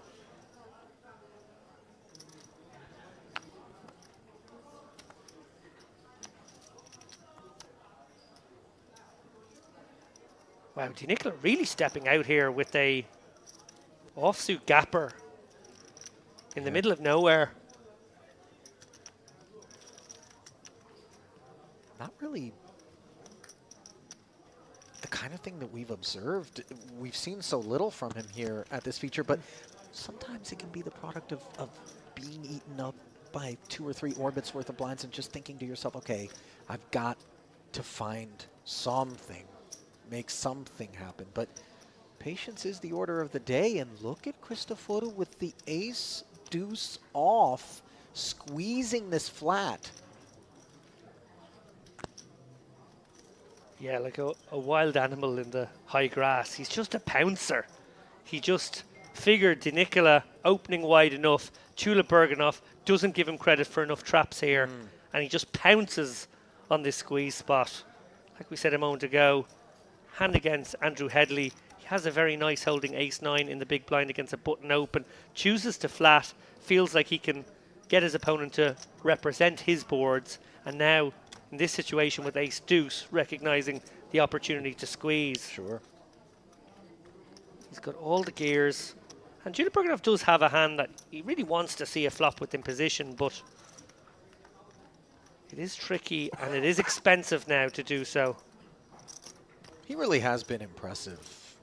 Oh, yeah. Why you check them again? Did they change?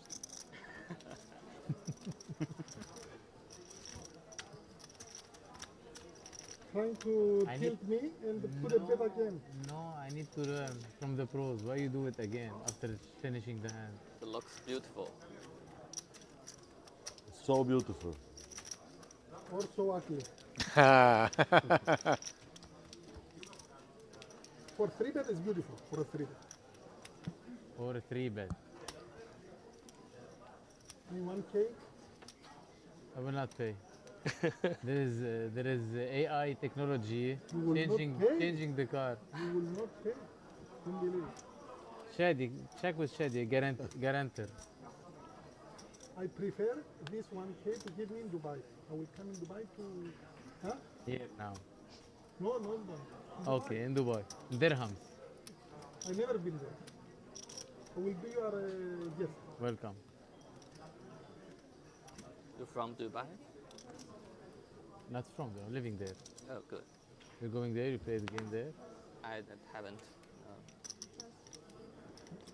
He's play money, right? Too much money. He don't like to play money. Habibi, yalla, play your game and start. Let's talk better. How much you have to that? Ace King now. Oh, it's just so pure, Ali, when you've been chatting it up here and everyone's thinking you're at it. And then the very next hand, and you're still having the talk. You look down at Big Slick.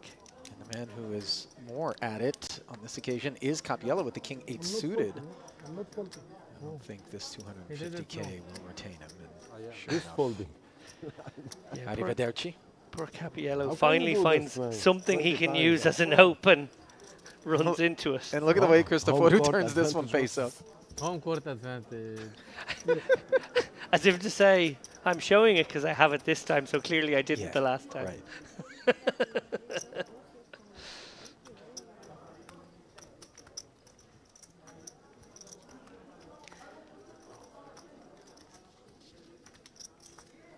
Let's have dinner together. Together? Of course. Collusion. Making dinner plans now. Right. You have 20% swap? I have 0, Habibi. 0? 0%. It's 100% German. On the table, enemies. Really? Yeah, Don't believe it. In life? Swap? I have... Still 5% for me. I have a lot of swaps with players. It's better to have swaps. King 10, Capiello. This time under the gun. Really pressing matters. Tulip Bergenhoff not going to go away with the ace-4 suited, it would appear. Yep. If at first you don't succeed.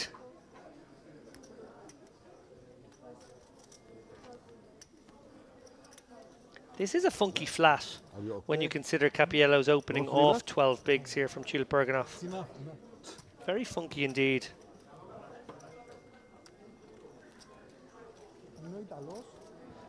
Sarkis may not love this situation here. Cappiello obviously is one of those guys who opens off shallower stacks. But at the same time, this 5-3 really isn't a great hand to play out of position at this implied stack depth. I guess he's deeper with Tulip Bergenhoff. Well, the 3-5 offsuit is the kind of hand that is akin to unwrapping an awful gift when it does end up getting to showdown against someone. You win some big pots with these sorts of unexpected holdings. Ace, Queen, 8 with a couple of hearts. Meanwhile, Tulip Bergenhoff with top pairs. We see Cappiello not going to barrel through with the gutter. 75K sizing. Yeah, now facing a pesky size, given he has the pre-flop betting lead.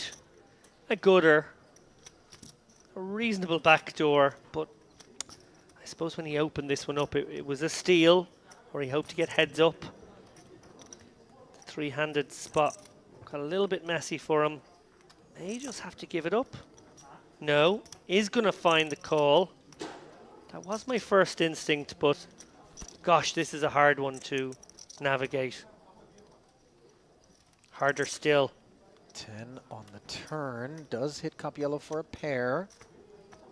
And when the pre-flop raiser under the gun plays it as a check on the ace-queen 8 board, but makes the call, obviously we proceed with caution as Tulip Bergenhoff is happy to check back, and 3 of spades is just perfect for his purposes.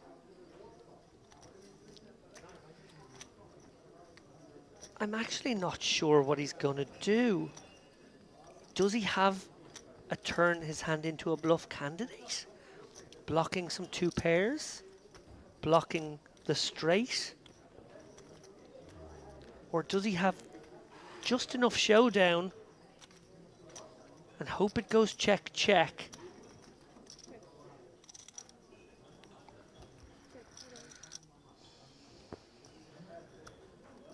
We've got our answer.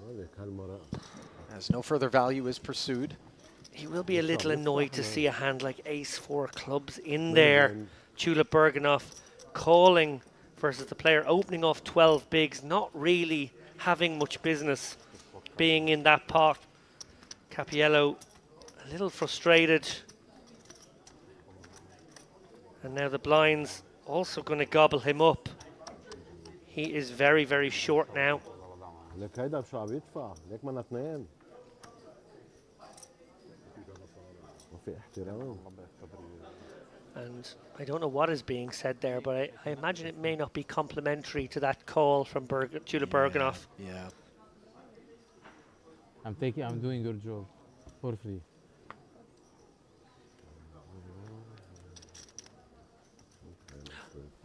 Headley cam.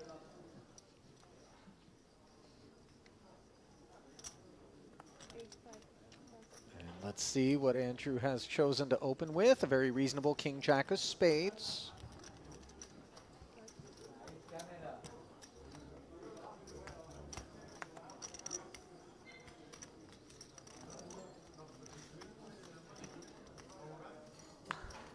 These cards are also this one. Yeah.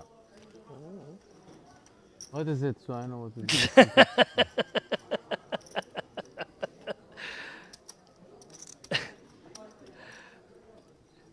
Well, it was a relevant one. I assume it was the ace of diamonds. Yeah. And Cappiello also with an ace. Oh, this is so awkward at this depth. Oh, this is awkward. It's hard to call and proceed. You probably give half a thought to shoving and just maybe getting isolated by a hand like King Jack, King Queen, and manufacturing better than the right price for yourself here when you are playing this shallow. You know, the thing about these particular combos, David, 275.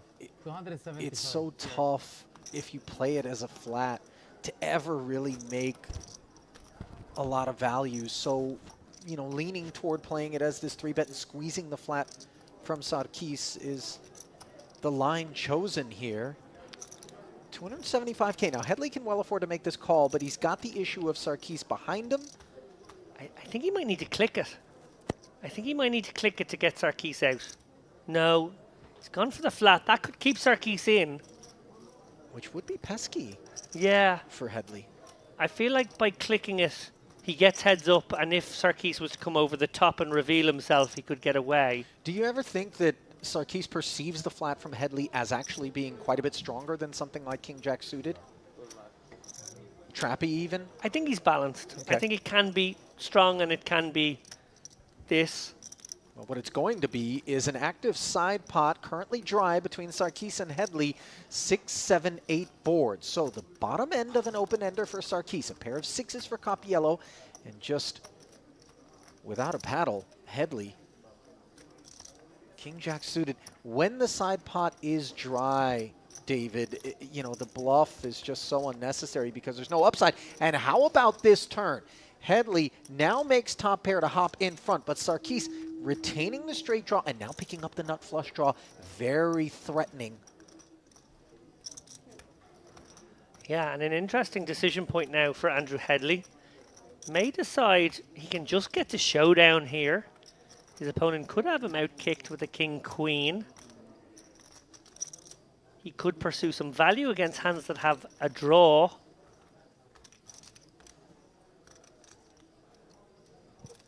Looks like he's gonna protect his hand. Always dicey when you can't really have the nuts. 190. This is fraught with danger.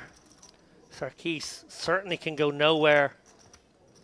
And now maybe the door is open to try to steal it away from Headley, who can have pocket kings, can have pocket aces, but can't have 9-10, probably doesn't have too many 2-pair or better kind of hands. Looks like he's just going to call and try and hit his draw. So 580 on the side, and he has hit the draw. The 3 of hearts. And now, let's observe how Sarkis elects to proceed. Is he going to lay a trap? No. He did. He checked. And credit to Headley, by the way, for finding the check back. Not to be overlooked, of course, the departure of Candino Copiello. He is showered in 41st place. Oh, I don't like that check from Sarkis. When you hit your hand there. Very nice check on the river. Easy check for Andrew. Yeah, and he says just as much. By the way, a little over 9 grand going to Copiello. A6. And a healthy 1.3 and change in chips going over to Sarkis. Really unfortunate for Headley there. Yeah, big pot, big river card to turn the tables on him. Note, by the way, that if he had clicked, as you suggested that perhaps he should, if he wants to continue, because he doesn't sense that Sarkis is laying a trap as a flat out of the small blind. There is no player Sarkis would have folded in all likelihood. Headley would be collecting the main pot. If he was not there would be no side. Yeah, I think Andrew may reflect on that one. It is very close. Sometimes when the squeeze shove comes in for a bulkier amount, you definitely want to call because your opponent will not have a great price to overcall, but he was always going to get a very good price to overcall in that particular spot. And I just wondered if, for a very cheap amount, a very small click from Andrew, could have just cleared out some hands with pesky amounts of equity and even some better hands. Obviously, that was a better hand. He could have got to fold there as well. Got heads up against Candido with a very nice hand himself. King Jack suited, you know, likely to be at least 50% with dead money in the pot against range. that was a decision point. Turn bet was a decision point, whether you don't bet into the side pot and juice it up. But having said that, very unlucky to have his opponent have exactly a hand that could call turn and catch river, and probably very lucky not to face a bet on river. I actually think that might be the biggest mistake in the hand, was Sarkis not betting river when he hit his flush draw. I mean, even just like what looks to be a blocky sizing that would tempt somebody to bluff catch, and then potentially even tempt them to bluff or value raise when you're holding the nuts, seems to have much more upside. But forwards we march with 40 players left. Basel Musa, king, queen offsuit. Bin card dead. Obviously looking for a spot, but unfortunately not one that includes a 3-bet out of a dominant ace-queen. 200K. Another 120 to call. Such a large quotient of the 480 back. Yeah, it's been tough going for the short stacks here. Capiello obviously stepped out a few times there. Never really got anything going. And then as soon as Musa tries the same, he gets picked on by Lian. These big stack bullies, very hard to play against. Again, just to reflect momentarily back on that last hand. It's very hard to play multi-way. And when you factor in dry side pots, it gets even more complicated. Not an easy spot. One I know Andrew will mull over. Hopefully put it out of his mind for now. Mull over it tonight. Or maybe at dinner. He's not going to let it affect him right now. And he may have done the right thing. I'm not 100% certain on whether my suggestion to click it is better pre, and whether his decision to bet turn into a dry side pot is also better. Interesting situation. Hindsight, of course, 2020. Pocket sevens here for Cristoforu.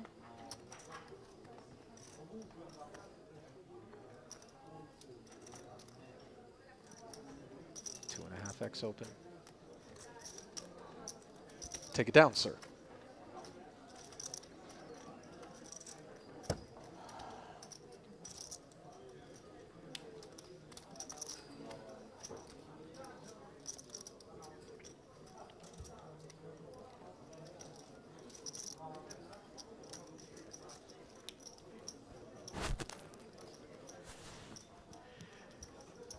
I think Andrew talking to himself a little bit there. Also casting his eyes up and left in that way that we sometimes as human beings put numbers on a blackboard, a virtual blackboard in our minds, try to calculate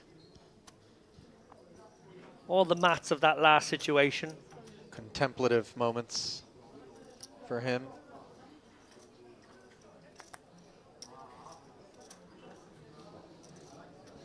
Cristoforu, 2.5x here from +1.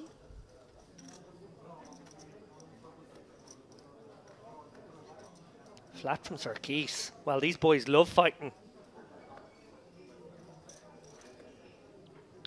Does Di Nicola ever squeeze here? It's in fashion. It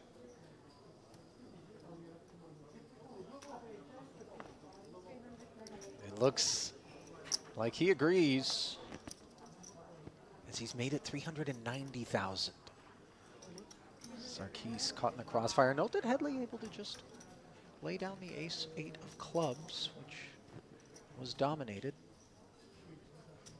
by the original Razor, who it is back to. And, you know, Sarkis' presence here is a bit pesky because with some frequency, we know that this button 3-bet is going to be just targeting what feels like maybe free money in between the original Razor and ourselves. Yeah, I think that flat is a huge part of the equation for Di Nicola here. May have been dissuaded from even calling or 3-betting his button in this situation. Was there not perceived dead money from Sarkis? Christoforou very understandably letting go the ace-10 in this instance. He had the best hand, but you know, very, very difficult to proceed with a hand like ace-10 off. However, Sarkis, with the suited connector, going to call, going to play this hand out of position against Di Nicola. We've seen 2 aces folded, so unlikely to see an ace on board. And wow, 2 clubs on board. Check back there from Sarkis to verify. And Di Nicola probably going to send more money into this pot now. We'll be a little worried about what the call range is. King-Queen stands out as a possibility. But so too does 9s. Maybe even 10s.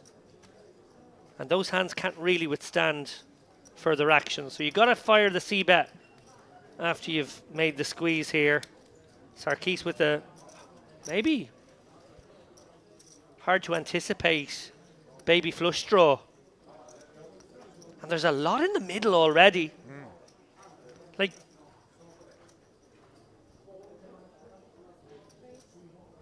so here we are. The unsuccessful bid to squeeze. Wow, and this is a really interesting play because Sarkis has a baby flush draw, and if he was to get jammed on, would probably have priced himself in. So rather than shove, he thinks that making the smaller raise gets more credibility. I assume that's the idea. God, he really does make a mess of this for himself. If Di Nicola was to shove, which of course we know is not going to happen, but let's give him ace-king here for a moment and a side shove. It's an awkward price for Sarkis. May have just blown himself off his draw. Yeah. As it is, it's going to work. Ace-8 was stepping out.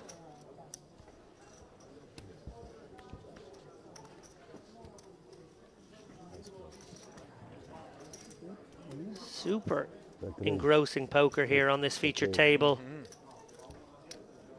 Less of the crash bang wallop of the super premium hands that we saw in the previous frame. More of the deft blocker using 3 bets and taking it to the streets with these guys. I, for one, am very entertained. Really just scrapping are these guys. You know, Christoforou had the best hand with the ace-10, got out of the way. Sarkis decided he wanted to dig in, smelling a rat, then took the very creative line with that baby flush draw. Relevant, of course, the fact that one of the clubs was a 4, just in case some backdoor straightiness does appear. But Di Nicola, a costly affair there. Now, Yakamai. King, queen suited, makes it 80.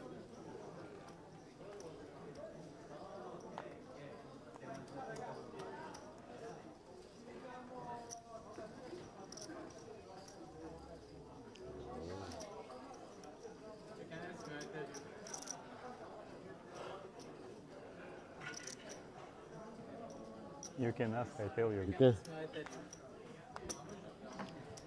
Race and take it. Job done. Yagme happy to pull one in. Bluffing, you are bluffing. Looks that way. Ace-5 flush draw. Queens. 10 jack. 10 jack.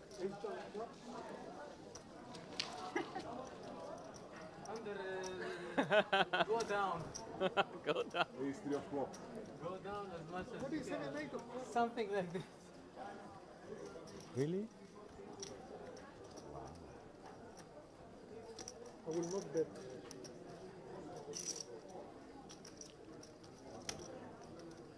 You, Jack? Look at the postmortems. Debriefs Tell underway. him he told your hand. I have nothing. Who?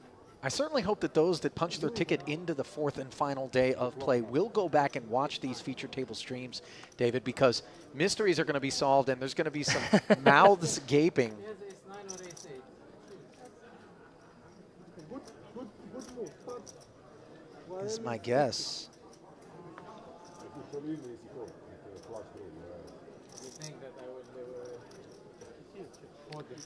Headley, 25 bigs. Awkward hand here, ace-5 on the button. Sometimes, if you have this gear, it can go into a limping range. 25 big blinds, limping on the button, limping in the cutoff. Definitely a thing. Interested to see if he just uses the blocker for a normal raise here or brings in that little wrinkle that is part of some people's strategy. You can't be I dead play like all this. 2 days there. You can't. I got obsessed with the limping game for a while there a few years ago. Probably overdid it, if I'm honest. It was one of those things that was in fashion for a time. I believe Daniel Negreanu was one of the sort of, I don't want to say pioneers, but a guy that really championed it years back. Small ball poker. And it has a time and a place still to this day. But Yeah, well, when I think of a sort of a tournament limping strategy, I definitely have players like Dominic Nietzsche as my North Stars. Yeah. He's definitely tried to understand the power and the benefit of choosing lines, because you immediately take people out of the comfortable part of the game tree that they're used to. They know how to face a min raise, face a 2.2x. They know how to play heads up and three-handed to the flop. When you limp, welcome. And then now we're suddenly having limp defending ranges, limp re-raising ranges, players isolating ranges, not the kind of poker that everyone plays every day on the internet or in their card room. It's disarming. So if you do a lot of it, you get very good at navigating those spots, and then that's the idea, is that you've essentially dragged people into an area of the game tree that they don't normally play in. Dark alleys. Yeah. Where you've got night vision. Oh, I like that. Meanwhile, Di Nicola, undeterred by the damages You know that you know were which hand I'm talking about. inflicted, self-inflicted, let's call it, with exactly ace-8 offsuit not long ago, tries his luck again, and Cristoforu wagging his finger, understandably, with the ace-king suited. Then what do you have? 7-8. 8 on the turn, huh? Oh yeah. So pure bluff, huh? The rich get richer. Cristoforu on the charge. As well.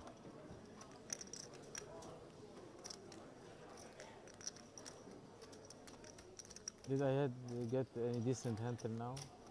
What can I do? I wish now they start coming kings and aces.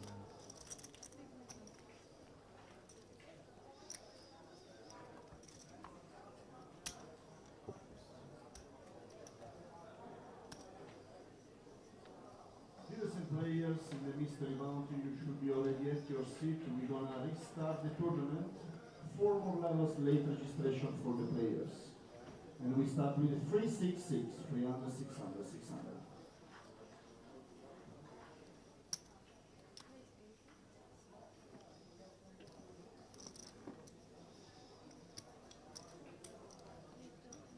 Ace-Jack for Sarkis, flatted by a dominated Jack-10.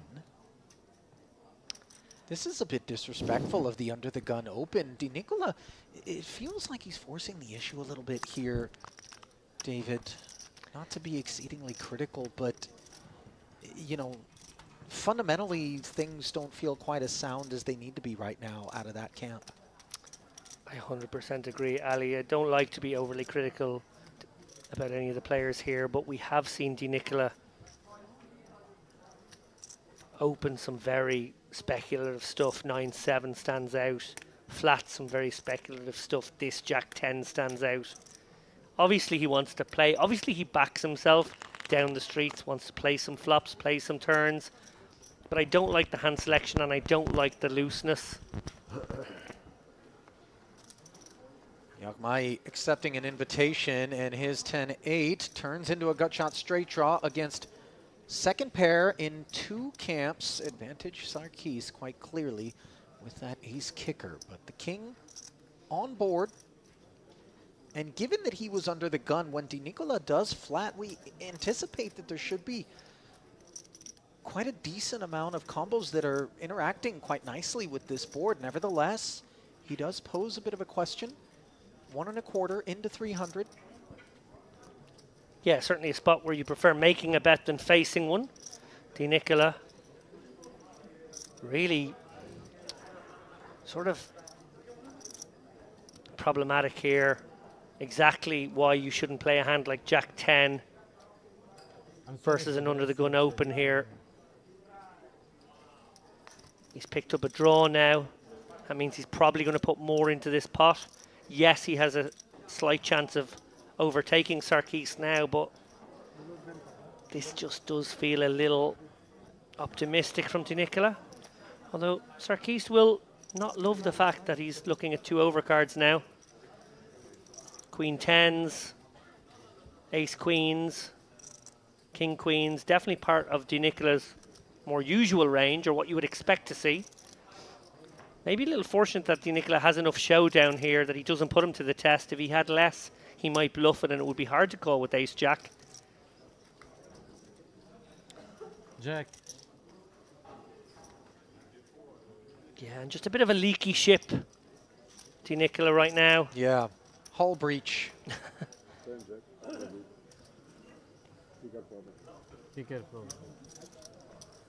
Kicker problem declared there.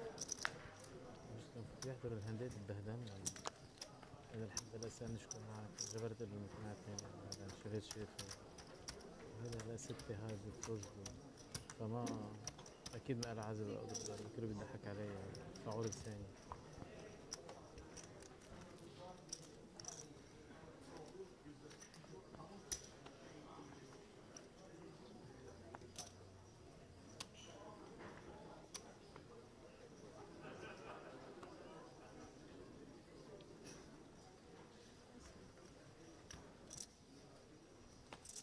Ace Jack once more, this time in Mr. Headley's stewardship.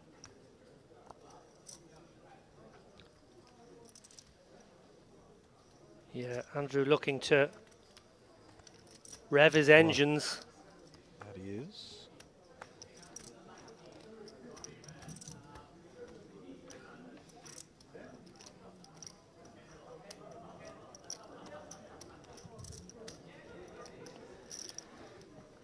Picks up a call from the ever-dangerous Christoforou here. Who is dominated, but now a dominating Sarkis wakes up with ace-queen suited in a spot, by the way, where this could look squeezy to either of the two players that rate to be facing a 3-bet momentarily. Not that the ace-jack and the king-jack suited can necessarily do much other than maybe get curious. Which they would be. Not unreasonable to flat this one. Suited hands play very well, but it is a strong holding. When you think of the kind of opening ranges we've mostly seen from these guys, ace-queen suited very strong. Headley in a tough spot now. Will be very cognizant of the fact that guys have been picking their spots. He's probably got some feedback sent to him that a lot of the 3-bets have been light squeezes. It's very tough. Big blind, also a position where you expect a lot of flats. So when the 3-bet comes, it does look stronger. Always you have the best. These guys could play a very big pot. Now, Andrew obviously folds a better hand than Christoforou, but Christoforou's got some more playability with his. And these guys are super deep. Thank you. Just make the fold, though. I love these guys together. We should just pair them up all the time. This? You have king, queen, diamond. I have king, queen, heart. King, jack of With the diamonds. ace. As Andrew did get out of the way. Yeah, they have made for a number of entertaining battles and exchanges. But I think the deck has also aided us in that regard quite a bit. For sure. What was the other one? Picasso fishing for information there. Would like to know, not half an hour from now, but right now, whether he made a good fold or not. Yeah, sure, can't blame him. Was the other card good? Andrew, you made a very good fold. After half an hour. You might as well tell me now. You are taking so many info from me, guys. You might as well tell me now. I'll find Queen, out. queen. It's queen. It's jack. Can base jack? Wow, you fold base jack. I did. Against him? Yeah? Why not?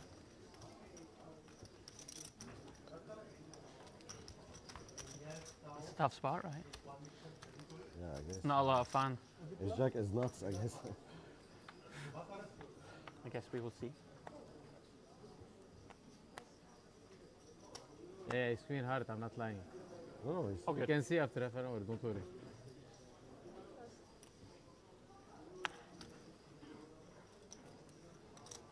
Yeah, please watch this. Watch Good this luck. shit.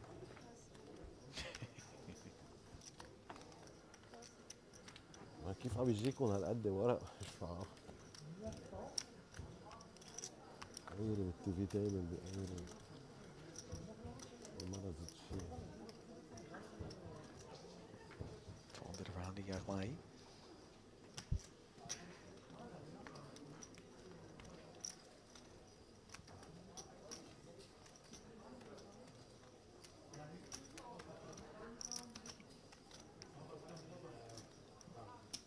How much do you have, Heidi?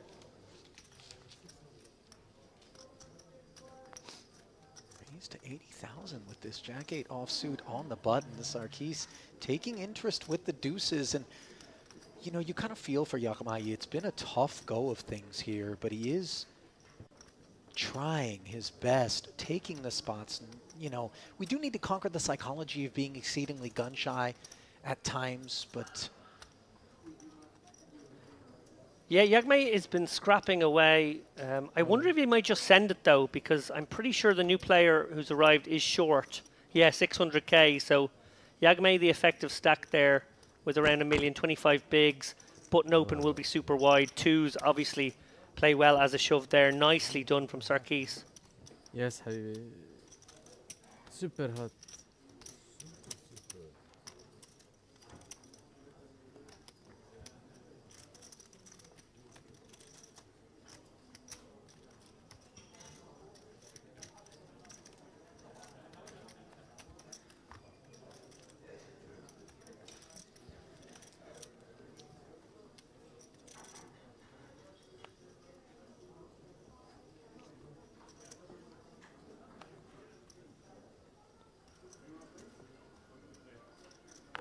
Ace 6 for Tulip Bergenov. A quick pause and into the bin it went.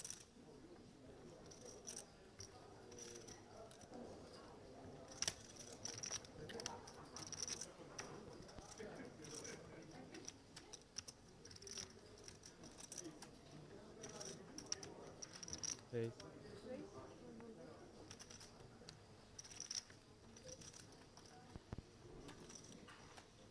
Raise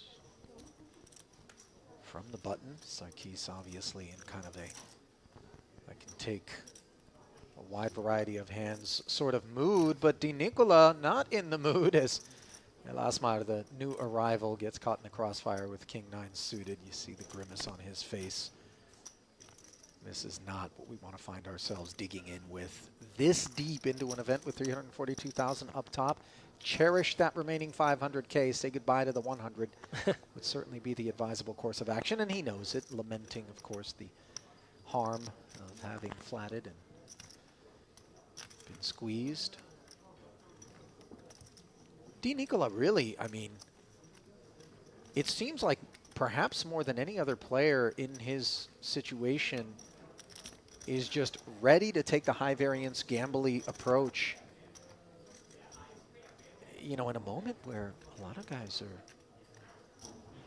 just looking to survive and thrive. Yeah, he came to play. Yes, yes, this is confirmed on more than one occasion.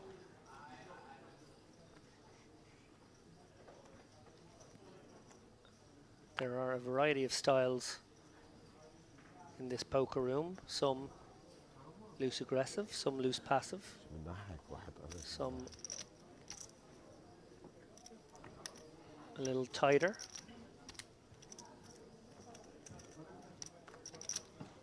We welcome all to the poker room here in Corinia.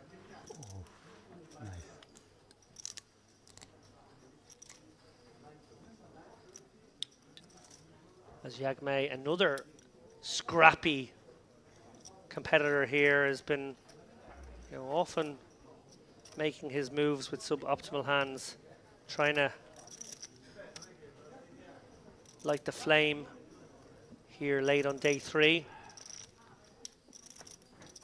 Well, he's trying to light the flame. Positively on fire is Sarkis. Oh, yeah. Chula Bergenov with a mandatory defend, I would have thought, but this is the fear factor of Sarkis. Turns out to be a great fold. Obviously, ace-2, difficult to proceed with. But, you know, he was actually dominated in that spot. Yeah. But he just didn't fancy playing a tricky to win a big pot, easy to lose a big pot hand out of position against a dangerous player there.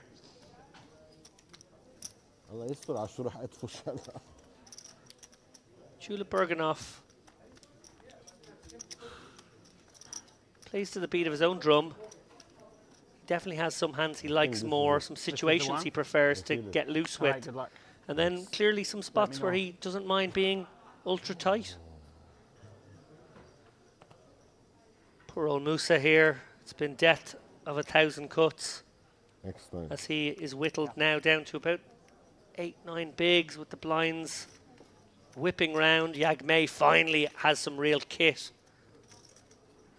Something to fight with. Ace King.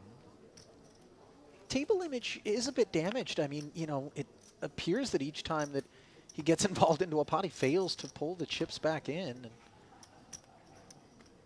that subconsciously sometimes can influence decisions in terms of 3-bets or flats. For sure. Instant sigh of relief as Sarkis lays it down. By the way, the Queen-10 offsuit could potentially get involved. Now, El Asmar, with just 500K remaining, decides to flat this min-raise with this suited one-gapper. This is deeply ambitious and unexpected, dare I say. Nice fold there from Andrew, recognizing that he's easily dominated here multi-way. El Asmar, what is he doing in here with the 8-6? These are good questions. Can he find a path to victory with this gutter to the bad end? His opponents checked it over. Can't imagine Yagmei going away for 1 bet. A gutter is now an open-ender, while Yagmei picks up a gutter to go with his 2 overcards.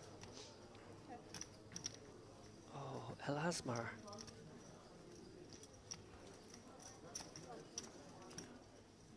Is there an unlikely path to victory? This was a very ambitious cut-off flat off this stack. It may have sent alarm bells in the direction of Yagmei, who obviously opening a premium hand, maybe worried his opponent also has a premium hand. We see not so. Quite the contrary. 2 overs and the gut shot to Broadway versus what was a gut shot and now has turned into a 2-way straight draw. The Queen would, of course, be awful for El Asmar, although that would be self-evident, especially with the pair on board already. But given Yagmei taking the passive approach to this turn, he fires 120 and manages to get through. And Yagmei continues to be snake bit as El Asmar got away with one there. Yeah, you used a nice Irish word. Pretty sure its etymology is Irish earlier on. That was pure scallywaggery right there. I would be willing to bet that Ireland has something to do with that mutterance. Well, here's a glimpse at the inbound crew. As we are not long removed from a break, these will be those who make their way to the feature table area. Yarosov, Boelis. Yeah, also Melchizedian, Kirichenko, Habib. And our first glimpse, I believe, of Davenport. Unless he made an appearance during a frame in which I didn't sit. Davenport, who is 300, I guess. our other UK player making a deep run. Going to get a gander at him after what I believe is going to be a dinner break, Ali. So it'll be longer than average. 300 behind. Are they going to give them a long dinner break? Because they only have to play 2 more hours afterwards. I guess people are probably just hungry. I mean, it's been a long day. Let these men eat. Listen, some have been well nourished here at the feature. Chula Berganoff gets to open things up here with the 8-5 of hearts. We've seen him be selectively loose and selectively tight on a couple of occasions, so a little hard to predict how he will proceed. We're going to go for a 100k open here, so 2.5x. And Andrew Headley with a very reshovable spot now. 22.5 big blinds, facing a larger open size, which actually makes it more tempting from a risk-reward point of view to go for this. I think we will see him go for it. All in. All in, declared by Headley. You're folding this hand? That ace-10. That's 3. Short-lived. Able to pull that one in. Nice pickup. Ship it to the beard. Yeah. Last hand, guys, before the break. Let's go. All of us go to dinner and come back. Everybody fold. No, I will not fold. You will fold. Why not?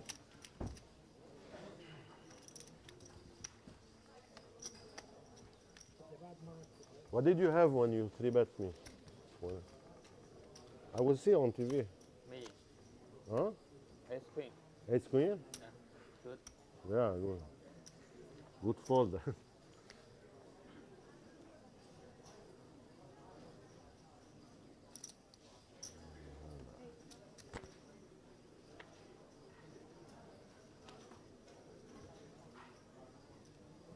Pocket queens for Leon, the opener.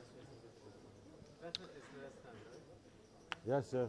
And I will take my time anyway. Yeah, Leanne has been in a holding pattern for this frame. Began with 2.8 million, now sitting just over 3 million. Maybe about to add to those spoils. Oh no! Oh, potential disaster here. Andrew Headley facing an under-the-gun open from a very loose player in Leanne. Fortunately for him, decides to go for the passive route and flat. Yeah. Ace-Queen, suited in particular, can flop really nicely. And for Andrew's sake, we hope that happens, or we hope he flops very unpleasantly. Oh. Swing and a miss for Headley. Well, I say swing and a miss. It's connections with the ace. The miss is Leon's, is very fortunate. Is Headley with the ace-queen to have connected with the one good card. Spade-free board texture facing the c-bet of 60k. Obviously, he does want to get to this break without any sort of carnage, as he and Leon are the only two left here. There will be no spectators to this one. Yeah, dinner for two. Yeah. At the feature table. Another 120k rolling into the middle. The heart is pesky for both parties, given the lack of flush draws in both camps. Yeah, I would expect this to slow down the action. Andrew not loving ace-queen here. Obviously, only really has a hand like ace-king. Sorry, I mean ace-jack and ace-9 to target. Ace-king still ahead of him. Maybe going to go for one of those advanced blockers. Charge some one-heart hands. He will have more suited hands flatting on the button here. So feels protected sufficiently by those kinds of holdings. Gets the job done. What do you have? Ship the last pot, ace-queen, to Andrew Headley. Ace queen spades. And lets his Queen, opponent queen's no know. So a nice pickup there to close that frame of play, as the blinds will be headed to 20 and 50,000. Small blind remaining static. And Wael Sarkis remaining at the top of the leaderboard, closing in on 5 million in chips. Basel Musa just 6 big blinds when we come back. Obviously, he has his work cut out for him as we bring you back into the commentary booth and what continues to be far and away the most entertaining day of play we've had thus far at this Western Series main, David. Yeah, I think the standard's really, really high for the most part. I think the dealers are doing their best to excite things as well with some absolute coolers and some premium hands that these guys have to play. For me, that frame was the story of 2 players, really. Christoforu, who is clearly on the march, and I'm loving his speech play and his general table demeanour. And of course Sarkis as well, who's also making hay, largely down to that 3-way affair with Andrew Headley and the dearly departed Capiello. That was a big pot. That was a very meaningful pot, I think, for both players in that moment. Headley card dead early on, lost that big one. It all felt like it was going wrong for him, but he is patient, he is resilient, he is very decisive, and he did get a little rub of the green there at the end, got a couple of raises through, then he got the reshove through, then he manages to win with the ace-queen against the queen. So delighted to see Andrew take, you know, a smaller stack forward than he would have hoped, but he has a stack, he's still in the mix. Yeah, certainly wound down that stanza on a high note. And on this note, we will step aside for a lengthier break than average as the players are going to the dinner break. But stay close, keep an eye on the YouTube channel. We will be back. Perhaps I can give us an ETA here. Let's call it, I don't know.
Realise his equity here, try and make that flush, and we see he'd get paid if he makes it. Which he does, courtesy of this queen of clubs. Now for Bozinovic, you wouldn't fault him for value betting on the river because often we just expect that the club combos would have been inclined to bet the flop. And so we're going to observe some of the benefits of the balance that was displayed there by Hadioglu on the flop, checking back, earning this river value bet from Bozinovic, and now with a golden opportunity to dial up a raise and potentially one that's going to earn a call. Let's see. Obviously the clubs, not a sight glossed over. This is a very tough spot now for Bozinovic facing an all-in. He will realise that it's unlikely that he's winning, but he will think he's chopping a decent amount. A hand like nines may have played their hand this way. Jack-9 is obviously possibility for a better straight, but that's not a huge likely scenario either. Yeah, especially with the two-tone texture on the turn, we expect a Jack-9 to maybe speak up. Yeah, and he may feel as though a hand like maybe Ace-Jack or Ace-8 with the Ace of Clubs might turn their hand into a bluff, feeling like they're not good enough anymore. Oh. This is tough. This is really tough, guys. Sinking feeling in the pit of Bozinovic's stomach here. Obviously, he can see clubs got there. Maybe we take Jack-9 off the board. We sort of expect best case scenario we're chopping, worst case we're out the door. Yeah, and I wonder if he's thinking, I'm not sure if Hagioglu goes for it with just a 9 here anymore. Obviously, Bozinovic can certainly have clubs as played. 9 probably just called, so he's actually polarized to having the ace of clubs in hand a lot of the time here, but whether it's accompanied by another club is the question he has to ask himself. But just look at the price being laid. Granted, the pot isn't really 751,000, as we know that Hagioglu's all-in of 616 is just 130 some odd effective. 137, I believe it was, that Bozinovic had to start this street of play. Yeah, and he's also asking himself the question you asked there, Ali, which is how often does the nut flush draw not have something else going on with it, like an overcard, like 2 overcards and a nut flush draw would probably bet the flop. An ace-7 of clubs would bet the flop. An ace-8 and an ace-9 of clubs would probably bet the flop. So it has to be the ace with maybe a very small card to make sense, and that's why he's made this call. A call which will ultimately end his run here in the main. Deeply unfortunate, flopping the nuts and then being rivered by the better nuts. Hanging in there, as is Gwowling Wei, I think it's pronounced. Yep. He's another short stack, but he's going for 3 very deep runs in our featured events here at Merit. 10th in the warm-up, 8th in the high roller, and still in the mix here with 116 players left of the main event. Yurosov, meanwhile, going for it with ace-queen off. Though that may be a bit of a generous way to describe a min-raise open. Granted from under the gun. Hagioglu suited wheel.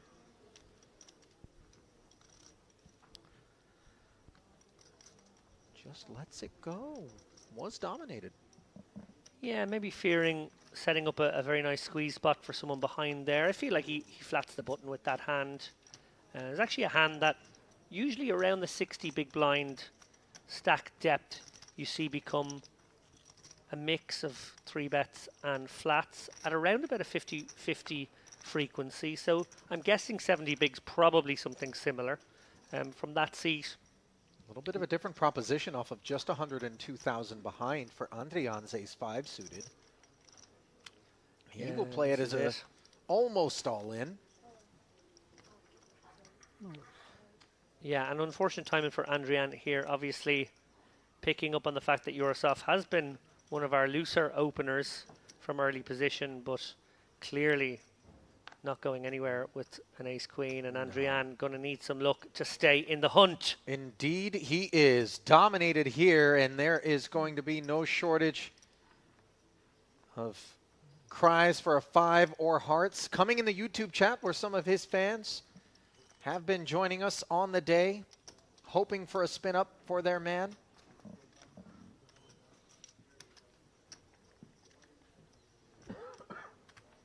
Just 30% heading to the flop, which is King, King 3, opening the door for some chops. 3 outs to a win. About a quarter of the time, they will carve it up.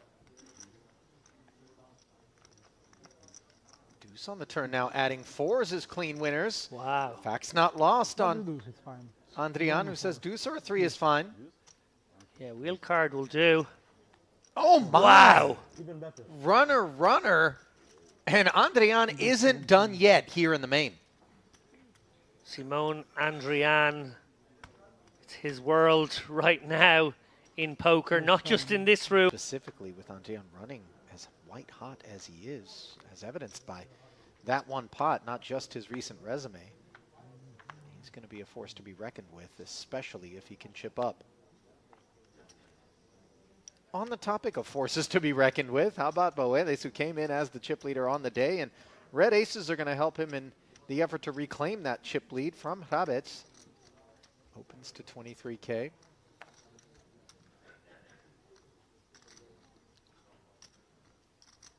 Oh, danger here for Hagioglu, who, in fairness, has been fairly circumspect and cautious. We've seen some flats, we've seen some deft little checks on flops as well.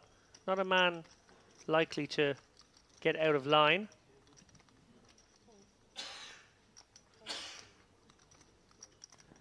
And with that in mind, unsurprising that he chooses the passive line here. I really like that when you're one of these middling stacks. It's actually not a middling stack in the tournament, but at this table, it's a middling stack. And he's deciding, let's try and go slowly here. Let's not try and put my stack at risk at any point here. We are quite close to the money. It's kind of an interesting point that you make, David, because as much as we want to keep a finger on the pulse of where we lie in the greater scheme of things, sort of the macroeconomics of the given moment in the tournament, really it is our own pond, our own ecosystem that is most relevant to navigations. So you see ace queen and pocket eights involved. Yeah, but Wells can't be loving the fact that he's now 4 ways. You definitely like to get heads up, and you don't really mind being 3 ways. 4 ways a little murkier. Oh my goodness me, trouble. Mahmoud with the wheel gutter. Boelis with top set, and then of course Hagioglu with top 2. This is very bad news for him. Yeah, I think 4 ways. You do want to do some betting with aces here. There will be some draws and gutters you want to deprive equity. I sometimes go small here. All the Broadway combos certainly of some concern. In particular when there's only one player left to act behind you, but as we can see, Hagioglu activating, understandably, betting 33,000. Yeah, instead Boelis going for the deceptive check. And now I wonder if he springs the trap immediately or just flats. Well, he blocks the aces, so he presumes pocket queens would have been heard from pre-flop. This does rate to be more of the spade combos and the Broadway draw combos. Oh my now God. the queen is the end of the road for Hagioglu. No question about it. There is no path to escape. No, the bell tolls for thee now, even though because of relatively passive play here, just a check call from Boelis on the flop, meaning there's only 168 in there and still quite a deep stack to pot ratio.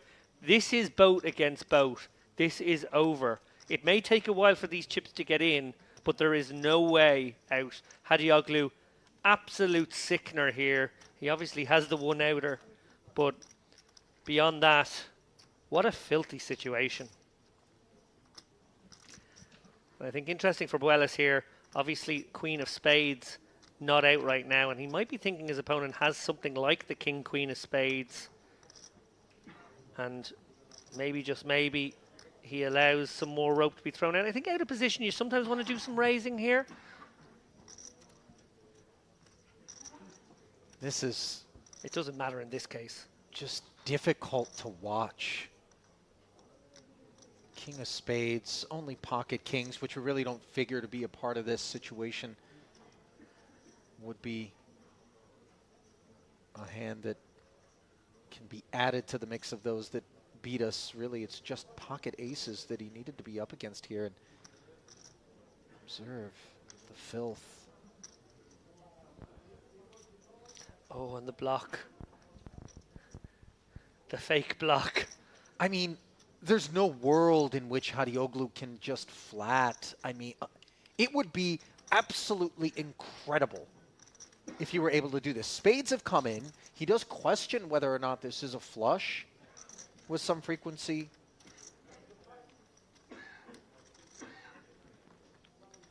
Yeah, we could do the analysis of all the kind of hands that he could have here. But the hand he does have is ace-queen. That's about... You pointed out there, Ali, the only hands he's worried about are aces and kings. Kings don't really take this line. Nope. Aces is a possibility, but combinatorically, it's not really supposed to be there. No. And remember, this was a check on the flop from Boelis in a 4-way pot with textured board. Yeah, and I think Hadioglu thinks his opponent has ace-king here an awful lot and has decided to go for that block into the flush completer. So just a question of whether he thinks he can get 617k in, or does he think he goes maybe 300. If he goes 300 and then faces the re-raise again, which we know he will, actually, is there an escape path? I certainly think so. I mean, let's imagine for a moment Hadioglu makes it 300k here. Well, of his first, remaining let me ask you six. this. Is there a world in which you can see him making a flat call? No. Okay, so in comes the raise. It's 410. That is such a huge chunk of his stack. Oh, 207 back. You're going to be getting an insane price to call the rest of it off with a huge hand. Okay, now we know it's not spades. Now we know it's not ace-king. So then what on earth is it? Some wacky universe are two kings there? You beat king-queen. That's the only thing that will nag in his mind now. I beat king-queen. Even king-queen may not take this approach, though. Wouldn't king-queen be more content to flat this river? Perhaps. Oh, it's so disgusting. It's so underbluffed. So it has to be, I think, a value bet. And you have to ask yourself, what value do I beat? And I think it's only king-queen. But maybe that's enough. If there's a sliver of king-queen for this insane price, where you need to be good 10% of the time. I'm just not certain how much king-queen Hadioglu expects to play for the final 207.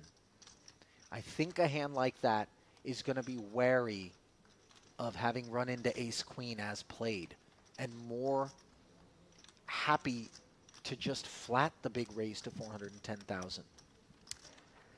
Yeah, I'm going to put it out there. Obviously, in a balanced world, there's supposed to be bluffs in all spots. This type of spot, in practice, there are no bluffs.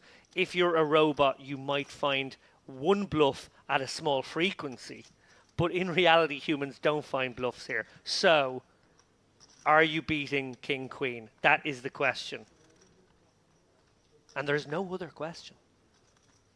Is this king-queen 10% of the time? And if there is, then I can make this call and have 2.7 million instead of 200k back. Well, let us observe. Click call, and your main event is done. Fold and fight on.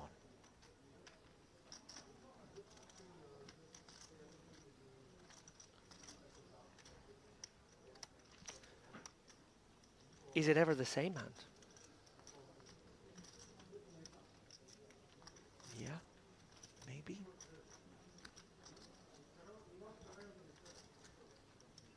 There are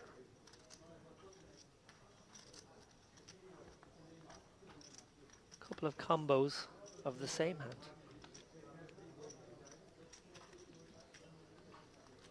And that would be disgusting to fold and find that out. Sure.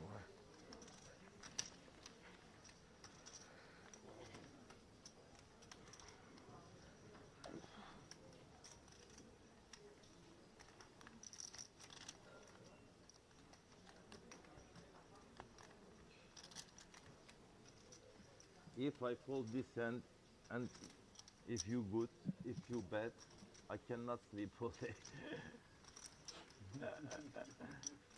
What can I do?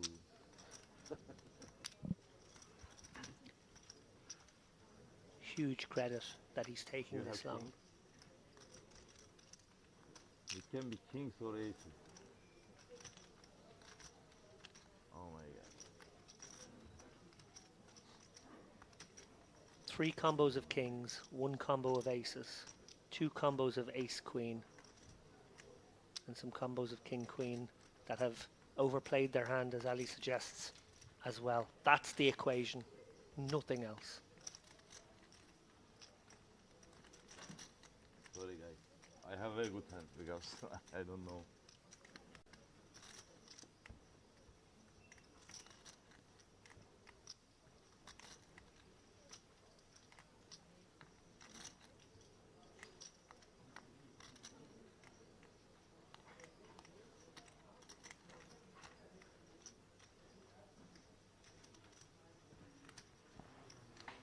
Boellis already knows he's winning a huge pot here. This extra 200k, a cherry on top. But it's everything for Hagioglu.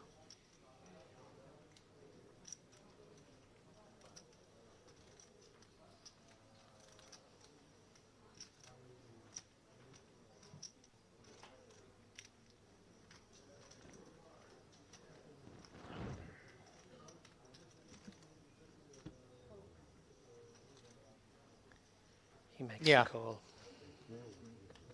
Announces call, and certainly your heart goes out to him.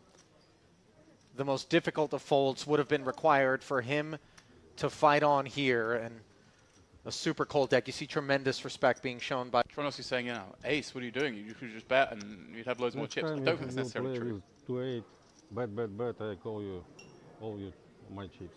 Thank you. All your chips. Yeah, I don't quite believe that. Thank you, my friend. It's your strategy. We're allowed to deceive at the poker table. Exactly. In fact, we're encouraged. Thank you, my friend. You're welcome. Actually, have Ace, Queen. I think we just want to come in for a raise. This stack size this close to the money. We don't get to play many hands, so our range is kind of protected anyway.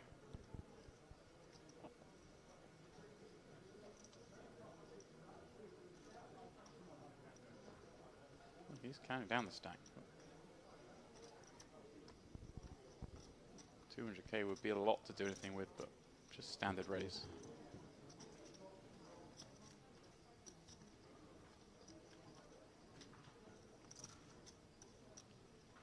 Well, he is just going to run it. Maximum fold equity. Oh. And this is the problem. He's going to run into it, is what he's going to do. As the 195,000 is shipped in there, and Karami has woken up with ladies directly behind.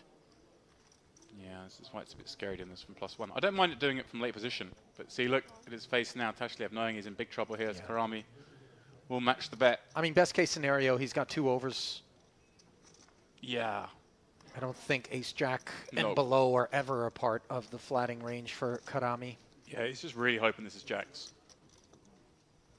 10s maybe. I think 9's pretty fold. And Sarkis! Wow! Well, this could get a little bit interesting, James, insofar as a side pot could develop. Well, I'm curious how this plays out, right? Because Karami has flat, a very sizable bet of 200k against what's supposed to be a very tight range. And he has 1 million chips behind. 1.1. Count requested. And he's going to play aces and kings this way as well. You think he should play all his range as a flat here that continues. So if his range that continues is kind of 10s plus an ace-king, then do we really want to raise ace-king into that range? Or do we just want to perhaps call? Take this to the streets. If he's jamming here, he's trying to make this hand fold and jacks fold. And that's what he's going to go for. He's going to go for the raise, make it 500,000. How sick is Tashlev feeling right now? Oh, I mean, listen, but whatever Tashlev is feeling, Karami is actually the one who has added risk. I think in some ways, Tashlev can just kind of accept that it is what it is. Yeah, I think Karami, I think with jacks, we just fold this spot. And I think with queens, we're kind of supposed to as well.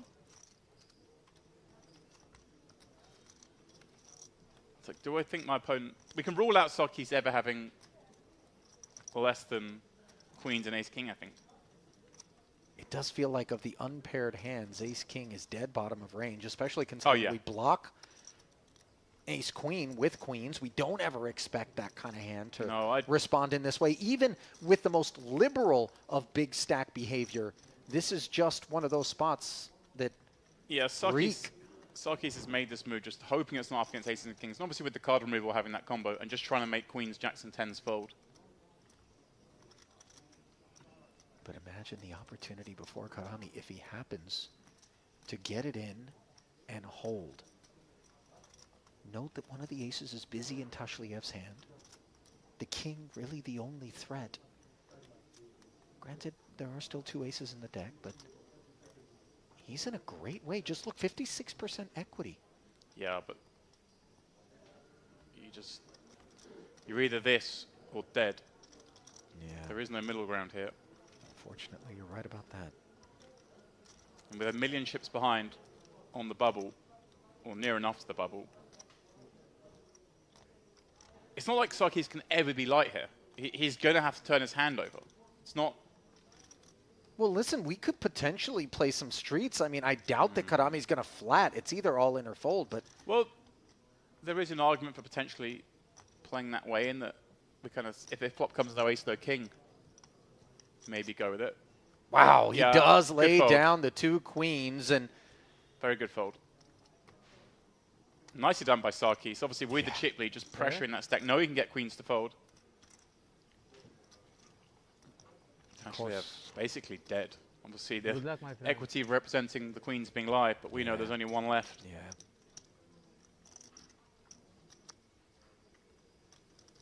Line 5 tray. The queens would have been holding on here as a missed opportunity.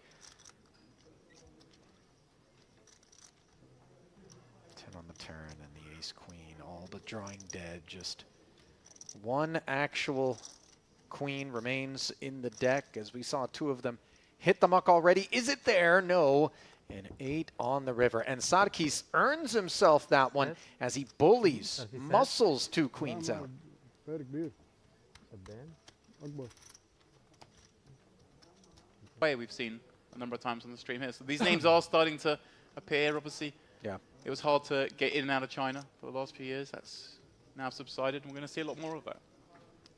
And credit, by the way, to, you know, Gai Liang for, or Guo Liang, rather, Wei, for coming out and grinding away here. You know, $3,300 buy-in, a man with $2.3 million in career tournament earnings, still taking the trip, putting in the effort, cutting his teeth. You notice Yakuli in a not dissimilar situation from what we saw a moment ago, but the blinds have not gone up. So he's got 13 blinds. Decided to rip it under the gun with ace queen of diamonds, Troyanovsky. Just like the last time we saw a bigger hand waiting in the next seat behind. Yeah, this is really devastating. This does feel like a dead man walking proposition here. Yeah, and Troyanovsky differently in the sense that he only has double the bet. Obviously just going to rip in his range here as opposed to peeling. If they wake up with something, they wake up with something. But otherwise, I'm going to dominate Yakuli. And C5 in what will be just shy of a 300K pot, I believe, once the excess is pulled back. Yeah, 400. Yakuli in for 198, right? So a chance to get back into it here. Good point. But not been a great visit to our feature table, Ali. There are still 5 cards there. Don't put that in the zeitgeist. Put it in the universe. King in the window, but not dead. Backdoor diamonds, perhaps some Broadway. The possibilities right now for Yakuli, you can see tense moments for him. Now the queen on the turn. It will require another one, as a queen alone on the river will save Yakuli. And instead, it's the deuce of clubs, giving Troyanovsky the nuts. I just thought he was going to get there for a second. Oh, it's... Yeah, GG's 5%. Yakuli. But yeah. He fought, Ali. We'll give He him did. that. He did. He went go- down swinging. He didn't go quietly into the night. Right. Deflating sort of unraveling there also nice hand for the Italian. every time. As he will not make the money here in spite of 3 days of play. Sarkis, Troyanovsky kind of... Oh, nice. Yeah, yours was nice too. You know, both having ace king against ace queen, knocking an opponent out. It's like, we're on the same page here. Sarkis looks down at ace king himself.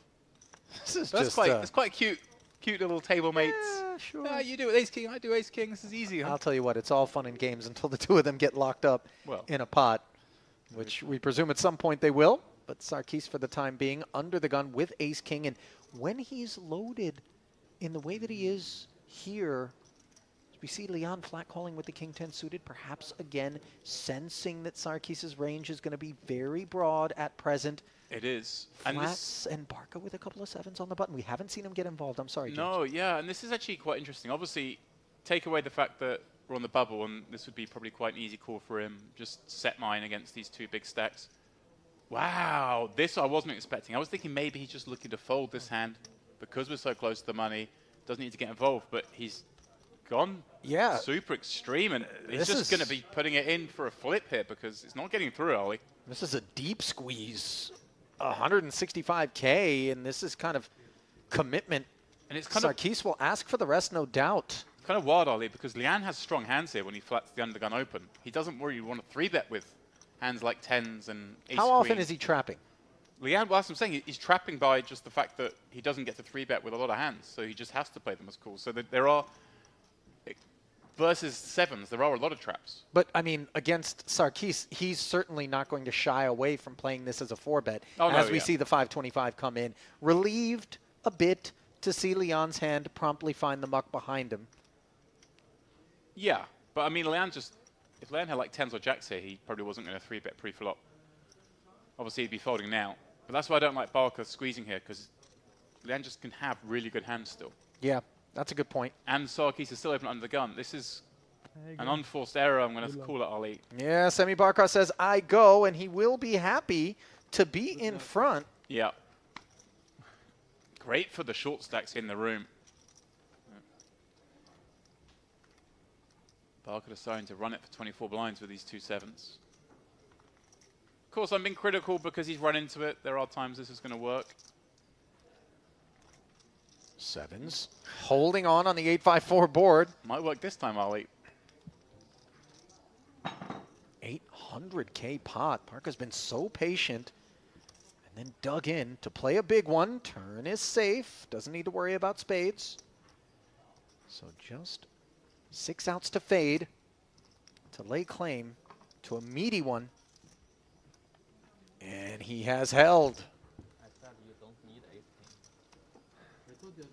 By the way, Leon had king 10 of spades. He would have made the king high flush. So he's been forced out of a couple of spots here where he would have made a big menu for the goats than for you. I also found a couple of the dogs sleeping underneath the reindeer. Oh, there you go. The reindeer decorations. They're just taking a bit of shade there. I'm showing Ali a picture, but the Christmas decorations are still up here. There's a beautiful reindeer sled combo illumination at the front of the crystal. The dogs are taking rest under its shade. I always wonder where the dogs that roam the Merit complex kind of wind up throughout the course of the day and night, for that matter.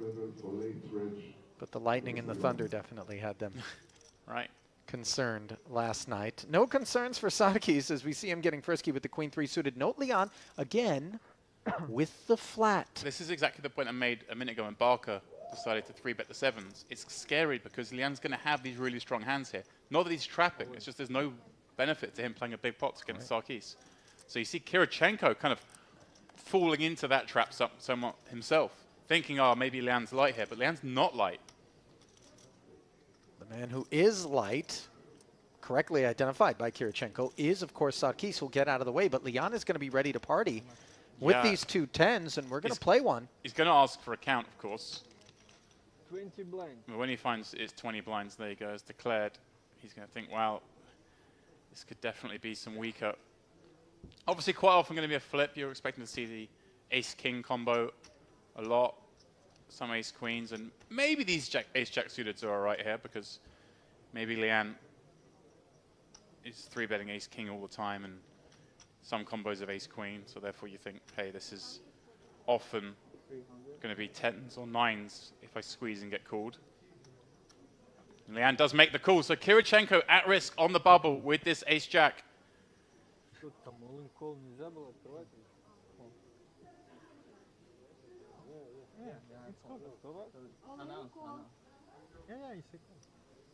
What's going on then?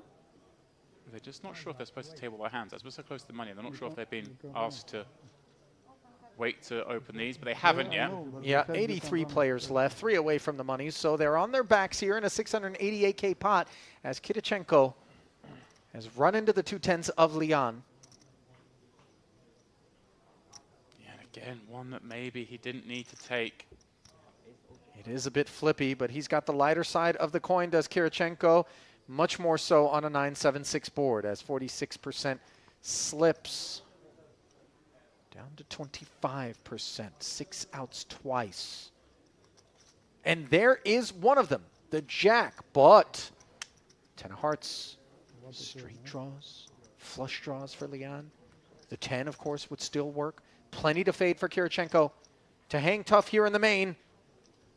But he's done it. The red one, Ali. Yeah. It's not 309.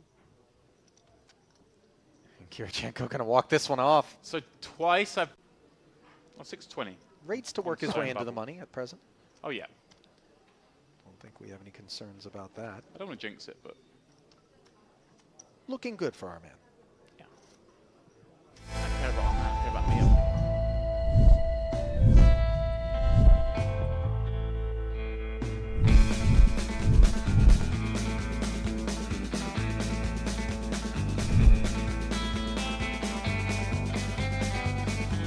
What's going on, everybody? Very first break during day 2 of the main one. Look what we heard from the booth to the game. What's your experience with the main one? Really good, mate. As we know, Merit, amazing place to play poker. I was very lucky this stop to be able to do commentating duty and then play the main event. Started the day with 400k, which is a nice stack. Oh, beautiful. Lost a very tough one with aces against 2 pair where I was very sure my hand was good. I shoved the river for value. He had trapped me. He played his hand good. Oh, yeah. It was a very normal hand, so I went down to 200. Now I'm back to 350. So swingy, yeah, up and down. Things are good, and the structure is so good. Yeah, great experience, and we're halfway through the day.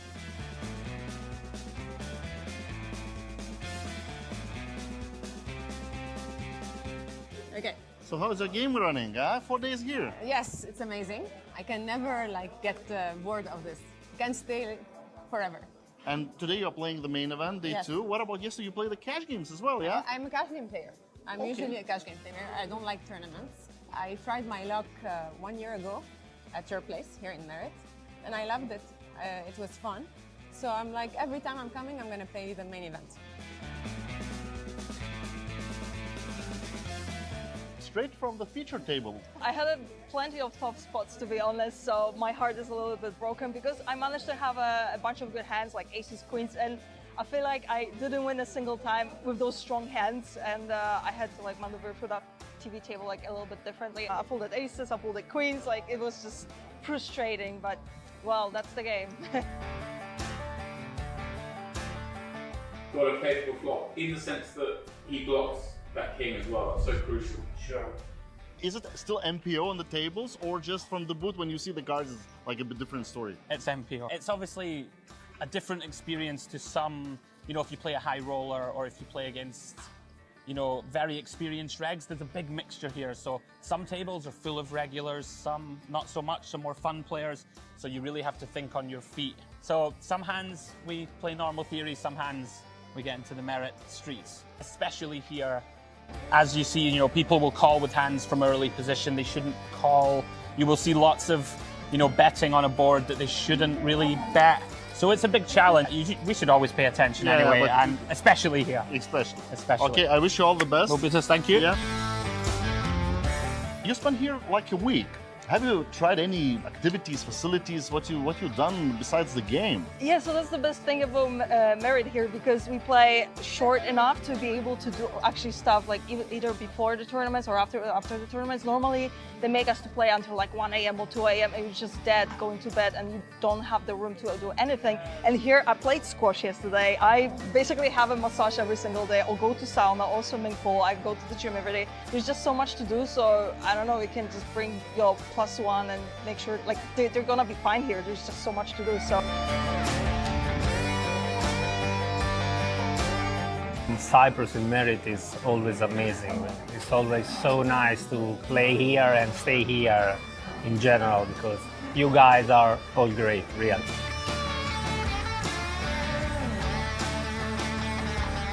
We saw on your social media, you love puppies and it's the place for you, yeah? I love that. We were just actually talking, there's Isla and my boyfriend, and they're actually looking at the pictures of the puppies. There's plenty of dogs and cats, and I really love that culture because it makes this place more human. Normally in Europe, they're just so strict and they're just that's true. so cold. And here, I love it. I love it. It really makes you smile out of no reason. So I'm a big fan of the idea, and this is actually our pre-tournament routine. We just go visit the puppies, pet them a little bit, and come back.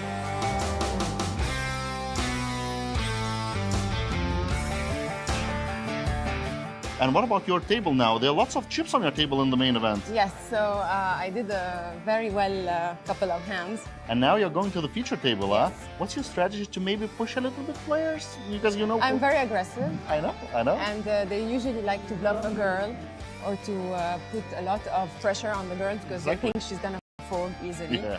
And I made a couple of loose calls and it turned out well for me. So it was We nice. are looking forward to some action from MTV Table. Of course, always. Yeah, cheers.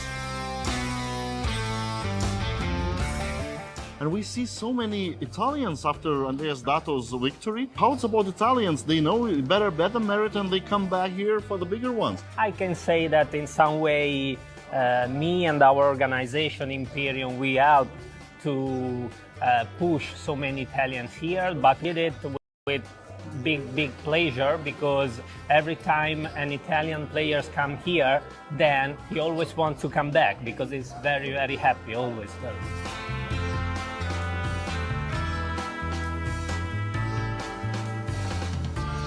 Newcomer here, first time in the Merit, yeah? Yeah, first time. How's your experience with the tournament? Tournament is perfect, and I'm very lucky. Play satellite, win a ticket, then play another satellite, win another ticket. Oh, that's beautiful. Yeah, it's beautiful. Yeah.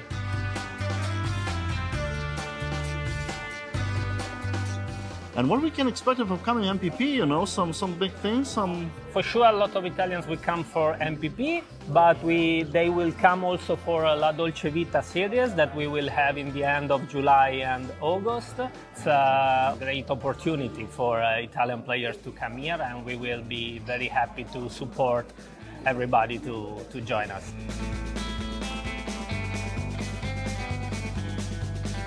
During the very last break of the day 2 in the main event, we just talked Anatoly. How is it going for you so far? Everything good. I had 800,000 chips 3 hours before. Oh my gosh.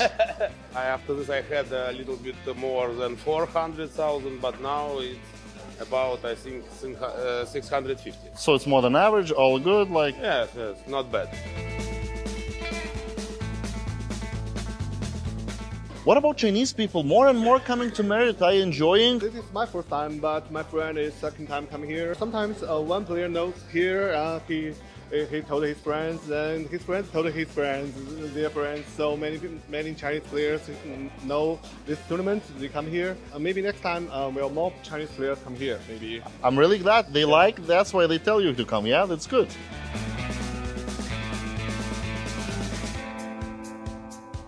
What if not in this place here? What you would choose this time, right here, right now? What to choose? Which place in the world you want to be? Now I want to be, of course, with my wife and my dog. Maybe you know Rudy. One time I was here with him when we traveling by car. Yeah, I remember. Okay. Yeah, I remember. Merit series was in Diamond. Okay, you have the wife, with the dog, Yes. but where in the world? Which place? We have a small dream with our wife to go to Japanese. I have an idea. You go to the final table, make some money. Some. Like decent one, yeah. and go straight to Japan. We can't fly to Japan with our dog, but I think first place we can buy tickets to business jet, you know, something like this. To go to Japan with Rudy. So that's for sure should be like minimum the heads up. Yes, minimum. All right, ladies and ladies, in the main event, these two lines are 2,000, 4,000 with 4,000 in the Nandi. We will shuffle up a bit. Players, we wish you the best of luck. This is now the registration for this tournament is closed.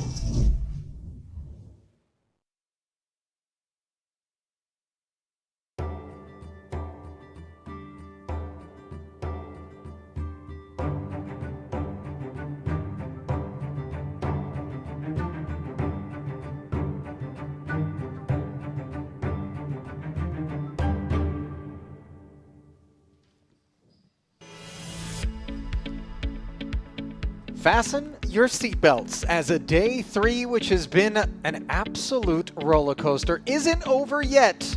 Under the cover of darkness, we've had plenty of pyrotechnics here in the Merit Western Poker Series main event. Ali Najat joined now by James Dempsey. And James, I don't know how much of that frame that you had off you caught, but I'm sure rumors, whispers of some very incredible exchanges as that $342,000 up top is being jockeyed for by a lot of talent.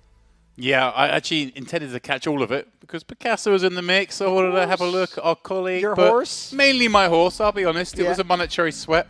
But actually, I got sidetracked, taking all sorts of admin, so I only caught right at the end when he finally won a pot with the ace, queen, b, queens. Overall, chip leader right now is Lebanon's Wael Sarkis. He has been very, very steady, fairly active, has presided over the chip lead quite responsibly and delightfully, and to the tune of almost 5 million in chips, he took this dinner break. Current short stack would appear to be Amir Tuma.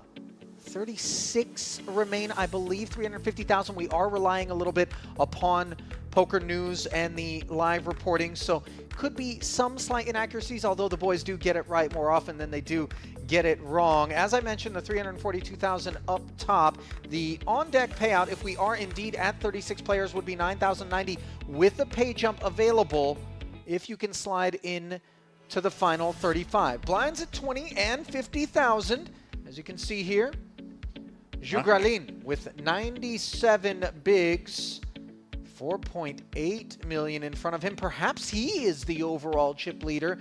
We'll await a more recent update, potentially. Boelis, of course, was sitting on the chip lead for much of the day now, is dialed back to 1.8 million.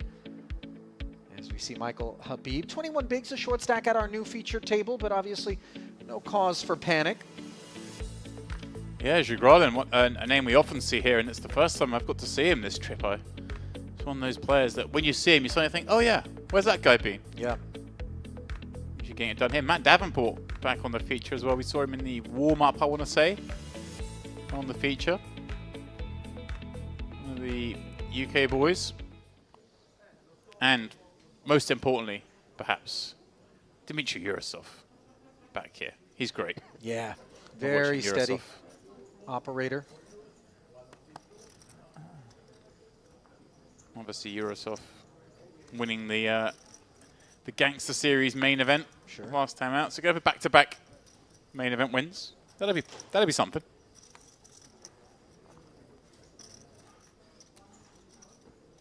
Davenport does min raise here, so we await his holding. Perhaps it'll be a mystery. Yilmaz in the small. What are we dealing with, Ali? We're up to 25, 50. Caught a glimpse, by the way, of what looked to be ace-10 offsuit there, indeed confirmed. Wow, you got good eyes, huh? You just saw through the cards. That's your trick, is it? Now, we are listing a 3-bet from Yilmaz. No, But it's a obviously it's a call. It's It's a just flat. yeah. Jugralin, however, wakes up with the pocket eights and rips it. Big stack behaviors. Yeah, 30 effective, I think it was, the open from the ace-10 and the call from Yilmaz in the small.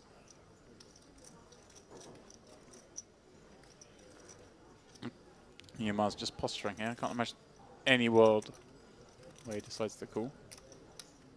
Producer Milbutas, by the way, stepping in to advise that we actually have 35 players left to restart this frame, which means that the most recent pay jump up to $10,570 has been realized, and we will stay static at that payout all the way through 27th, 26th, when we experience our next jump.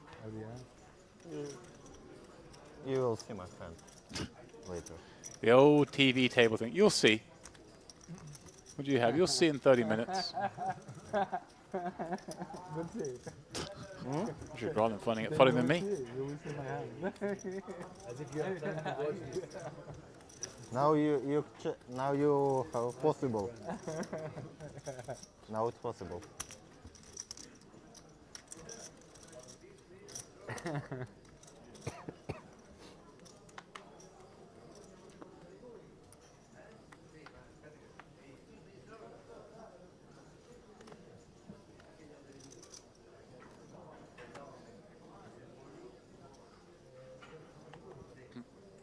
Kirichenko back in the mix at the feature.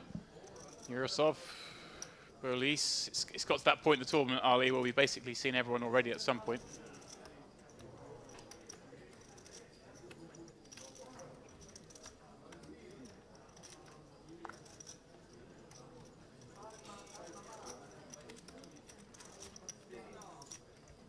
Yilmaz, 5-2 suited, but on the button. Tries to attack. Not a great spot to be in with Jugralin directly to his left, but he does manage to get through the blinds. Fix my what? How to say that? Today I was not shower my head and not good, and maybe a little bit water take. You shouldn't take any shower. That's the trick. Is there some bathing strategy being exchanged here? I guess so. By the boys? No. I'm going to Shisha, you know, for dinner break.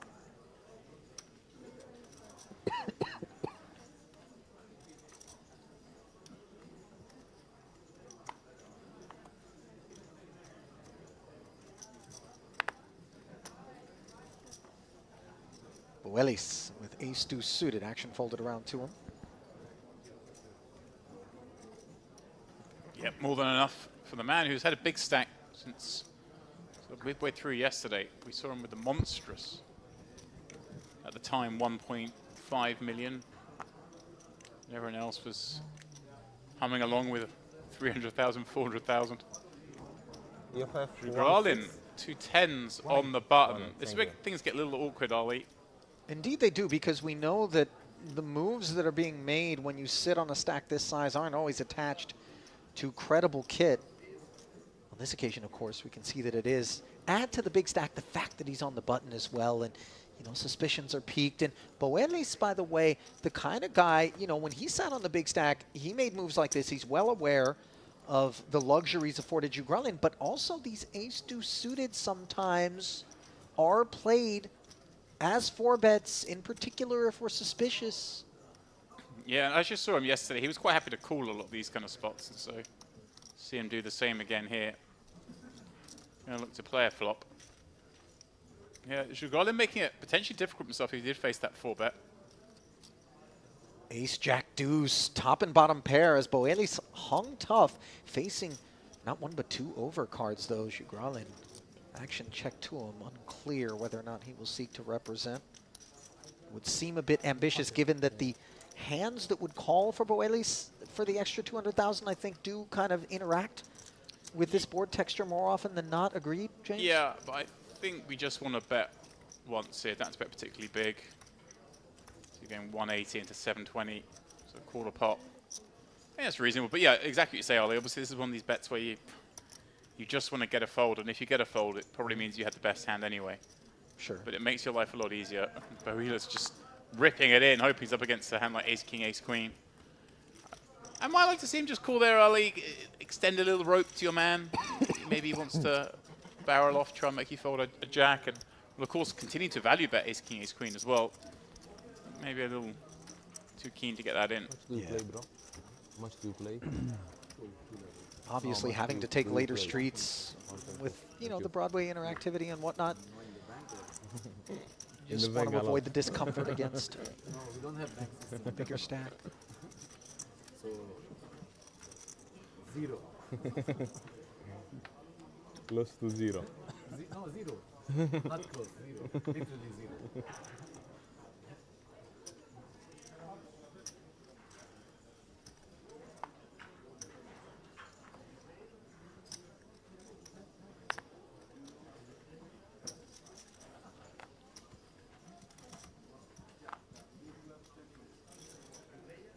Fold it all the way around to the chip leader and the cutoff. This 9-6 offsuit, not enough. Davenport on the button, king 3 also not of any interest to him. Yeah, he's not afraid of playing hands, Ollie, is Mr. Davenport, but situations dictate what you can and can't play in tournaments, especially when you get this deep. Fabio Paluzzo, queen 10 offsuit, played as a flat against Arha Melchisetian. Wants to go by Aramel. And I just figured out how to say Melchisetian, and now you want to take that away from me. It's like one of these names I can pronounce. Consult with producer Milbutas and, of course, the man himself, who has made it 160 to go. Very annoying, of course, if you're Paluzzo. Yeah, but this is enough hand, I think, to take a flop with. Queen 10, you're going to be up against some really garbage hands that like to raise when checked into. Of course, you're going to be up against top of range. And this is as toppy as top of range gets. And well, he's got interest on the Jack-9 board. Yeah, he does, as the aces are threatened in a 370k pot up against this open-ender. Yeah, with the ace of diamonds in tow. And this is a great kind of board to have the ace on, because your opponent is going to have a decent amount of this kind of kit in their hand early. When they limp call, you're looking at the sort of middling to decent cards, of course. Ace of diamonds for Mel, obviously, leaving him cozier than he would be otherwise. Yeah. 180 into 370, roughly half pot. Paluzzo can't go anywhere.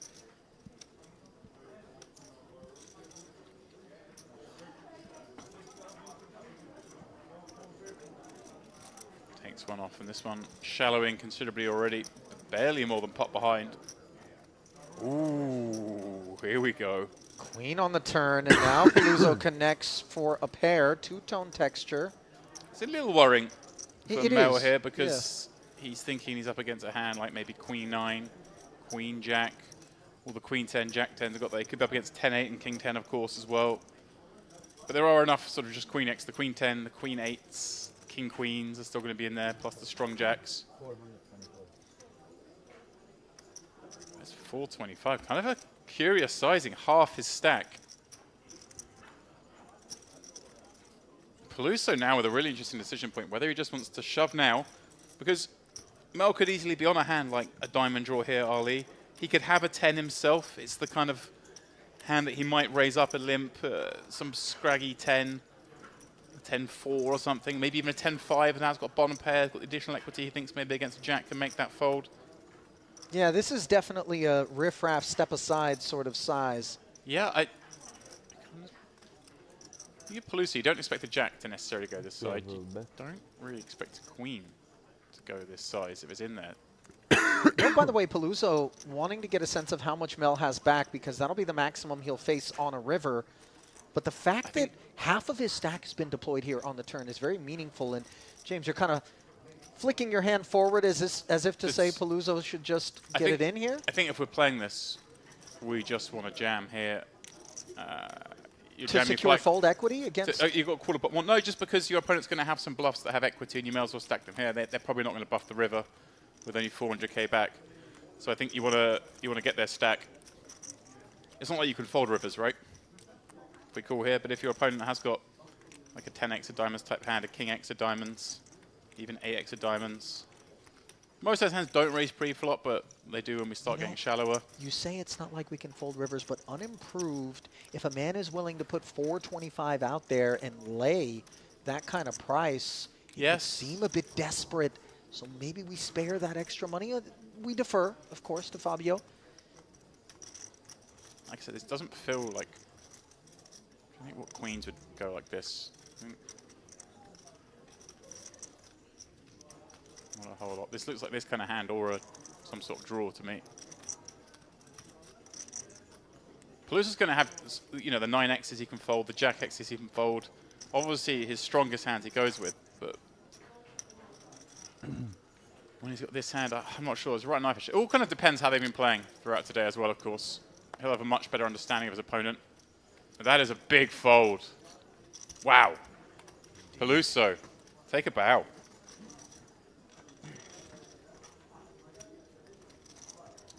It really took a lot to click fold there, but I think he recognized that the sizing on the turn was generally going to be attached to a jam on the river. So the decision was for all of it if he wanted to go to a showdown. Yeah. I'm impressed. As am I. And he'll be quite pleased, of course, once word comes down that he was up against the aces. I'm going to go out on a limb and say that obviously they've been sitting there playing together, and he's of the opinion that his man isn't big fold. Not just over bluffing, but is perhaps under bluffing spots to make that fold. Agreed. Oh, they took me through this collection of liquid containers you have to the right of the desk. Well, most of it has been orphaned at this point. There's some green detox juice. You've matched up, though. I like it. There's two of everything. Even two straws. Yeah. Right. Yurosov ace queen suited here. I've got water, I've got iced coffee, and there's some sort of juice that's disgustingly settled and now looks like something that belongs in a lab. Well, if by lab you mean my tummy, James, sure. Kirichenko letting go of the king 8. Yurosov does haul that one. And Kirichenko, by the way, gave us one of the many incredible moments that we've borne witness to on the day when on the stone money bubble, 81 left, 80 paid. He jammed. What was that? Over betting the pot with naked queen high, a busted spade draw. What was that? What even was that? That was Kirichenko just going way out of line. Like I say, don't try it at home, kids, but... That was stone heroic is what it was. Yeah. You may be tempted to regard it as, you know, a bit reckless, but I, for one, self-indulgently speaking, just love it. Loved it. I think the fans loved it at home, too. These are the things that we don't necessarily see all that often. So when they happen, and I do think that here within the four walls of Merit, we see such things more often than outside them. They are a delight and really make the decision to soak up these streams one that is always worthwhile, and certainly are pleased to have all of you with us from wherever you may be streaming on the YouTube channel. Click like, click subscribe. As we're getting deep into this tournament, Ollie, there's a lot more people viewing this stream on property. I was in the buffet, shock. This isn't a buffet story, this is actually people watching the stream, but I was wandering around. Still a lot of people with their phones out watching the stream. Love it. Everyone will have a bit of interest. I see a lot of regs. Maybe not quite love it, but like it is the sentiments from Yurosov in the big blind, defending with ace-10. Nisa Hearts is working on this king-7 tray board, but Paluzzo well in front with top pair. I thought you were going for a liking the stream kind of segue there, but just a standard one back to the action. Okay. Paluzzo, of course, flopping the king. He's going to come out betting here, and Yurosov with no option at this stage but to continue with the ace-10 high, but more importantly, the ace of hearts and the turn. Jack of hearts. This is about as much action as you could hope for. The one card that you deliver to this board and keeps both players very interested. Obviously, Paluzzo didn't need this, but king's up versus the nut flush draw and the Broadway gut shot. Strap in, 430 in the middle. Let's see what Paluzzo dials up. Obviously, he wants to charge a price to any of these peelers that have hearts in there. Yeah, depends on the sizing here. 180, James? Yeah, 180 into 430. Yeah, 11.5. I think it becomes small there. Yurosov may come with a raise with this combo. He may give a little bit more credit to this hand.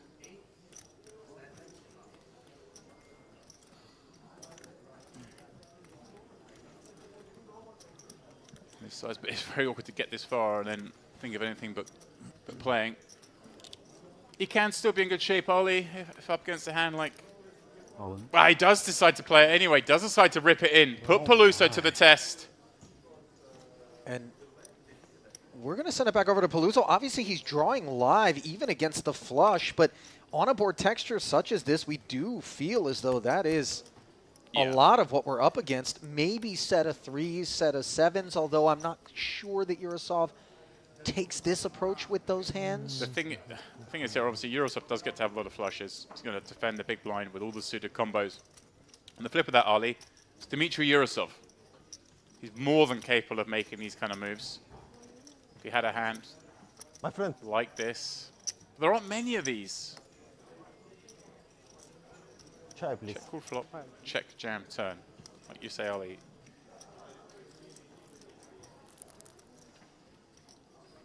Oh, he's just folded the queen 10.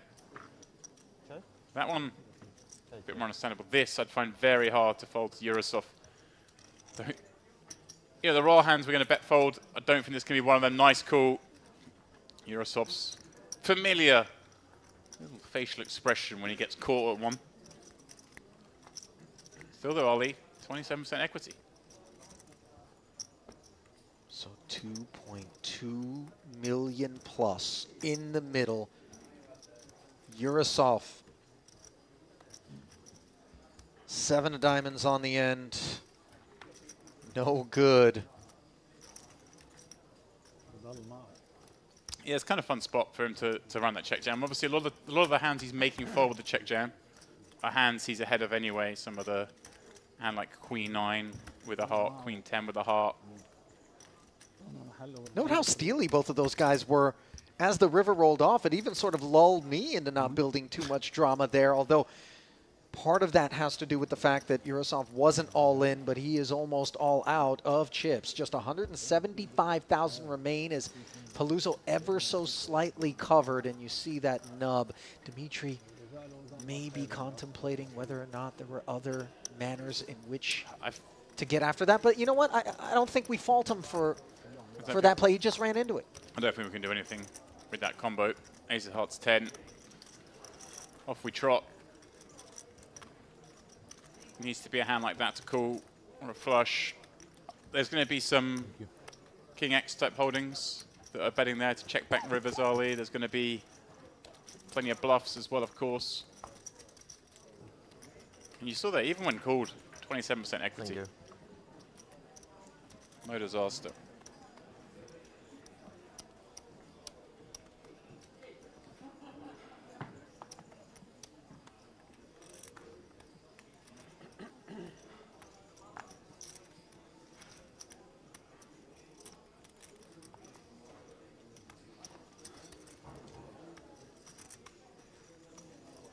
So Paluzzo, newly minted man, 2.2 million.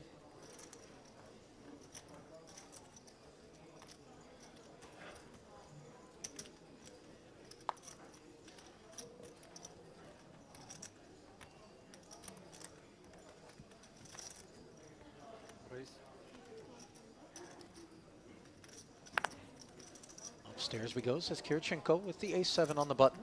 This one will get through.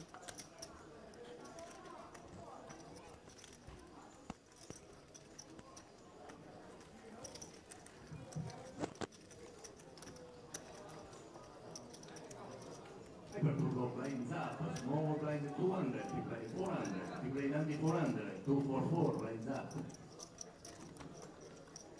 طلع هادي يمكن واقف هادي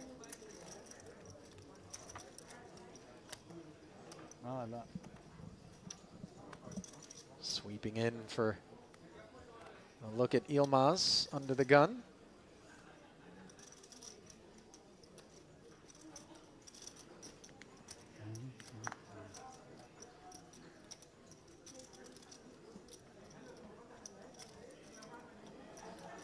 Still 35 remaining. Do not adjust your screens, James. Yilmaz has got Queen 3. Suit He's under the gun. has just raised under the gun, and Paluzzo with the baby suited ace here, mindful, perhaps. Yeah, he's going to enjoy these chips and not get himself involved in any murky waters, but I am quite surprised. And that might be a generous way to describe it. You know, I hearken back to maybe some of the philosophy once upon a time as we see Yurosov with ace-10 offsuit, wondering whether or not there's some maneuverability here. Obviously, with this short stack, he will rip it in. Another 55,000, yeah, and this is so gross for Yilmaz, the one guy who maybe you end up being forced to flick in an extra 55 and try to bust with a hand as dusty as Queen 3. Wait to see the faces when this gets tabled. Why are you still thinking? 55 Well, action's on Habib. Oh, pardon me, Yeah, sorry. and now we're back over. Right, let's see the faces. Yeah, the grimace on Yilmaz's face will be the first as he asks for the count. But James, you know, there used to be this do you or stealing from up front kind of mentality. Wait, is it slightly more, actually? Graphics is 155, but... I mean, I think it's still too little from default. I think it's actually a little over 200k, but...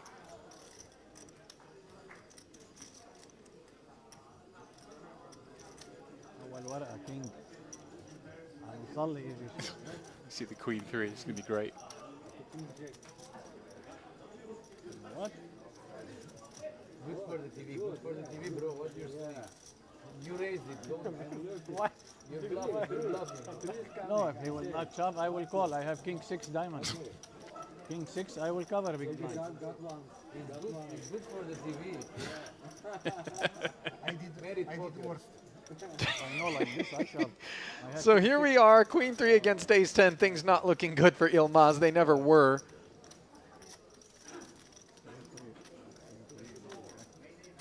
And all of a sudden, no, ace of spades for Urasavis. Drawing dead. The old 0%. Did get there, by the way. Well, the slow climb back into contention. It looks a little bit. It looks to me more like 255 there, Ali.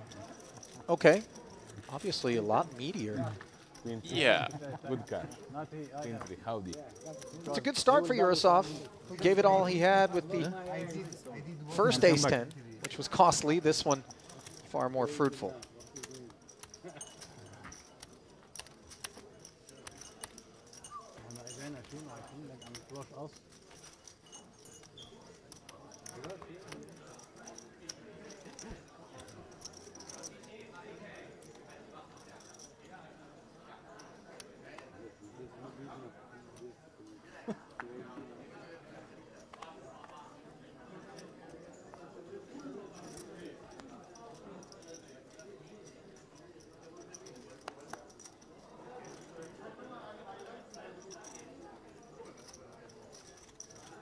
Well, Jack 8 of hearts. 1.6 million in his stack. A little north of 30 bigs. Middle position makes it minimum plus a tickle.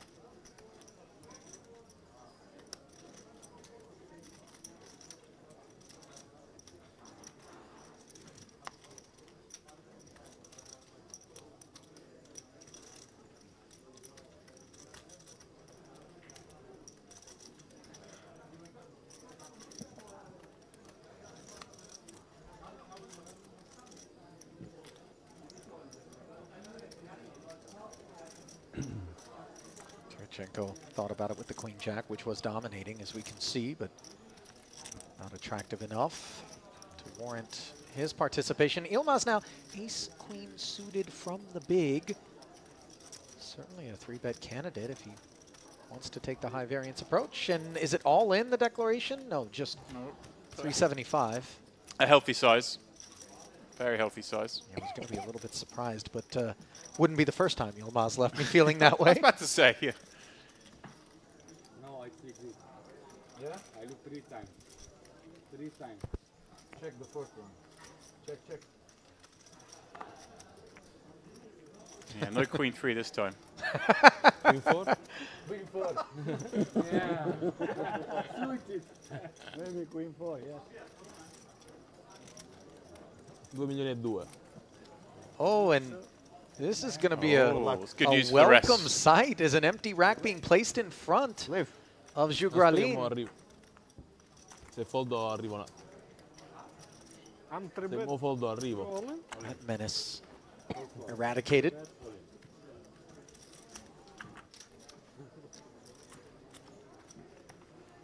Yeah, it's great news. We can say For those up front from him, it's not have to deal with that man anymore. Yeah, for sure.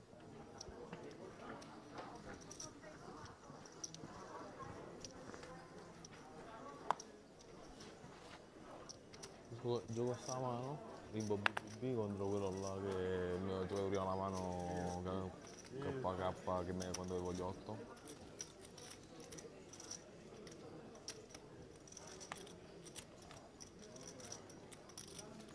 Yo, Miles, well, we placed queen 3. Pretty safe to assume, Ali, this king 3. Well, he's in the small blind. Yeah. James, a very different Don't proposition. come at me with, you know, no, just common details. sense. Yeah, okay. Limping here. Davenport, dominant king. Yeah, this is definitely good enough to be raising up. Yeah, second floor. Yeah.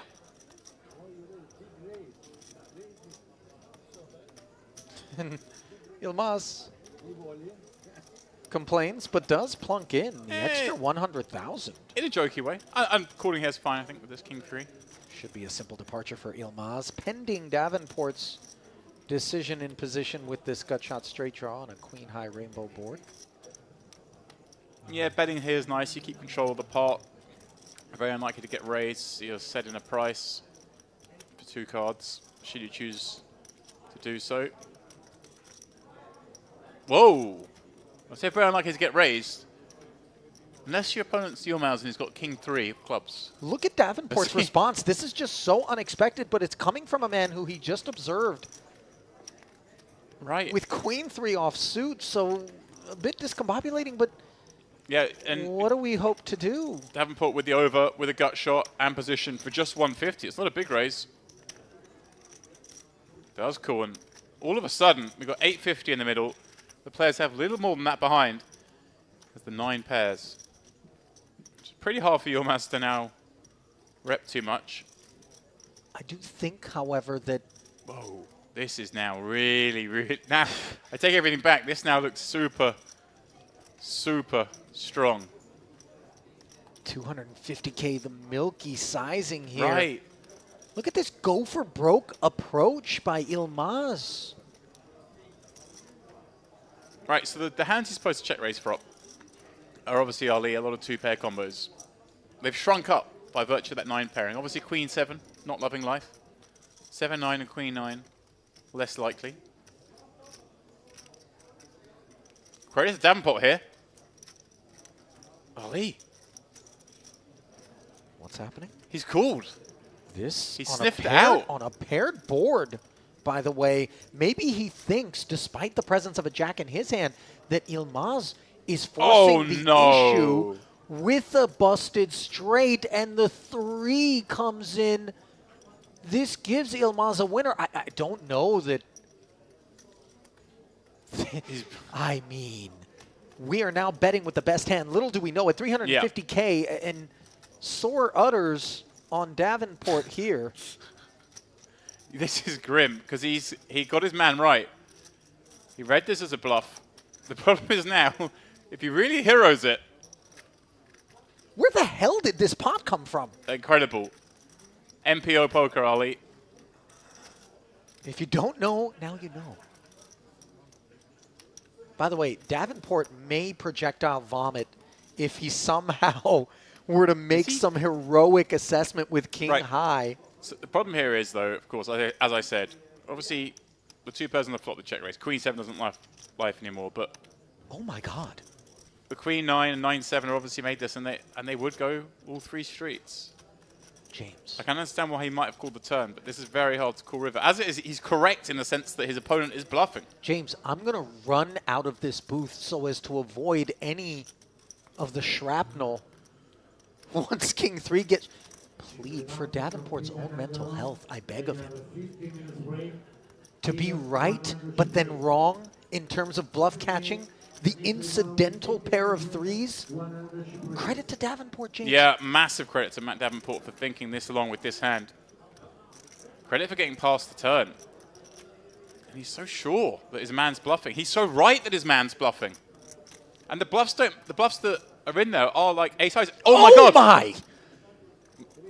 Oh, he turns over 3. Oh wow, that is sick. That is so sick. Oh yeah, that is... Wow, Matt Davenport.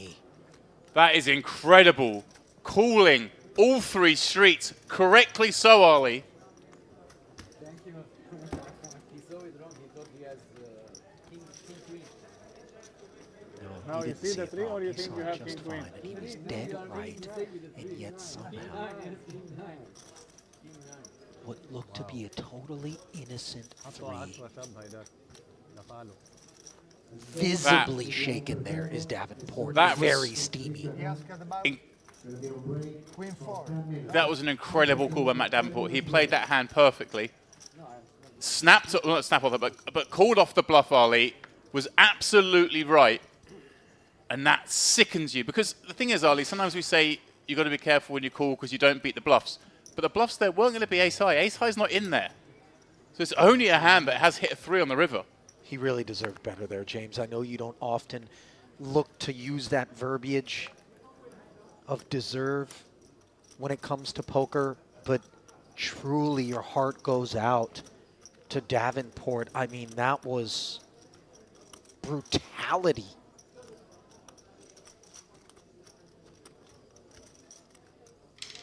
That's just, it's not often you use the word injustice in poker, Ollie, Yeah, but yeah. that's the case there. 100%. Couldn't agree with you more. Yilmaz. By the way, the cackle from Yilmaz is just a really nice lemon wedge into a fresh wound. Yeah, and I don't blame Matt Davenport for being this frustrated. These are the ones that hurt the most in poker. You can take the bad beats, you can take the cold decks. When you call the river and you're correct that your man's bluffing, but somehow they miracled it. King high, by the way. This wasn't like I've got pocket sixes or something. This was king high. How often do we get ourselves to showdown being check raised, led into on the turn, led into on the river? The rest of the table kind of laughing at the situation, as you would, as Davenport's left the table upset. I mean, if you're uninvolved from the pot, it's a kind of funny situation. By the way, I do feel compelled to put the feral cats and dogs of the Merritt Complex on notice, by the way, in case Davenport is walking about later on. There could be some threats to the animal population. I kid, of course, but I mean, he is boiling, and rightfully so. Meanwhile, we turn our attention to one in progress that rates to be far less interesting. Ace-8, 5-6, Paluzzo out-flopping after defending, board pairing 10 on the turn, and he will lead into this gut shot and ace-high for Habib. 80K, and that is certainly a size that Habib can continue for. That hand is the best hand I've seen this series, Ollie. It's so brutal, too, because, I mean, if Davenport can show down King Jack high for a winner there because the 3 doesn't roll off, that is an absolutely eyebrow-raising, I need to be very careful against this opponent, top shelf sort of moment, and instead he's forced to fold, and everyone in shock. I mean, they understand that he called with no pair. This wasn't deuces. But that is just remarkable. And Yilmaz, the unlikely beneficiary, I'm still rattled, and I didn't lose a single chip in that pot. Yeah, actually, makes me feel a bit sick, that hand. Because I've been where Davenport is. It's just horrible. Like I say, we're used to the outdraws. That was we're used to the cold decks. That was a slice of rancid bologna. But that one, like I say, because he's not check raising ace high heads, so you can eliminate that. So the king high is only losing to bluffs that are a 3x, which are basically shouldn't ever exist. I like the call. I really like the call. He's seen enough of Yilmaz. We saw Yilmaz opening up with Queen X, Queen 4 under the gun. Meanwhile, Habib. Getting some action, but from a hand you won't want it. Paluzzo with the squeeze. Candidate, ace-queen in the small blind. Habib, of course, let's say opening off, what, 15, 16 blinds. Perfectly enough hand to get in against that. Yilmaz showing no aggression. Surely 3-bet anything good against that stack size. Has he just gone all in? Well, just drop the hammer on him. Swayed the Yilmaz from coming in. That's one way to do it. Yeah, a big wag of the finger here. Squeeze play with the goods out of the small. Yeah, and Habib now this just looks like it's going to be ace-king. Yeah, maybe calls it off here, and Yilmaz bows out. Paluzzo will have the 2 overs up against the underpair. You win. 1.8 million, Yilmaz declaring a victor a bit prematurely. But I say you win, I think. Davenport just staring at Yilmaz there. Yeah. Good. I mean, just daggers for eyes on Davenport as the Gutshot Broadway draw fails to come in on the turn versus the set of nines, which fill up, courtesy of What they say, 9-9 win, 9-9. sixes. So Habib taking a bite out of Paluzzo. Davenport is not enjoying this. Davenport is Yilmaz boiling. verbal diarrhea going on. Just jack, don't come. Let me tell you right now, No jack, unfinished story. not since Chernobyl or more recently the Fukushima Daiichi reactor post-Japan tsunami have we seen temperatures of that nature that are percolating through Davenport's chest. I swear to God, if you put a thermometer in that man's mouth right now, you're not going to be anywhere near 98.6. And he's a pretty cool customer. But And you're you talking know. Celsius.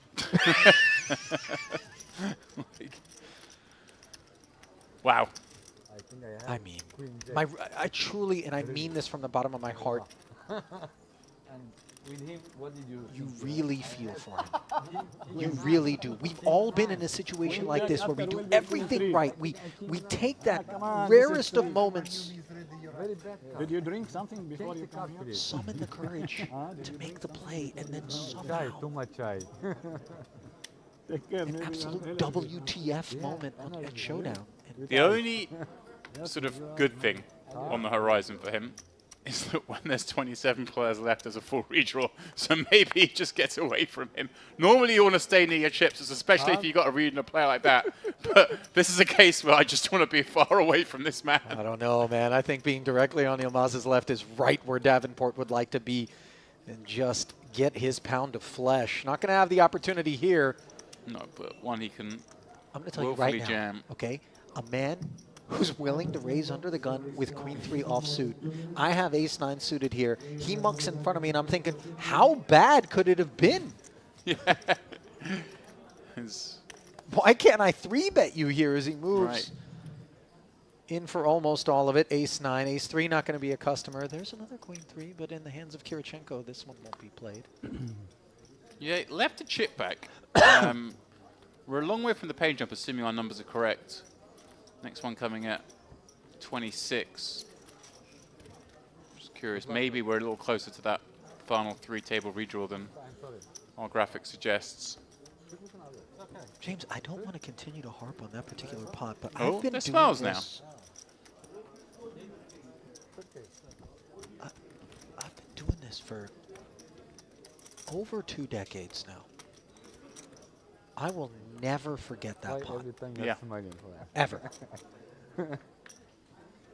Think about the tens of thousands of hands that I've commentated on. I'm telling you right now, I'm never going to forget that pot. You probably only commentated on a situation like that 2 or 3 times in your life. If that. Yeah, it's such a rare situation. Will be 3 or 3 will be queen. This is a place where it rated to go down, though, isn't Yeah. it? Might not be the last one we see today. It's okay. Let's gamble. You know what? That's a pot that, not necessarily from Davenport unless you're directly friends with them, and certainly I don't think Yilmaz is going to be necessarily taking pride in it. But everybody else at this table will be talking about when the day's over with their crew. You know, we are not the only ones who will never forget that hand, and let alone Davenport. Davenport probably not. He's not going to forget about it. Yilmaz may gloss over at some point because he's like, that's just another day at the Are you office. pretty time? We see him with Queen 9 suited here opening. But even the other players who observed it, especially if they go back and watch the stream, because I don't believe the King Jack was shown, right? No, he did show it. He did show it? Okay.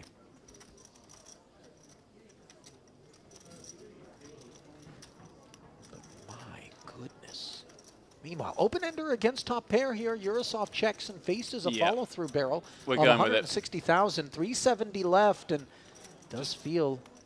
Yeah, for just a couple of kills. I think, again, actually his stack size is slightly deeper than our graphic suggests. Yep. Actually, maybe not. Maybe we've caught up now. It still looks like a little bit more than 370 to me. Yilmaz likes to spin the wheel, asks for a count. I'm not even it's sure closer he to got 500. it. It's closer to 500 than 370, but maybe 100k out. Could Yilmaz spoil the party here for Dmitry Urasov? Oh my. It's enough. 8 on the turn, and the Jack-7 draws dead. Yurosov, great sportsmanship there. Fist bumping, but a real threat has been vanquished here. Late day 3. As Dmitry Yurosov will add to his illustrious near 4 million in career tournament earnings. And of course, the man to do it, Yilmaz.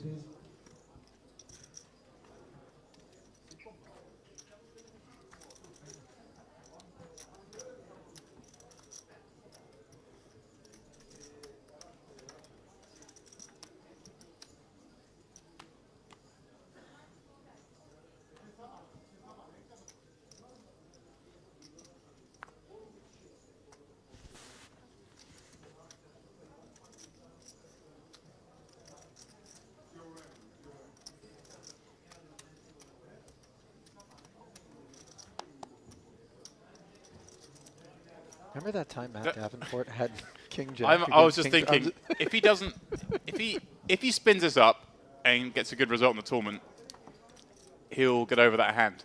If he doesn't, I guarantee you, for the next sort of 10 days, he'll wake up every day thinking of that hand. It'll be the first thought that comes to his mind. If he were to bust out soon, if he gets a spin going, it'll be different. I guarantee you. It's not. That's the hand that you do wake up from. Red. That one left me breathless. It really did. Your friends will be proud of you. This is the right attitude. I'm first. Oh. Davenport now, 11 blinds, Queen 9 suited. Looking up at that screen, we're showing 28 left, so we are 1 away from the redraw, and thus 2 away from a pay jump. That's why he's going to leave a chip back.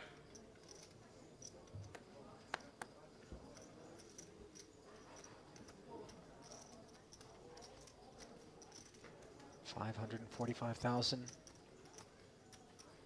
with Queen 9 suited. Queen 9 performed quite well moments ago for Yilmaz. Luzo King Jack will pass. Ooh, Buelis. Ace Queen in the small blind. Davenport dominated. Aces now. Habib. Gonna get to the fun squeeze, Ali, when it's a razor, well, 2 all-ins in front of you. See what you can squeeze out. Oh, you can make call. Awful to be up against Ace Queen here. Okay, Liverpool.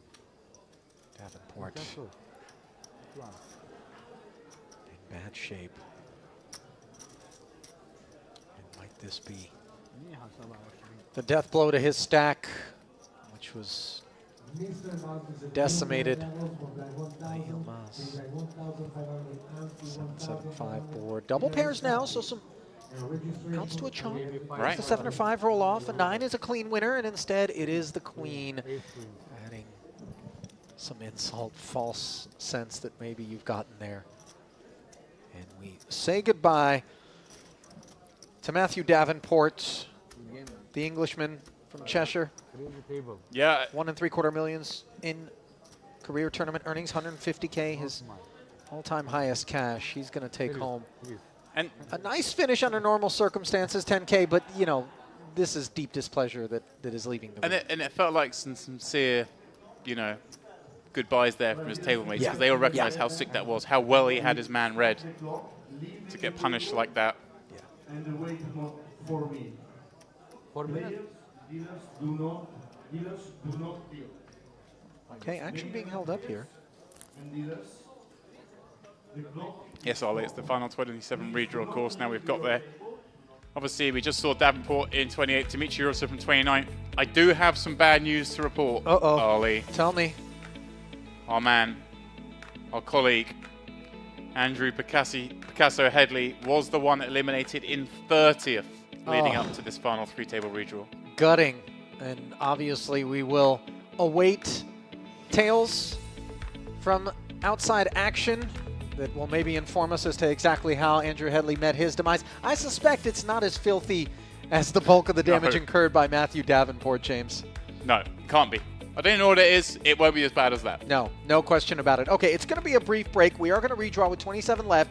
3 tables worth of participants remaining here in this Merit Western Poker Series. 10,570 guaranteed and a pay jump on tap to 12,050. So then stay close, grab a drink, grab a snack, whatever you do, don't turn away from what has been the single greatest day of coverage I have ever been a part of from here at the Merit Complex, and I suspect we'll have more where that came from. Keep it close.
Ace-Jack and below are ever a part of the flatting range for Karami.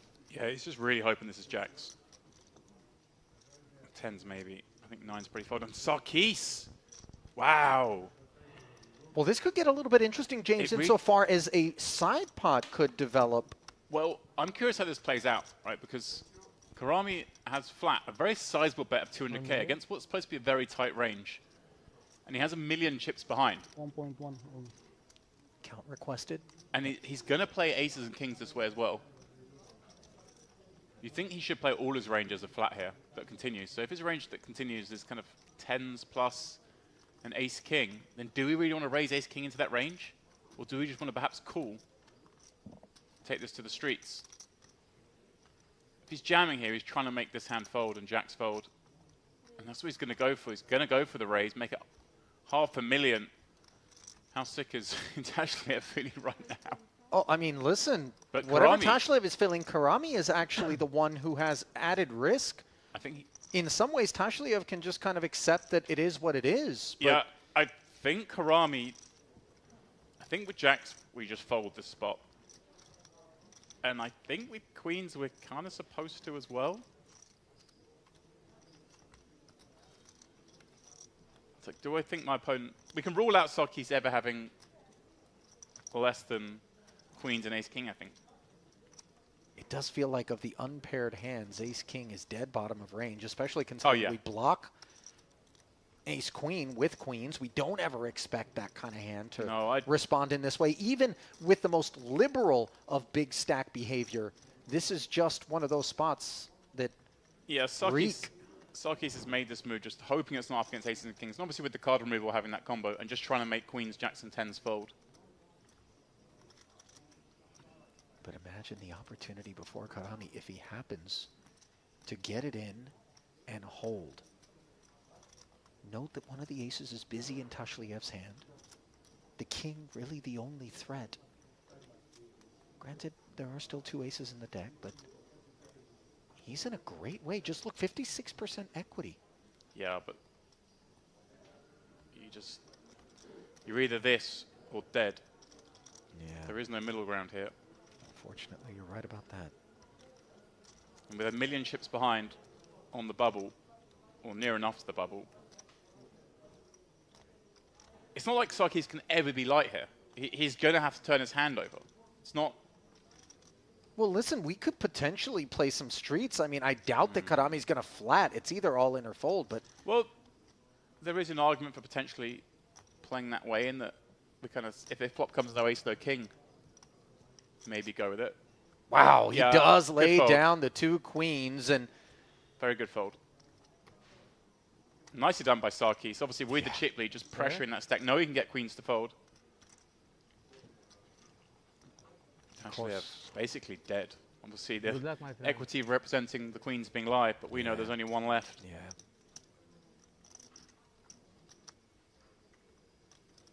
Line 5 tray. The queens would have been holding on here as a missed opportunity.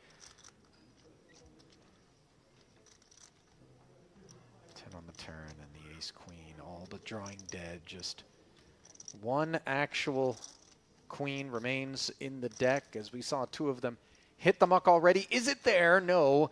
And 8 on the river. And Sarkis earns himself that one as he bullies, muscles 2 queens out. A few years. And of course, right here, Galung Wei, we've seen a number of times on the stream here. So these names are starting to appear, obviously. Yeah. It was hard to get in and out of China for the last few years. That's now subsided, and we're going to see a lot more of that. And credit, by the way, to, you know, Gai Liang for, or Guo Liang, rather, Wei, for coming out and grinding away here. You know, $3,300 buy-in, a man with $2.3 million in career tournament earnings. Still taking the trip, putting in the effort, cutting his teeth. You notice Yakuli in a not dissimilar situation from what we saw a moment ago, but the blinds have not gone up. So he's got 13 blinds. Decided to rip it under the gun with ace, queen of diamonds, Troyanovsky. Just like the last time we saw a bigger hand waiting in the next seat behind. Yeah, this is really devastating. This does feel like a dead man walking proposition here. Yeah, and Troyanovsky differently in the sense that he only has double the bet. Obviously just going to rip in his range here as opposed to peeling.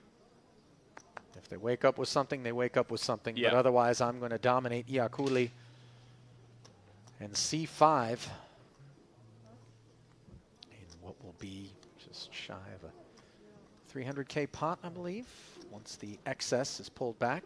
Yeah, 400. Yakuli in for 198, right? So chance to get back into it here. Good point.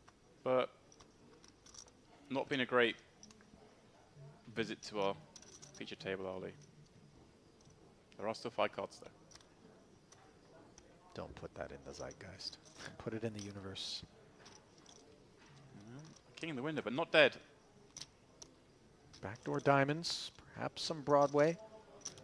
The possibilities right now for Yakuli, you can see tense moments for him. Now the queen on the turn. It will require another one, as a queen alone on the river will save Yakuli. And instead, it's the deuce of clubs, giving Troyanovsky the nuts. I just thought he was going to get there for a second. No, it's... Yeah, GG's Yakuli. But yeah. He fought, Ali. We'll give him that. He did. He went down deflating, sort of unraveling there nice hand for the Italian. Every time. As he will not make the money here, in spite of 3 days of play. Sarkis, Troyanovsky kind of... nice, like, yeah, yours was nice too. Both having ace king against ace queen, knocking an opponent out. It's like we're on the same page here. Sarkis looks down at ace king himself. This is that's quite cute little table mates. Yeah, sure. You do ace king, I do ace king. This is easy. Huh? I'll tell you what, it's all fun and games until the 2 of them get locked up in a pot, which we presume at some point they will. But Sarkis, for the time being, under the gun with ace king, and when he's loaded in the way that he is here. We see Leon flat calling with the king 10 suited, perhaps again sensing that Sarkis's range is going to be very broad at present. It is. Flats and Barca with a couple of 7s on the button. We haven't seen him get involved. I'm sorry, James. No, yeah, and this is actually quite interesting. Obviously, take away the fact that we're on the bubble, and this would be probably quite an easy call for him. Just set mine against these 2 big stacks. Wow, this I wasn't expecting. I was thinking maybe he's just looking to fold this hand because we're so close to the money. Doesn't need to get involved, but he's gone super extreme, and he's just going to be putting it in for a flip here because it's not getting through, Ollie. This is a deep squeeze. 165K, and this is kind of commitment. And it's kind Sarkis will ask for the rest, no doubt. Kind of wild, Ollie, because Lian has strong hands here when he flats the undergun open. He doesn't really want to 3-bet with hands like 10s and ace How often is he trapping? Lian, well, as I'm saying, he's trapping by just the fact that he doesn't get to 3-bet with a lot of hands, so he just has to play them as calls. So that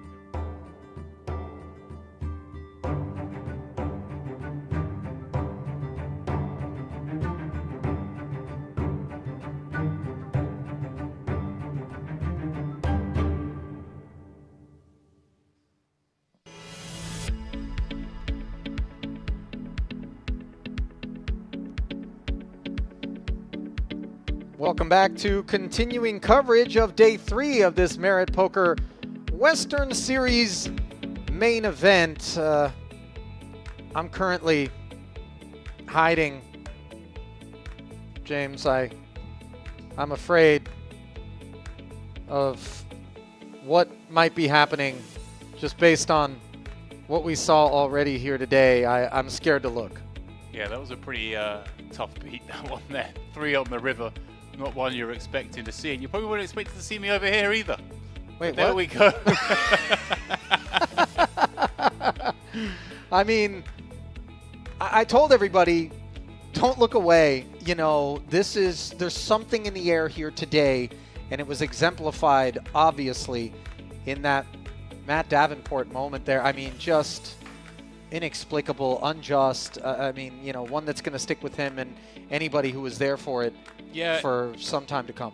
As we said before, we so used to seeing bad beats. You see a player, we saw Gromov earlier get aces into the ace queen. It's brutal, gets outdrawn. But we've seen that before.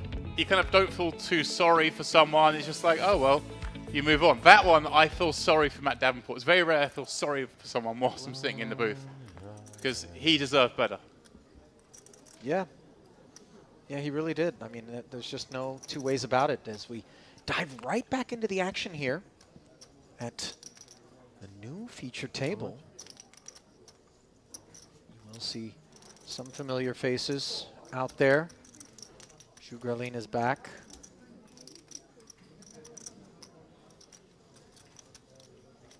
Yeah, redraws such a big part of the game. 27 left. Everyone has developed at some point some history by now with other players.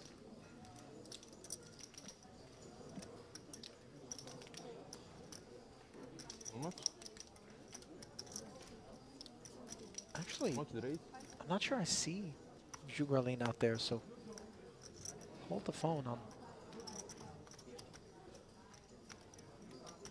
that declaration. Of course, we do recognize Fabio Paluzzo. 27 players remaining here. Pay jump of $1,500 roughly. If you could slide into the top 26. 7-10 also. Kirchenko. Oh wait, is this an all-in and a cards on the back, Solly? Yeah, they certainly are. Here we go. Kind of slid in there quickly. Ace-8 against Ace-6 on the all-heart board.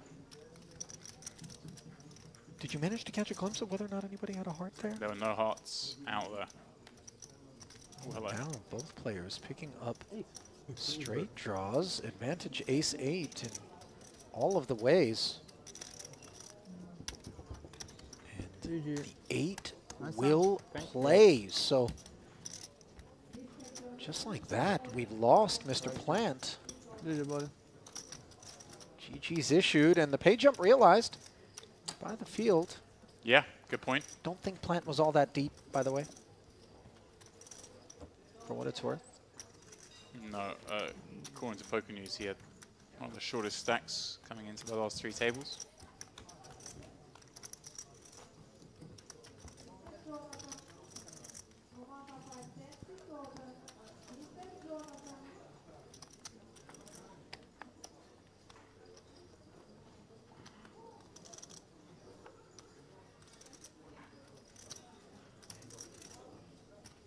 9 suited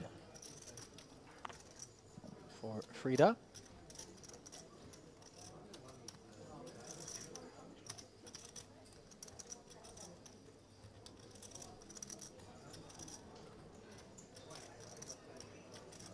Makes it 150,000 to go.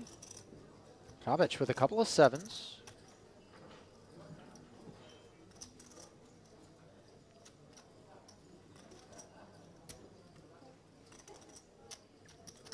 Yeah, Kravic has obviously lost a lot of the chips I saw him with earlier, down to sub 30 blinds. Roman playing the 7s as a flat, inviting Mokrani, who just brought us to 26 players. Yeah, pretty. To come along in the hijack with the Queen 10 offsuit. Paluzzo Ace 3 suited. James, I apologize. Yeah, it's a tough spot for Kravic. I thought we may just see him fold playing sub 30 against under the gun open. The whole table behind to worry about. Was he playing against a pretty tight range? But this is actually quite a nice development for him because it makes his hand a lot easier to play. At this point, we're hitting a 7 or we're not interested. And he's going to go 5 ways, so he's getting a great price on 150k. So 3 eggs as well. Note here. Frida, we played. You 3x them under the gun, you can pick up 4 callers. It's like, really? Let's go, Shanka's thinking about doing something else. Or maybe he is. I mean, again, this comes down to so much. I haven't seen Frida play. I don't know if you have, Ali, but no, this is my first opportunity, does and make the move. Kirichenko does go for it here. His final 1.4 million, shy of 30 bigs, and you see Kravic.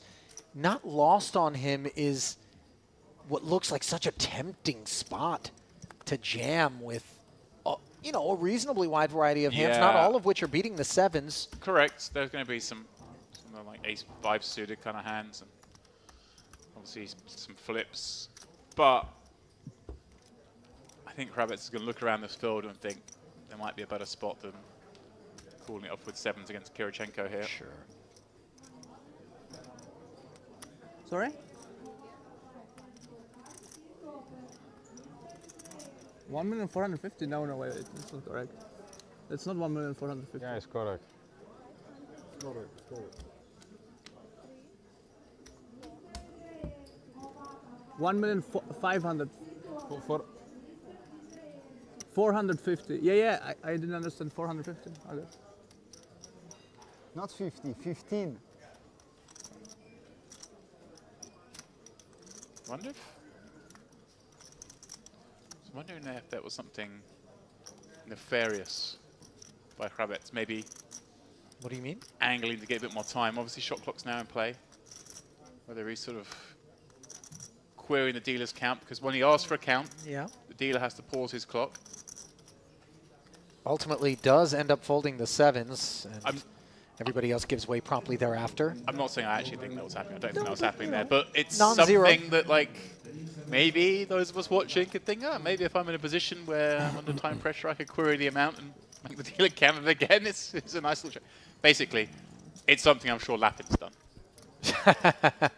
It's an idea, I think, is a fair way to describe it.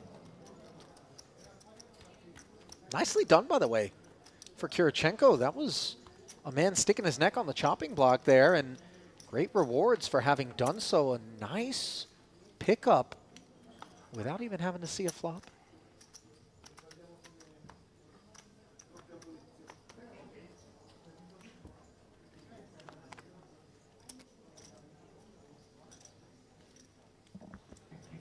Ollie, it's been a good and a bad day for me, I feel. Why is that? Well, I've had 2 visits to the Diamond Buffet, but I didn't make it to the spa. I didn't complete the trifecta. And your horse has been dismounted in 30th. My horse is, throwing its rider. Yep. Nice ROI for you, though, as percentages go. Yeah, not complaining. Paluzzo. It's nice to book a win on a day, Ollie. On the button.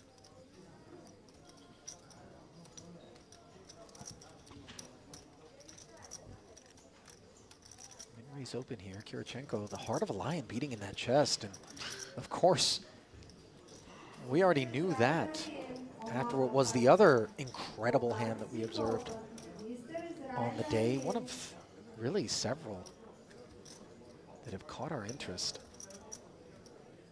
As gloves have certainly come off. This is a bare knuckle affair out there today. Victor Frida now ace-3 suited in the big. We know these hands are candidates. Yeah. All in, he says. Wow, these guys aren't messing around. Yeah, do you want to play for it all, Fabio? This is for 26 blinds in total. These guys are really going aggro. Yeah. And Peluso actually with a decision here. I think 26 is too much, Ollie.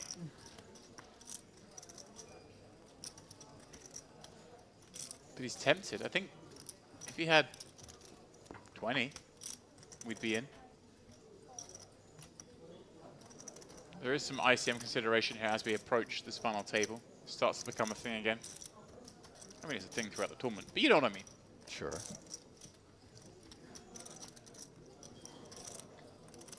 It comes down to whether he thinks his opponent is going to be 3-bet inducing with ace-queen, ace-king, and queens plus. If he thinks it's hands like this and maybe some queen-jack, king-jack, especially the suited varieties, maybe some small pairs. But then again, you know, do we want to flip for it all, calling it off with 26 left? I shouldn't think so, and neither does he.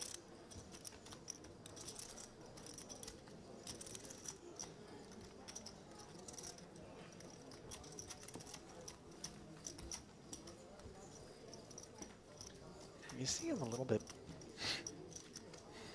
curious as to what emboldened the big blind to come after him like that. Have you gotten over that hand yet, Ollie? I don't think I'll ever get over it. Is it the central focus of all on my mind at present? The answer is no. Oh, we've reduced a few percent, have we?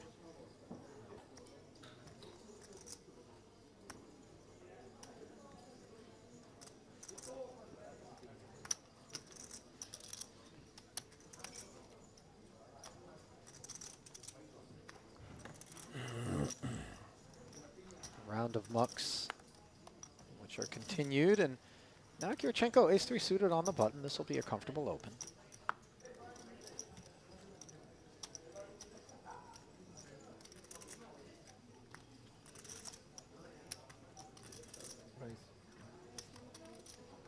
Upstairs we go.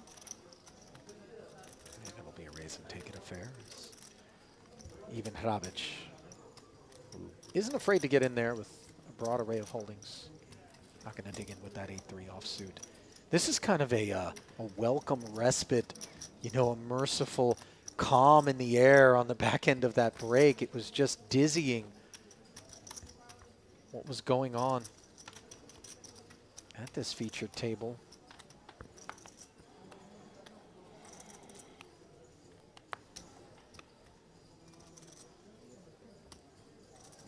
Di Nicola, by the way, was responsible for some raised eyebrows with what was a very aggressive approach to the affair. He always is. Last at the feature. Ollie, he always is one to raise the eyebrows. Reputation precedes him. Yeah, obviously, as I've said before this week, because we've had him on the feature a few times. First time I saw him was at that Colossus at the World Series Poker Europe that he took down, where he really went battling. He hasn't disappointed. King 4 suited up front, by the way. Here This is far from compulsory. And Victor Frida, who took kit of this nature and jammed with it moments ago, now sitting on 2 million on the button. Slightly different prospect. But let's see what he has on his mind. Yeah, he can certainly go for a 3-bet here. But it's... He plays it as a flat, Is he put in 175? What's going on here? I think it was 4 quarters and a 50K chip.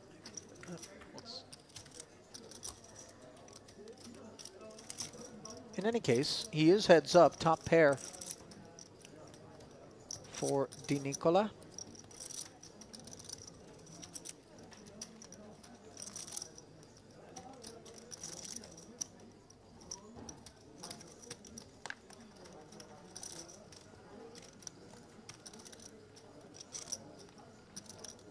Yeah, he's peeled, which is okay. You can 3-bet, you can peel. Obviously, he doesn't really have that many hands. He wants to 3-bet, get 40 bigs in, I guess. At this stage, it's under the gun, so favouring the peel. Di Nicola c-betting, having flopped that top pair. Small bet, 90k, getting a call from Frida here with the backdoor nut diamonds, which have become a thing. Yeah, peeling was Victor.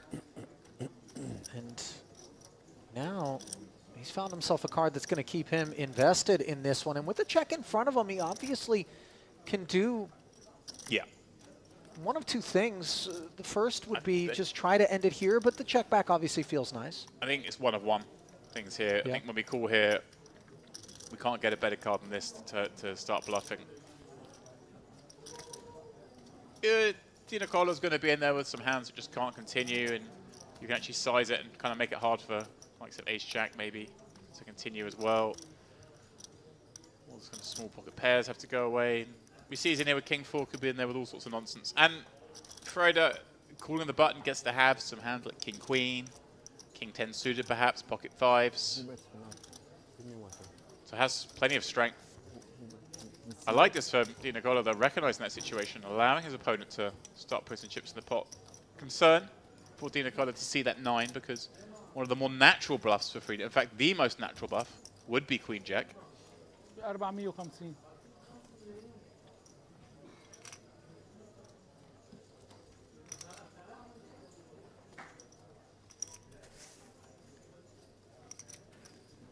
Now, feel free to follow up. So unfortunate to have an ace. You want them to have ace, jack, ace, queen here. Yeah, you're right about that. But he gets to have queen, jack, and we don't always have to have a card that, you know, in our hand to rep that. He has king 10, he can have 5s, he can have queen, jack. And he doesn't have that many bluffs. Well, the pot is up to 1.8, and he's betting 660. And yeah, boy, that is the right kind of size that leaves king 4 wondering. Yeah, I mean, Ollie, piece it together. Flat before the flop. Jack 9 suited that still bluffs. But he flatted the button before the flop against the early raise from Di Nicola. Yeah. He then came along on the flop in the face of the c-bet. Right. Decided to activate on the turn and is still betting here on this river. Yeah, this... Even better, king X, right. One pair could be a part of this. Well, as I'm saying, like king queen's certainly a contender. Maybe king jack, but I don't think king jack necessarily bets this. But king queen, king 10, pocket 5s. And then the bluffs aren't that many. He made the call. Yeah, he certainly did. Frida gave it his all there. Di Nicola just too sticky. It's funny because Frida turned his cards over one by one there. Whichever one he turned over first, Di Nicola knew he'd won the pot because there was no way it was going to be ace, king, or aces. Yeah, good point. So, Emmanuel Di Nicola, 92 big blinds, 5.5 million. Sits at the top of the leaderboard, where the blinds have gone to 30 and 60,000. Amir Toma, second in chips. Mohamed Mokrani, third, and then a massive drop-off to Kirichenko and company. As Frida now the short stack after that failed bluff moments ago here on day 3. Now granted, there is no actual price for our streams, they're free of charge. But still, the saying of we're getting our money's worth does apply, as even this crew, which doesn't have quite the same ingredients of the one that preceded it, has given us much to sink our teeth into. What amazes me here, Ali, is just the depth of stacks. Top of 90 big blind plus stacks with what's the final level of day 3, the penultimate day of the Western main event. At this table in particular, I'm kind of zeroing in on what is a very unique dynamic in the haves and the have-nots, a real clear division between the 80-plus bigs and then the guys that are sitting with far less. And you wonder how that's going to play itself out here. Although very scrappy and very determined, and with plenty of fight in them, have the shorter stacks been thus far here. Meanwhile, Queen 9 suited for Hrabic, who has played buy-ins as big as $100,000. Yet here he is, grinding away in this $3,300 main event. A lot of respect, by the way, earned from me.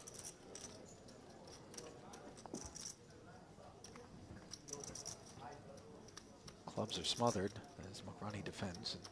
Does straddle that 3 of clubs, although would be quite ambitious to proceed, depending on the sizing, settled upon by Hrabic with second pair.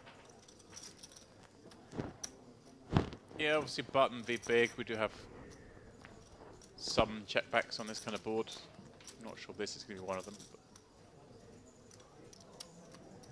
But it is. There we go. And a deuce connects with Mokrani, who might very well think that one pair could be good with some frequency. It will depend, of course, on how Hrabic proceeds from this point forward. Second check in front of him. Very balanced, by the way, for Hrabic to take a dryish board with the lack of suits. You know, obviously some coordination between the jack and the 9, and play it as a check back. Yeah, especially he's done this with an overcard, the top card, a backdoor flush draw, and of course a card that connects with the jack-9 aspect of the board in the queen. So that's why he's chosen this as a check back.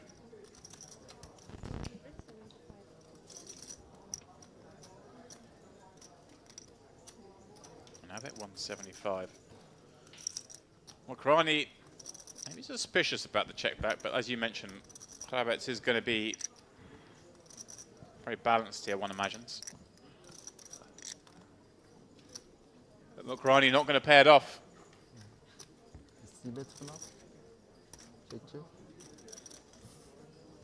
I like that refrain there from Mokrani. As played, you know, those lines sometimes will lure your opponents into thinking that you're just taking a shot, and maybe the deuce wants to bluff catch, but just content to release. Yeah, those delayed C-bets, pardon me, always do carry a little bit more weight. It seems they're far more successful at getting folds. The old school theory being, if you've got nothing, you bet the flop. If you've got something you're worried about getting blasted off, you check back. So therefore the check and then bet does seem to be a bit stronger.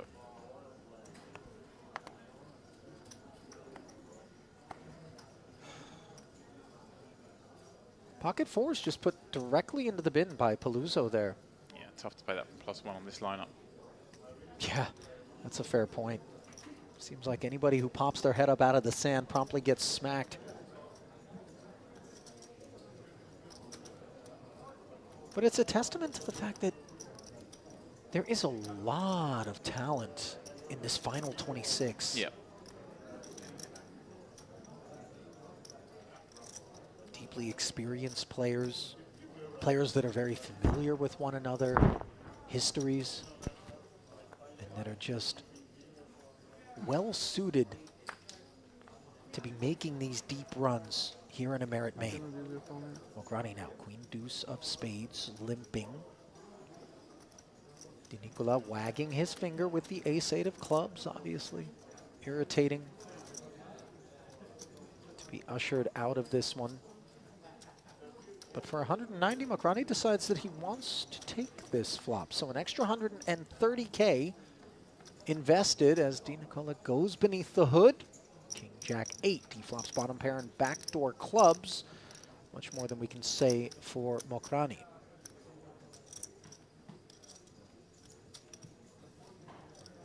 Yeah. Gonna bet that 8.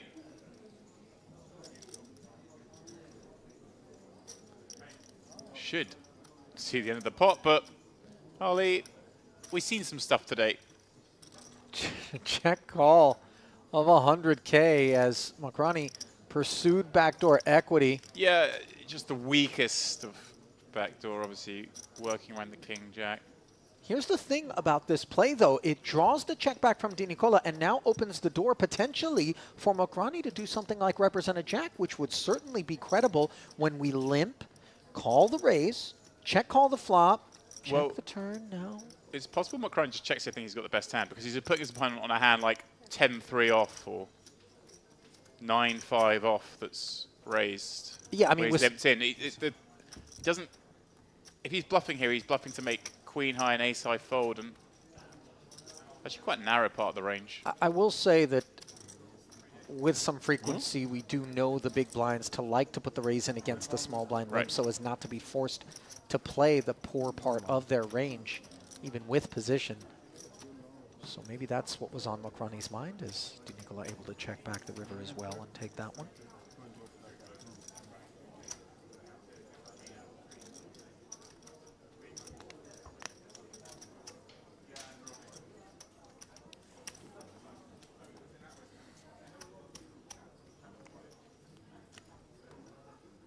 King Jack suited should lure Paluzzo forward.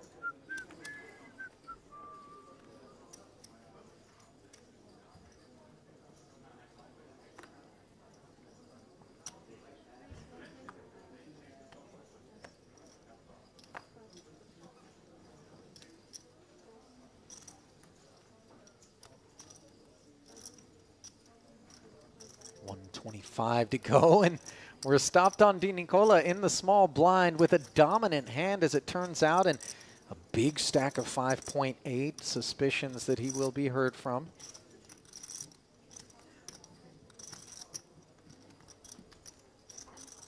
Yeah, I don't think we want to do anything but call here. But then DiNicola usually surprises me. Oh, part of it is a small blind, so I've misread the action. I thought it was big blind for a second. No, but even then, I mean, it's still perfectly reasonable to just call from the small blind. Does come with the 3-bet, though, and it's back over to Paluzzo, who will have position if he chooses to proceed. I think at this price, even with just 1.1 million back, James, do we feel compelled? It's DiNicola. I mean, the big stack, we expect him to be up to no good. That's what goes into my head here. It's who it is doing the 3-betting, and that might lead me into having a peek at 3. I don't want to make a meal of it, but the 2 playing under the Italian banner, perhaps some histories, some, you know, more intimate familiarity with one another's games. Certainly possible.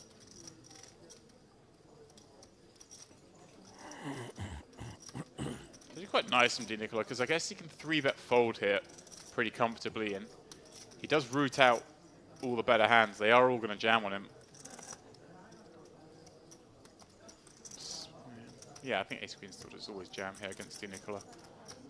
Kind of nice when he gets taken to the flop, but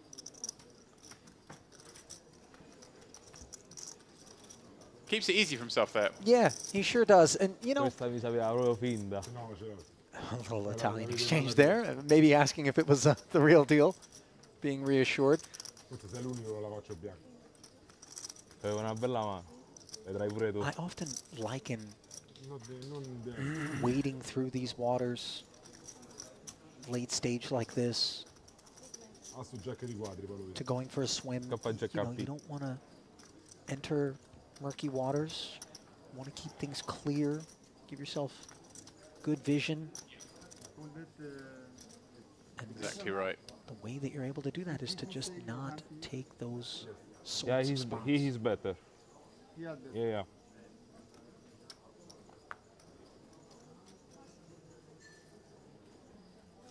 Just simplifies the game a little bit. Now, granted, we do need to embrace the discomfort that is sometimes involuntarily put upon us by You've never experienced discomfort in your life, Ollie.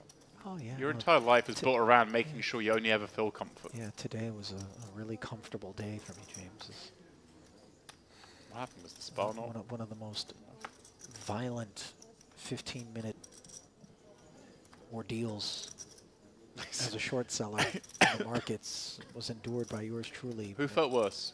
You in those moments, or Matt Davenport when he saw King 3? Davenport, I'm telling you right now, was a Zen warrior compared to what I was sensing midway through today's trading session. Meanwhile, pocket sevens here as our first involvement from Hadi Khordbin, of Iran. I should be pronouncing this flawlessly. Your people. My people. Mokrani flooding 7th, allowing Palooza to do the same from the big.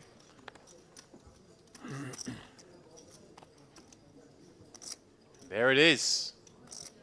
6-4 deuce. Bottom set for Palooza, a dream. Yeah, and Mokrani. Yeah, he's got trouble. Bin checks to him here. I feel like he's got to bet this for protection, for value. Hard for Holbein to bet this. I mean, with the big blind in there, it's much harder. Obviously, if it was only the flat call of Mokrani behind, he doesn't assign this part of the deck to that range. He's going to bet once small, hoping that Mokrani's in here with, you know, some sort of Broadway combo that doesn't want to continue, and then Palooza could just have anything. No, he's in there with an overpair, overpair which is in dire shape. Yeah, but this... Actually, Simi plays this as a call, and obviously it's down to Palooza how he wants to play. And obviously it's just a really safe-looking board. The problem is when we call, it so often just checks through on the turn. So you kind of lose a street. But then Palooza has less than pot left anyway. So maybe he doesn't mind too much if he loses a street.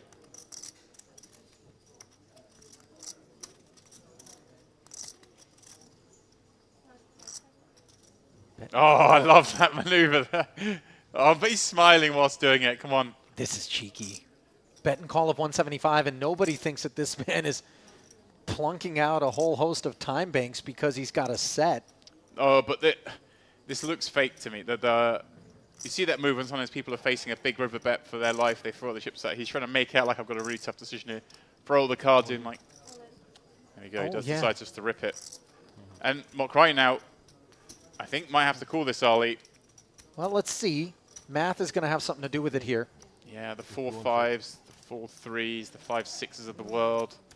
He has Palooza well covered. That is the silver lining to being wrong if we do make the call. And, of course, he's not drawing dead with 2 to come. And when you're wrong, you know, it might be a 6-4. But, I mean, the deuce 4 unlikely to be peeling from the big blind. The 6 deuce unlikely to be peeling from the big blind in this 3-way pot.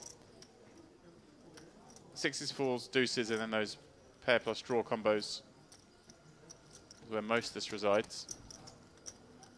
Obviously, when you got 7s, you block 5-7, which is one you want to see. I just don't think we can fold here.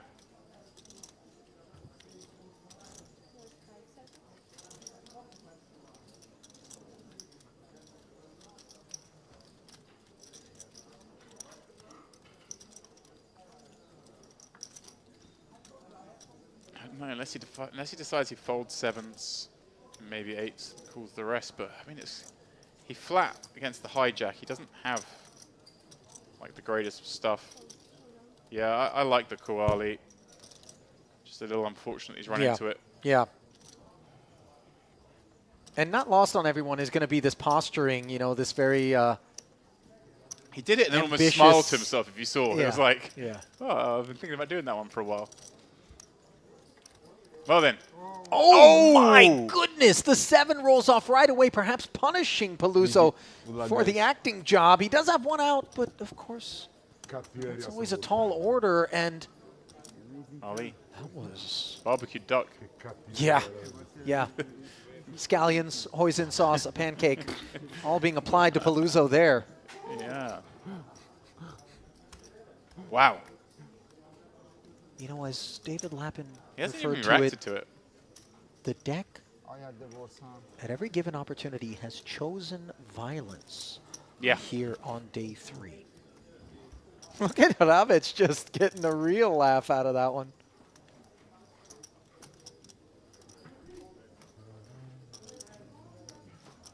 And Moktadi with a massive capital infusion here.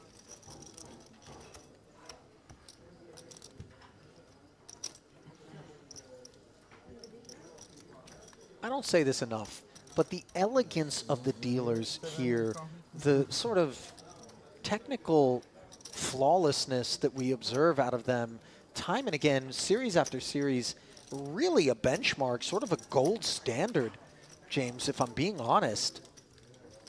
And you know, they don't have the shuffle machines. They're out there doing it old school. Anna here, among the best. How many names you know of the dealers here, Ollie? Just one. Oh, okay. Suppose that does make one wonder why I know that one name. I'll say nothing. Relax. Everybody relax. Just also happens to be when you want to praise the dealers is when the one dealer's in the box, you know the name. Well, I'm saying nothing else. No, but I'm not referring specifically to her. I mean, each and every one of the crew that come out here, many of whom you're are not wrong. from overseas, you know, terrific. A lot of them are really hot, too, James, just if that's what you're trying to get me to cop to. Yeah, I think got an attractive dealer core. How about an attractive stack? Just look at that. Yeah, that's monstrous. Stack envy. Over 6 million chips, over 10% of chips in play. That's a good mark to be at. When you start getting to double digits of chips in play, you know you're doing all right. That you are.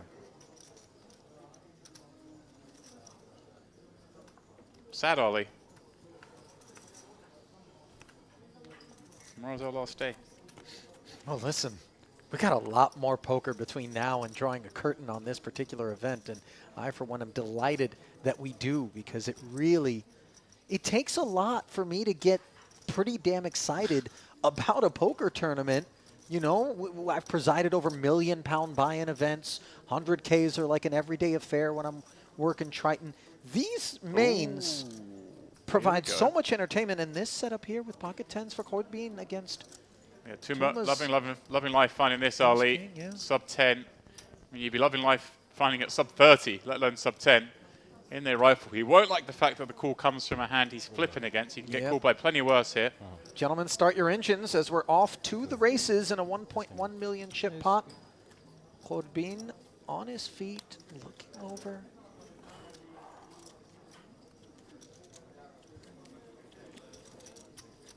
Does have the best of it. Almost a 3-2 favorite, but a king on the flop, and problems now, especially with hearts covered. Tuma not celebrating just yet. No, it's been a set-rich environment, not on this turn, and needs to stay clean on this river as well, which it does. Court Bean looking for a count. Pretty chunky bite going to be taken out of his stack. You see how Habrit's just approached that bottle of water? I didn't. Sort of picked the water up. It's the same glass bottle they've been drinking all week. And he gazed at it for a little while, decided it met his standards, and then opened it. Nice one. Yeah. Nothing gets by you, Dempsey. No. Especially not when it comes carbohydrates. To consuming. I am somewhat of a consumer.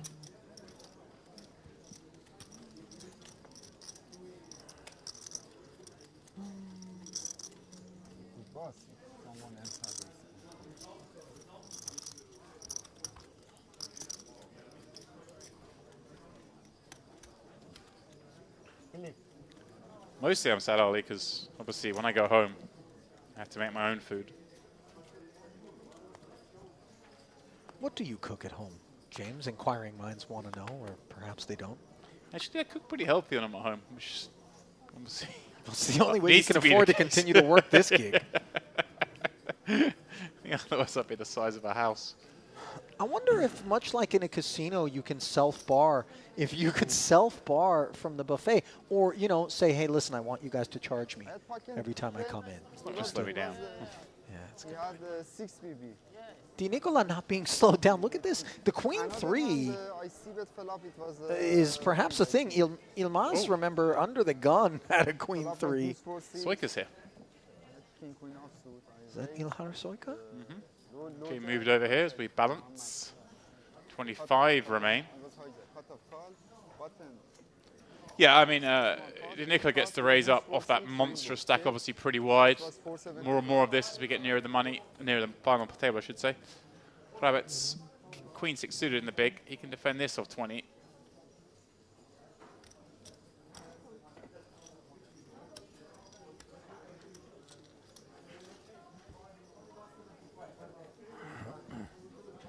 And well, likes the flop, but he's actually gone behind. Look at this. Hrabic with a dominant queen flops himself a spade draw while Di Nicola connects improbably with the 3. And now both players with flush draws and open enders. A very spicy jack of diamonds delivered to the board after a couple of checks in a 340K pot. Kind of scary, though, for Hrabic to bet. He might go for like a small blocky sizing here, Ali. What do you think, like 85? Yeah, like maybe just over 100, like a third, 30%. No, instead he checks once more. But obviously, if he does face a bet here from Di Nicola, which Emano could certainly deliver options for Hrabic. Yeah, Di Nicola could certainly go two ways here. He's going to go bigger sizing if he bets, I think. Yeah, 260. He's trying to pressure a hand like a 9 and even a 10 here. Going much bigger sizing. His objective by betting is obviously different to that would be Hrabic was betting. And it really, really makes it hard for even a hand as strong as this to continue. Thing is, though, we ever checking this to fold? He goes the other way, checking it to check jam. Ollie, power play here. Yeah, absolutely. I suspected this could go down. Look at Di Nicola asking for the count, by the way. He can well afford to try to deal a knockout blow to Hrabic right now. Note, by the way, that 3 has him in front. He can't imagine that that's the case. There's no way he thinks he's good here. I think that maybe up against a 2-pair type hand. Check jam this. Maybe some draws. If he factors in some draws, then obviously he's going to look at his 3 and go, this could be the key card here.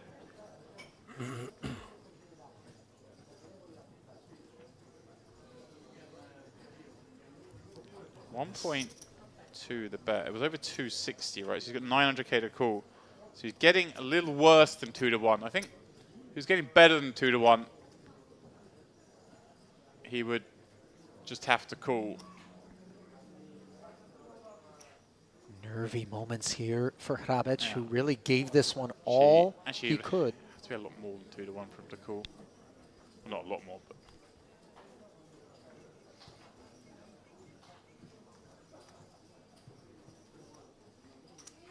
Yeah, the 3 definitely playing a role in his hand, Ali, because you can expect to see hands like this at some frequency. And obviously, he blocks the Queen X of diamonds, naturally, having Queen X of diamonds himself. Queen X of spades is a possibility. Jack 10, 10-9, Jack 9, all possibilities. Maybe it was a big bet, 260, after checking back flop. I bet's confident making this move because he has that draw, but also Queen of spades blocking King Queen, which is the most like he does make the call. Here we go. He's going to be so happy when he sees this. Hrabic, conversely, is going to be sick to his stomach. 2.7 million chip pot. Queen high versus a pair of 3s, Ali. We've seen it all today. Not just any queen high, spade draw, sharing the open ender and hitting the 6 on the river. The 6. What a ridiculous way to get that pot done. Avoiding elimination in the most improbable of fashion there, and even Di Nicola must smile, left obviously with a very playable 4.8 million. That's insanity again. Yeah, it's not the Davenport hand, but it's in the same vein. We're seeing a 2.8 million chip pot. 1.2, right? 2 players having an open-ended straight draw and a flush draw, both making a pair. Rabbits. Like, Di Nicola's not that upset because he thought, I'm calling off trying to get lucky here. And just has to laugh at how that one played out. I can't, remember, we came back from the break, and I was hiding underneath my jacket, and with good reason. This is nightmare fuel, the stuff that's going, I mean, people are going to see ghosts, you know? This deck should get a job haunting houses. This is just unbelievable. Wow. Yeah, if it came the conventional way, spade, we'd be like, oh. No, okay. no. 6. It's just, it looks so innocent. Yeah. You know, we both overlook the 6 as an out. We think 8 or a king for the chop, spade for the win. You might have a just, Charlie. just bink. I'm teasing. Before we could think it came out, it's just 6. It's just... You're feeling for these guys, aren't you? Well, I mean, Di Nicola doesn't require the same level of sympathy that obviously Davenport did in a very spot different such as situation, that. this one. Completely different. But, you know, again, just wild. It was Absolutely wild. It was a reasonable bluff and a reasonable call. And I feel like I'm on we're not safari. moving here. We're not moving. We're just doing a little cutter up here, and the action happens to be on our man, and he's just waiting to actually get access to his cards, Ali. Lion tell me that if you hadn't watched this stream, or somebody hasn't watched this stream,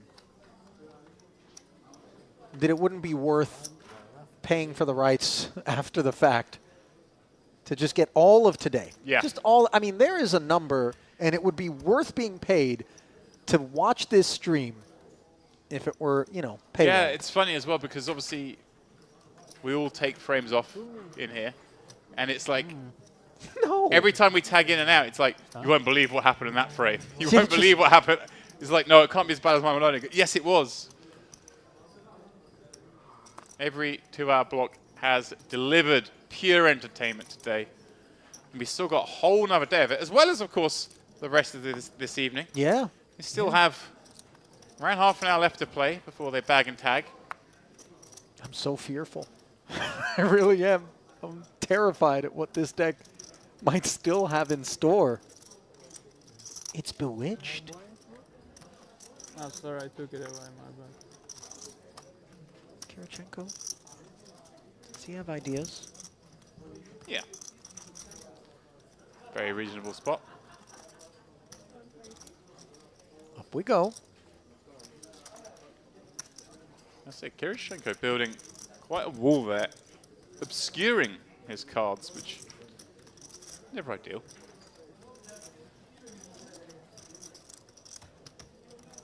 Of course, players are requested to put them on the blocks, as it were.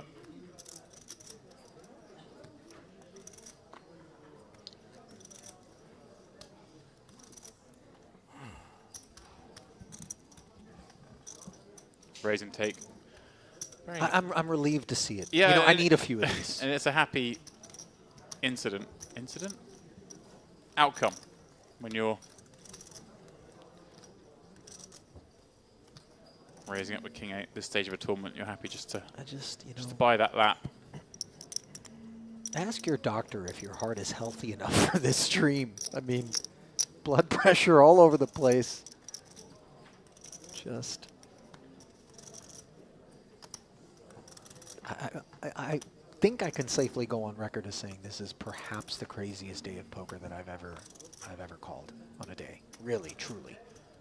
The pure volume of insane crazy action, big hands, all of the out action that you would draws. never see anywhere else, Yeah. and then, you know, runouts, just all of it, all of it. Well, I think there was a frame that myself and David did that I think when we counted there were, in 2 hours period, it was either 9 or 10 pairs of aces were dealt out. And in one hand, it was aces v aces.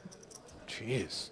And in the hand that was aces v aces, both players nearly won the pot by making the other fold. I love that. Okay. By the way, we have these sheets here in the booth. Oh, yeah. It's getting Each quite morning, stacked today, isn't it? You know, they bring them in here. Maybe 2 or 3 hands are worthy of us logging them as being Stand memorable out. enough to maybe, you know, make a post-production sort of cut. We have 3, 4, 5, 6, 7, 8, 9, 10, 11, 12 hands. I mean,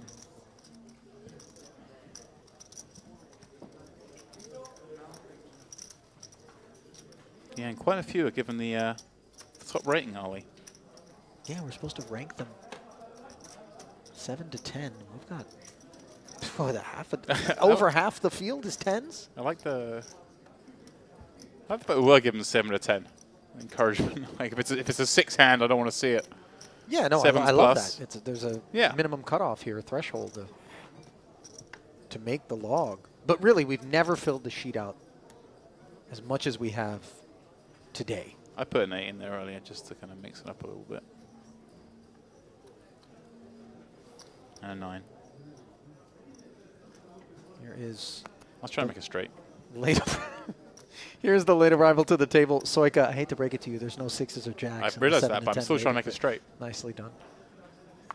Kirichenko. It's not the first time I've been drawing dead, Ollie. Ace 10.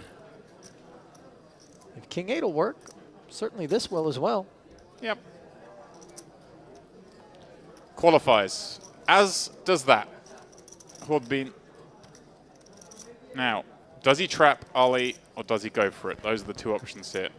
Don't really see anything else in between. I don't think we get to really have a 3-bet fold here. Well, maybe we do. Off $1 million. Looks like it is bang on $1 million as well, isn't it? Maybe that's what we're going to try and do. I think I kind of like the flat. Now that. Both are good.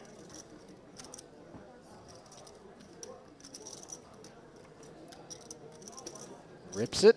Suppose we can make it like 320 and. But that's assuming you do have a bluff range to do that with. If you don't, then just ripping is the standard for short, or the peel. Now it's back over to Kirichenko. This is a lot on request for an ace 10. Just a bit too much for him with ace 10 offsuit. Yeah. Although, you know, he's mulling it over. Suited combo would be a little bit more worthy of consideration, but in the end, the fold. Yeah, even against a hyper-aggressive player, which Hodbeen may be, we haven't seen much of him. Kirichenko would have played more with him. Then, even then, it's tough to call with that hand because basically everything bet is jamming.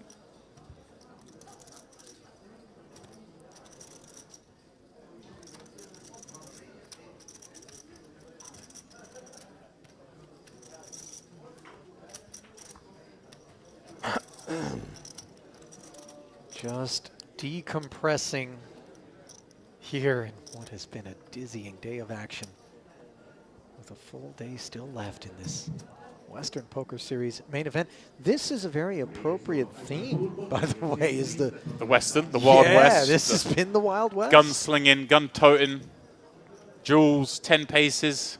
Cowboys. I've been waiting all festival, Ollie, to drop one in, and it hasn't come up yet. So then, I don't think I'm going to get to do it. I don't think anyone's going to make aces and 8s. Oh, the dead man's hand. Yeah. Somebody during my frame did make aces and 8s, by the way. You didn't hit it? It did happen. No, oversight on my part. Been waiting for a week. Well, Di Nicola won't be waiting. Ace, queen, small blind. Yeah, this is one he can definitely go ahead and 3-bet, especially a player with as aggressive image as him.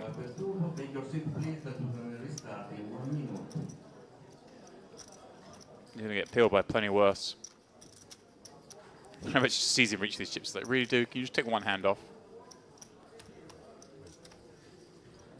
We get our answer, and it's no. 5-6 suited might have been interested at the bargain price, but certainly not up here.